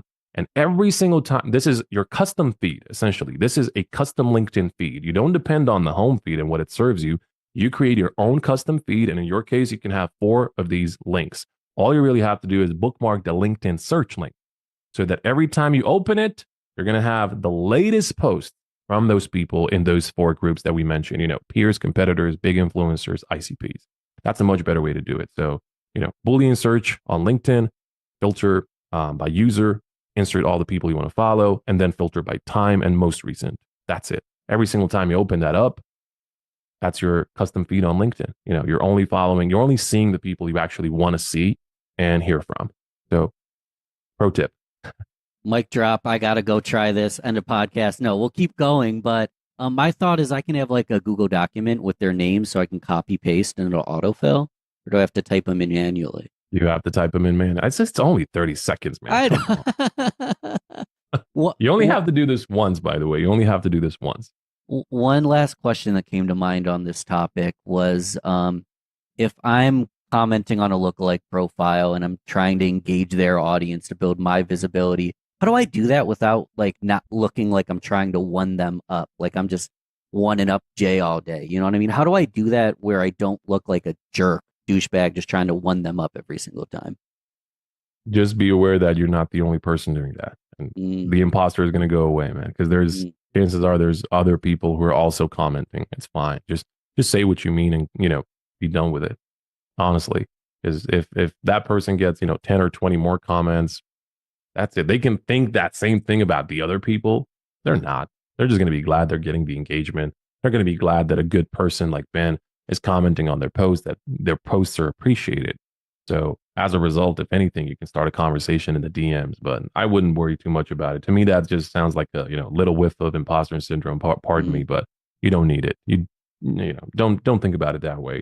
It's always a win-win situation. You gain visibility, they gain engagement, you get a good connection, they get good connections. Chances are some of their connections might also see your comments, right. And that's always great. I've won, and so many of my followers, students, clients, I have 3 groups of people. So I have followers, students, and clients. So many of them have won clients only through the commenting game, quite literally, just because every single time you show up, you showcase what you know. You show a certain part of your process, which is awesome. You don't have to write an entire post about it. You can just find, a post that's on the topic and you just add your 2 cents to it. That comment is usually going to resonate with someone. And if it's a client, all the better for you. Boom.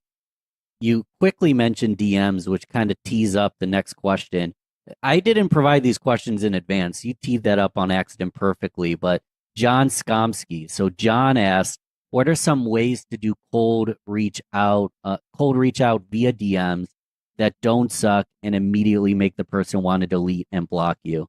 Every cold message seems to be the same. How do you stand out and increase engagement? Cold DMs. Okay. Brilliant question, John. Thank you. If you're looking at the cold DM game on LinkedIn right now, as you said, you'll see that a lot of it is just pitch slap, pitch slap, pitch slap in your face. People are just selling. And even if they're not, you can kind of just look through it. Like you see through it, right? It's sleazy. My ways of avoiding this are giving people something for free, especially if it's something really curated. So let's say you're a graphic designer, right? The key here is to give them a hint of what you could do for them. Hey, Ben, I noticed that you're currently running a podcast and I love your current thumbnail, but I did not see that you actually have a landing page set up for the podcast. That would be awesome. It took me an hour last night. I created like a dummy landing page for you. Just take a look at it. If it's something you would like, I'll be happy to give you the access. Bam. And it probably didn't take me an hour. It probably did take me 5 minutes because, people have templates and all that. But you getting that as a gift and you're like, holy smokes, did this dude just give me a landing page? And then the conversation just goes on. It goes on. I've gotten really cool curated videos where people did give me feedback on certain things, and there were good ways and bad ways of doing it. So what you can also do is you can send someone a pre-recorded video, just 60 or 90 seconds, and give them some advice on what they could fix. But do not tell them that something sucked. Do not tell them, hey, I noticed you're doing this and it's bad. Here's how you can do it better. No, because at that point, you don't know the person. You're just approaching them for the very first time and you're telling them, hey, nice to meet you. Your beard sucks. No, that's not how to do it. Like you can just tell them, hey, man, oh my God, you're a beard guy. I love that. Have you seen this new product? See, instead of telling them your beard sucks, you should use this product, you can just say, have you heard of this product? And then give them the product. So I've had both the good and the bad situations in my DMs, the way people have pitched me their videos. And the videos are usually just reviews of my stuff, like a review of the website. I haven't updated my website in 3 years, man. I know it sucks. So that being said, it still feels bad if you just tell me, hey, this sucks. This is bad. You should fix it. I'm like, sure, but I'm not going to fix it with you just because of the approach. But other people who are like, have you ever considered creating a page for this? That's more approachable because they're asking me. They're asking for permission. They're being kind to my face instead of dismissive right from the get-go. So that's one approach. Give people something away for free and give them actually something personalized where it relates to them, like an instant result. They can apply it 10 seconds after.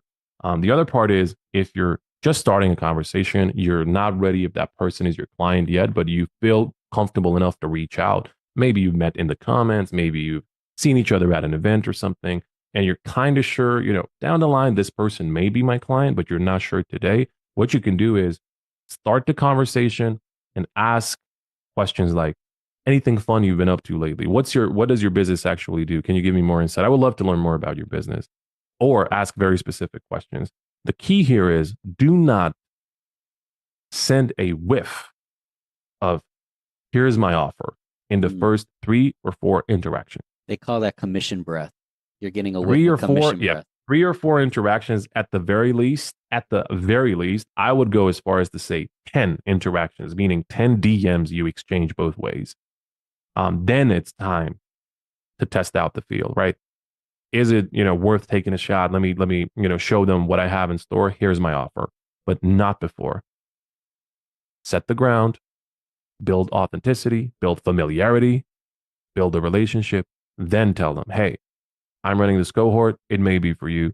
Would you be interested in learning more about it? Instead of just telling them, hey, I have a cohort. Here's all the info you need. No, always ask for people's permission. And also, the worst thing you could do is send someone all of this in advance without asking for any permission. And on top of all that, 3 voice notes. I don't know who you are. I don't want to listen to your voice notes. I have, many DMs as is. But yeah, as far as DMs, there's so many strategies, man. I feel like we listed probably 3 or 4 right now. So to the listeners, hopefully this is useful. There's hundreds more, by the way. This is just me, screaming at the top of my head. That was reassuring because what I always did when I started my podcast and I had no listeners and I was trying to get good guests is I was listening to other podcasts. If I liked the guest, I would connect with them.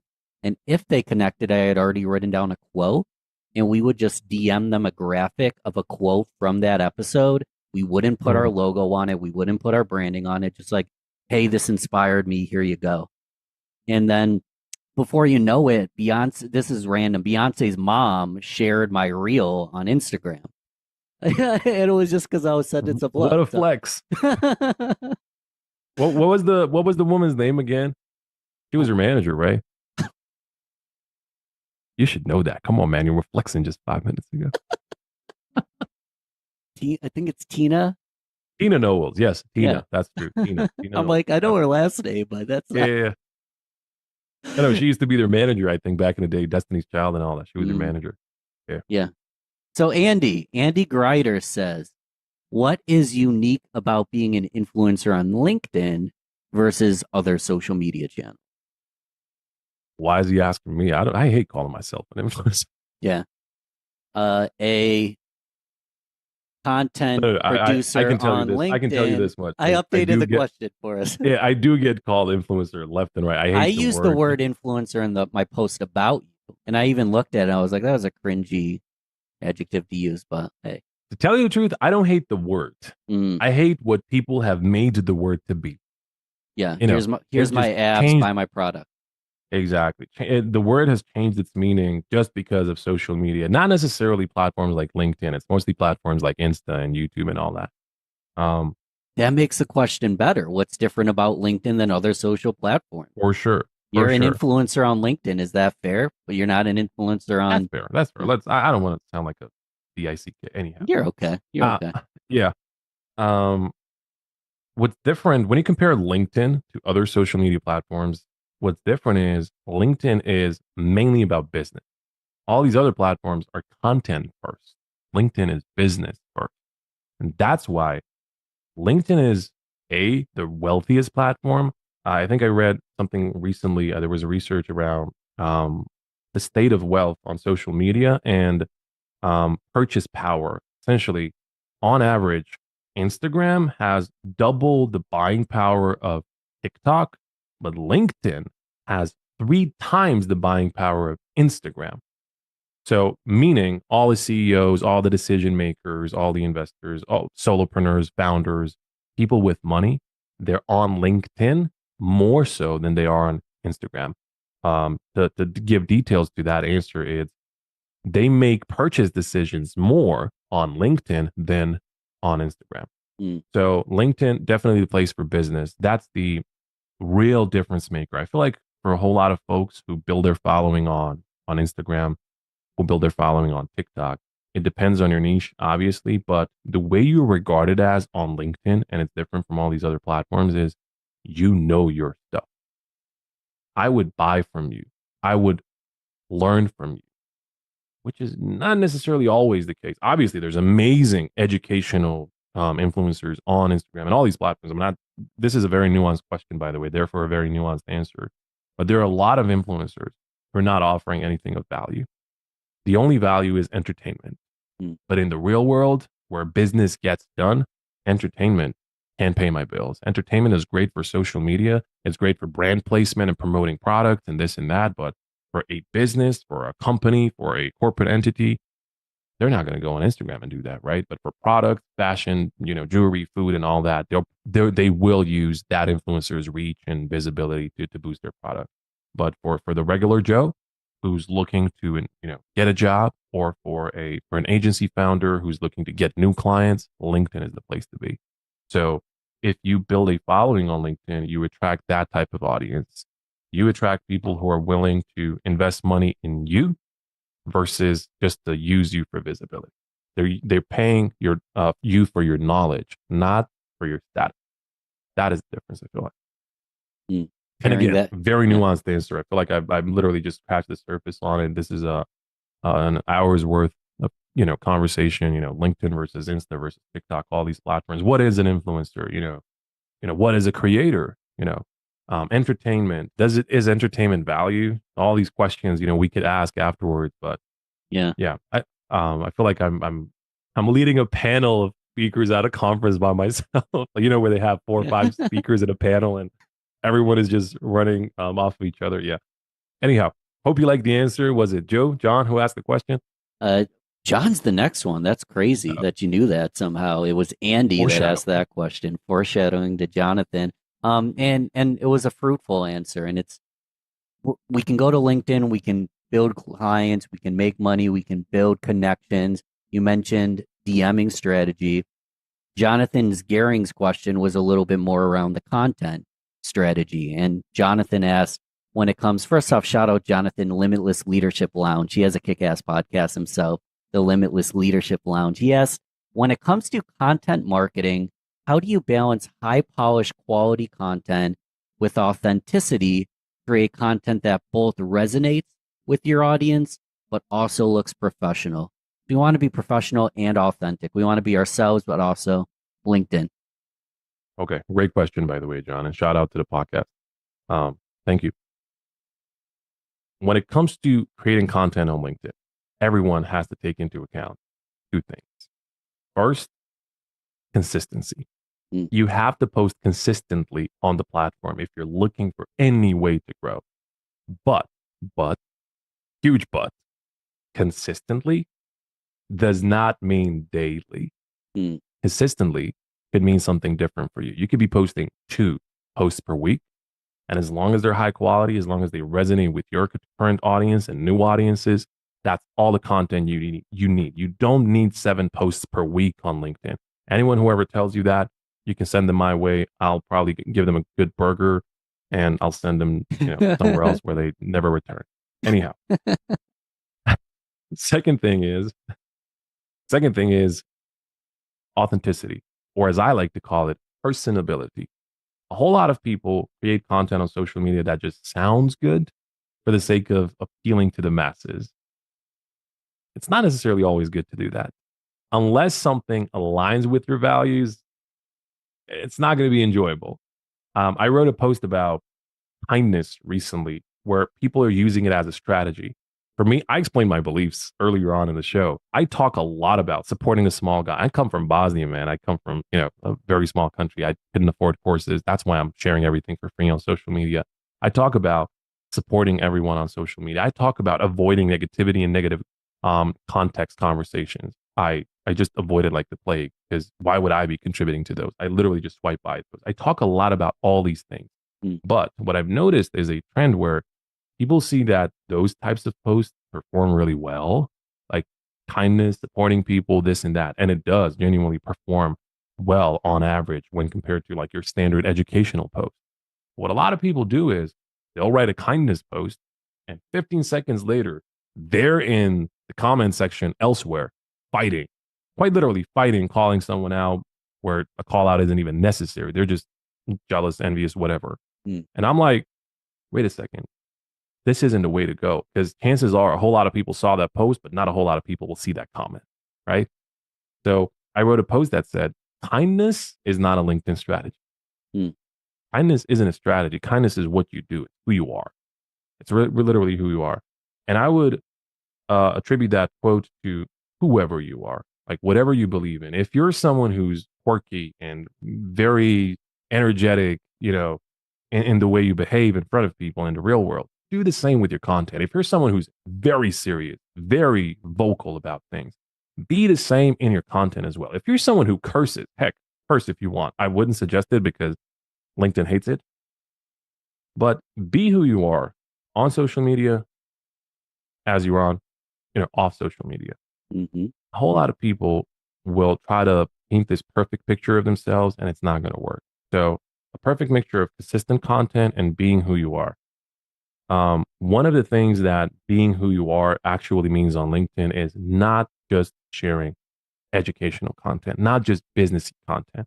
Give people a side of you that's not around business. Give people a story about who you are, where you come from, a lesson that you learned from someone, lesson passed down to you from your grandpa. You noticed something in the street this morning, something happened, right? How did you react? And then give a lesson. Storytelling is the actual answer here. Storytelling with an element of personal life. I've spoken about how I've grown up in a country of war. That post brought me 3 clients in 24 hours, just because people were like, man, that was so powerful. And you actually, I always try to connect those stories to a business lesson. So I connected it to something that a whole lot of people resonated with. I spoke about being a Muslim in the past, and a whole lot of people flocked my way, Merry Ramadan, Happy Ramadan, whatever they said. And it brought me clients as well. But I didn't do it for those reasons, right? I did it so that people can see the real me. But you need to understand something. There is a quote that I say all the time, and I've been quoted with this line left and right. I said, people may come for your content, but they stay for you. People don't just come to get information from you. At a certain point, they've heard it all. At a certain point, they've heard you talk about commenting 15 different times. They've heard you talk about content strategies 20 different times, right? But the way you always tell that story, the energy you bring, the authenticity, the tone of voice you're using in your content, that's what people are staying for. Just think about it. All the creators you followed for 2-3 years now, you've probably heard it all from them. It's only like a new angle that they're attacking the same, topic from. The information isn't necessarily new, but the way they make you feel, the way you feel when you're listening to them, the way they give out the information, that's what people are actually staying for. And conversely, that's what people are paying for. You could have 10 brands in front of me right now, probably at different price points. And I wouldn't necessarily choose the one that's the best for my wallet or the one that, is the most premium if I'm trying to impress some people. No, I'm going to choose the brand that makes me feel good about my investment. Same goes for service-based providers, individuals you're paying on social media. If the content resonates, it doesn't just resonate because of the information. The content usually resonates because of the person giving the information. Super long answer. Long story short, John, who asked the question, 2 things. Be consistent in your content. Pick a number of times you're posting in a week, and make sure authenticity exists there with a healthy dose of storytelling. Give people more than just business tips and information. Information is everywhere these days. But your way, how you feel about things, how you think about things, that's nowhere to be found. That's only you. So give people that. Exactly that. Boom. That was not just good advice for every listener, but specifically for someone like John, who's a podcaster. Going back to they're coming for maybe a content piece, but they're staying for you. That's what every podcast host, every creator needs to hear. So that was literally the perfect advice for the perfect person. We're not going to be able to get through all these, but we will ask a couple more. But do you want to do rapid fire? If you want to, we can. We got like 10 minutes left. Let's try. I'll give myself a challenge, okay, for the sake of the listeners as well. I'll try to answer every question within 30 seconds or less. And in case we go right to the top and can't go through them all, how do we continue to follow you, support you, spend money with you, support any of that stuff? Tell us where to go. You can follow my free content on LinkedIn. Just go and see, Yasmin Ali or Hey Jay on LinkedIn. You'll find it there. I'm launching my community right now, man. You can pay me to, on a monthly basis, subscribe to the community and let me pull out my credit card. Can I read you a credit card join the inner number? circle? They say, hey man, I genuinely did not announce this officially yet. So if you're publishing this earlier, this will come out in like 6. I only held a LinkedIn audio event for my community. 3,000 people have shown up. And LinkedIn audio does not have replays. That's the beautiful part about it. So I announced it there. 300 people have immediately joined the wait. Oh. 300 people immediately. Yeah. So people have been asking it for 2 years now. I did not have the time. Now, as I'm growing and doing this and that left and right, the business is growing. Everything is kind of falling into place. I'm like, you know what? Now is the time. So launching the community is going to be fun. To tell you the truth, I'm not even overwhelmed if people are going to join it. I know there's going to be so many people. I'm probably going to have to wave people off and create different tiers or different groups or something, but I'm so looking forward to it, man. Long story short, follow my free content on LinkedIn or join the community that I'm about to launch. Or if you don't want to do any of that, you can just have me one-on-one and pay for my one-on-one coaching. I do one-on-one hours with individuals, and I also have my entire coaching program. Or if you're a business leader, if you're a company leader, if you're someone who's working within an organization right now, if you need LinkedIn and social selling or employee advocacy training, call me. I can organize those trainings for you. Or if you're a conference organizer, I'm a keynote speaker left and right. I travel the world keynote speaking. So I feel like I just gave a pitch, man. I hate myself. It's in the show notes. And listen, send me a DM if you'd like as well. Send our boy a DM and say I that you purposely came didn't through say Ben. send me a DM because my inbox is messed Send up, man. me a DM if you guys want, but all those are in the show notes. And honestly, you're not pitching, man. You're adding so much value, and I wanted people to know how to continue to support you because you charge pretty good amount of money for 1-to-1, and all these questions are being answered totally free. And it's not beyond me. We appreciate it. And we're gonna try to rapid fire through like 6 of them in 10 minutes. Let's see if we can do it. But feel free Let's to go go. as I'm long, ready. deep, whatever you want with it. Darlene Pride. Darlene asks, what is the one mistake that people make that hurts their visibility? So big mistake that hurts their visibility. The one mistake that people make on LinkedIn that really hurts the visibility of their profile and the reach of their post is what we call posting and ghosting. If you're going to publish a piece of content, actually stay there so that when people are coming to comment, make sure you reply to them. The worst thing you can do is publish a piece of content and pray to the algorithm and everybody that they're just going to show up and they're going to stay and that post is going to blow up and go somewhere. It's not. The algorithm hates posting and ghosting. People also hate it even more. So if you publish something, make sure you stay there for at least like 30 minutes, just so you can comment. I stay for 60 to 90 minutes in every single one of my posts, and the community we built is amazing. Related to this, what about spam tagging, where you tag like 15 people? Fun fact, on LinkedIn, if you tag more than 5 people in a post, LinkedIn is actually going to mark that post as spam tag. I hope I'm quoting this right. This is a stat by my buddy Richard Vanderblom. He's the algorithm expert on LinkedIn. So if you tag 5 or more people at once in a post, your reach will actually get decreased by default. By default. You don't even have to hope that it's going to get better. It's not. So tagging, whether it's in a photo even, people have tried that as well. No. If you tag more than 5 people in a post, it will get marked as spam tagging. The best thing you can do is let the people who are tagged know in advance. Let them know in advance. Hey, I'm posting tomorrow at 12:30. I'm going to be tagging you in the post. It would be great if you commented in the first hour because that first hour is the golden hour for LinkedIn posts. So whoever gets tagged, you better make sure in advance that they're going to comment on that same exact post. Otherwise, it's going to be considered spam tagging. Love it. All right, let's dive right back into it. So Ryan Edwards asks, what is the one rule, the one principle that you think is the foundation for personal brand building? Foundation. What's the one rule? The one rule for personal branding is just do it. I kid you not. I feel like this sounds so vague. A whole lot of people are scared of posting online. A whole lot of people are scared of putting themselves out there. A whole lot of people have imposter syndrome even before they even try it. And they're asking, what if no one reads my content? What if nobody likes it? What do I even have to share with the world? Right? But I always give the advice of turn the words nobody into somebody. Ask yourself these questions today. What if somebody reads your post?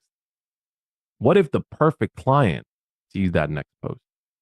And what if more than one person, heck, even just one person resonates with that? That's what you should be asking. Because you don't jump on social media conquering and winning over millions at once. You do it one step at a time, one post at a time. So turn those negative feelings into positive, affirmations. So if you're asking yourself those questions, just do it. Trust me, the fear eventually goes away. Everyone feels the fear at the very beginning, including me. I love this. I appreciate you. This is a fruitful question because you had the rap career, you had the rap name. Felicia Morgan asks, for anyone with a personal brand, how personal should it be? Do you recommend using your own legal name or creating one? If you're building a personal brand on LinkedIn, you should use your real name, 100%. Because LinkedIn as a platform has now even gotten to a point where they do verification and they actually require your government ID. A whole lot of people don't know this. There were several cases last year and the year before where people have used emojis in their name. And LinkedIn would be like, hey, that's not your real name. Your real government name doesn't have an emoji in it. It just has the letters. So be careful about that. please, if you're using any sort of customizations, one thing that the people are currently doing on LinkedIn is they're using the pronouns bar, the pronouns tab, to insert their roles, their actual credentials. So if it says pronouns, use it for that, right? People would write, for example, it would be Ben Albert, and then in parentheses, podcast host at Real Business Connections, right? Those are not your pronouns, man, right? It's for something specific. There's also other areas on LinkedIn like nickname and this and that, and people just use it for something entirely different. So keep it personal, but keep it real, because real is the only personal that you should care about. Keep it real. Follow the rules. It sounds like you're saying. Oh, absolutely. LinkedIn hates rule breakers, but yeah, that's a different conversation. This is a good question to end at, and I know we had to skip a couple. It's fair to say that you post how much? Not daily, but how? I don't even know. Like, I'm like 500 posts behind on your content, so people can go binge on that, correct? For sure, man. For sure. When it comes to LinkedIn, I personally have never posted 7 days a week, which sounds crazy coming from, me. Like, if people don't follow me, you'll see it. I'll get tons of engagement on my post. Yeah. And you'll see me tagged left and right in the feed, which is a great feeling. I swear it's a great feeling. I love that people are actually resonating with the content, but people always feel surprised when I tell them I don't post daily. In fact, I've never done it. I post 3 or maximum 5 times per week. So 4 on average. This week, I've actually only published 3 times because I've been traveling for keynotes and I don't have the time to engage. I don't want to post and ghost my followers. So I had the time 3 days in a row. I posted 3 days in a row, and now I'm having a 4-day weekend. So, that's what you get. I just don't stress it. Honestly, content creation can be stressful, but only if you make it stressful. Just don't let it get to you. Create content, settle for what you're getting. And if you need rest, take your rest. Honestly, take your rest. I'm probably behind the scenes. I'm probably one of the biggest hustle bros, and I'm not going to apply this, but I know a whole lot of people who do need this advice, genuinely. Last question, super rapid. This is perfect because it's great for any listener that isn't on LinkedIn. And honestly, if you're already kicking butt, it's going back to the essentials. Debbie Haskins asked, how does one with no experience get started in the field? So assuming we have no experience, what's our first move? And then we'll log off and do it. If you think you have 0 experience and you want to post something on LinkedIn, post it either way. I promise you, there is someone who needs your advice. I recently wrote a post that said there is always at least one person who is 1, 2, or 3 steps behind you. This means even if you're a college student, you still haven't graduated, whatever you've learned today, chances are someone else hasn't. So share your lessons, share whatever you learn on the fly as time goes by. Write about those things. You experienced something last night, write about it. You watched the podcast, write about the main takeaways. You saw a post on LinkedIn, tag that creator and give your own 2 cents. You can always post really insightful content, even if you don't have legit business experience. Simply post about your current experience. And with time, the more you learn, the more you grow, the more business you do, that's how you become an expert. But until then, just share your experiences and learnings. Trust me on that. Everyone can use it, and there is always at least one person who needs it. Thanks for coming on the show, man. This was fun. I'm going to re-listen to this baby 3 times. I was glad when you asked. I was like, another beard bro. So there we go. Another beard bro. Hey, you're welcome back anytime. And if a question didn't get answered, send me a DM, send Jay a DM. Maybe we'll do this again. We'll see what happens. But I really appreciate your time. I'm open to it always, man. This was fun. Thank you to everyone who listened and everyone who watched. Reach out on LinkedIn. I'm here. And shout out to Ben, man. Thank you for this. Appreciate it.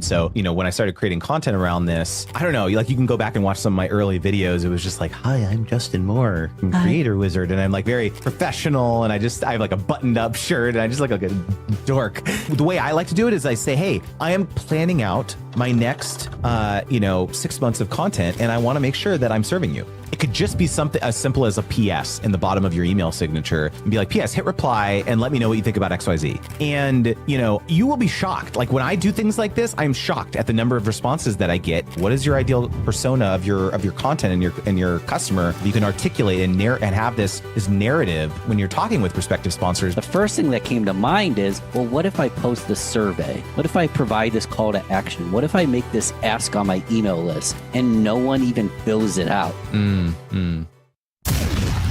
You're listening to the Real Business Connections Network. Real Business Connections Network. Powered by Balbert Marketing LLC. Subscribe now and check us out at realbusinessconnections.com. Enjoy the show. Justin, the hooks on your YouTube channel, they're top notch, man. It like slaps me in the face. They make me laugh. You obviously do it on purpose, right? Tell me a little bit about that. Dude, I think, when I started creating content around sponsorships, it was pretty stuffy, honestly. I felt like I needed to be kind of a corporate type. I have a background in the corporate world, medical devices, actually. And so, when I started creating content around this, I don't know, like you can go back and watch some of my early videos. It was just like, hi, I'm Justin Moore from Creator Wizard. And I'm like very professional. And I have like a buttoned up shirt and I just look like a dork. Maybe about a year into it, I met some creators in real life who had like watched my YouTube channel. And, in real life, I am the most unserious person. I post that's all memes and GIFs. And like, I'm just totally cracking jokes all the time. And people would be like, wow, I was not expecting that. Like given this like professional tone that you have in your YouTube videos. And I sat with that for a while and I was like, I don't like that. I don't like that there's this like difference between who I am in real life and my persona on the internet. And so I was just like, I'm just gonna be the crazy, unhinged person that I am in real life on the internet, and we'll see what happens. And haven't looked back since then. And from the comment section, it seems like people love it. I think so. I think it's just like a pattern interrupt too, because it's like people aren't used to it. And I'm definitely like a acquired taste. Like I'm not for everyone, of course. I thought when it comes to, this will be probably an interesting line to go down is like, I had this preformed belief of like what a business was supposed to be or what a business person was supposed to be, because otherwise, if you're not serious, people won't hire you or people won't pay for your products or, join your courses or whatever it is. And I don't know where that came from. I kind of made that up, I think, in my head, but I thought I had to be a certain way for people to take me seriously. And the reality was that people don't care at all. They want to like connect with humans. They want to learn. They want to, if they can learn something in a way that's fun, that doesn't feel like they're falling asleep in a, university classroom or something, that is always preferred, to virtually anything else. And so I've really just leaned into it since. That makes sense. I mean, and you're an expert at helping brands and thought leaders and influencers, just human beings, land these sponsorships. Is it fair to assume that if you're kind of just boring and bland and vanilla, it might be harder to get these sponsorship deals? Dude, totally. Because not only has there been a massive proliferation in the amount of creators, influencers, people creating content out there on the internet, but when a lot of these kind of commoditized folks are reaching out and trying to pitch collaborations with brands, they all sound the same. Oh, I have this many followers on social media. I love your brand. I've been using it for 5 years. And I've been on the receiving end of these because I ran an influencer agency for about 7 years. And so I know what these pitches sound like. And it's just uninteresting. Like lots of people have lots of followers on the internet. The brand doesn't care about you. It's part of what I talk about is like, I'm very much a tough love kind of mentor in this regard because, I'm just going to give it to you straight. How it actually is that they don't care that you have all these followers and views and all this. This is the number one message I get from creators is like, I'm getting millions of views on my YouTube channel or on my podcast, or I have all these followers and all that stuff too. There's got to be brands out there who want to sponsor me, who want all these eyeballs on their product. And I come to them and I say, no, that's not the case. They don't care. What they care about is their own initiatives, their own marketing objectives. Your job is to help them understand how you can help them accomplish their marketing objectives by sponsoring you. It's a positioning exercise. It makes perfect sense. And like you spoke at a summit that I went to, and that's the reason I reached out. I personally always like to have a reason I reach out. And if it's like a thought leader, what I'll do is I'll look at who they're following. And if they've been on my podcast, if I've worked with them, if I know them, I'll name drop those people. But when you're looking at a brand who might not know any of those people, it's like, what do I say? They don't, they might not care that Justin Moore was on this podcast. They might not have any clue who you are or I am or any of that stuff. So it's like, where do we start when we're reaching out to a brand? You know what? Let's take a step back. Because the question is going to be, where do we start? But we joked about it. Do you think we can create an entire strategy and get someone booked in about 45 minutes of planning? 100%. I mean, let's do it. So stage 0. Well, let's not even. Are we doing Ben Albert, or should we create an avatar? Let's create, or we can use a client, Ben, or an avatar. Whatever you want. I mean, we can do a case study for your own podcast. Let's do it. That'll be fun. It's scary, man. That'll be well, if you're scared, that's why we should do it. All right, let's do it. I'm gonna make myself look bad, but we'll do the thing. So walk me through. Well, first of all, have you ever done any sponsorships for the show? No. It's no longer in my intro because I cut the intro to be more succinct, but it used to literally say in my intro, at Real Business Connections, we don't do advertisements. Our fee for the show is to share this with a friend. And, you know, it's always been, this is free content. It's uninterrupted. I do run a place not on YouTube, only on the audio. There's an ad for my mastermind that runs after the episode. So literally the entire episode's uninterrupted. So I've always been a purist that this is free. This is 1,000,000% value driven. I'm not going to advertise anything other than I often endorse my guests because someone like Justin is worth endorsing. But the answer is no. And I've actually been hesitant to do it. Oh my gosh, I'm so glad we're starting here because this is well, you know, Ben, this is a really common block, I think, for a lot of creators, because let's just quickly talk about how much work you put in on an ongoing basis to make this show a reality, right? This is lots of time planning episodes, scheduling guests, recording the episodes. I'm assuming that you may have some folks who help you with production and editing and things like that. So you've been doing this for multiple years. Oftentimes, anyone listening, probably you can resonate. This resonates with you.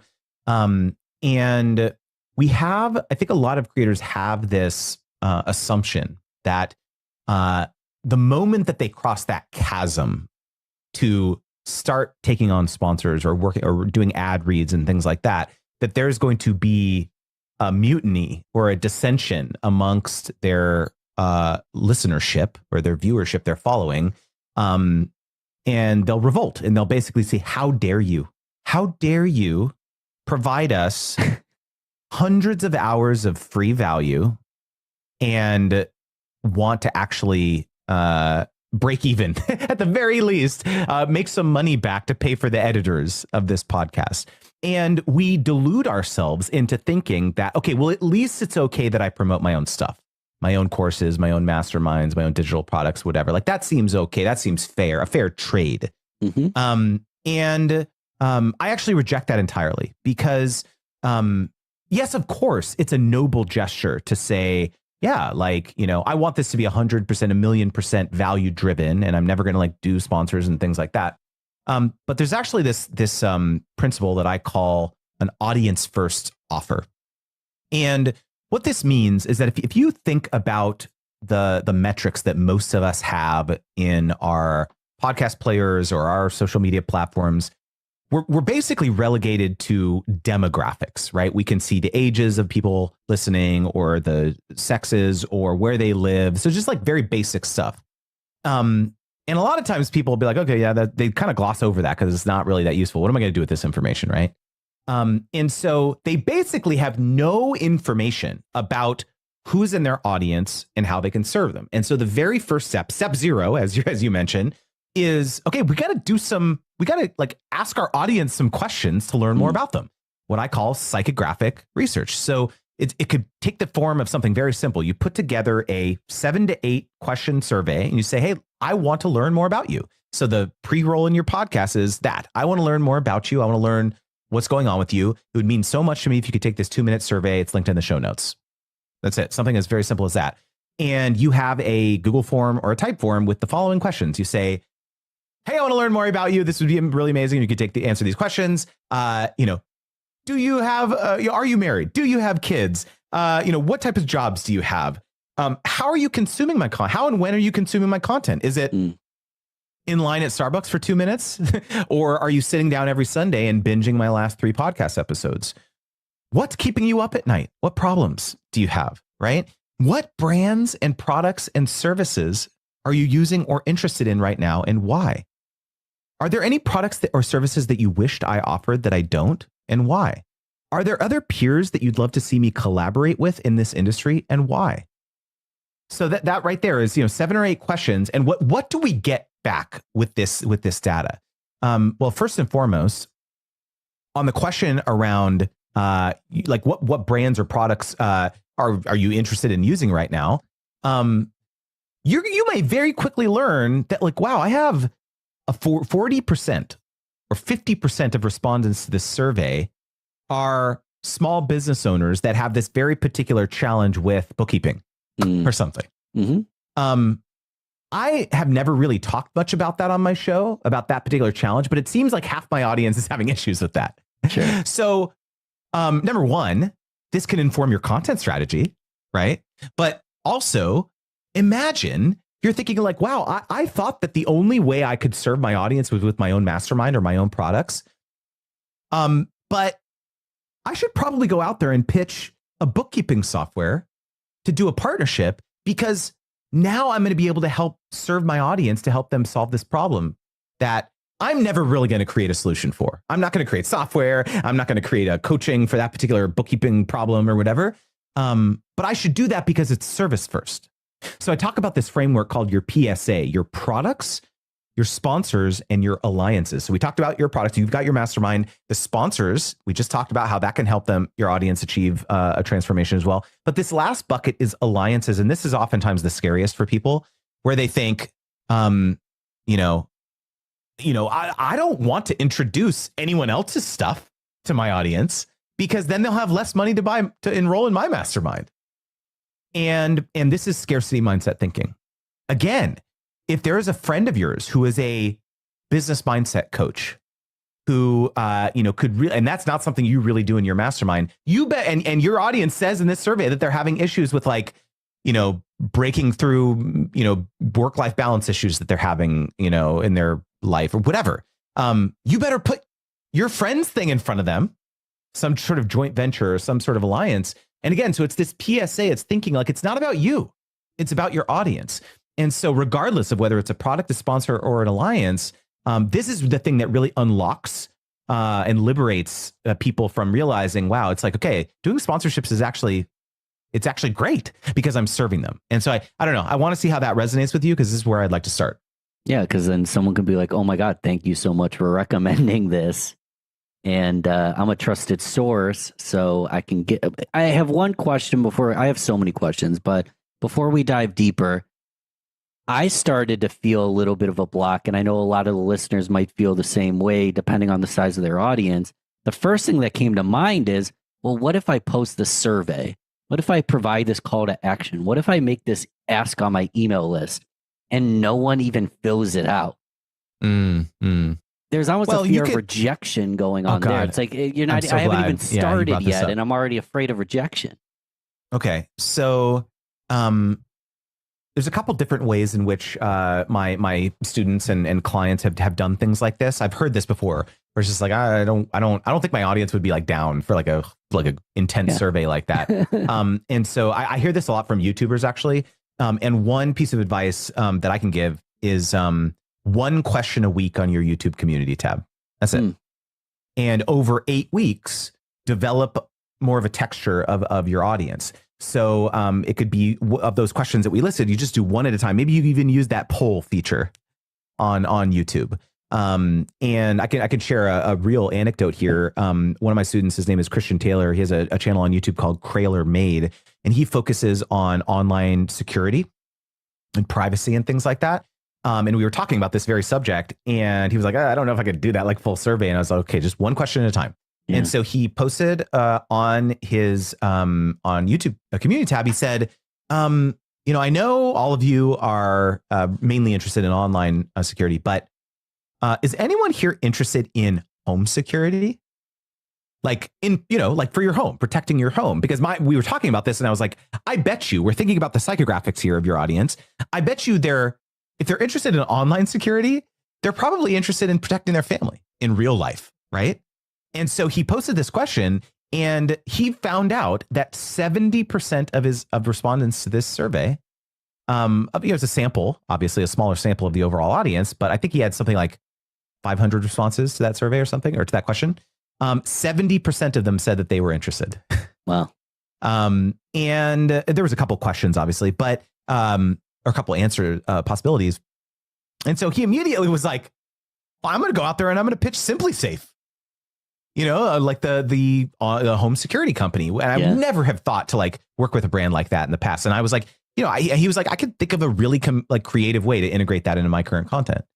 And so I would say, you'll be surprised. You can simplify it, but you can't let that be incentivize it. Amazon gift card, potentially to a random winner who takes the survey. You could do creative things like that. But if you position it in a way that the way I like to do it is I say, hey, I am planning out my next 6 months of content, and I want to make sure that I'm serving you. Can you respond to this survey? What types of episodes do you want to see? You could also put it under that guise that you're kind of soliciting feedback about how to make the content better for your listeners. I'm happy we're having this conversation because you mentioned the community tab on YouTube. I noticed on your YouTube, there's great engagement. I've never even used that tab, but aside from YouTube, this is behind the scenes. Maybe it's launched by the time I launch this podcast, but I want to put out a newsletter on my email list called Hump Day Hacks. And part of the newsletter is going to have a quick question at the end. So you just told me I can just ask quick, easy questions to get engagement as I go. And that's a weekly newsletter. So once a week, 52 questions a year, can learn a lot. And the other thing I do, Justin, is just LinkedIn polls. It's kind of three different audiences. There's four. There's the podcast, there's the YouTube, there's LinkedIn, there's email. Yep. But I can run these kind of questions and polls on all of those platforms simultaneously and really not piss anybody off. I'm really glad you brought this up because you don't even have to make it a full-blown official quantitative survey. It could just be something as simple as a PS in the bottom of your email signature and be like, PS, hit reply and let me know what you think about XYZ. And, you will be shocked. Like when I do things like this, I'm shocked at the number of responses that I get. And again, these are qualitative, of course. It's not like I can tie people's answers together to similar questions and things like that. But I screenshot the heck out of all of this type of stuff and I dump it into a Google document or something. And I group them by like various questions and things like that. But if I'm ever in a conversation with a prospective sponsor and they're asking like, hey, do you have like proof that you can XYZ or your people are interested in this type of thing? I'll go back to my master Google Doc with all these screenshots I've been collecting. And I'd be like, oh yeah, here's a good example of someone who replied to the email or commented on social media and said that thing, something similar to that. And so a lot of brands are just, they're searching in the dark. They're desperate for any anecdotal feedback that can illustrate that paying you $10K or paying you any kind of money is going to be a good investment. And so if you can show even anecdotal feedback that like, no, this is something that my audience is interested in. Here, take a look at this. They're like, okay, great. All right, I can forward this to my boss now, and I won't be, I can CYA. And so you're right. Like, it doesn't have to be super complicated to do this type of surveying. If anybody listening or watching, it's about to happen. You're about to see more of this from me. So let's assume this already has happened. And my audience is just really interested in AI. I think that's a fair assumption to make, but let's assume that's the conclusion we've made. So my audience is interested in AI. I still don't have any sponsors though, Justin. I just know a little bit of information. What do I do next? Okay. So, we would hope, again, we're not going to make any assumptions. Okay. the fact that your audience was interested in AI should be born from the survey.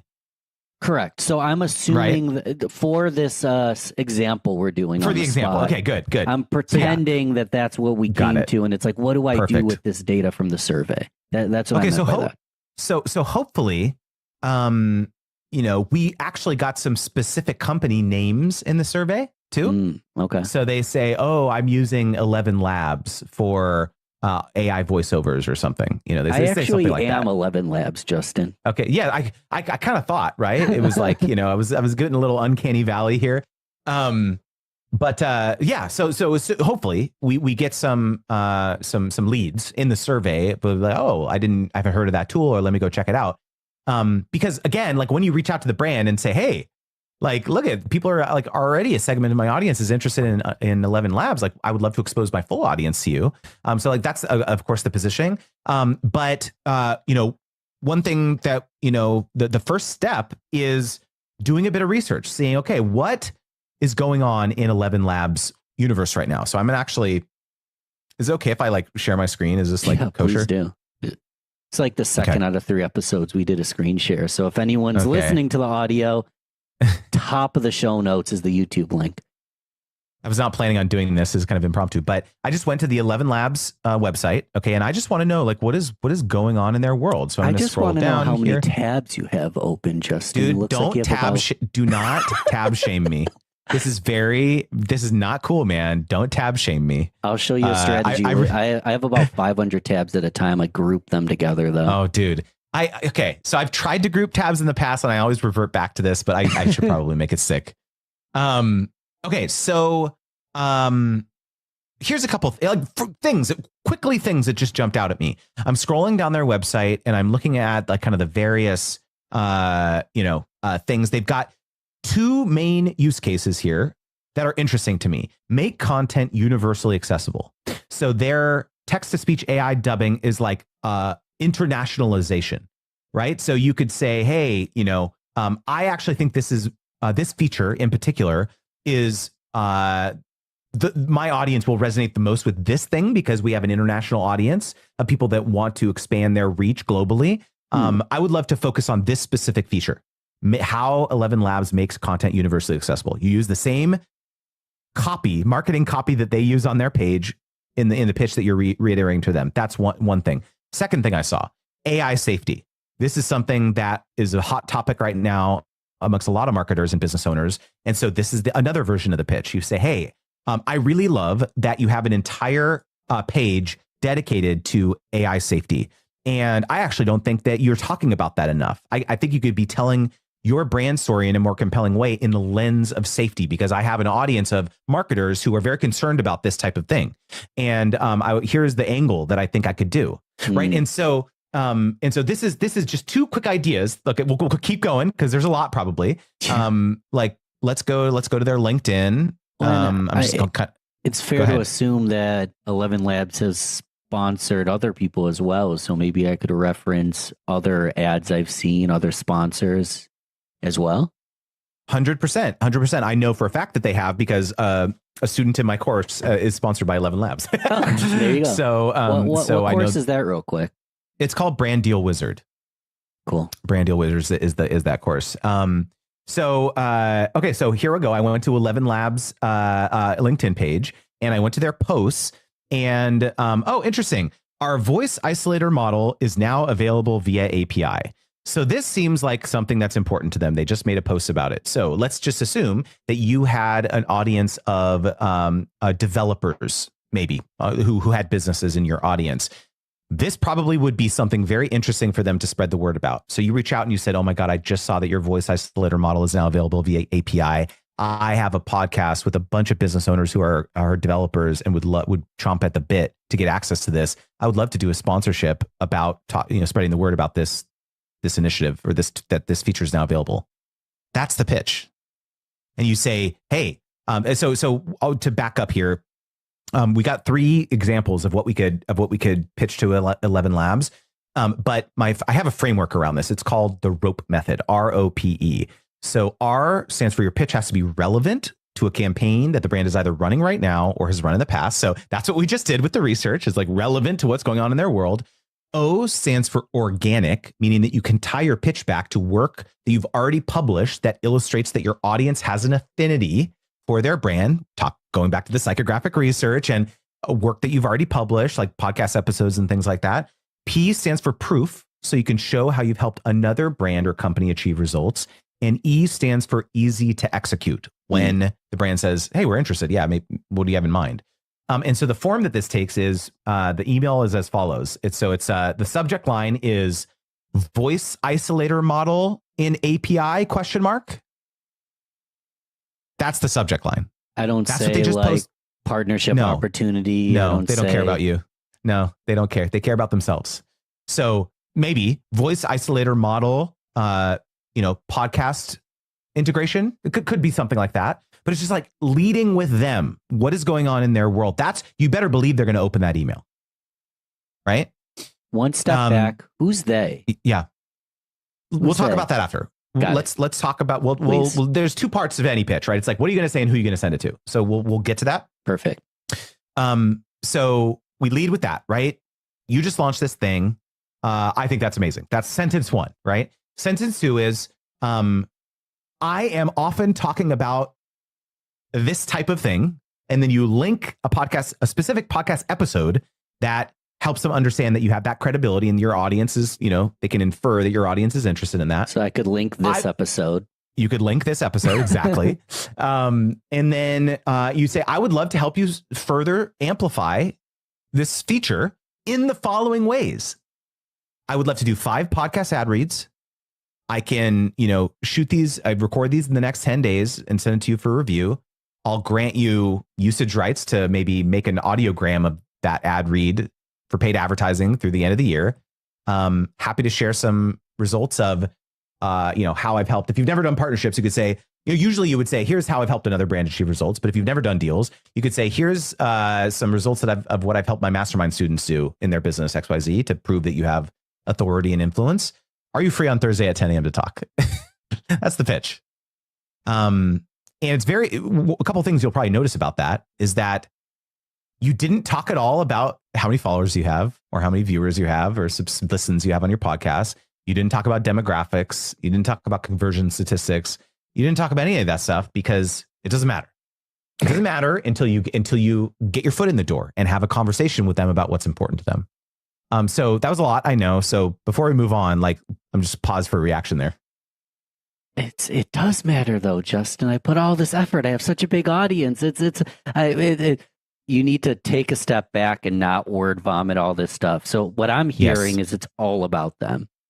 It's all about them. And yes, of course, some brands will say how many followers you have or what's your subscribership. That may be the next question that they ask, but you can't lead with that because then you're basically telling them this is what you should care about is my reach on social media.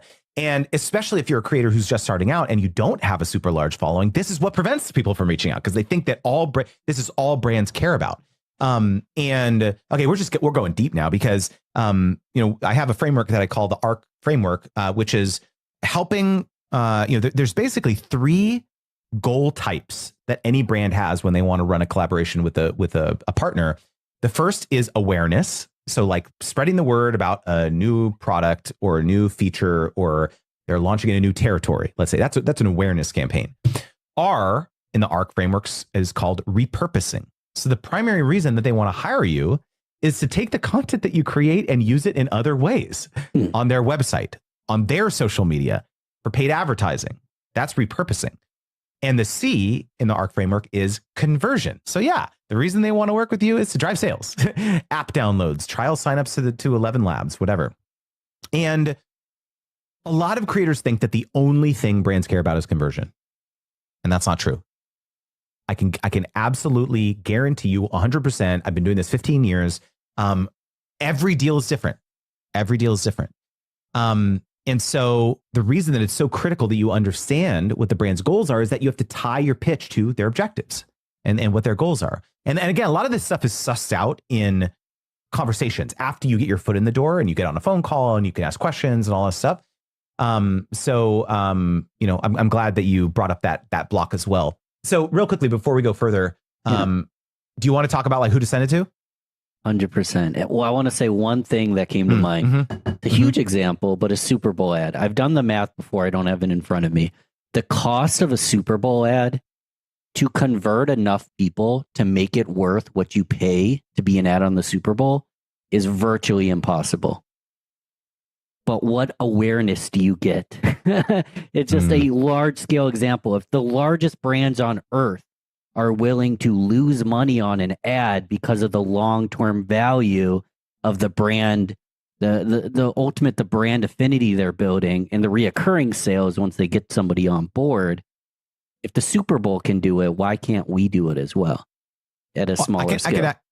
I can actually give you a tangible example of this is, you know, I was having a conversation with a sponsor, a creator economy company sponsor, and I was asking them this very question. And I said, what's your goal? What would success be? And they said, you know, we don't really care how many people sign up for accounts, but we just want to make sure that anytime people hear our brand name, that they think video memberships. We want brand association. That's what we care about. And so, can you make that happen for us? That was the charge that they gave to me in these conversations. And so, like, that's a perfect example of, you know, listening, asking the right questions, because what I ultimately proposed to them was very different than had they said conversions. I would have said, okay, let's do some newsletter integrations. Let's do some Instagram stories with a link sticker on every frame. If conversions, if that's what you care about, that's probably what we should do, those type of tactics. But since awareness is your goal, well, maybe we should put, you know, my podcast powered by brand on the cover art. That's an awareness play. These are the types of tactics that you would do if it's an awareness play. So you're totally right. And so you got the Super Bowl example. You've got these other examples here that I just shared. It's like, these things are real. These are like whatever industry you're in, whatever niche you're in, you know, brands have just different perspectives on like what they're trying to accomplish. Have you heard of Xeroxing something? Yeah. So I'm from Rochester, New York. Xerox, it's kind of a fallen off, but there's a time where a photocopy was a Xerox. Right. People named photocopying after just a brand that did photocopying. So more examples. So who am I pitching? So did I just go to 11 Labs and go to contact and send it to info, or did I do a little more Definitely research? Definitely not. So let me share my screen again. But you never know. All right. So let's see. I'm gonna share my screen again. Boom. Okay, so there's a very specific search terminology that, like a nomenclature of what you're going to want to search on Google. Okay, so it's 11 Labs, and what I'm going to do is I'm going to say maybe influencer marketing manager. They could be partnership marketing manager mainly because it's more of a B2B type company. But I'm going to do this. So brand name, title, and LinkedIn on Google. So I click that and I want to see, I want to see who comes up. So we've got influencer marketing, 11 Labs. I'm going to open that. Dustin Blank. I'm going to open that. Reality Labs. That's Meta. Not a product designer. 11 Labs LLC. I don't know. Let me, oh, what was that? Social and influencer at Subaru. That's what we don't want. Let's try partnerships. Cool. And as a Marketing side note, manager. a lot of my listeners use LinkedIn. If you have Sales Navigator, that's another great tool to do this exact same thing. Oh yeah. No. The thing that I'll say though, so I have Sales Navigator, and I have found that Google is way better at helping me do this type of research on various job titles, because they'll surface people that sometimes are more challenging to find on LinkedIn. Interesting. So let's see here. So we've got, okay, so data labeler, 11 Labs. That's not what we want. Let's look at Dustin Blank, head of partnerships at 11 Labs. There we go. So Dustin Blank, he has a bunch of stuff. So let's look at his listing. So building dynamic partnerships, focus on collaborations with top platforms, licensing and voice integrate monetization strategies. I lead foster partners. Yeah, so this is the guy, and he's posting regularly on LinkedIn too. If anybody knows Dustin Blank, love an introduction. Yeah. So you can go through here. You can sleuth the types of things that he's posting. Okay, so 1 month ago he said, I'm excited to share that 11 Labs and HoneyBook are teaming up to discuss how AI tools are transforming, et cetera, et cetera.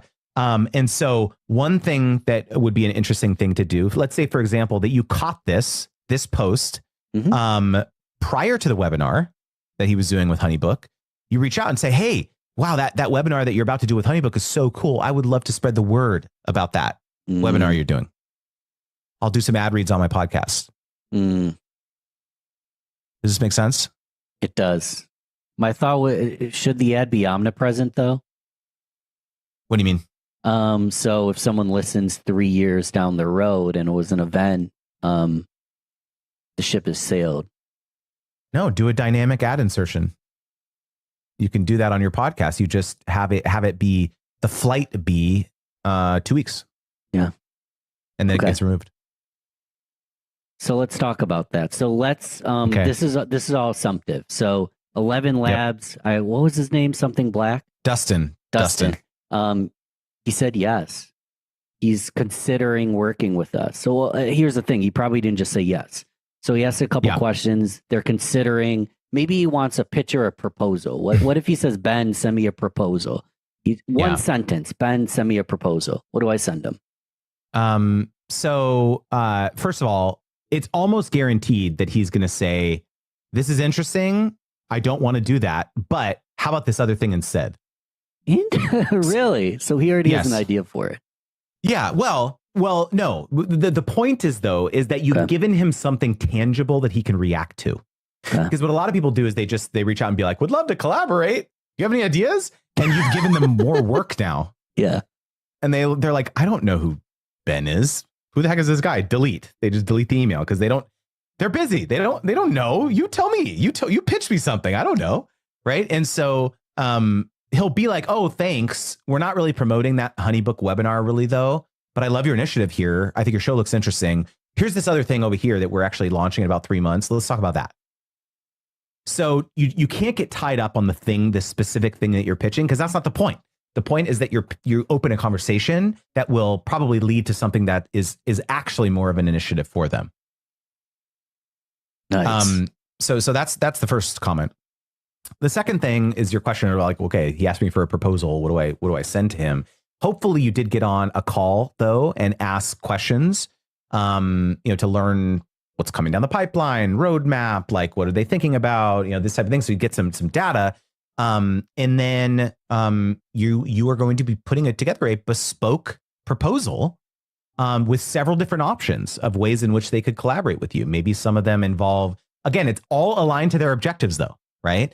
And you're not gonna be pitching them anything that is not aligned to their objectives. So if anyone's listening and they have like a media kit or like a pitch deck that they always send to everyone, a boilerplate thing where it's like, pick one of these things, that just feels terrible to a brand because they're just like, okay, like this is not relevant to me at all.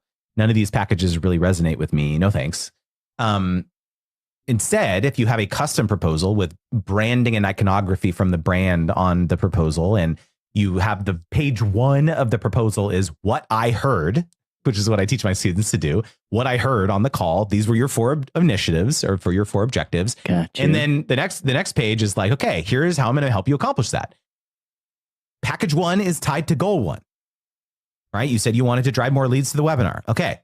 Package 1, it's going to be podcast ad reads, link to register to the, webinar on the show notes, right? Package 2 is going to be the awareness play. That's when we're going to do the YouTube videos, or we're going to put your, powered by 11 Labs in the YouTube cover art or whatever. Right. And so I'm being, kind of a lot of brevity here, but the proposal. Side note, if you need help doing this stuff, we have a sponsorship coaching program called Wizards Guild. So just hit us up. But yeah, I mean, this is really what it comes down to is like it's a customized thing. And so when you send it to them, they have a bunch of different ways. And by the way, if you were able to get some sort of budgetary ballpark numbers from them of like what they might be able to spend on something like this, you don't have to just be limited to that. If they say, okay, our budget's $5,000, you could still send them a package of $20,000. You stretch their imagination of what's possible because they may not even know that you had a newsletter with 5,000 really engaged AI developers on it, or a YouTube channel or a podcast or whatever. You just assume that they knew, but They probably didn't. And so this package 5 or whatever, they may say, oh yeah, we didn't know that you had that thing and it's only available in package 5. Can you make us like another package that has that thing in it? But a little lower because we don't have that much money. And so all of a sudden 5K becomes 10K. This happens all the time, dude. I'm telling you, like, I have hundreds of examples from my students who this type of approach when you're putting proposals together is a game changer. See, it said package 5. So in this example, there's maybe a package 3 that's the 5K, then a package 4 is 10K, and then a package 5 is 20K, and then they want a little bit of 4 and 5. What I'm kind of held up on is 5 packages. Is that too many options? In my head, I'm thinking 3. So I would say it depends. I would say if they have a very simplistic goal, then 3 packages should be fine, right? If all they want is like conversions or all they want is awareness or something, I think it's pretty easy to, give them a great proposal that has, let's say, 3 packages.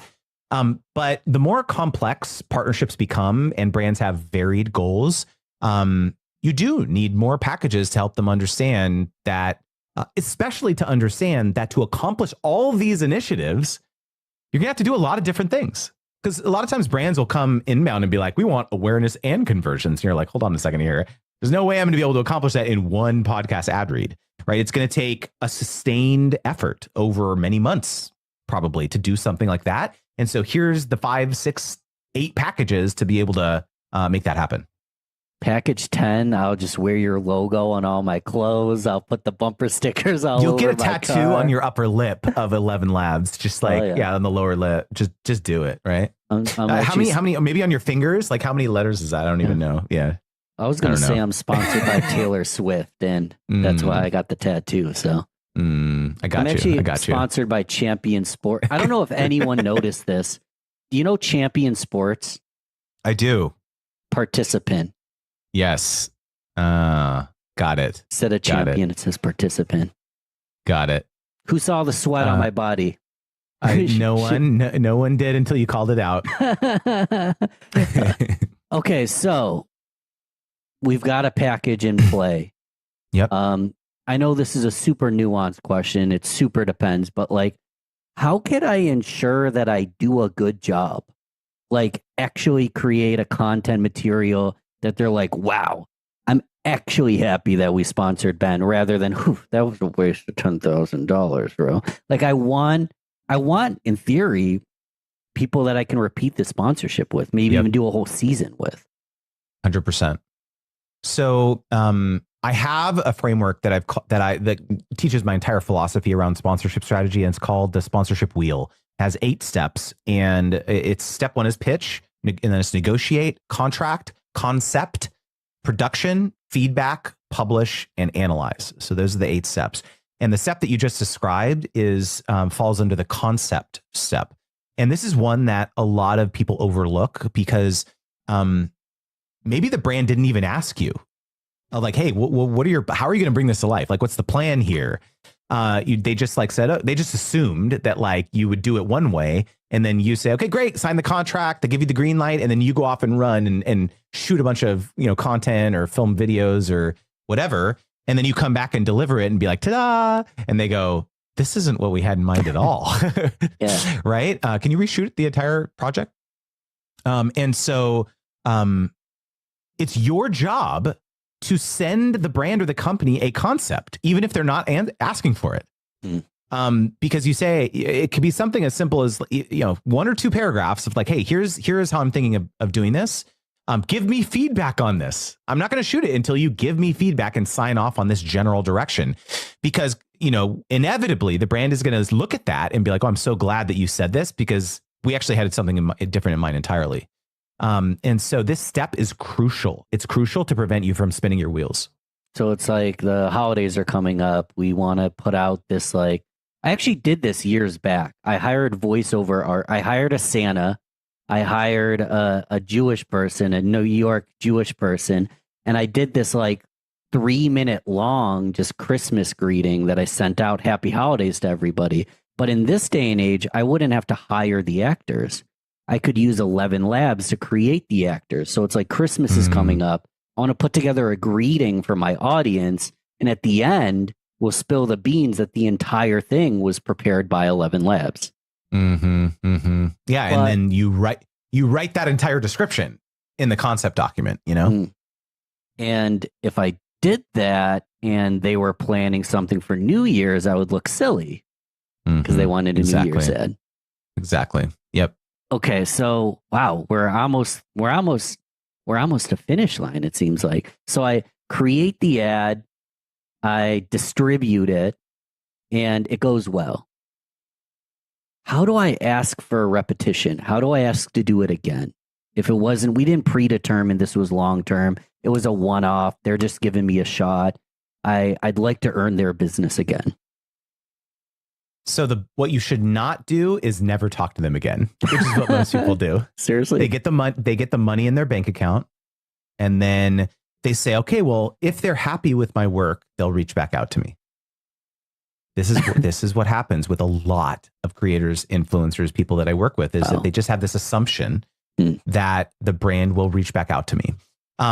And there's another factor here, which is kind of a mindset piece, is that they do not want to ask the brand how it went for fear that it did not go well.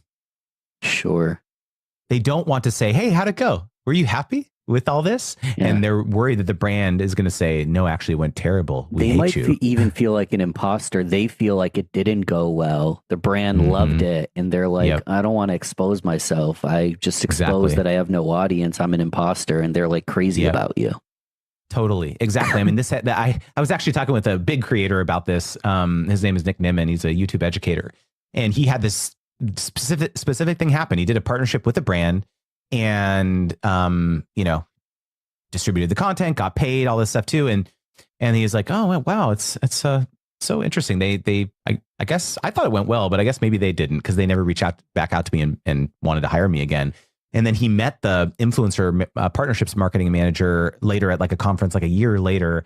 And he was like, oh, Nick, like, man, we did such a great partnership with you, man. I wish sorry, it's been so crazy. I wish we could have done some more work together. I wish you would have reached out to us to like pitch something, because we're just so busy, but we probably could have done a deal. And he was like, oh, right. So it's like, this type of thing happens all the time. Brands are busy. You can't just like assume that they're mad at you. And so that's the first block that you have to overcome, is like, just don't assume that they hate you. Like, assume it went well. And you have to have the humility to reach out and ask these questions like, hey, how'd it go? And so the final step that I mentioned in the sponsorship wheel is the analysis step. And most people don't do this. They just invoice the brand, collect the check, send their tax paperwork in, sayonara, see you again. If you ever want to work with me, hit me up. And instead, what you have to do as a creator is put together a recap report, a post-campaign report that includes both the quantitative metrics of the performance as well as qualitative information about how it went. Because again, going back to the beginning, like brand managers, partnerships marketing managers, they're putting their neck out for you and they don't want to look like an idiot internally. And so if you can give them fodder, put something in their hand that shows that, hey, this was a wise investment to hire Ben for 10K. This includes, the high level performance metrics, viewership, listenership, click rate, whatever you have publicly accessible. If you have access to some sort of dashboard as a partner of 11 Labs or something, you can see how many trial signups it generated or something. You put that information in there. But then if people were leaving comments on your YouTube videos, if people were responding to your newsletter and they were saying, oh, this is so cool, I've never heard of 11 Labs, and the goal was awareness, you better screenshot the heck of that comment and put it in the recap report. And you say, hey, guess what? Our goal was awareness. Look at all these awesome comments from people saying they'd never heard of 11 Labs, right? Or I've never heard of this feature that we were promoting. And then surprise, surprise, in the post-campaign report, that's where you're pitching the next collaboration idea. You're actually proactively saying, here's the next thing that we should do. And where this comes from, like the next thing that you can pitch is perhaps generated from the comments that people were leaving. They could say, oh, I've heard about 11 Labs, but it seems too expensive. Or no, I can do all of this with HeyGen. Or, oh, I don't need that because I can just use ChatGPT or whatever. And you say to them, you show that to them. A lot of people are scared to like show negative or neutral feedback to brands, but no, you show that to them and you say, hey, I think there's an opportunity to do another piece of content about why 11 Labs is better than HeyGen or whatever it is, right? that's a game changer. It's all so freaking brilliant. And by the way, this episode is sponsored by 11 Labs. No, it's not. But I'm imagining the thing that came to mind is like even coming, and this seems so nominal, but it's so like I feel it in my heart. Like even just sending them like, hey, one of my listeners made this. I thought it was pretty cool. Like all the stats are kick butt, but just showing that your listener found 11 Labs, created this. 11 Labs is like you can mimic your voice, record podcasts. And we never explain what we're going to sponsor 11 Labs. We at least should explain what it is to the audience. But, Right. Anyways, this episode's not sponsored by 11 Labs. Yeah, maybe you should like produce the episode and send it to him and be like, I think maybe you should sponsor this episode. I'm going to take a look at the metrics. So if anyone has Googled 11 Labs during this conversation because they don't know what it is, send me a message, send me a DM. You just can just say yes or just say 11 Labs or just say, hey, Ben, or just say hi. I'm curious if anybody watching or listening right now has Googled it yet, because if they have, that's data in itself.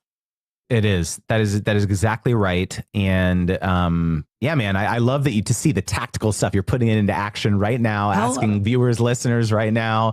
I love to see it, man. This is how you get it done. For someone who's never even tried to get a sponsor, if anything, like used it as a ploy, I don't do sponsorships. Please share this podcast.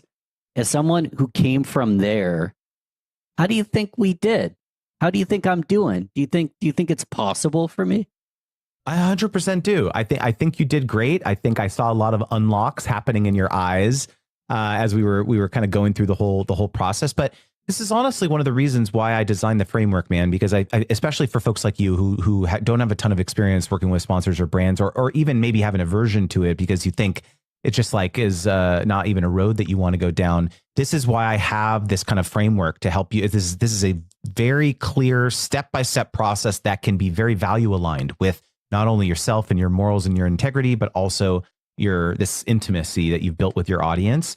It can be an amazing thing. And let's be real, at the end of the day, it is okay to make not only break even, but make an income from the content and the work that we're all publishing on the internet. It's okay to do that. This is a you have to allow yourself permission to understand that and have peace with that. And so, yeah, man, I this has been a great conversation. I hope that it was useful for you, and maybe you can give me an update in a couple months to see how your thought process has shifted. Yes, sir. And one short kind of closing question, like, you don't have to be a huge creator to get started with this kind of thing, right? I don't need to have millions of followers.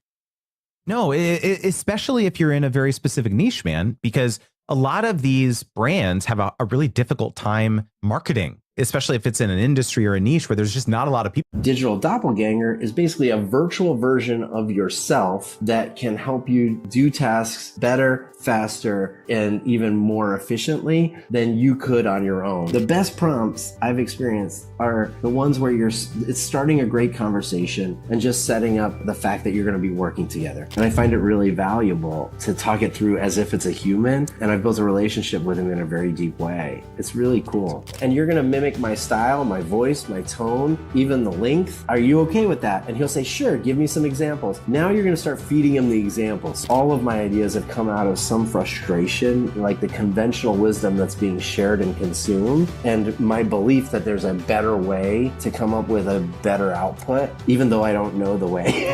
And I go on the journey to try to find it myself. You're listening to the Real Business Connections Network. Real Business Connections Network.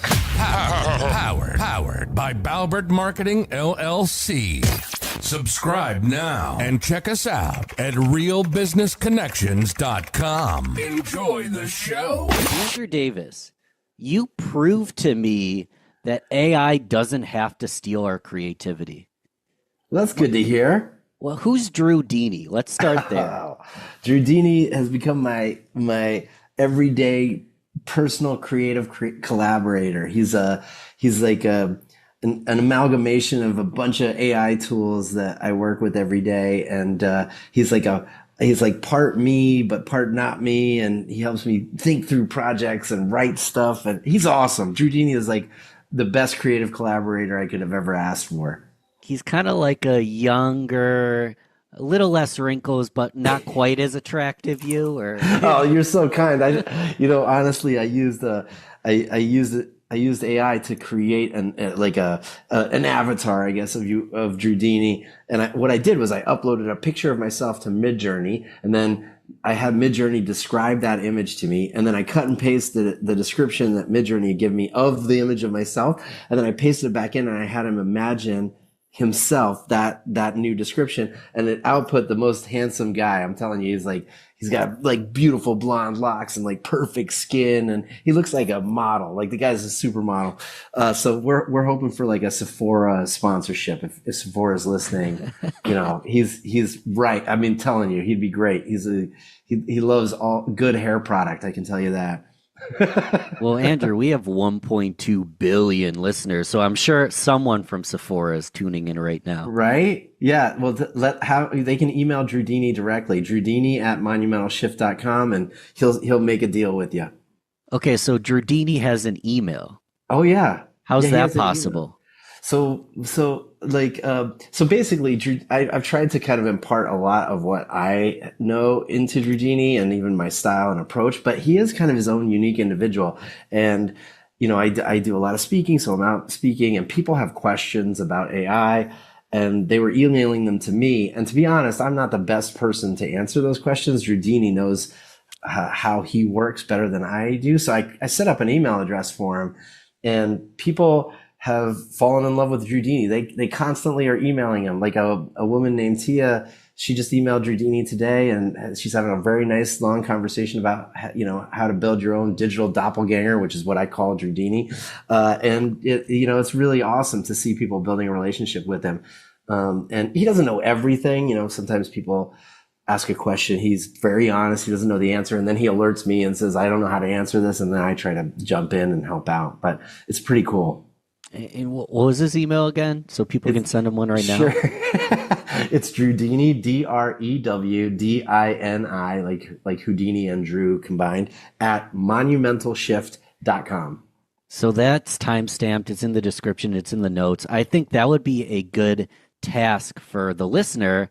By the end of this episode, you should have a question for him. So we could get really high level real quick. So let's take a step back and maybe talk about like what a digital doppelganger is, and how like I can have a Ben Dini, or how the listener can have their doppelganger at least started maybe by the end of this episode. Is that a good thing to maybe tackle? Oh yeah, we can definitely. I mean, you can build your own digital doppelganger in 20 minutes. So we can certainly get you started. So yeah, like very high level, we take a big step back. Like what AI is really good at, sure, it can create content for you, but a lot of that content's like mediocre content. And yes, it can give you some insight to information. It can summarize stuff. Like that stuff is fine. But what I believe its true superpower is its ability to kind of mimic and imitate your style and your thinking. So a digital doppelganger is basically a virtual version of yourself that can help you do tasks better, faster, and even more efficiently than you could on your own. So an easy example is like I have a Drew Dini that just does subject lines. Okay. So it's just Drew Dini subject line creator. And every time I write an email for my newsletter, I give him the newsletter content and I say, hey, write me some subject lines. Now, if you do that using ChatGPT or Claude or any of those AI tools, it'll spit out some generic, maybe D, subject lines, and they're okay. And maybe you could use those. But what I've done is train Drew Dini to really write them the way I write them. And he's illuminated for me things about the way I write subject lines that I didn't even know. For example, he told me that the subject lines that I've written in the past that are very successful, they inspire the reader to be self-reflective. So it's something that immediately challenges themselves to think about their process, or their approach to their business. And that seems to create a need to open the email. So that's got a high open rate. So now when he writes my subject lines, he's always looking for that opportunity to create a self-reflective subject line. Another good example in subject lines is ChatGPT will write these ones that are like over promising. It's like 5 secrets to change your whole life, and I'm a big believer that you can't overpromise. Like it just becomes spam, right? So I told Drew Dini, like, never overpromise, and he understands that. So now if I just give him any email copy, that Drew Dini that just does subject lines, I mean, five out of 5 times he writes an email subject line that I'm like, wow, that's so good. Like that is exactly what I would have written if I had 4 hours to think about this. So that's what a digital doppelganger is. It's essentially a virtual version of yourself that can execute a task in a way that's much better than you could on your own. And I want to go to stage 0. We'll talk about this more. But one thing that the reason I said, like, you keep the creativity in AI is the fact Drew Dini isn't some, like, it's you. Like, he is you. He has your personality. He writes like you. He speaks like you. He glitches a little bit, but it's only getting better, right? That's right. Yeah.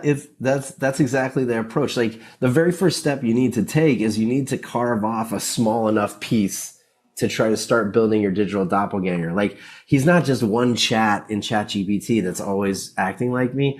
It's literally now I think I have 26 or 27 different versions of Drew Dini that do very specific tasks exactly the way I would. So you need to start by just carving something off easy, like subject lines, right? Or maybe it's like outlines for a podcast episode. Like that's a small enough task that he would be able to figure it out. But you need to have something really small to start with. Okay, so let's use ChatGPT for just choose one tool. Sure. And let's assume the listener already has ChatGPT. Do they need the pro version? Or No.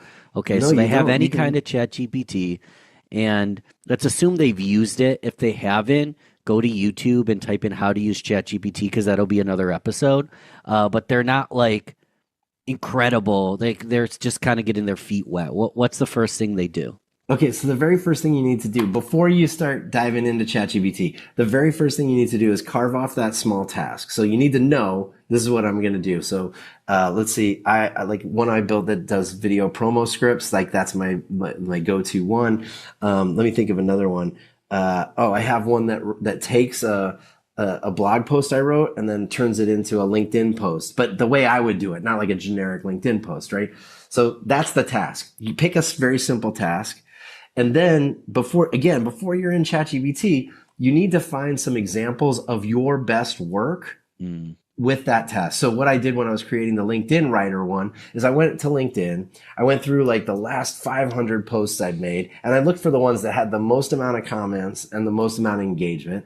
And then I took the exact post and I copied it into a Google Doc just so I had it ready, right? And then I ranked them. Like this is the most successful one out of the last 100 posts. This is the 4th most successful one. And then I had those others in the middle.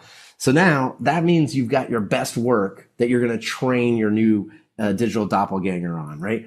Now you're ready to get into ChatGPT. You're in ChatGPT. We're assuming you know the basics. You're going to hit new chat. Click new chat, right? You got to start with a very clean slate because ChatGPT, like GPT-4, is the brain size of GPT-4 is about the size of a squirrel. Okay.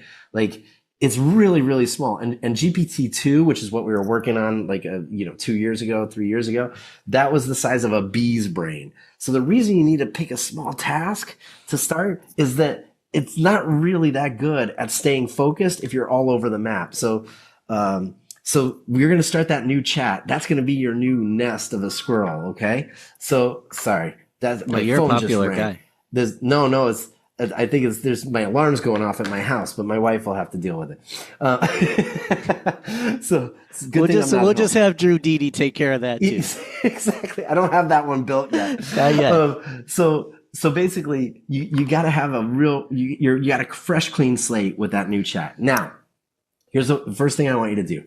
A lot of people try to write like a big prompt, like you're going to write the best LinkedIn post ever. And here's the context, like here's my name, all this stuff. No. The best prompts I've experienced are the ones where it's starting a great conversation and just setting up the fact that you're going to be working together. So I would write something like, You write the best LinkedIn posts ever. They get a large amount of comments and they get a really great engagement rate for likes and hearts and, emoticons. Are you comfortable doing that? That's my first quote. And right now it's a squirrel. So the squirrel is going to be like, oh yeah, sure. I do. I write the best prompts. Like no problem. I can write anything. Like here's an example of a great post. And what you have to do is slow the squirrel down. So the next thing you're going to say is like, okay, I'm glad you're excited about this, but don't write anything. And then I want you to tell him the process. You're going to say to him, here's what we do. Every week I write a blog post and I'm going to give you the blog post that I wrote. And then I'm going to show you the LinkedIn post I wrote so you can learn how I like to do it. And you're going to mimic my style, my voice, my tone, even the length. Are you okay with that? And he'll say, sure, give me some examples. Now you're going to start feeding him the example. So the very next thing I want you to do is take that very first post, that LinkedIn post that was great, and you're going to find the blog post that was the origin of it, and you're going to paste the blog post in and say, here's the blog post. And ChatGPT is going to go, that sounds great. Show me the LinkedIn post, because he's already learning.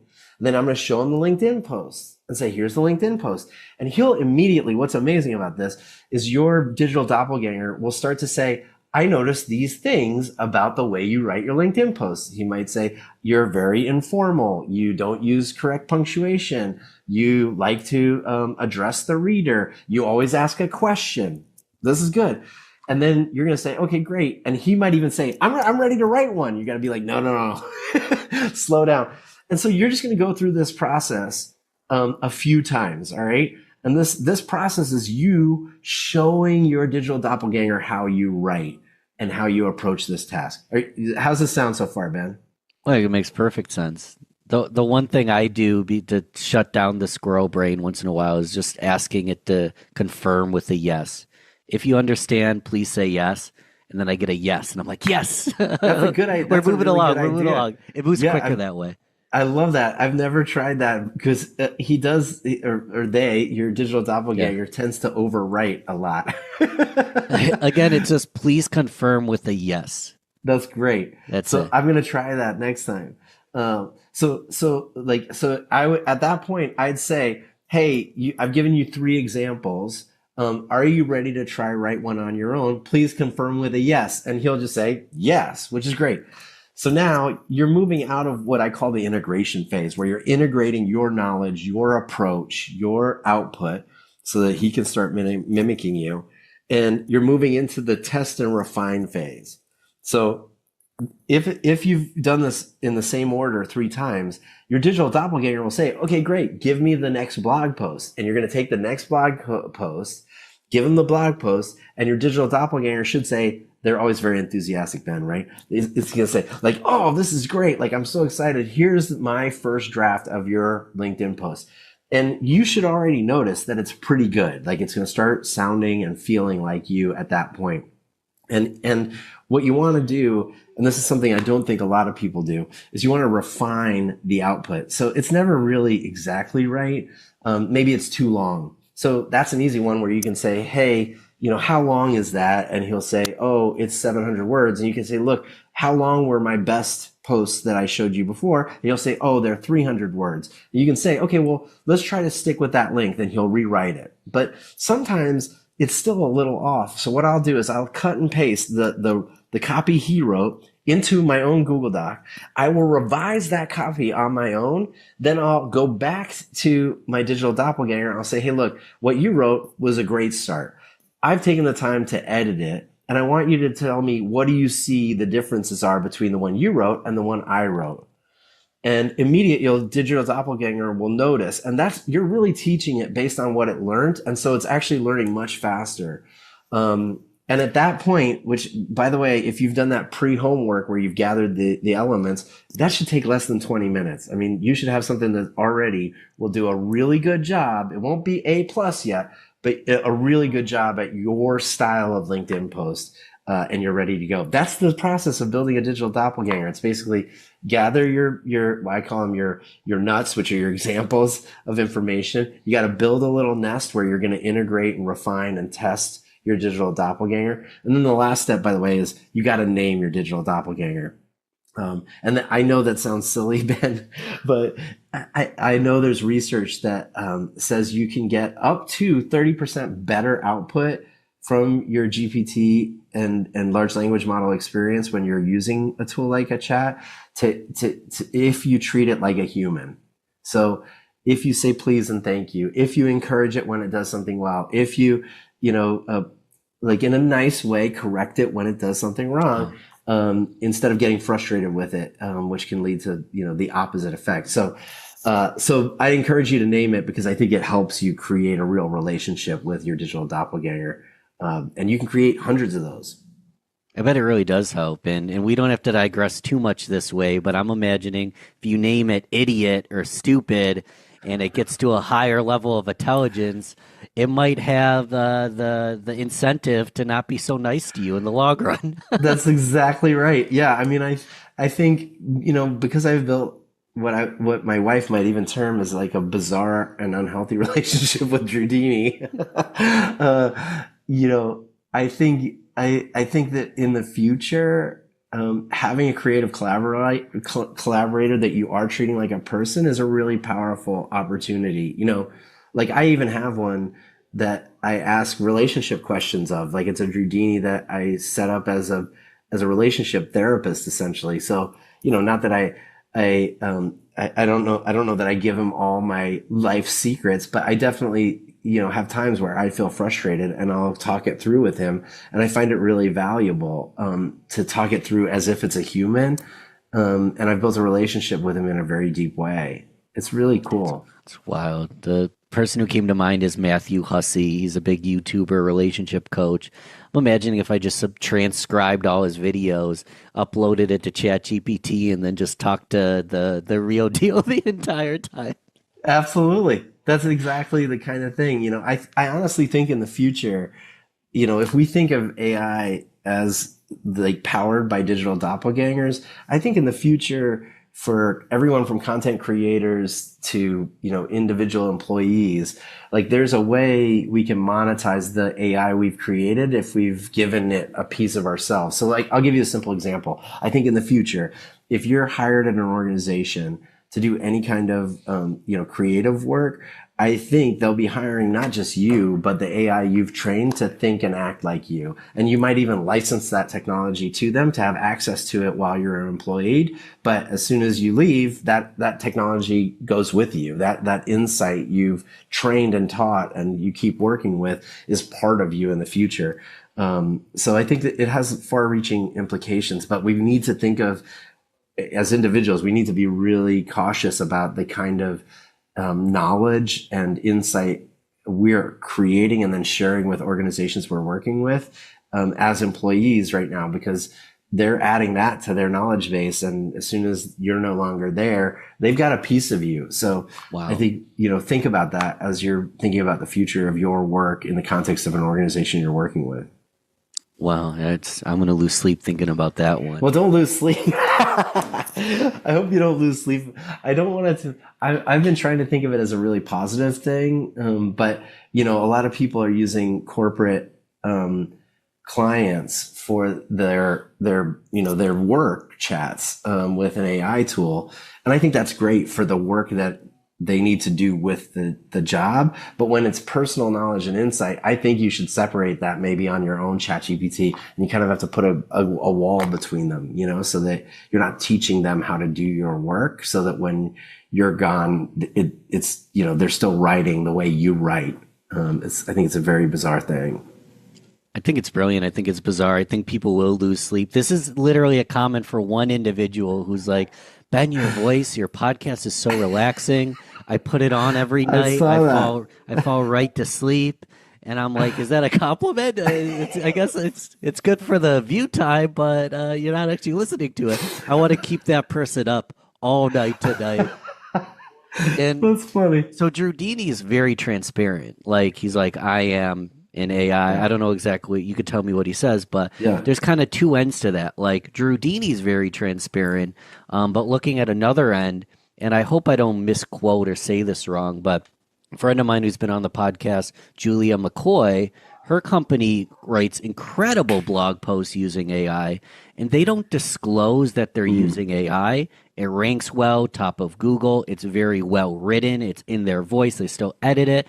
And their comment is kind of like, who cares? That it was, as long as it's good quality, the viewer doesn't really need to know or care if AI was involved or not.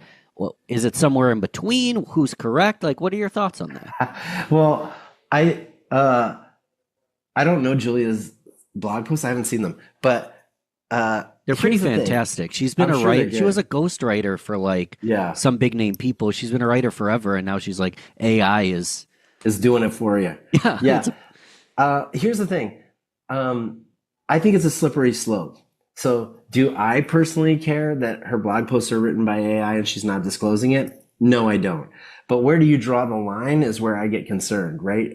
So there's a tool, I don't know if you've seen it, Ben, called Air.ai. Have you seen that before? I'm not sure. It's a really amazing tool that's designed to do telephone sales calls, right? I've seen those, yeah. Yeah, they're amazing. And Tesla is one of the brands that uses it to do outbound outreach. So like imagine you're browsing the Tesla site and you sign up for their newsletter, but you don't test drive a car, right? They know you're a potential lead. So they have Air AI call and reach out. Now, if you've listened to any of the Tesla recordings, which you can do on YouTube, just look up like Air AI Tesla calls. It is very clear that the people that are being called have no idea it's AI. And the AI is trained to even say like, oh, sorry, I'm having like a tough connection today. So like, if there's a little bit of a pause, it's like just blame the phone line, right? Wow, that's blatantly lying. I think that's unethical, right? And I think if you're using AI that is specifically trained where the goal is to sell, I think there's going to be in the next 6-9 months a really big blow up where somebody has been sold something against the best interest of themselves that a human never would have sold to that person, but an AI doesn't have that empathy or understanding and is going to sell it anyway, right? And so that's why I believe it's kind of an all or nothing approach. You've got to have an effective way for Julia to publish stuff and earn trust by disclosing the fact that she is writing using AI, which means it needs to say like by Julia and her Julia digital doppelganger, right? I don't think there's anything wrong with that. I think in fact it earns trust. It's like she's sharing that she has a digital doppelganger that writes exactly like her, and she's using that. And to be honest, I think it actually increases the kinds of relationships she can build with her audience, just like Drew Dini is building relationships all day long with my audience, right? I think you need to start there and go all the way to the phone call. So, at the highest personal touch, it needs to be clear and transparent. Otherwise, I think that, we're losing we're losing the ability to tell what's real and what's fake. In fact, Ben, I met someone who's works in the sheriff's office of a city in Florida, and her sheriff is actually using AI to create audio messages that are mimicking and imitating the sheriff's actual voice. Right? Yeah. They've come up with ways to audio market so that it's clear it's actually from them. They're using blockchain so that they can actually verify that it's owned by their account. They're way ahead, I think, of the game of using a digital doppelganger and disclosing that it's AI. They're not trying to imitate, and fake the audience out that this is really the sheriff. They're saying this is AI and this is the AI version of our sheriff, and he's got an important announcement to make, and here's the announcement, right? I think that's the future. And so I think if Julia was asking me for a recommendation, I think if you're not disclosing it, it's because you also believe it's cheating. And that's why you don't do it. You feel like it's a little unethical yourself, and you're a little nervous about how the audience would react to it being written by AI, which means I think you should disclose that you're using a digital doppelganger to do it. One last thing. I think 5 years from now, every New York Times writer will have a double byline. It will say by Ben and Ben Dini, who worked together on this article. I don't understand what the difference is. If two journalists collaborate today, it'll say by Ben and Andrew, right? Well, if you really treat AI like a mimic and imitation version of yourself that has access to the world's information, I think you should give him credit. It's you've taught it to think like you. And it's a big piece of you now and in the future. Yeah, I mean, let's say in that scenario, I'm a New York Times writer. I've done 16 hours of interviews. I have it all recorded. And back in the day, like, I know people like grit, but you'd sit there and you'd listen and you'd maybe hand transcribe or you timestamp this and that. Like, I can have all of that done by AI, the transcription, the timestamp, notable quotes. I can search for specific words, all of that done really quickly. And where's the shame in letting people know that I used a little help? Like, I still did the 18 hours of interviews. Exactly. And I think you can go a step further, Ben. If you have if you have your own version of the way you write stories, read that transcript, and because it knows how you write stories, finds the sound bites that you would usually use instead of what it thinks are the best sound bites. That transcript could be read by you and read by my digital doppelganger, and it's going to pull different quotes because I write a different style article than you write. And I find these kinds of quotes compelling versus you. I think that's the power of it. And I agree. I don't think there should be no shame in sharing that you are leveraging the power of technology to do things better than you could on your own. And we just need a way to credit it so that people trust us more, not less. More losing sleep conversation here. Yeah, Andrew. right. So that person's now like just wide eyed. No, I think you've happened on what I believe is one of the biggest ethical challenges of using AI today, because everybody's thinking of it as like information retrieval and natural language processing and sentiment analysis at its base. Like, that's really a lame use of what is a really powerful technology. The only thing I think is really powerful about AI is that it can mimic and imitate anyone on the planet. And right now it does a really good job with text, but it's getting really good with audio. I mean, to the point at which my wife sometimes can't tell if that was me talking or if that was Drew Dini, right? And it's getting really good at video. And, we're less than a year away from the time when you will be unable to tell the difference between the video generated version of me and the real version of me. So I'd rather say, hey, here's a video from Drew Dini, and you know that this is a totally different person, but he thinks like me. He acts like me. You can email him. You can even, Sephora can do a deal with him for a promotion if you want. It just expands what I'm capable of. And I think it makes more sense than being like, oh, you can do a deal with Andrew and you may get an AI version, but you don't know if it's AI. Who knows, right? I want to build more trust, not less. it's a rabbit hole we don't have to go down because I don't have all the info in front of me. But there's like influencer, TikTokers, people that there's been lawsuits because let's just use me as an example. Maybe someone sponsors me. They want one post a week for the next 12 weeks and needs to follow these qualifications. Then someone else wants to sponsor me and it's kind of against my first agreement, but it's a lot of money and I don't know if they're paying attention. And there's been lawsuits over people just not fulfilling the order. Do you think Drew Dini would not fulfill the order? I think he would do exactly what you told him to do. I think you're right. I think I think at the end of the day, if we're gonna, you have to take the good with the bad. We know that it can mimic and imitate you for good, or it can mimic and imitate you for evil. And I think we're gonna see, and we have already seen some of the evil uses of AI. It's only going to get worse. And so I think in that case, Drew Dini would probably try to fulfill the requests on both sides, but it's also a learning moment. I think that's why we need more people sharing with the global AI community on what's ethical and what's unethical, because AI doesn't know right now and it's missing out on a lot of common sense, and it's groupthink that's going to help make AI more and more ethical as we move forward. So we'll see. I don't know, but when Drew Dini gets those deals, I'll let you know, Ben. Dude, I love it. And I like the term learning moment. This is a learning moment in our culture. And to kind of sidetrack, the number one reason I asked you on the show is because I saw you speak at the Content Entrepreneur Expo, and your keynote blew me away. And a big part of what I love about it, aside from the humor and the Drew Dini aspects and like the cuteness to it, it's more than just cute. It's like the worst compliment ever. It was cute, but it was also informative. But you walk us through your learning moments. Like a big part of your presentation was just like, this is what we did. Here's all the failures. It's not perfect. It's not a magic pill. And then if you YouTube some other keynotes, it seems like a common theme in your speaking that you kind of walk through your learning moments and your processes. Is that correct, or am I off base? No, that's right. Like, you know, I'm really conscious of the fact that, especially for a speech anyway, it's not me preaching to the audience on how to do something.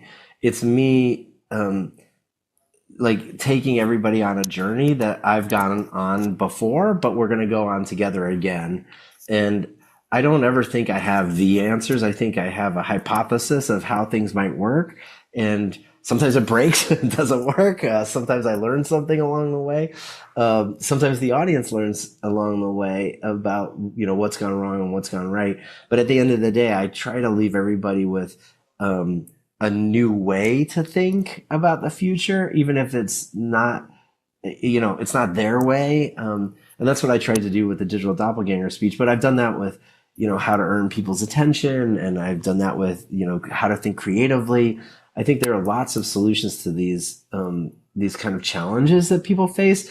But I think what makes a great speech is inviting people to go on a journey with you to find an answer that might be the right answer, but isn't presented as if it's the only answer. And that's how I feel about, you know, digital doppelgangers. I don't know it's the answer, but I've gone on a long journey. I've made a lot of mistakes. I've gotten some pretty crappy output from AI. And it wasn't until I kind of happened on this new philosophy that I started to get better results. And it's nice to be able to share what went wrong along the way, how it's evolving, and what it might look like in the future if we take this train of thought all the way to the end of the rainbow. But, you know, is it the answer? Well, shoot, I don't know. But all those other people that are out there saying they've got the answer to what the future looks like, I'm a little skeptical of. So I enjoy the journey, and I hope the audience does too. And there's no perfect answer. It's a reflection on the journey. But this is a big question that I'm curious about, because I'd like to think I'm mostly interesting, and the listener is probably incredibly interesting, but a lot of my time is kind of boring. So how do you know what to actually add in? Because like the presentation I saw and the ones on YouTube, you simplify really complicated things and you tell the journey. Do you have a system? You can tell me if you don't, but do you have a system behind what actually makes the cut? Because you have this way of telling jokes and jumping around, but keeping like a cohesive tale rather than going way off in La La Land, which is something I probably would do. I would say the formula is pretty simple for me. It's like it boils down to three things: like iteration, aeration, and amplification. So, you know, right now I do about 55 speeches a year. And when I'm working on a new speech, which is every year, I try to do as many versions of that speech as rapidly as possible. So I'm aerating the speech to even a small audience, or even on a podcast, Ben, if somebody asks me a question, I'll think, oh, I have a new 5-minute bit. I'll try it on the podcast and see what Ben thinks. Does he like that? Does he react to it? Does he confuse? So I try to aerate it. And then I try to like listen and see what the feedback is. You know, sometimes I try something on stage and it just doesn't work. Like I get off stage and people are like, maybe they don't mention it at all, or they ask a question and it was clear they didn't understand that 5-minute segment. So at that point, I'll amplify what worked, I'll cut what didn't, and I'll iterate again. So, you know, I can give you an example actually from that speech. Like 7 or 8 years ago, I came up with Lumiere's Law. Lumiere's Law states that we tend to use new technologies with the lens of the old technology. So, you know, and it's based on a true story of the invention of the film camera. So I had actually used that in a speech like 7 years ago, and it bombed. The audience didn't get it. It didn't seem relevant. The way I told the story didn't seem to work. And I was in love with the story and the concept. So I shelved it. Right. And then I tried it again. at the beginning of the pandemic, I did a whole video about Lumiere's Law, and that resonated better with people because of the timing of it, and the pandemic made it more relevant, and the way I presented it made it more relevant. So I aerated it again, but it still was not working. And it wasn't until this speech where like everything aligned, where finally I had a place for that idea that was very relevant, that, you know, people, it's the most taken picture of the slide is Lumiere's Law now in that presentation, and it's shared all the time. Because people finally got it. They're like, oh yeah, you're right. And now I've kind of refined the way I tell the story. And so finally it works. Like now I'm amplifying that story. But I iterated and aerated on it many times and it never worked. So it's just, I think if there's a lesson here for others, Ben, maybe yourself included, is don't give up on it too early. Like aerate it as often as you can, iterate to make it work. And just remember that you're not cutting stuff that doesn't work. You're amplifying the things that do work. And that makes me feel better about the darlings that I have to cut. You know, sometimes I'm in love with something and I'm like, why doesn't the audience get it? And I'm like, well, that's all right. Like, I'll get rid of that because this 5 minutes is working and I should make it better. And if I need to use that time for something more worthy. So that's been my approach. I think it's a brilliant approach. To add one tiny thing is I always encourage people to guest on podcasts, get on a live stream. There's not as many people as listening. They don't care if you fail, and you're going to get better for when you get on that stage. You mentioned you're on stage basically weekly, probably multiple times in some weeks. You've got a new keynote every single year. How do you know what to talk about? Oh, yeah. So I kind of have a formula for this. Like, number one, I collect stories. So I have like a folder on my desktop. It's literally called stories. And in there's like thousands of things. Like sometimes it's just a screenshot of an article I wrote I read, or sometimes it's like a link to download a podcast episode I loved and you know, I just found interesting. And it's just folder upon folder of stories. And every year, I know in June or July, I start working on the new presentation. I try to find something, honestly, that bothers me. So, the curiosity factor, that speech is one of my most popular speeches. And that year, I literally remember exactly what happened. I read an article from HubSpot that gave you all the optimal length for every piece of content you could ever create. So it's like, if you're going to write a tweet, it needs to be 87 characters, not forget about 140. Like that's the optimal length. And if you're going to create a YouTube video, the optimal length is 2 minutes and 32 seconds. And our podcast is 21 minutes. And I was like, this is stupid. Like this is the worst advice you could give anyone. Like if you think your content is going to be successful just because you got it the right length, you are sorely mistaken. Like that's not why content works. And there are a lot of problems with this. Like it's the average YouTube video view length was 2 minutes and 32 seconds at the time. But that by definition, that's flawed, right? Like we know that people watch a lot longer videos. Oh, and yeah. Some people have watched a video for a millisecond and then clicked off of it, right? Yeah. People will watch someone live stream for 6 hours straight. Exactly. So I was like, this is so stupid. And I set off and said, I'm going to solve this for everybody. Like I want to stop people from worrying about the length of their content and show them that it's possible to keep someone's attention for as long as you want, as long as you understand some basic principles. And that speech is all about how you use curiosity to keep people watching as long as you want, or reading as long as you want, or opening emails as fast and as often as you want.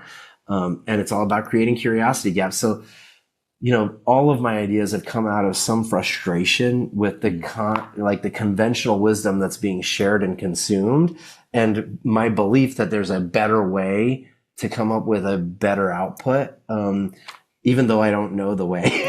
And I go on the journey to try find it myself. And that's what happened with the AI speech. You know, I went to a conference it's over a year and a half ago. It was all about AI, and I came back very depressed. And I was like, you know, I wonder if there's a way I can view AI not as a creativity killer, but a creative boost. And that's the journey I went on to try to come up with digital doppelgangers. You know, it was a soul searching like answer I needed for myself, but I know a lot of people are struggling with. And the conventional wisdom about prompt engineering and like the future of AI, I found depressing and quite frankly, short-sighted. And I was like, there must be a better, longer term view we can take. And that's the result. So if I was going to make a recommendation to anyone, I'd say start with the stuff that irks you the most about what's being said, about what you're excited about. And you'll find a good way to solve a problem in a way no one ever expected. I like that. I have the habit of choosing something I've done really well or a client's done really well and be like, listen to how amazing this is. You're almost saying like, listen to how much this irks me. Here's why. This is my journey in figuring it out. It's more of like a documentary style than it is like, this is the greatest thing since sliced bread. It's bread with butter automatically.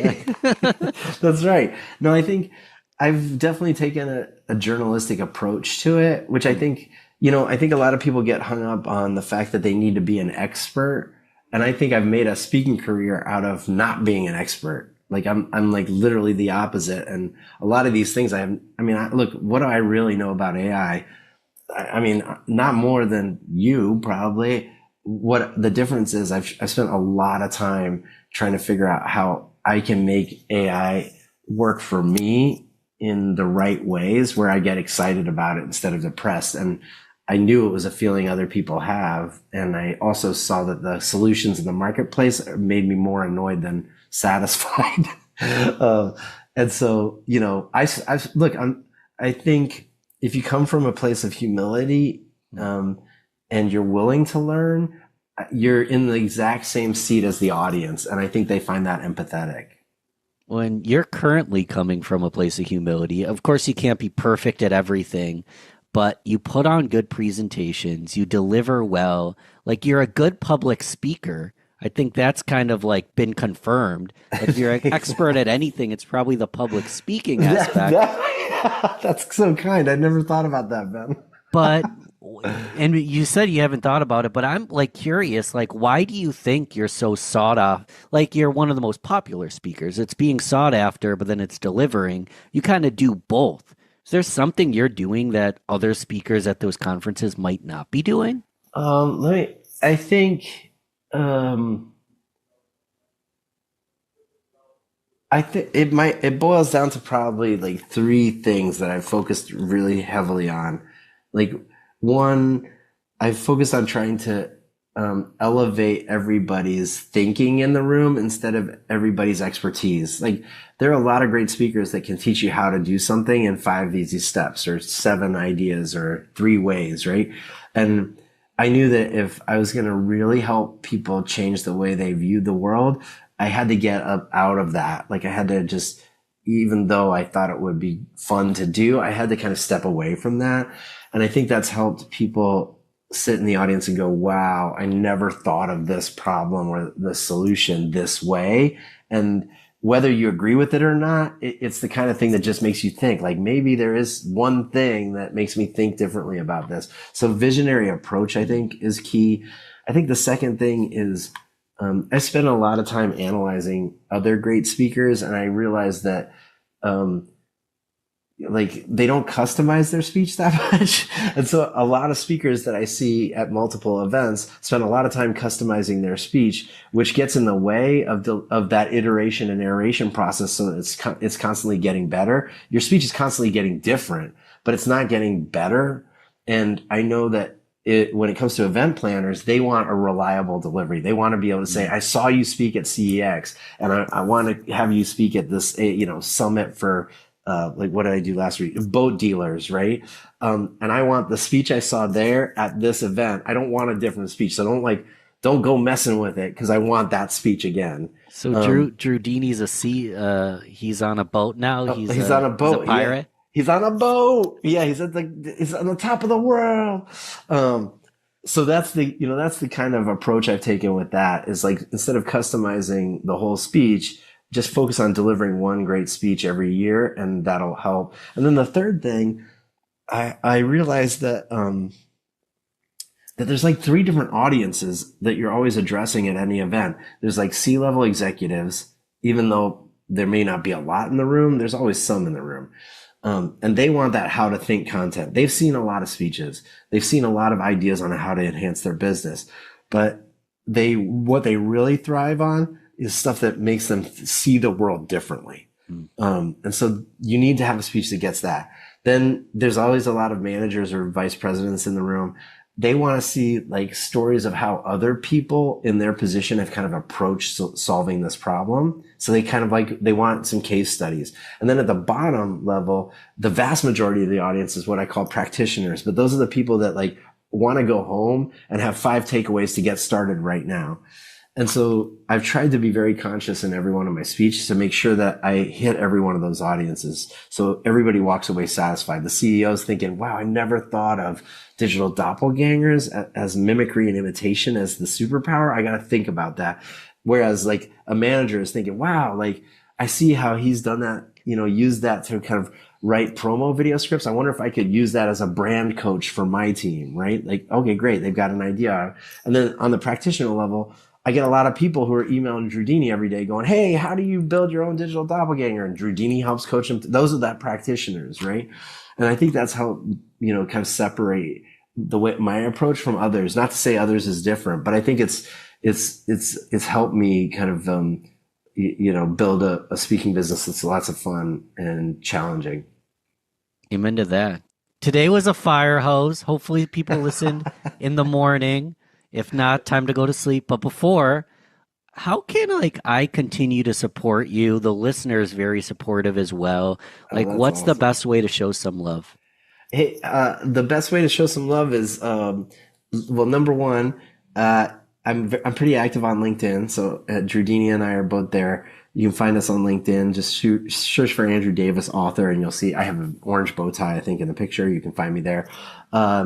And if I speak a lot, so, if you go to akadrewdavis.com, you can find my upcoming appearances. And if I'm in your city or town, reach out and, I'm happy to, sometimes I can even get a guest pass and you can come see me speak, or I'm happy to grab coffee and chat. I love to meet people and learn new things. So that's the best way.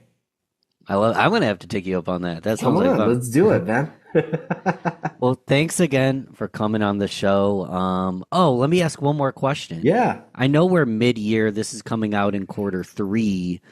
What's been bothering you? Any ideas of what's the speech for 2025, or what have you been kind of noodling on lately? Yeah, well, I've been noodling on what does the future look like if AI is powering everything, and most of the predictions are either dark and crazy or, euphoric and exciting. And it depends who you ask. And I'm trying to find the middle ground. So for me, what irks me is there doesn't seem to be a realistic picture of what maybe the future looks like with AI.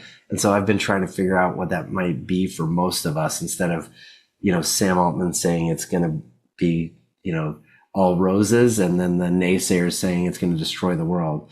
So I'm trying to find the middle ground, because the other sides irk me. I'm right there with you. I love having Ben Dini. I love having an assistant, but I'm really worried that one day it's going to choke me to death. So I'm not sure which one's going to happen. Agree. Well, thanks again, Andrew Davis, for coming on the show. I'm going to continue to support you. All that stuff's in the notes, and we'll come back in 2025 maybe. Yeah, let's do it. Well, maybe. What if you wrote a book and it changed the world? By change the world, I don't necessarily mean you got to sell 1 million copies or get in the New York Times bestseller list or, become famous. Change the world could mean, 1,000 people read your book and it influences them profoundly. Or your kids, your grandchildren read your story about your life and now they know who you were, who you are. How do you write a person who's suffering from cancer, who's dying, when you haven't experienced that? How do you write a gay person if you're straight, a straight person if you're gay? How do you write outside of your experience set? To me, empathy is the number one skill set, characteristic set for an effective writer. You gotta be a reader. Know your characters like they're yourself. You're listening to the Real Business Connections Network. Real Business Connections Network. Powered by Balbert Marketing, LLC. Subscribe now and check us out at realbusinessconnections.com. Enjoy the show. So, John David Mann, you've said that every successful book has one thing in common. What's that thing? Well, I've written some books that were outrageously successful, and I've written some books that were outrageously not so successful. Over 40 books, and I've kind of seen all sides of it. Not only my own books, but then again, a lot of other people's books as well. Every successful book, by which I mean the book gets out there and finds its readership, makes an impact, makes a difference. It doesn't mean New York Times bestseller list. It doesn't mean 1 million copies. It can mean those things, but I mean a book that happens, that really works, that fulfills its mission. Every book that does that has one thing in common, which is that it has a magnetically compelling, irresistible core concept at the heart of its DNA. There is something magical about that. And you can have a book that is beautifully written, skillfully written, expertly marketed, it just doesn't really hit it. Because the concept at the core it's not compelling. It's a dud. Let's talk about that. See, that was a big phrase, magnetically compelling, irresistible core concept.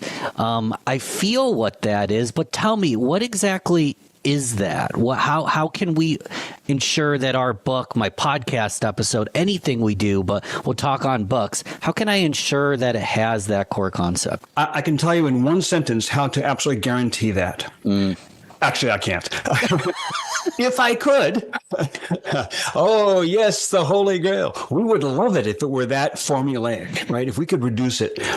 I've made plenty of effort to try to reduce it, and I can do my best to explain, but there is often something, it's like the conception of a human being, really, the conception of a book that works, that comes to life. It is like there's a sperm and an egg. It is like there are two pieces of genetic material that somehow combust and spark something new. And it is new. You feel it. When you're writing a book that's going to click, it's going to work. You feel it has a life of its own. It's like, I'm not writing this book. I'm just along for the ride. My job is not to create it. My job is not to generate it. My job is to catch onto its tail and hang on and do my best not to get in the way and deliver it.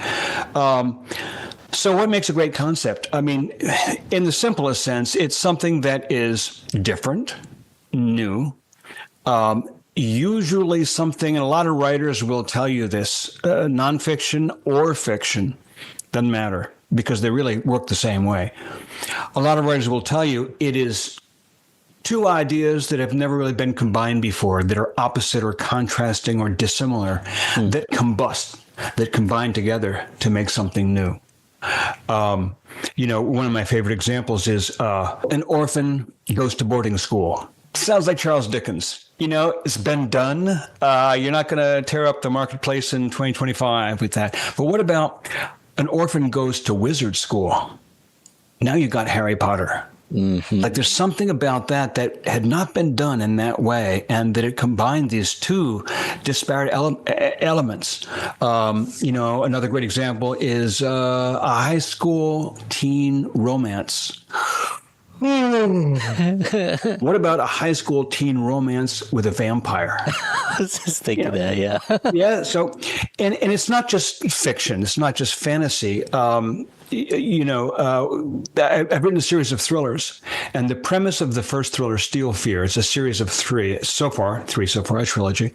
And the premise of the first book was a Navy SEAL, rogue Navy SEAL, disgraced fugitive Navy SEAL, stalks a serial killer on an aircraft carrier. When my co-writer, who's a former Navy SEAL, when he and I wrote this book, before it was even published, we had a bidding war in Hollywood for the rights. It's because the concept, a serial killer on an aircraft carrier, that just had not been done. An aircraft carrier is like a steel tube housing, say, 5,000 people, like a bottle floating in the ocean, and there's no escape. It's a pretty isolated environment. So there was something about combining that character with that environment that was brand new. And, entrepreneurship is the same thing. A business that really is exciting is typically an entrepreneurial idea that has a magnetically compelling, irresistible core concept at its heart. And you can think of a million examples of great businesses that took off. And this is not to say that the concept is going to make it happen, the concept alone. Execution is really important. Promotion is really critical, exposure. But without that explosive DNA, it just ain't going to happen. Let's apply it to the book everybody knows for a moment. And I don't want to spend the entire podcast on The Go-Giver, even though it's incredible. Bob Burg's been on the show. By now, I don't know if international bestseller is good enough. I feel like if there's aliens, they're probably reading the Go-Giver series. Galactic bestseller. Galactic bestseller. So, I just want to mention that. I mean, wow, I have so many questions, but let's first apply. Why do you think by now, call me ignorant, the concept in The Go-Giver doesn't seem that complicated. It seems commonplace today. I wasn't around or reading it when it came out. Yeah. When it came out, how did it become commonplace? Like, what is that irresistibility in that book? Yeah. So, and credit where credit's due. It was Bob's concept. And so he brought me in to write it, and we knew each other really well. We'd worked together. I had a sales background. Bob, of course, had a sales background as well. Famously so. He'd written Endless Referrals, which is still a classic in the sales world. And so we both had lots of ideas to put in the book, but the core concept of it was the idea that by being a giving person, you're not just a nice guy, you actually do well, like financially, pragmatically. Or to put it differently, being generous of spirit is not only a nice way to live, it's a pragmatically effective way to live. Now, the idea of being a giving person and, for lack of a better word, getting rich, being a giving person and having outrageous success as a result. The idea of being generous of spirit and as a result being phenomenally influential, successful, and effective in everything that you do. That's the contrast. It's great to write a book about being a nice person and how nice that is and how good that is. That's not what we were doing. No. We were writing a book about how this works. This works in business. This works in life, and that's the cognitive, glitch, so to speak, the cognitive dissonance, as the phrase goes, because everyone knows what a go-getter is. Mm-hmm. Well, Bob took go-giver and turned it on its go-getter and turned it on its head. Go-giver. That's right there, the compelling, magnetic, irresistible concept. The reason I'm looking like scatterbrained is I had a thought I had never had specifically on that book. Those are great thoughts. Concepts that are that big can be used for good. They also, in theory, can be used for evil. And that's part of what's so profound about it, that if I am selfish, narcissist, all I want to do is make money, the better way to do it is to help people. Now, granted, I could be just an altruistic, happy person, and that's the best way to do it. And it'll add years to my life if I'm not under a ton of stress. But that book's good for the asshole as well. I suppose that could be true. Not that it's written for it, but assholes alert. It teaches something in human behavior that just works in general. It does, and it's based on paradox. And to me, I've been trained my whole life that the greatest truths are found in paradox. It's just the way the universe works. And a great example is. I like to teach that there are people will say things like, "What's your secret to success?" or "What's the one thing I need to know to excel in my world?" Whatever. And I like to say that there's two things. One is that nobody knows you as well as you know yourself. Nobody knows best what you should do, but you yourself. And the other thing is, except for the rest of the universe, because there are always people in your life who actually know more than you do about what it is you're trying to do. And so part of the secret to success is to doggedly pursue your own vision, your own dream, and be true to yourself, be authentic, and follow your heart, so to speak. But the twin success principle to that is you got to stay open to the advice and insight and perspective of those who've been here longer and have experienced more than you do. And it's like those two are conflicting pieces of advice. Yeah. That's why they're both essential. So, people will read the Go-Giver, and Bob and I both experienced this a lot. They'll read the Go-Giver and come back and say, "Oh, I read your book. I love it. I get it. I'm going to start giving my stuff away for free." No, that's not what we wrote in the book. What we didn't write in the book is give all your stuff away for free because it's bad for you to make an income. And if you're a good person, you'll be selfless and you'll earn nothing. That's not the message of the book. It's not that it's noble or virtuous not to charge. It's noble and virtuous to make a pile, to have tremendous flow of income. Tremendous flow of income is a symptom of the fact that you're exhibiting a tremendous flow of generosity. You're giving great stuff to the world. That's why it pays you. We're going to pivot away from Go-Giver because one thing you said really lit me up, that dichotomy of go out there and create and do something and learn something that hasn't been done, but also learn from people, possibly follow their playbook. They've seen the way, they can teach you the way. My question for you, and it could be a similar category or similar person, but it's a two-part question. One, what are you learning or creating or being really lit up by right now? And then the second question is, who are you learning from right now? So we'll start with one. What is just lighting you up? What's new and exciting that you're working on, learning on, creating in John's world? I'm going to answer that with a couple of stages, if I may. Amazing. Yes. Take your time. Just because if you'd asked me that a couple of years ago, I had written dozens, like 36 books, all in the realm of nonfiction or leadership, personal development, business books, a number of memoirs for other people, and of course parables is kind of what I'm known for. But the parables are kind of classed as nonfiction because it's teaching principles wrapped in a story. That's what I'd done, and the idea of writing a novel was ferociously intimidating for me. And for years, my wife used to say, "You'd be great at writing novels. I'd love to see what you do." And I would come to her with the latest novel I'd read and tell her all about how great it was. And she'd go, "That's great. That's great. You could do that too." And I'd always say, "Thank you for the vote of confidence," which was my way of saying, "Yeah, I don't believe it." I'm glad you think so, but I don't see it. That's her job, to keep you confident. It's her job. Yeah. And Ben, I'll tell you that was not false modesty. I didn't see how a human being could keep like 300 pages of plot in their brain. And it's like, how does it make up all that stuff? It was impossible. So I really went to school on novel writing. The first thriller took me 2.5 years to write because a lot of that time was going to school in fiction. And it was just an exhilarating experience. We got a 2-book contract. We wrote the first one, wrote the second one, then a third one. Now it's in development as a streaming TV series. And this has been like an amazing thing that 5 years ago, certainly 10 years ago, I thought was completely outside of my universe. No way I could do it.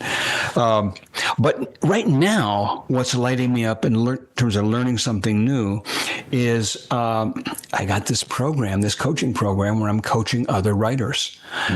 Some of them are guys who are already writing, already published, but many of them are first-time writers.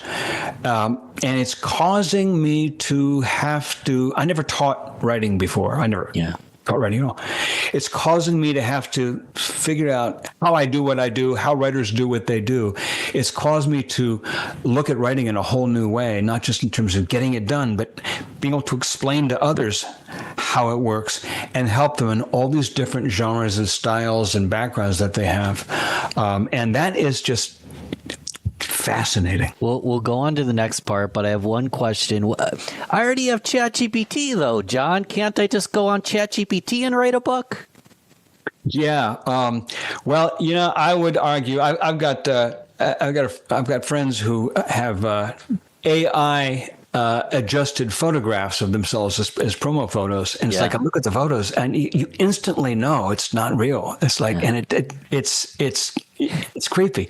And ChatGPT can be a great research tool. It can be a great editing tool. But ultimately, in terms of generation, it's a copy of a copy of a copy. It's not. It's just not the real thing. No. My answer would be no. You can't. You can get a book written, but it's not going to have that heart, that soul. It's not going to change the world. I got an ad running right now on Facebook that has a picture of me and a bunch of my books, and the headline is, "What if you wrote a book and it changed the world?" And people respond to that like crazy. That's really what I'm up to. And by change the world, I don't necessarily mean you got to sell 1 million copies or get in the New York Times bestseller list or, become famous. Change the world could mean, 1,000 people read your book and it influences them profoundly. Or your kids, your grandchildren read your story about your life and now they know who you are, and they'll have that forever. It could mean many things, but that's what I'm up to with books that change the world. Change the world. It's a powerful concept because I'm a marketer. I create content. People say create content. Now with AI, you can create tens, if not thousands of pieces of content per day. And there's a lot of noise, and it might work in some scenarios. But I'm asking myself this question. I think we all should ask this question. Is this piece of content, is this book, is this thing I'm putting out, is there a possibility? Is there a capacity to change the world?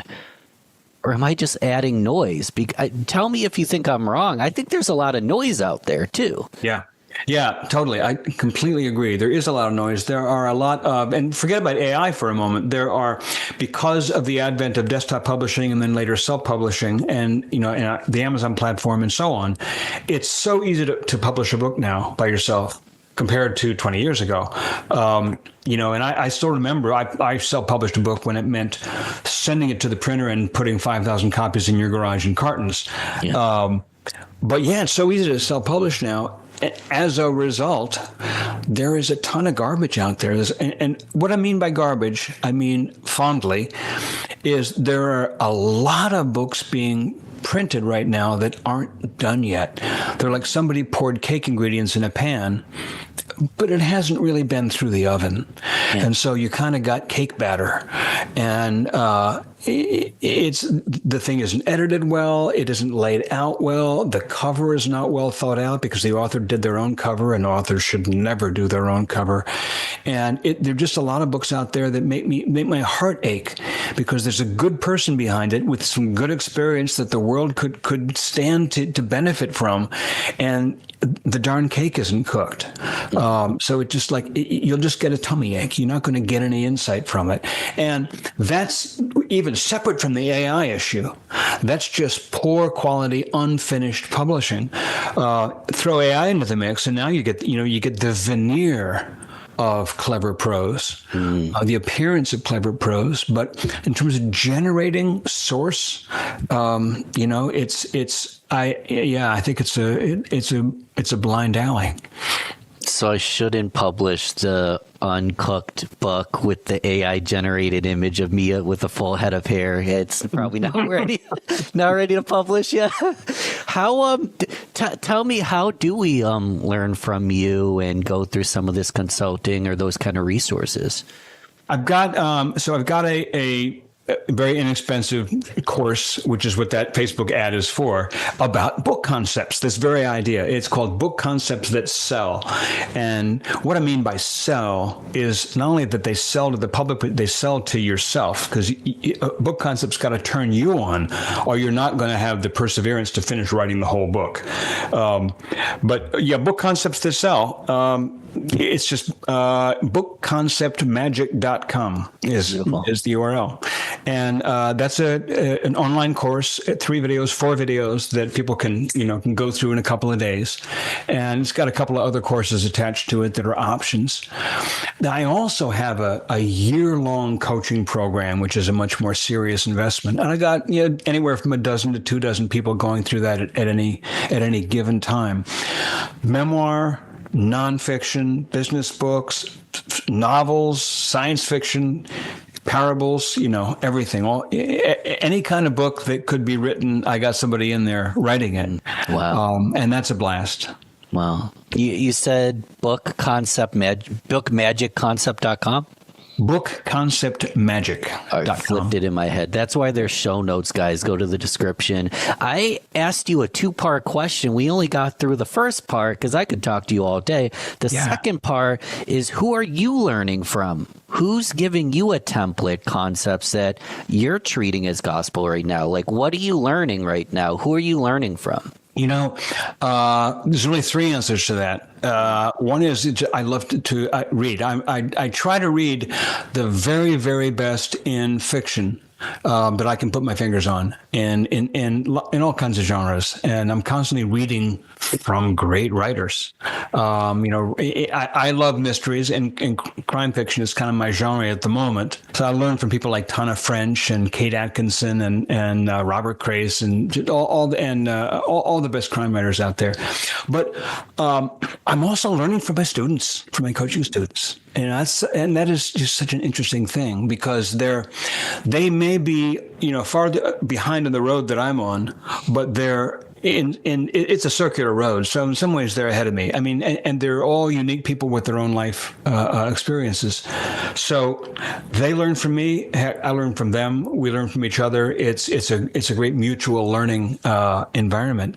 And I'm also studying right now marketing, actually the marketing of books, because be honest with you, Ben, it's my weakness, my weak limb.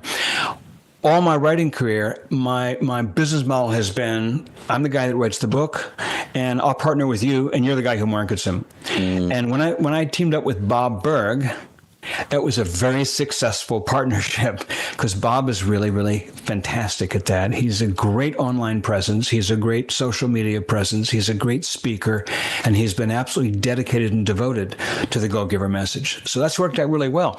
But I've finally, I had the truth hammered home that, it doesn't really work to say, I don't need to know about marketing. It's kind of like saying, I don't need to exercise, or I don't need to brush my teeth. No, you know what? If you're producing a book, you're an entrepreneur. Every author is an entrepreneur.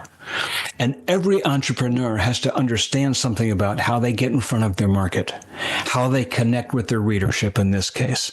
So I'm studying with some of the masters of Facebook marketing for authors. And that's, it's a whole new area for me, and it's fascinating and challenging and difficult and rewarding. It's new, that's for sure.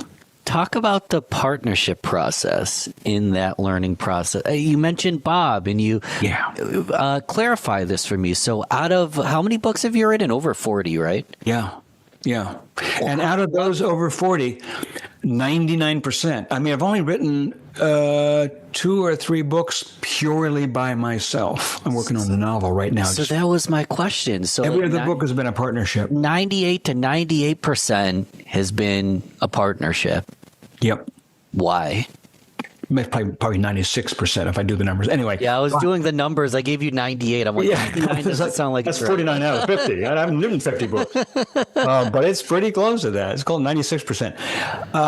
I fell into it. Yeah. It wasn't intentional. It wasn't a plan. I fell into it because I was an editor. I did a lot of editing of other people's stuff. And I did some layout and covers. And so I was kind of very involved in the world of publishing as a production person. But when I began writing books, I knew a bunch of people who had great material, but didn't fully have the set of chops to deliver it. And in the case of Bob, we both had material from our years. I'd done a decade's worth of newsletters and stuff for my team, and Bob had done the same, and he had his book. And so we just made a partnership. He said, "Tell you what, you make you a deal. You write the book, I'll market the book." And I said, "Shake." And we didn't have a contract on paper. You probably didn't know what was to come. We still don't have a contract on paper. We just did it on a handshake. And I've done a similar thing with a dozen other authors. My friend Brandon Webb, the Navy SEAL. Brandon and I have written 10 books together, or 9 books together. And it's the same deal. He brings the military experience and some media exposure that he has. And I bring, my pen. I write it. So I do the writing, and my partner does the exposure, the promotion, the marketing, what have you. And it's been a pretty great experience. But it's worked out pretty well. The only exception to that was the Go Giver Marriage, which I wrote with my wife. And the reason that's an exception is that she supplied half the book. The back half of the book is really just her content. But normally I'm the guy that does the writing. Has there ever been a collab that didn't go as planned? Yeah, quite a few. I've had to fire co-authors. Co-authors have fired me. I've been in nightmare scenarios. Same with businesses. Writing a book is exactly like being an entrepreneur. In fact, it is being an entrepreneur. You're not creating a retail establishment or an online business. You're creating a book, but a book is a business. There's investment, there's production, there's marketing, there's consumption. It's a business. So I have had book partnerships blow up in my face. I've had some that I felt weren't working out, and I've had to pull the plug. And I've had some that that were proposals, possibilities, but I didn't jump into because I didn't click.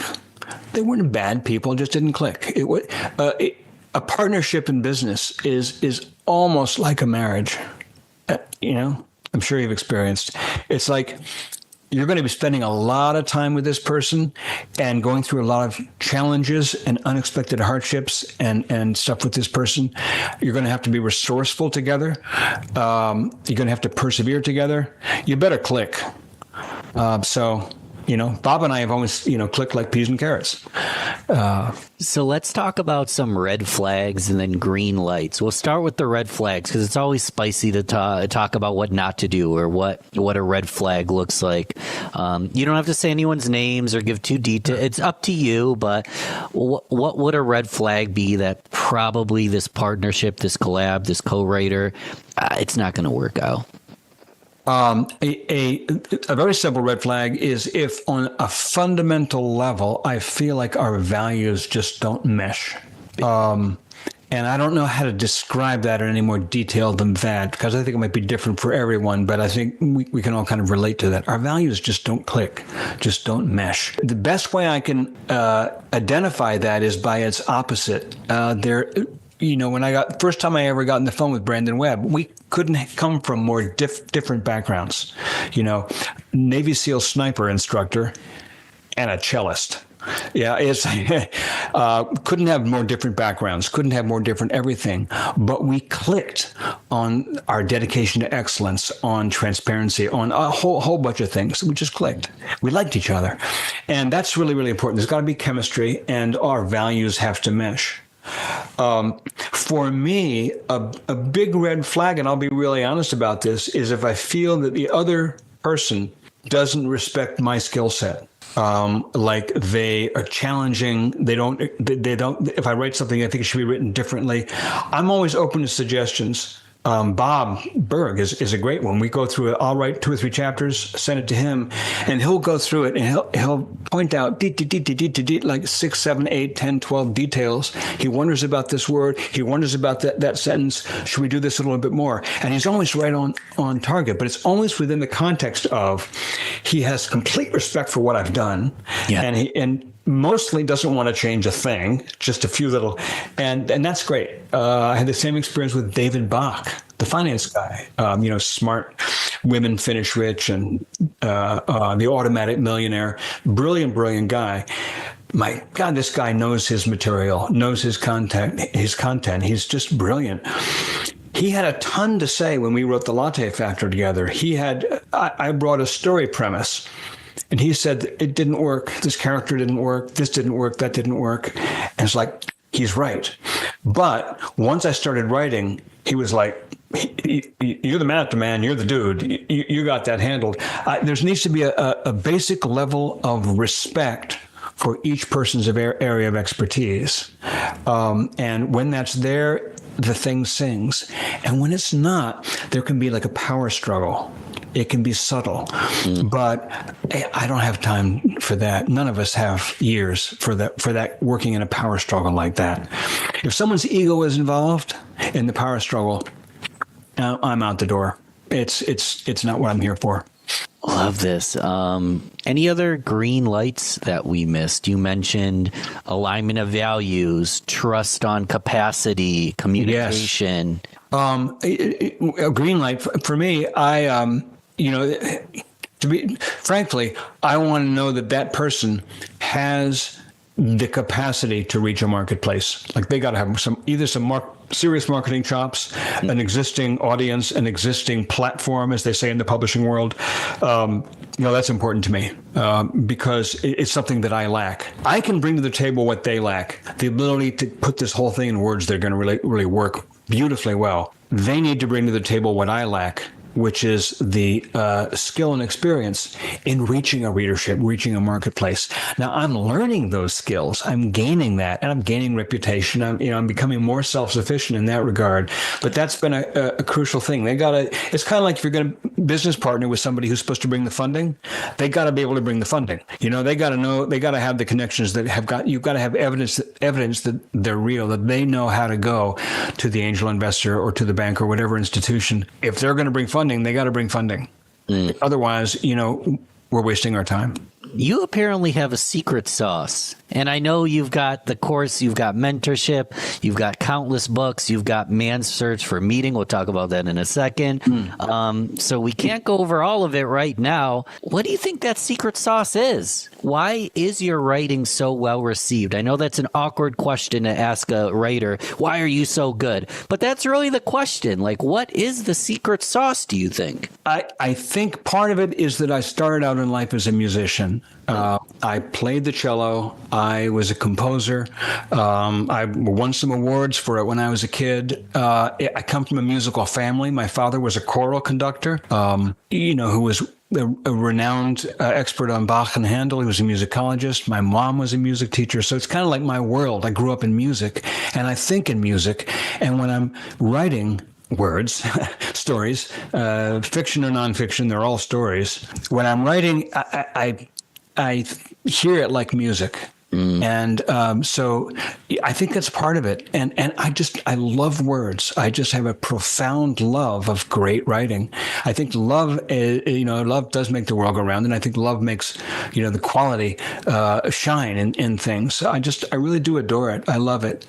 And I'll say one more thing. I think I spent a lot of time talking to Navy SEALs in the last 15 years. I love that this conversation just went from cello to Navy SEAL sniper again. This is fantastic. It's going to come right back. And I was talking to this guy who is not just a SEAL, but he'd been involved in stuff that he couldn't even print. CIA stuff and off the books, 3-letter agency stuff. And he'd been involved in some of the highest level covert stuff. And he was a very accomplished Navy SEAL sniper. And I said, what is the number one attribute, characteristic that makes for a Spec Ops sniper, effective Spec Ops sniper? And he said, John, I would say empathy. I was not expecting that. A sniper is not a marksman. I mean, yes, they're a marksman, but snipers don't shoot much. There's not a lot. Typically, what a sniper really is an intelligence asset. They're a surveillance and forward operator. What they're doing 98% of the time is gathering intelligence and bringing that back. So they're a highly skilled observer. He said a great sniper sees people in the distance and can relate to them, like knows what they're going to do before they do it. it's a kind of, it's almost like telepathy, but the best I can say is he says it's empathy. To me, empathy is the number one skill set, characteristic set for an effective writer. You got to be a reader. You've got to, know if it's fiction, know your characters like they're yourself. And that's not academic. It's personal. So anyway, I think that's an important skill set for a writer. How can I be my reader if I'm not them? You can be your reader, but let me take that question from an angle. Please. There's been, so in my second novel is called Cold Fear. One of the things that distinguished Cold Fear, the central character is this Navy SEAL, has a traumatic past and he has memory gaps and interesting character. But in that book, there were not one, not two, but three outstanding, really interesting female lead characters, and who just drove the book. It brought up, in some reviewers, in some podcasts and interviews, it brought up the question of how do you write a great female character when you yourself are not a female person? How do you write a person who's suffering from cancer, who's dying, when you haven't experienced that? How do you write a gay person if you're straight, a straight person if you're gay? How do you write outside of your experience set? How do you write a different nationality, a different ethnicity? It even gets into, the Hollywood controversies of, can you play outside a part that's outside your ethnicity? And there's a whole lot of brouhaha about that. Sure. To me, or can you write a vet? I've known vets who were pissed off at the idea that I would write a vet with PTSD when I've never even served. And I'm sorry, but I sure will do that, because I'll tell you why. I'm a human being, and I've never been a woman that I'm aware of, but I know a lot of women, and I know myself. We're all human beings, and there is the amount of human experience that we share in common compared to the amount of human experience that is unique is something like 96%, 4%. I mean, it's like we share, what is it, like 93% of the DNA of a carrot, and only a minute amount is different. It's like that. Yeah. You can have empathy. You can reach out to and understand, to some extent, every human being's experience. And it is equally, I think, important to have complete respect for that part of them that is different, that you don't know.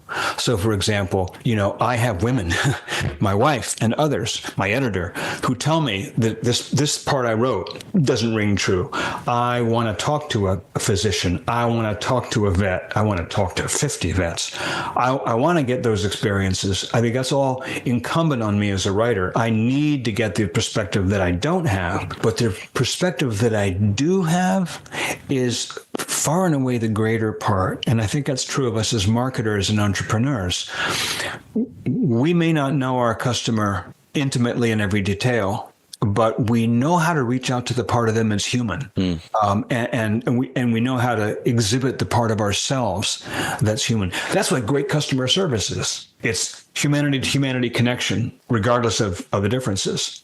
And then respecting the uniquenesses. That's part of, learning the fit and so forth. I love that you share this. I talk about it all the time in marketing, that a big problem, and this works. You understand audience's problem.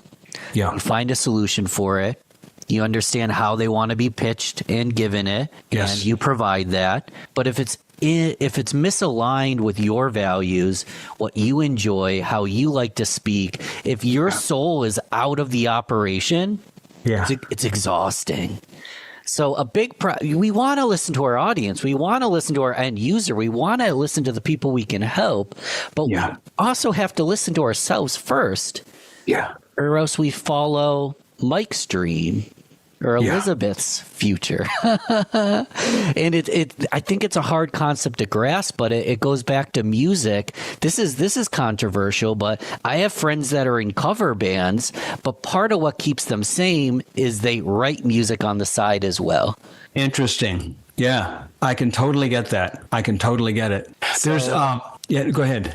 You please. I was going to tangent to a new topic. Please go. Robert Frost said, no tears in the writer, no tears in the reader, no surprise in the writer, no surprise in the reader.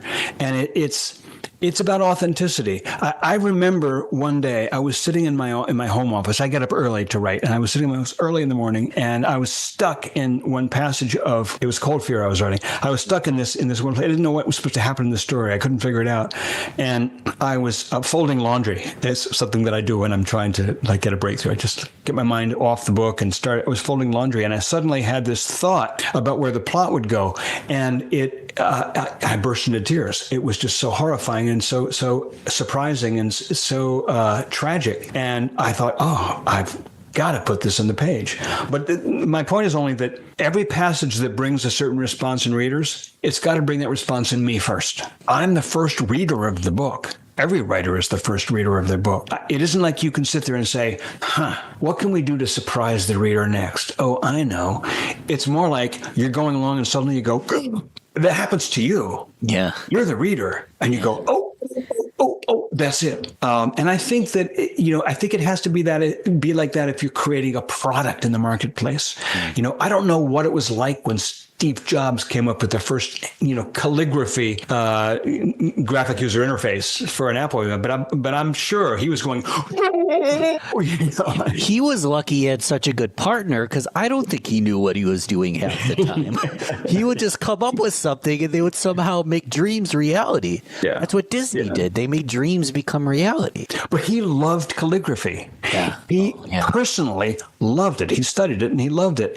And And it was it inspired some of his early work, and it's not like he said, oh, I have a calculation, which is that if we do this, it'll grab more of the market share. It was like he was in love with this stuff, and he just kind of arrogantly assumed that the rest of humanity would be in love with it too. And as it happens, he was right. They were. But that's really, you are writing for yourself. When you create a business, you are creating it for yourself. You're thrilling yourself. And there's a certain subset of humanity that's going to resonate with that and go along for the ride because you're simpatico. Final segue to our final topic. I always like to circle back because I low-key manage I said man's search for meaning. Right. It came out of my mouth, and we never closed that loop. People are like, why did he bring up that random book from... No, this is man's search for meaning with 2 N's. Right. That's your newsletter, correct? Yeah. Do you talk about these kind of things in the newsletter? What can we get out of that newsletter? Yeah. So I have this topic that I love to write about and talk about, and it is the topic of how writing a book is very much like living a life. And that, turning each new page is very much like turning each new day. I have a newsletter, which I write once a month. And every month I take a quote from a different writer, some famous writer. And, I put that at the top of the newsletter, and then I talk about that quote and what it means for our lives as writers, but more just as humans, because most of the people reading my newsletter aren't writers. They're just people. Probably a lot of them are entrepreneurs or self-made business people or what have you. But it's just small subset of writers, mostly are not. I write about writing, but really it's as a metaphor for writing our life, creating our life, living our life. This last month, this current month, I think the quote was from John Barth. It was everyone is necessarily the hero of their own life story. And so I wrote about what that means. And then at the end of the newsletter, I give a sort of profile of that writer, tell you a little bit about who they were, where they came from, and what impact they had in the world. And that's really fun for me because I don't know all these writers when I go into it. So I didn't know much about John Barth. Every month you're learning about a different writer. But the first month of this year, I took Viktor Frankl, who, of course, is the psychiatrist who wrote Man's Search for Meaning. He didn't originally call it that in the German, but he eventually retitled it, and it has sold millions of copies. It's on many people's my favorite books of all time list, along with The Alchemist and a handful of other books. But Man's Search for Meaning is all about the core of his psychiatric philosophy, his life philosophy, which was very influential in America after the war. Frankl famously was a inmate in a concentration camp, actually several concentration camps in sequence during World War II. And he saw his relatives go to the gas chamber, and he saw all kinds of horrific things. And he writes about this in the book. And then he writes about what it is that enabled some to survive despite all the horrors. What not everyone knows is that before the war, his specialty was dealing with young suicidal people. He dealt with suicidal patients all his life. And so his life's work was about what is it that makes life livable? What is it that makes our life successful? What is it that makes life fulfilling and meaningful? And he says Freud's theory was that we live for pleasure. Adler's philosophy was that we live for power, like standing in the world. And he called himself the third Vienna school, which is, he said he believes that we live our lives guided by a search for meaning, something of meaning, and that we can put up with anything and live through anything and survive anything if we're able to find the meaning that is meaningful in our lives. That can be something like a huge mission to save the world, change the world. It can be a relationship with one other person. It varies.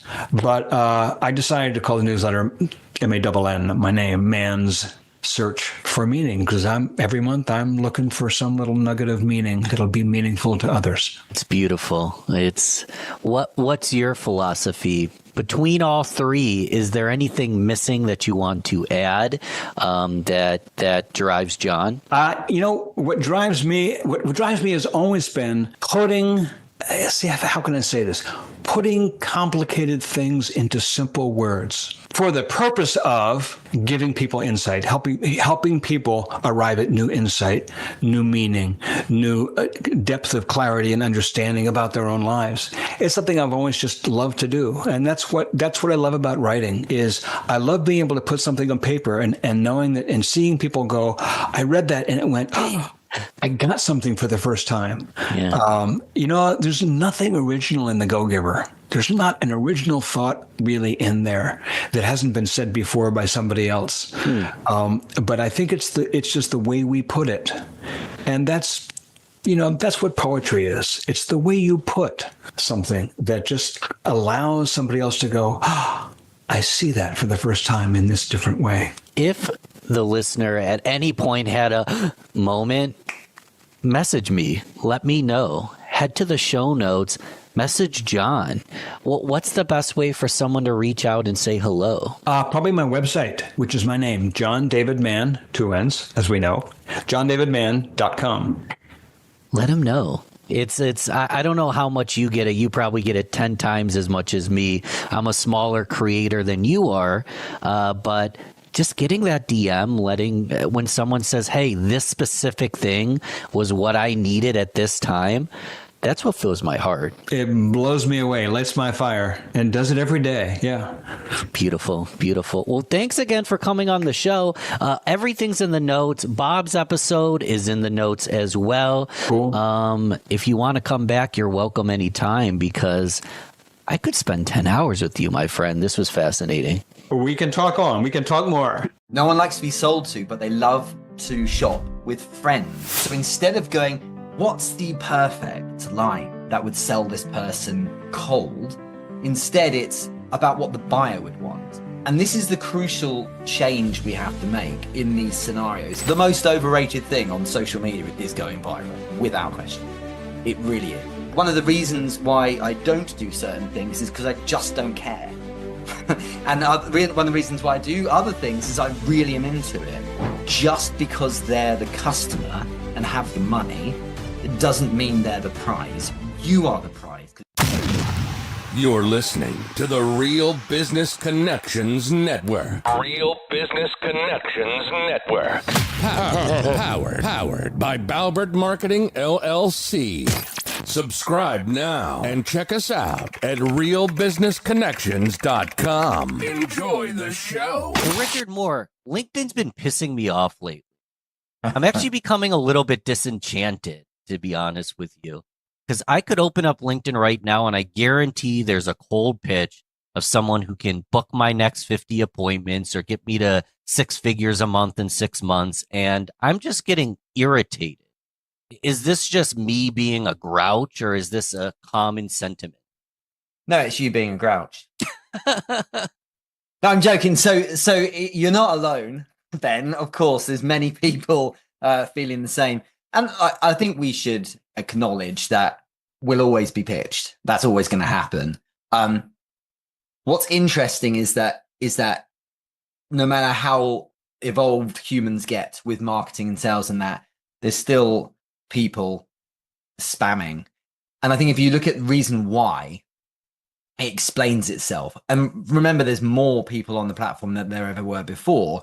But the reason why people spam in a really annoying way is because they don't know what to do. And they need a conversion, they need a deal.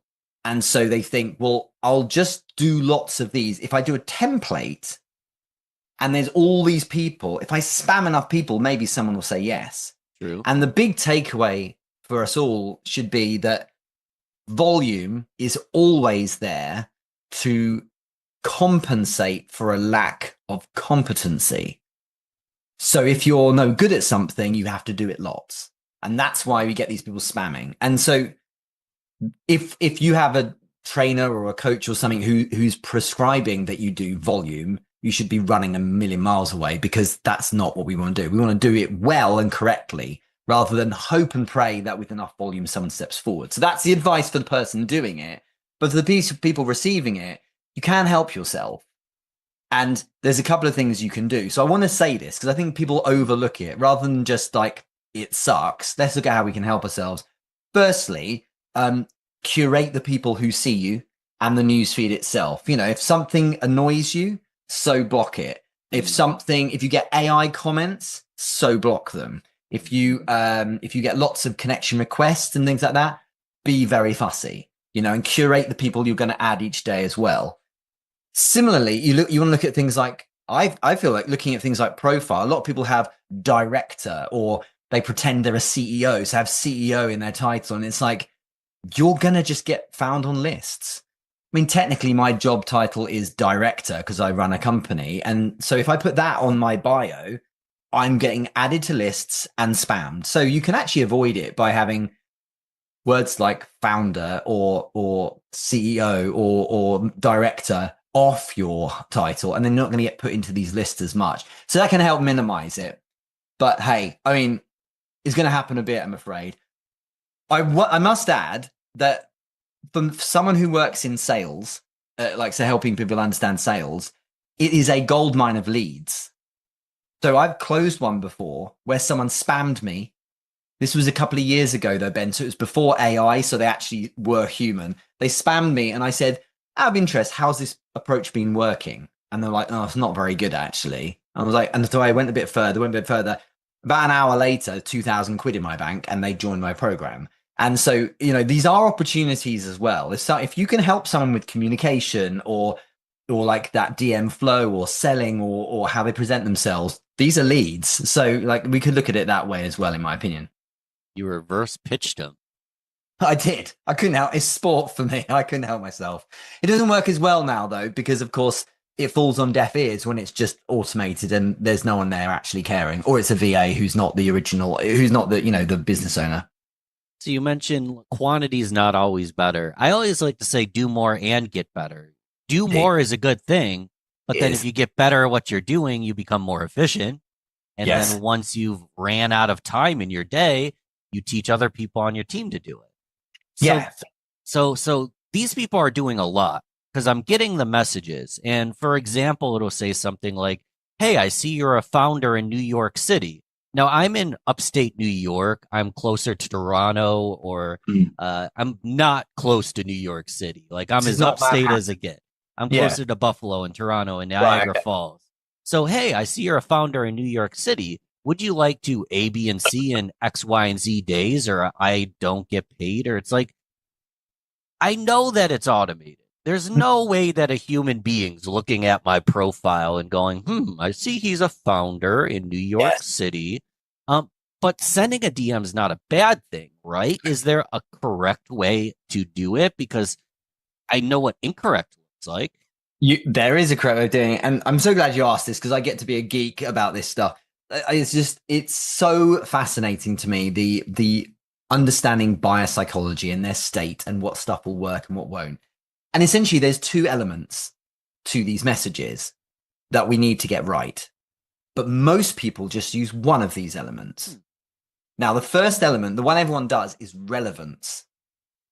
You wear shoes, I sell shoes, therefore buy my shoes, right?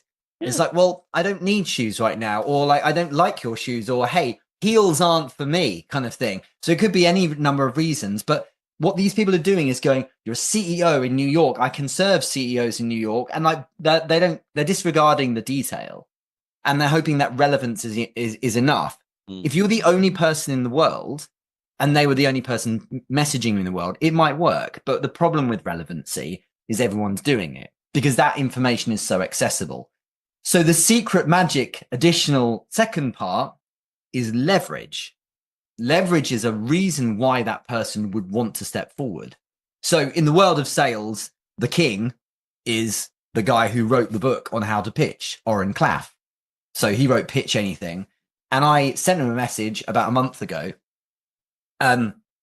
because I was going to run a workshop on how to send messages that get read by people. So I was like, well, it has to work and I know what I'm doing. So I sent a relevant message, so asking him if we could interact and collaborate on something, but I used leverage. And I talked about my follower account. I talked about like what, you know, the business owners that are in a paid community on selling. And so he was like, sounds good, let's speak. And now he and I are collaborating in 2 weeks' time, going to do an event together. Wow. So the reason why that happened, and he has all these messages spamming him all day long, is because they're all relevant, but mine is relevant plus leverage. So how do we do this? It's really simple. The leverage is usually something specific. And when I was in my corporate sales days, this is how I sold every time. I would think, who is a client we currently have? Who's the adjacent company to them? So someone they work with, someone they did a contract with, someone in some way aligned with them, someone left and started with that other company. I'll go pitch them. And so it's about mutual connections often. That really helps. And, you know, if I wanted to suggest that kind of advice, say to a podcast host, you got to say like, well, who's friends with Richard? Because I can now get him to join. I mean, I guarantee I did this to you, Richard. You did. You had Yasmin, you had my friend Hala Taha, who's been on a guest as well. You met Chris Doe, both been on each other's shows. And so it was like, okay. And I promise you, every day I get asked on a podcast, every single day, in amongst the offers for sponsored posts for SaaS AI products. So what's really powerful is when it's friends I know and like, it means as a human animal, I don't have to go through the pain of working out if you're weird or scary or not, because the trust is already there, because my trusted network have already gone through that process with you. So leverage is often that simple. And the problem here is that people don't want to hear this because that sounds like too much work. But the deep irony is that what feels like the longer approach of doing a modicum of research is actually the shorter approach. And always what I say is you were right earlier, by the way, about, you know, more and better, but always we want to ultimately be moving towards fewer yet more impactful tasks. That's what's crucial. Let's talk a little bit more about this because I feel like the podcast is working on easy mode. And people ask me, like, how do you find great guests? And it's like, I got one good one and I leverage their social proof to keep getting better ones and build an audience over time through the strategies you were saying, name dropping, receiving nominations for the show, et cetera, et cetera, et cetera. And you are paying me something today in your time. So I acknowledge that. People will say no to you if they feel like it's not worth their time. That being said, it's a great offer. Hey, all you got to do is show up and talk. I'll feature you. I'll repurpose it. I'll share. If you want to get on more podcasts, I'll make intros. It's a great offer. A lot of people don't have that offer. They don't necessarily have a podcast they're inviting someone to be on. They want to sell them stuff. Maybe it's like a SaaS product or it's a service. And they're messaging someone super cold. And I don't know how many LinkedIn connections you have, quite a bit. I'm sure they have a bunch of mutual connections as you. But do you know that connection? Do they know? The name dropping might not work. So I'm going to like this raw scenario where I have a product I want to sell, and it's not selling someone to get on my podcast. It's actually like a high ticket product, and this person doesn't know me. Yeah. What do I say? So this is the magic thing. Everyone wants the killer line that's going to nail it. Yeah. Work like that. No one wants to be sold to. But as the wonderful Ryan Serhant, who's in your neck of the woods, said, no one likes to be sold to, but they love to shop with friends. And friends is the crucial element to this. So instead of going, what's the perfect line that would sell this person cold? Instead, it's, well, what about what the buyer would want? And this is the crucial change we have to make in these scenarios. It's rather than selling the way we want to sell, which is I send you a message and you just join at me and buy the thing. Can't you just do that for me? Instead of that, you have to sell the way the buyers would want to buy. And no, that's me. It may sound like I'm just being cute, but like it really is important to understand it from their perspective. What does a buyer actually want? A buyer wants an experience where they feel good about buying. That means they want to feel like they're into you. And if you look at the reason why someone buys something, it's only 10% of the reason why is the actual thing. 30% is like the technique used to get them to buy, but 60% is the connection. So it doesn't matter how good your thing is, unless the leverage is world class, unless you can't miss with the leverage. It's like, hi, you don't know me, but I've just been speaking to Ben and he told me to speak to you. Okay, that'll work. Okay. But if it's like, what's the thing I could say to get this person to want to buy straight away? Because then I can rinse and repeat and become a millionaire. It's not going to work. So it is slightly different with B2B, but in the main, what we need to bear in mind is that we have to do a bit more for them first. So on this world we have right now, especially with LinkedIn and so on, show up where they are, support them a bit, DMs, get into the connection, get into the relationship. If you really want to like go for it, well then go meet them. The bigger the deal, the more you should put out. And it's worth it because what happens is downstream, that person buys readily and they're thrilled to buy and they don't play games and they're happy to do it without a discount. And then they enjoy the fact that they're buying from someone they're into, But what I will say is going to B2B is often slightly different. If we are going to do a cold message, we better get to the point. But you have to have leverage. I, in a past life, worked as a sales director in an executive search firm. So we were doing recruitment and LinkedIn was used quite a bit. And the messages we were sending out weren't starting with, hey, hope you're having a good day. I know you're really busy and things like that. It was straight into, I'm representing a senior director at Coca-Cola who's on a 400,000 a year base, who did this merger and this thing, who's interested in speaking to you about what you're doing at Danone or whatever. And so they're like, okay, I'll pay attention to this one. It has to be so mind-bogglingly good as leverage that they're like, okay, well, this one's different. Otherwise, just don't bother. And if you're sending out stuff that you wouldn't fall for, don't do it. Because why would they? Otherwise, we're just treating them like fairly disrespectful, actually, like they're stupider than us and so would fall for something. And I just think you tend to find it's a very miserable existence when you're spamming away. I know people that send 50 or 100 messages a day. They don't make any money. Because if it worked, we'd all do it, of course. But what's crucial is you do that extra research, and instead of sending all those messages, maybe spend some time thinking, who's closest to me or my latest client, and where could I go with that? And it's about like that, those individual networking moments, especially with bigger ticket selling. It's really important. And that's really my sweet spot. Kind of going from a stranger to a friend and then possibly a client, but that's not the end of the world. Making a friend's great. They could become an advocate for you as well. Indeed. And so I call it being a professional friend with someone. What you find is often that person may never buy, and statistically they won't, but they now are really tuned into you. Guess whose post they're going to see next? straight to you. Like you're going to be in their newsfeed loads, and they'll think fondly of you. Oh, cool, it's Ben, says their mind, and they're going to just write. They'll be in comments and so on, and building that network and actually investing in relationships. We've all heard that advice before, but people don't want to do it because they don't want to do the work, and it's unsurprising that the people who have really measurable success are willing to deploy the discipline to actually bother to interact with people. If you just want their money, you tend to fail. You say investing in relationships. I presume there's a lot of ways you can do it. It can be commenting on posts, sharing posts, making introductions. One thing I've done, and it will definitely depend on the product and the individual person or company's means. I buy stuff from the person. Mm-hmm. Like the best way I've gotten, and they become mentors and great friends of mine, was I wanted them on the podcast. I maybe wanted them as a client. I definitely wanted a little bit more time with their brain. So I purchased something from them. And now it's very easy to start a discussion. It's so interesting. In 2016, I built a little course called 8-Step Startup. And part of it was I was getting, I wanted to have loads of nuggets of advice from top people. So it was professors at universities, best-selling authors and business leaders.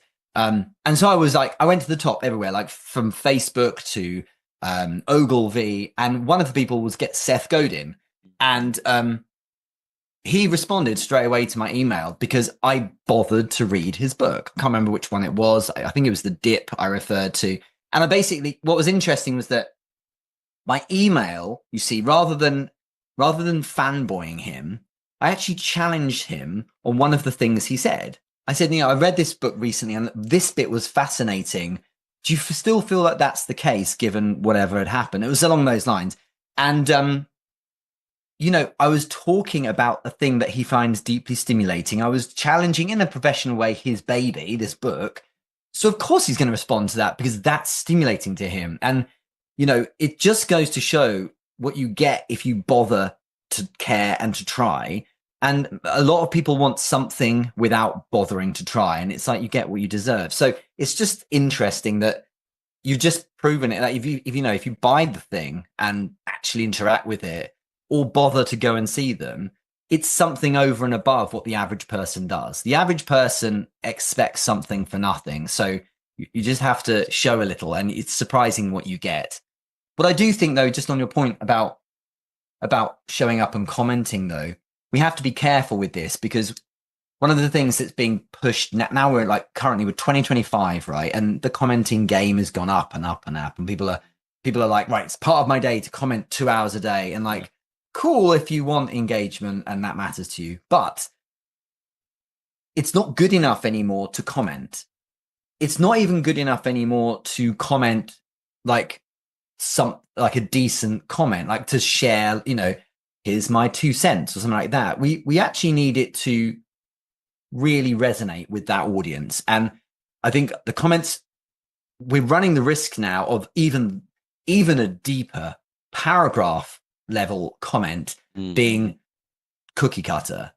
I get there's a guy who does these AI comments. It's really annoying. And whenever I do my post, within minutes he'll do a comment that is paragraphs long, and he thinks is great, but everyone steer clear of him, and and it's like, this is a great post, here's why. And he does this breakdown of the post. It's like you've just used AI to break it down. You can tell by the emojis in your answer. And so it's not, we've got to look past this idea of, well, if you write something stimulating, then everyone will show up for your comment.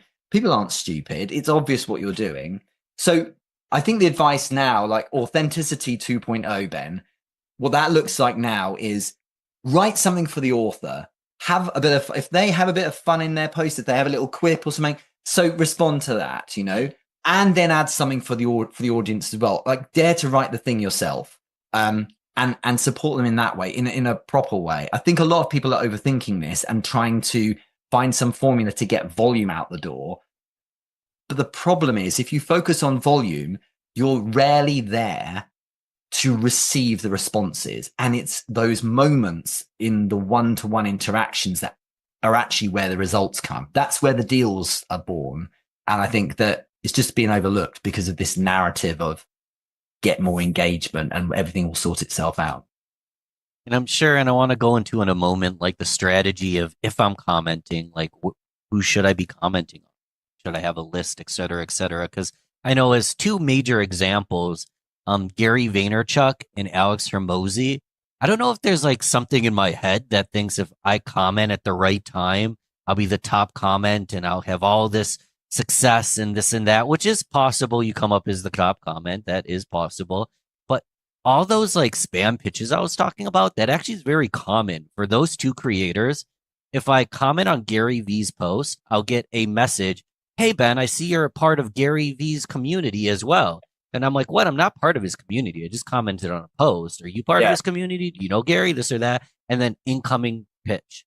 So I found actually commenting on these big accounts actually, like, I don't know if it was a waste of my time, but didn't really create any benefit. Gary didn't read the comments. Someone pitched me over it. I presume I should be a lot more strategic, right? Like where should I spend my, is it a hashtag that I'm following? Is it specific creators? Like you tell me. You know, it's often, Ben, I feel like I'm a minority of one. I really do. And so you can just see how much people lose sight of why they originally joined these platforms. The reason literally everyone not literally, there's a tiny minority of exceptions, but the reason basically everyone joined LinkedIn was new client acquisition. We are there to get customers. So what happens is by virtue of the fact that they are great at growth and being seen a lot, you have influencers front and center. And so of course we're like, well, how do we get as visible as them? And we forget the detail. And what happens is by forgetting the detail, we emulate what they do, or we copy them, or like we kind of like we buy their courses and we're like, okay, we do these things and then we get popular, right? And synthesizing popularity in the form of lots of reach and impressions. And I can speak with authority. I've got over 100,000 followers and I have millions of impressions of my content. It's just like, it is the hallmark of misalignment. And I think what we need to remember is if we want deals, then we need the right people to see us in the right way. And so what that means is chilling about the amount of engagement we're seeking and focusing instead on if the right people, and there are ways you can, like, in a nice way, engineer it so the right people see you. And I'll cover that in a sec if you wish. If the right people were to see me, would those ideally premium buyers, because we don't want broke people, right? Would the premium senior decision makers think to themselves, now that's an expert, and I'd feel reassured giving them, 5 figures a month. Okay. So if we map to that outcome, what it means is, firstly, we're adding those kind of people or those in their ecosystem each day as connections. We're actively, of course, distribution matters a bit. So yeah, we might interact with the active people online, the content creators who are going to respond. A bit of reciprocity helps get the content moving around. And then, of course, we have to make sure that we are recognizing that the key is to get that piece of content into that right person's newsfeed. So if we were to connect with the right people and have a DM conversation, my post will now go to their feed, almost guaranteed.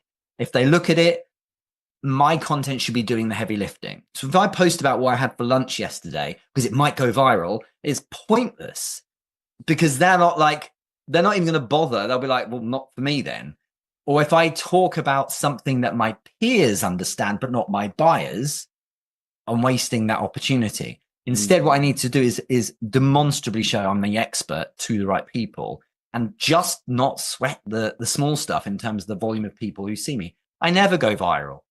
I struggle to get over 100 likes, which pound for pound makes me terrible in terms of engagement levels. But it doesn't matter because meanwhile, I have all the best people coming and paying lots of money, and that's why I'm there. So the engagement strategy is, yes, strategic. And then when the right people see me, then I get in touch with them, and it's tactical because, the moment you remove this thing of like, maybe I'll feel good if I get lots of visibility and followers, and focus on the individual, because that's where the deals will be, you move to a wonderful world. And by doing a good job and, selling correctly and crucially delivering well, word gets around. And I've never tried to do growth hacking, and I still have done well, inverted commas, in terms of, follower count and so on. But that's just because I show up every day and try and do a good job, as opposed to what's the latest growth hacking, commenting technique I could use. That's not for everyone. Some people want to be influencers, and that's okay. But if you're there for deals, like lower volume, higher ticket, so interact with the individuals. It may sound old school, but ultimately that's the bit that matters to the buyers, isn't it? It is old school, but isn't it just playing the long game? Correct. Simply put, there are hacks. I'm sure there are hacks. There's tools, but the long game promotes consistency and wisdom and delivering value. And let's take a step back for a moment. Like, how long have you been doing all this kind of stuff? You were popped out of the womb and you're like, I'm going to be on LinkedIn. I'm going to start the art of sell. I'm going to have beautiful hair. Or how did this all begin? Yeah. So I did 10 years in the city, in London, in corporate, always selling. So 22 and bit years ago, I was cold calling and selling internet marketing, which is quite interesting, 2003. So after 10 years in the city, I started my own thing. I started LinkedIn in 2018. So it's 7.5 years now.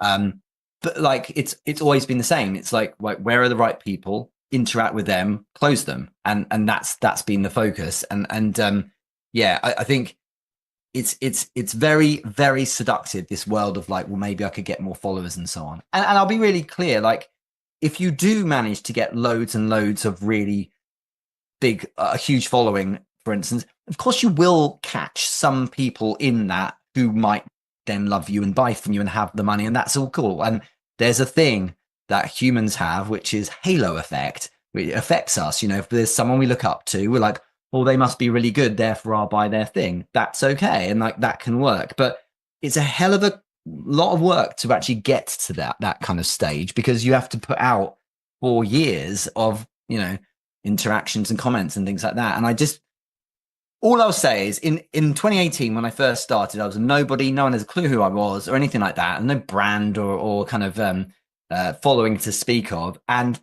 I was getting deals in the first month because I just focused on individuals and spoke to them in the right way. And it is the long game. But what's interesting, if you're consistent about beating the drum on the philosophy you have about the thing you do, rather than always if I go do this thing, I'll growth hack a bit and maybe I'll get 1,000 followers this week, or how can I get another? It's there's a reason. It sounds arrogant, right? But this is a fact. I think there's a reason why last year Microsoft reached out and was like, can we do a collab for Surface and Copilot? And you're our guy for the UK on LinkedIn. There's a reason why I've been a top voice 2 years in a row. There's a reason why LinkedIn flew me over to California earlier this year to shoot a 6th course.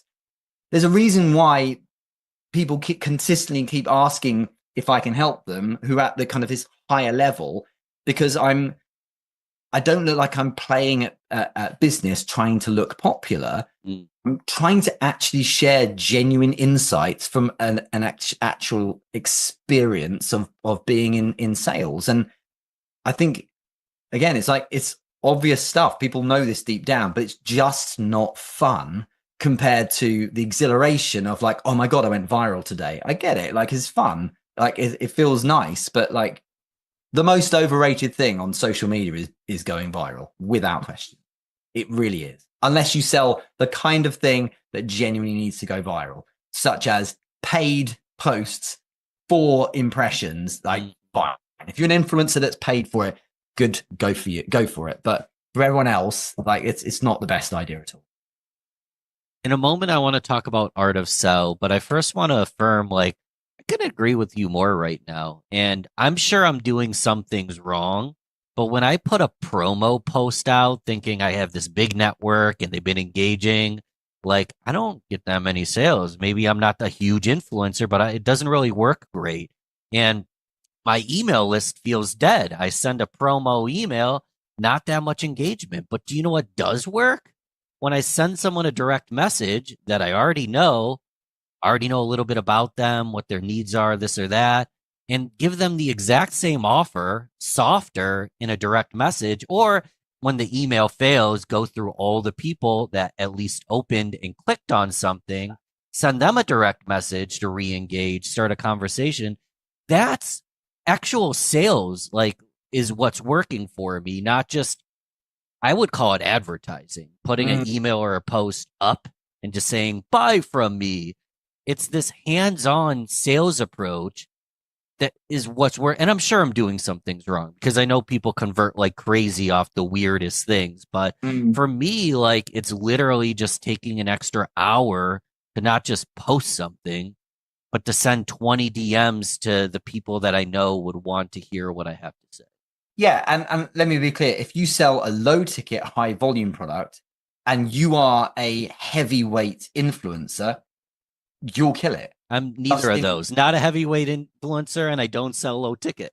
Yeah, and the problem is a lot of the heavyweight influencers are like, it's easy, just do what I'm doing. It's like, yeah, but literally didn't for 3 years, you were writing comments all day, every day. I'm trying to run a business. And so if you're willing to do what they're doing or have done, then cool. Justin Welsh is a great example, 10 million and a turnover, and he sells $150 a month. So I have a $150 product at high volume.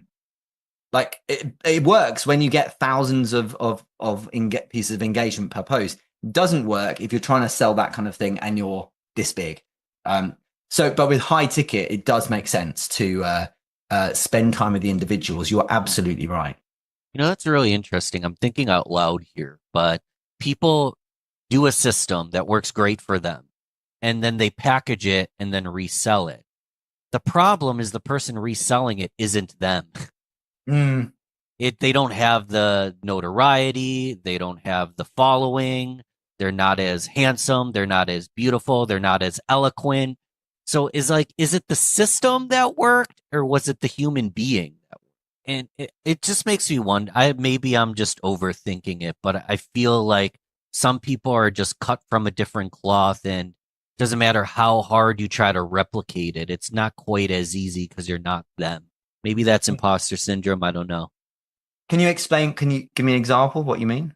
So Justin Welsh, I have not purchased any of his products. They could be the best in the world, but he's clearly an incredible writer. He's clearly amazing at what he does, has a huge following.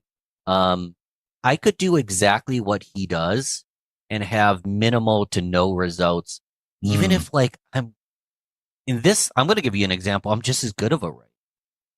Maybe I didn't put in the time, or I didn't start at the right time, or I'm working when there's a lot of, I don't know.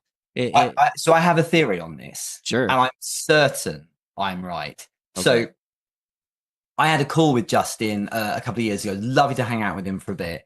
And he and I have messaged a little bit. And I did a post a while back because he originally got in touch with me. I was like, hey, someone recommended we should connect on LinkedIn. This was like years ago before anyone knew who he was. I've saved it and I posted it recently. It's funny. But what's interesting about him is that he's incredibly left-brained, engineering kind of. He comes from a SaaS background. He is that kind of guy. He is like a spreadsheety, procedure, disciplined, probably impeccably tidy house kind of guy. It's interesting because you get a lot of people trying to emulate someone like that by forcing it. But what he's found is the thing that suits him perfectly. Another really good example, is actually Alex Hormozy.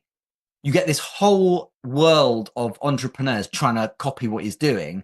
But if you actually look at it, Alex Hormozy is obsessed, genuine, like without trying, he's obsessed with business. It is his favorite thing.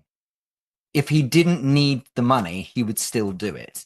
And you got that compared to people who are obsessed with themselves and can't help themselves when Instagram rings, but they're simultaneously trying to force themselves to output like their hero Alex Hormozy is doing. And what you've got here is this it looks like they're trying to do the same thing, but some people are built in a certain way. And so Justin is found, I'm not saying you can't achieve his level of success, but you can't typically do it his way unless you're built in the same way as he is. And some people, I know someone, for example, who has been an absolute rocket on LinkedIn. And within the last 3 years, she's gone from 0 to almost 300,000 followers. She's made 7 figures. She's still in her 20s, but it's because she is utterly obsessed with this. Her whole life is social media. She's like, in her spare time, she's doing this. She cannot, it's like, it's her chocolate, you know? And I remember a couple of years ago, she said, because we were really good friends, I remember she said to me, at 3 o'clock in the morning, you will find me on LinkedIn every day. On a Sunday, on a Saturday, I cannot help myself. She's an addict for it. And it is the most wholesome use of her time for her. And so you can imagine someone wanting to get her success. It's like, you ain't going to. And even if you try, even if you did the same things that she did, because the difference, even if you put in the same kind of hours every day, the difference is she utterly loves it as well. And that's the thing. It's, you know, one of the reasons why I don't do certain things is because I just don't care. And one of the reasons why I do other things is I really am into it. So a really good example, it's Friday today. This whole week, my wife and my other daughter have been away. They're on a school trip, and my wife's been with her. And my other daughter's been at high school. I've been here on my own basically all week, and I've loved working. Right. That television is not turned on once. And I've come down like in the evenings, and I'm like, I've just loved it. And I'm like, all the curtains are still open and it's dark. And I'm like, I really should sort this house out, you know. But I'm like, if you're in something you utterly love and can't get enough of, you tend to fly. And if you are built differently to someone you're trying to copy, you'll never get their level of success. You know, you see this a lot, don't you? People trying to get like, I'm going to be the next Apple. Yeah, but are you Steve Jobs? No. So you're going to have to try a different approach in many ways, aren't you? So to simplify, the thing is finding the thing that's your thing. I think so. I really do. I really do. And it's being cool with it being your internal narrative of what you love to do, and electing to choose the thing that doesn't necessarily make you more money or get you more acclaim, but it's the thing that's more aligned. You know, Yasmin, like a mutual pal who's been on your podcast, he and I met in Denmark, I think it was a year or two ago, and we spent some time together. We got trained together, and we did this keynote each at this talk. And we both said to each other, we both respect one another's work, but he would not do things the way I do it, and I certainly would not do things the way he does it. And like, I'm not willing to spend hours every day writing comments. I don't want to do that. Right. And so I won't have his set of results, and he isn't willing to do what I'm doing. And that's okay. As long as we've got to lose all insecurity and focus on like, well, does it feel aligned? And if that makes me happy and I can continue the infinite game of sticking around and playing this game of running the business, well, then why wouldn't I do it that way? So good. I have a good example, and it's a chance for me to quickly plug. Chris Van Vliet has been on the show 3 times. Right. He's won 3 Emmys. So my 3 Emmys are just having him on 3 times. Yeah. A lot of acclaim, a great career, has interviewed anyone you can imagine, like all the A-list celebrities. And when he was trying to build up his podcast, he actually was bringing on some Insight with Chris Van Vliet. He was bringing on some A-list celebrities, and it was all over the place. And it was very much like personal growth, businessy, entertainment, a little bit of everything. He's one of the best interviewers of all time. Right. But he's always been a big wrestling fan. He wanted to be a wrestler when he was a kid, and he interviewed The Rock like 11, 12 times. And anytime he'd interview a wrestler and he posted those clips, because of his beautiful skill set of bringing the best out of someone and getting those, honestly, like bite-sized 30-second wow moments on camera so well, it was especially those wrestling clips that would go the most viral. Yes. So 3-time Emmy Award winner theoretically could talk to and interview and do a good job interviewing anybody. But he pivots his podcast to only talk about wrestling. Right. So this guy who's never wrestled professionally, that doesn't really have a full background other than being a fan, but it's a big part of who he is now only talking to wrestlers. And now he is the #1 wrestling podcast in the entire world. And he's not a wrestler. Yeah, but people but come to that's- him. You know why people come to him? Because he's not a wrestler. He represents the common man in this scenario. So that's just another example of like all these different skill sets and interests, but finding his thing with a more niche market, but better reach because of the more niche market. He just cares more, you know. My thing is selling. I can't get enough of it. It is my Netflix. I cannot get enough of it. So even when I had, you've also had him when I had Chris Doe speaking in The Art of Sell, it wasn't like, so tell us about branding, Chris. It was, so sure, you've run this agency, but talk us through, 80 million or whatever, but in sales, but like talk us through sales related things. So I'm steering all these people towards like, it's great that we've got this clout and it's great that we've got this amazing guy, but let's look at the sales part of your world. And it's stimulating because I'm pulling something out of often these people that isn't being discussed. We had Nir Eyal on recently, the author of Hooked and Indistractable, talking about productivity, but for salespeople. It was just really interesting because I'm steering into the thing I'm desperately geeky about. And I think, and what's really nice is that the audience, I think, likes that level of obsession. If they want to show up for something like that, it makes sense that you don't have a kind of a generalist. You need someone who's really deep into that subject matter. So I love that. Imagine if your podcast was called Business. It's a bit broad. Real Business Connections takes it a bit deeper, and now we know what we're showing up for. Talk a little bit more about the Art of Sell, exactly what it is. And I'll be transparent. Like, I'm considering joining. And the reason I'm thinking about it, there's whether it's education, but like for me, it's like I like to gain access to anyone. And I forget if I first met you through Hala Taha or Richard Vanderbloom. But like, as I build relationships, it only makes everyone better. So I join programs oftentimes just for access to the mentors, being transparent here. And you named a few people that I'd love to spend more time with. So what is it? Is it a mentorship program? You tell me.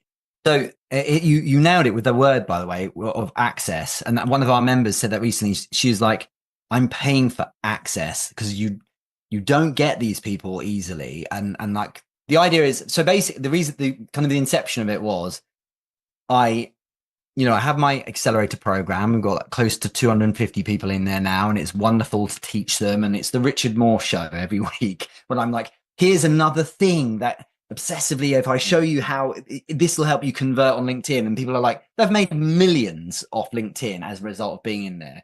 But I was like, I want something where I want to fill a notepad. I want to be able to take notes from it. So in short, it is a subscription. You join monthly, and every Tuesday there's a workshop, and every Thursday there's a masterclass live every week. And people all over the world can watch it recording or coming live. And it's all about, it's not just selling like negotiation pitch and closing and so on. It's the entire ecosystem. So you can imagine all the adjacent topics from mindset to body language or working with your ego and so on.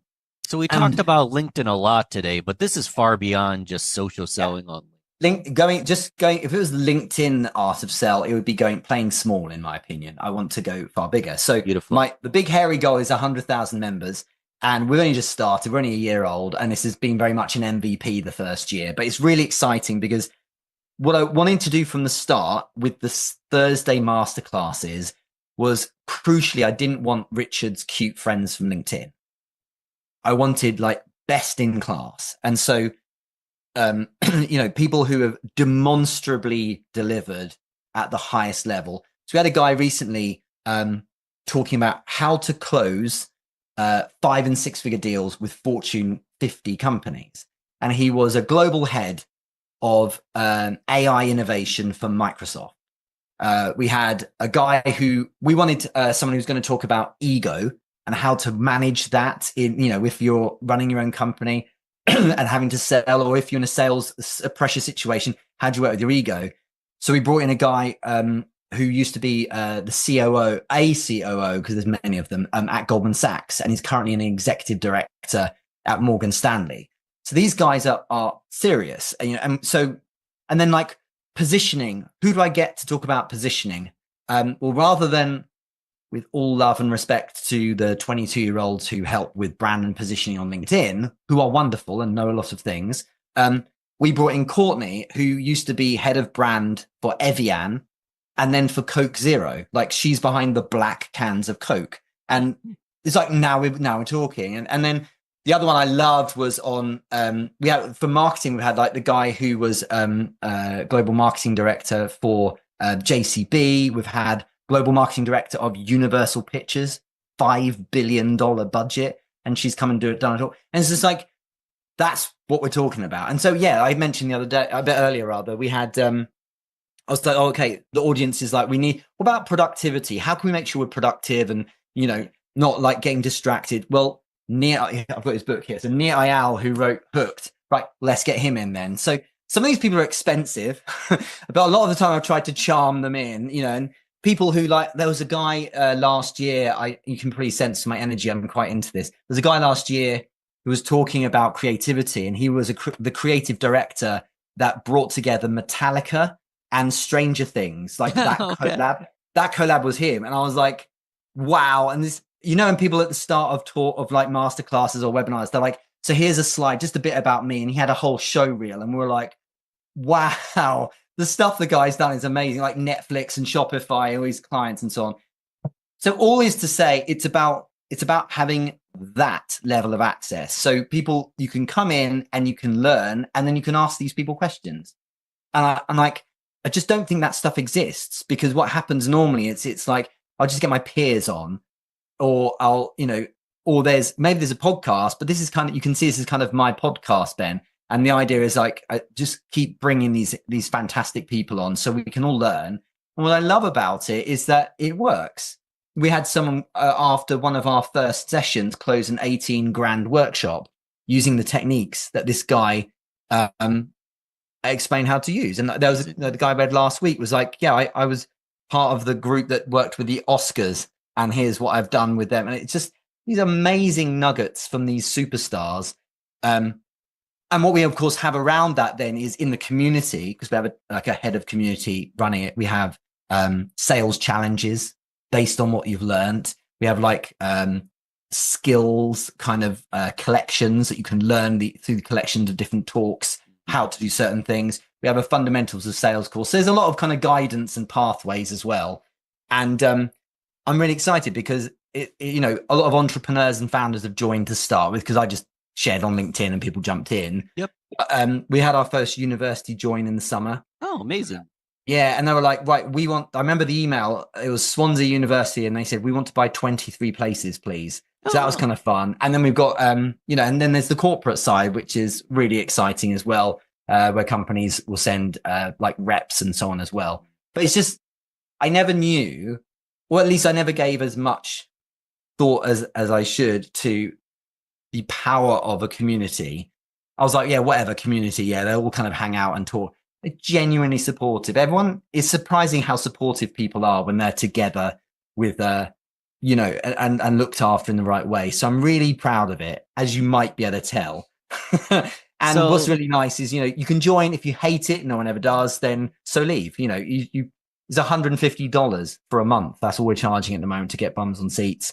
And it's just so stimulating to have these people in here, because I get to learn so much from them, and it only makes the proposition better itself, And the access is incredible. Absolutely fantastic. The people who've been on there. And, we've had like 60 masterclasses now. It sounds like it. Most of the listeners know I have a community myself. That's a story for another day, but I see the value in this kind of. So if I were to send my entire sales team of one, or maybe someone has a larger sales team, how would we learn more about it? You can go to my website, you can go to artofsell.co, or you can just go to my LinkedIn profile. It's the first featured link, and there's 3 tiers. So there's a free tier. So worst case, join the free one. and that you get access to the Fundamentals of Sales course, but you also get the community, Ben. They vote every month for Masterclass of the Month.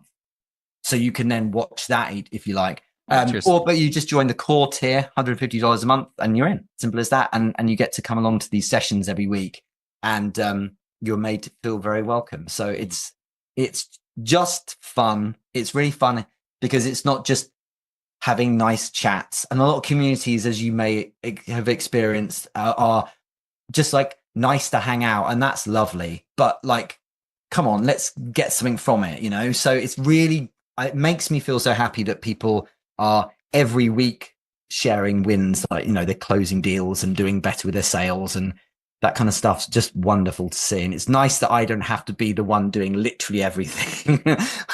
You know, I've enjoyed building my own thing, but it's really great having absolute superstars come in and share what they know as well. No, I laugh at that because I talked about access to anyone, having mentors come in, do workshops, ask me anything, keynotes, more value for the people in the group and less work for Richard. So it's a win for everybody. It's a very big win. It's been a lot of hard work to build the thing, but it's just so worth it. And I'm excited about year 2. One final question. One takeaway tip. So I want my next sales conversation to go as best as possible. Give me one tip to make sure that occurs. Yeah, I think there's so many things, but one thing that I always nudge people to think is you're probably positioning yourself as the expert. And if you're positioning as the expert, you must play that role. So the hallmark of a non-expert is giving options, asking what the person at the end of the line thinks, wondering if, you know, as in like, is it interesting? Maybe you might join me. If you're the expert, you need to embody that role.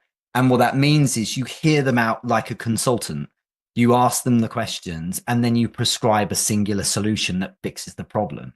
And you've got to remember that you know best.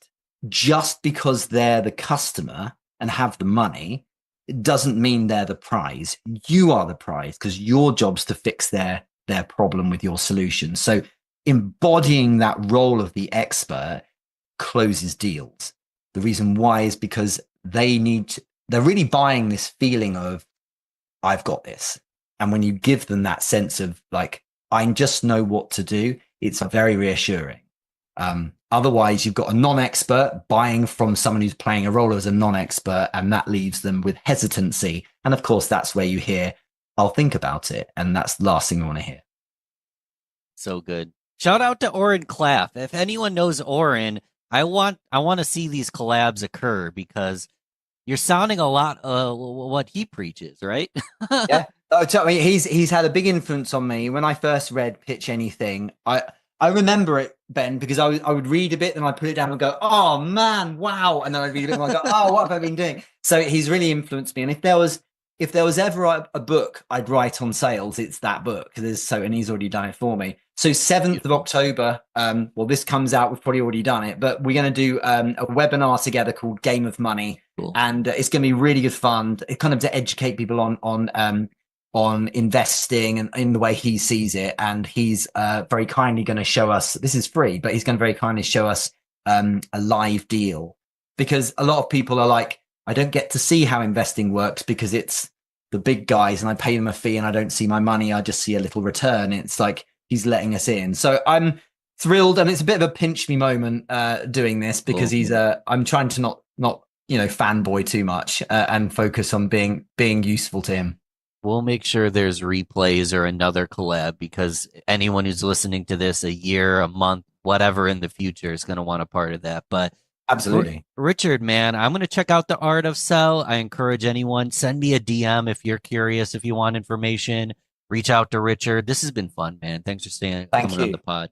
Hopefully we can do it again sometime. I really enjoyed myself. And thanks. I was on the highway driving home from losing my driver's license, got a new one, and collided with a semi truck and went end over end 3 times, a whole bunch of sideways rolls, and the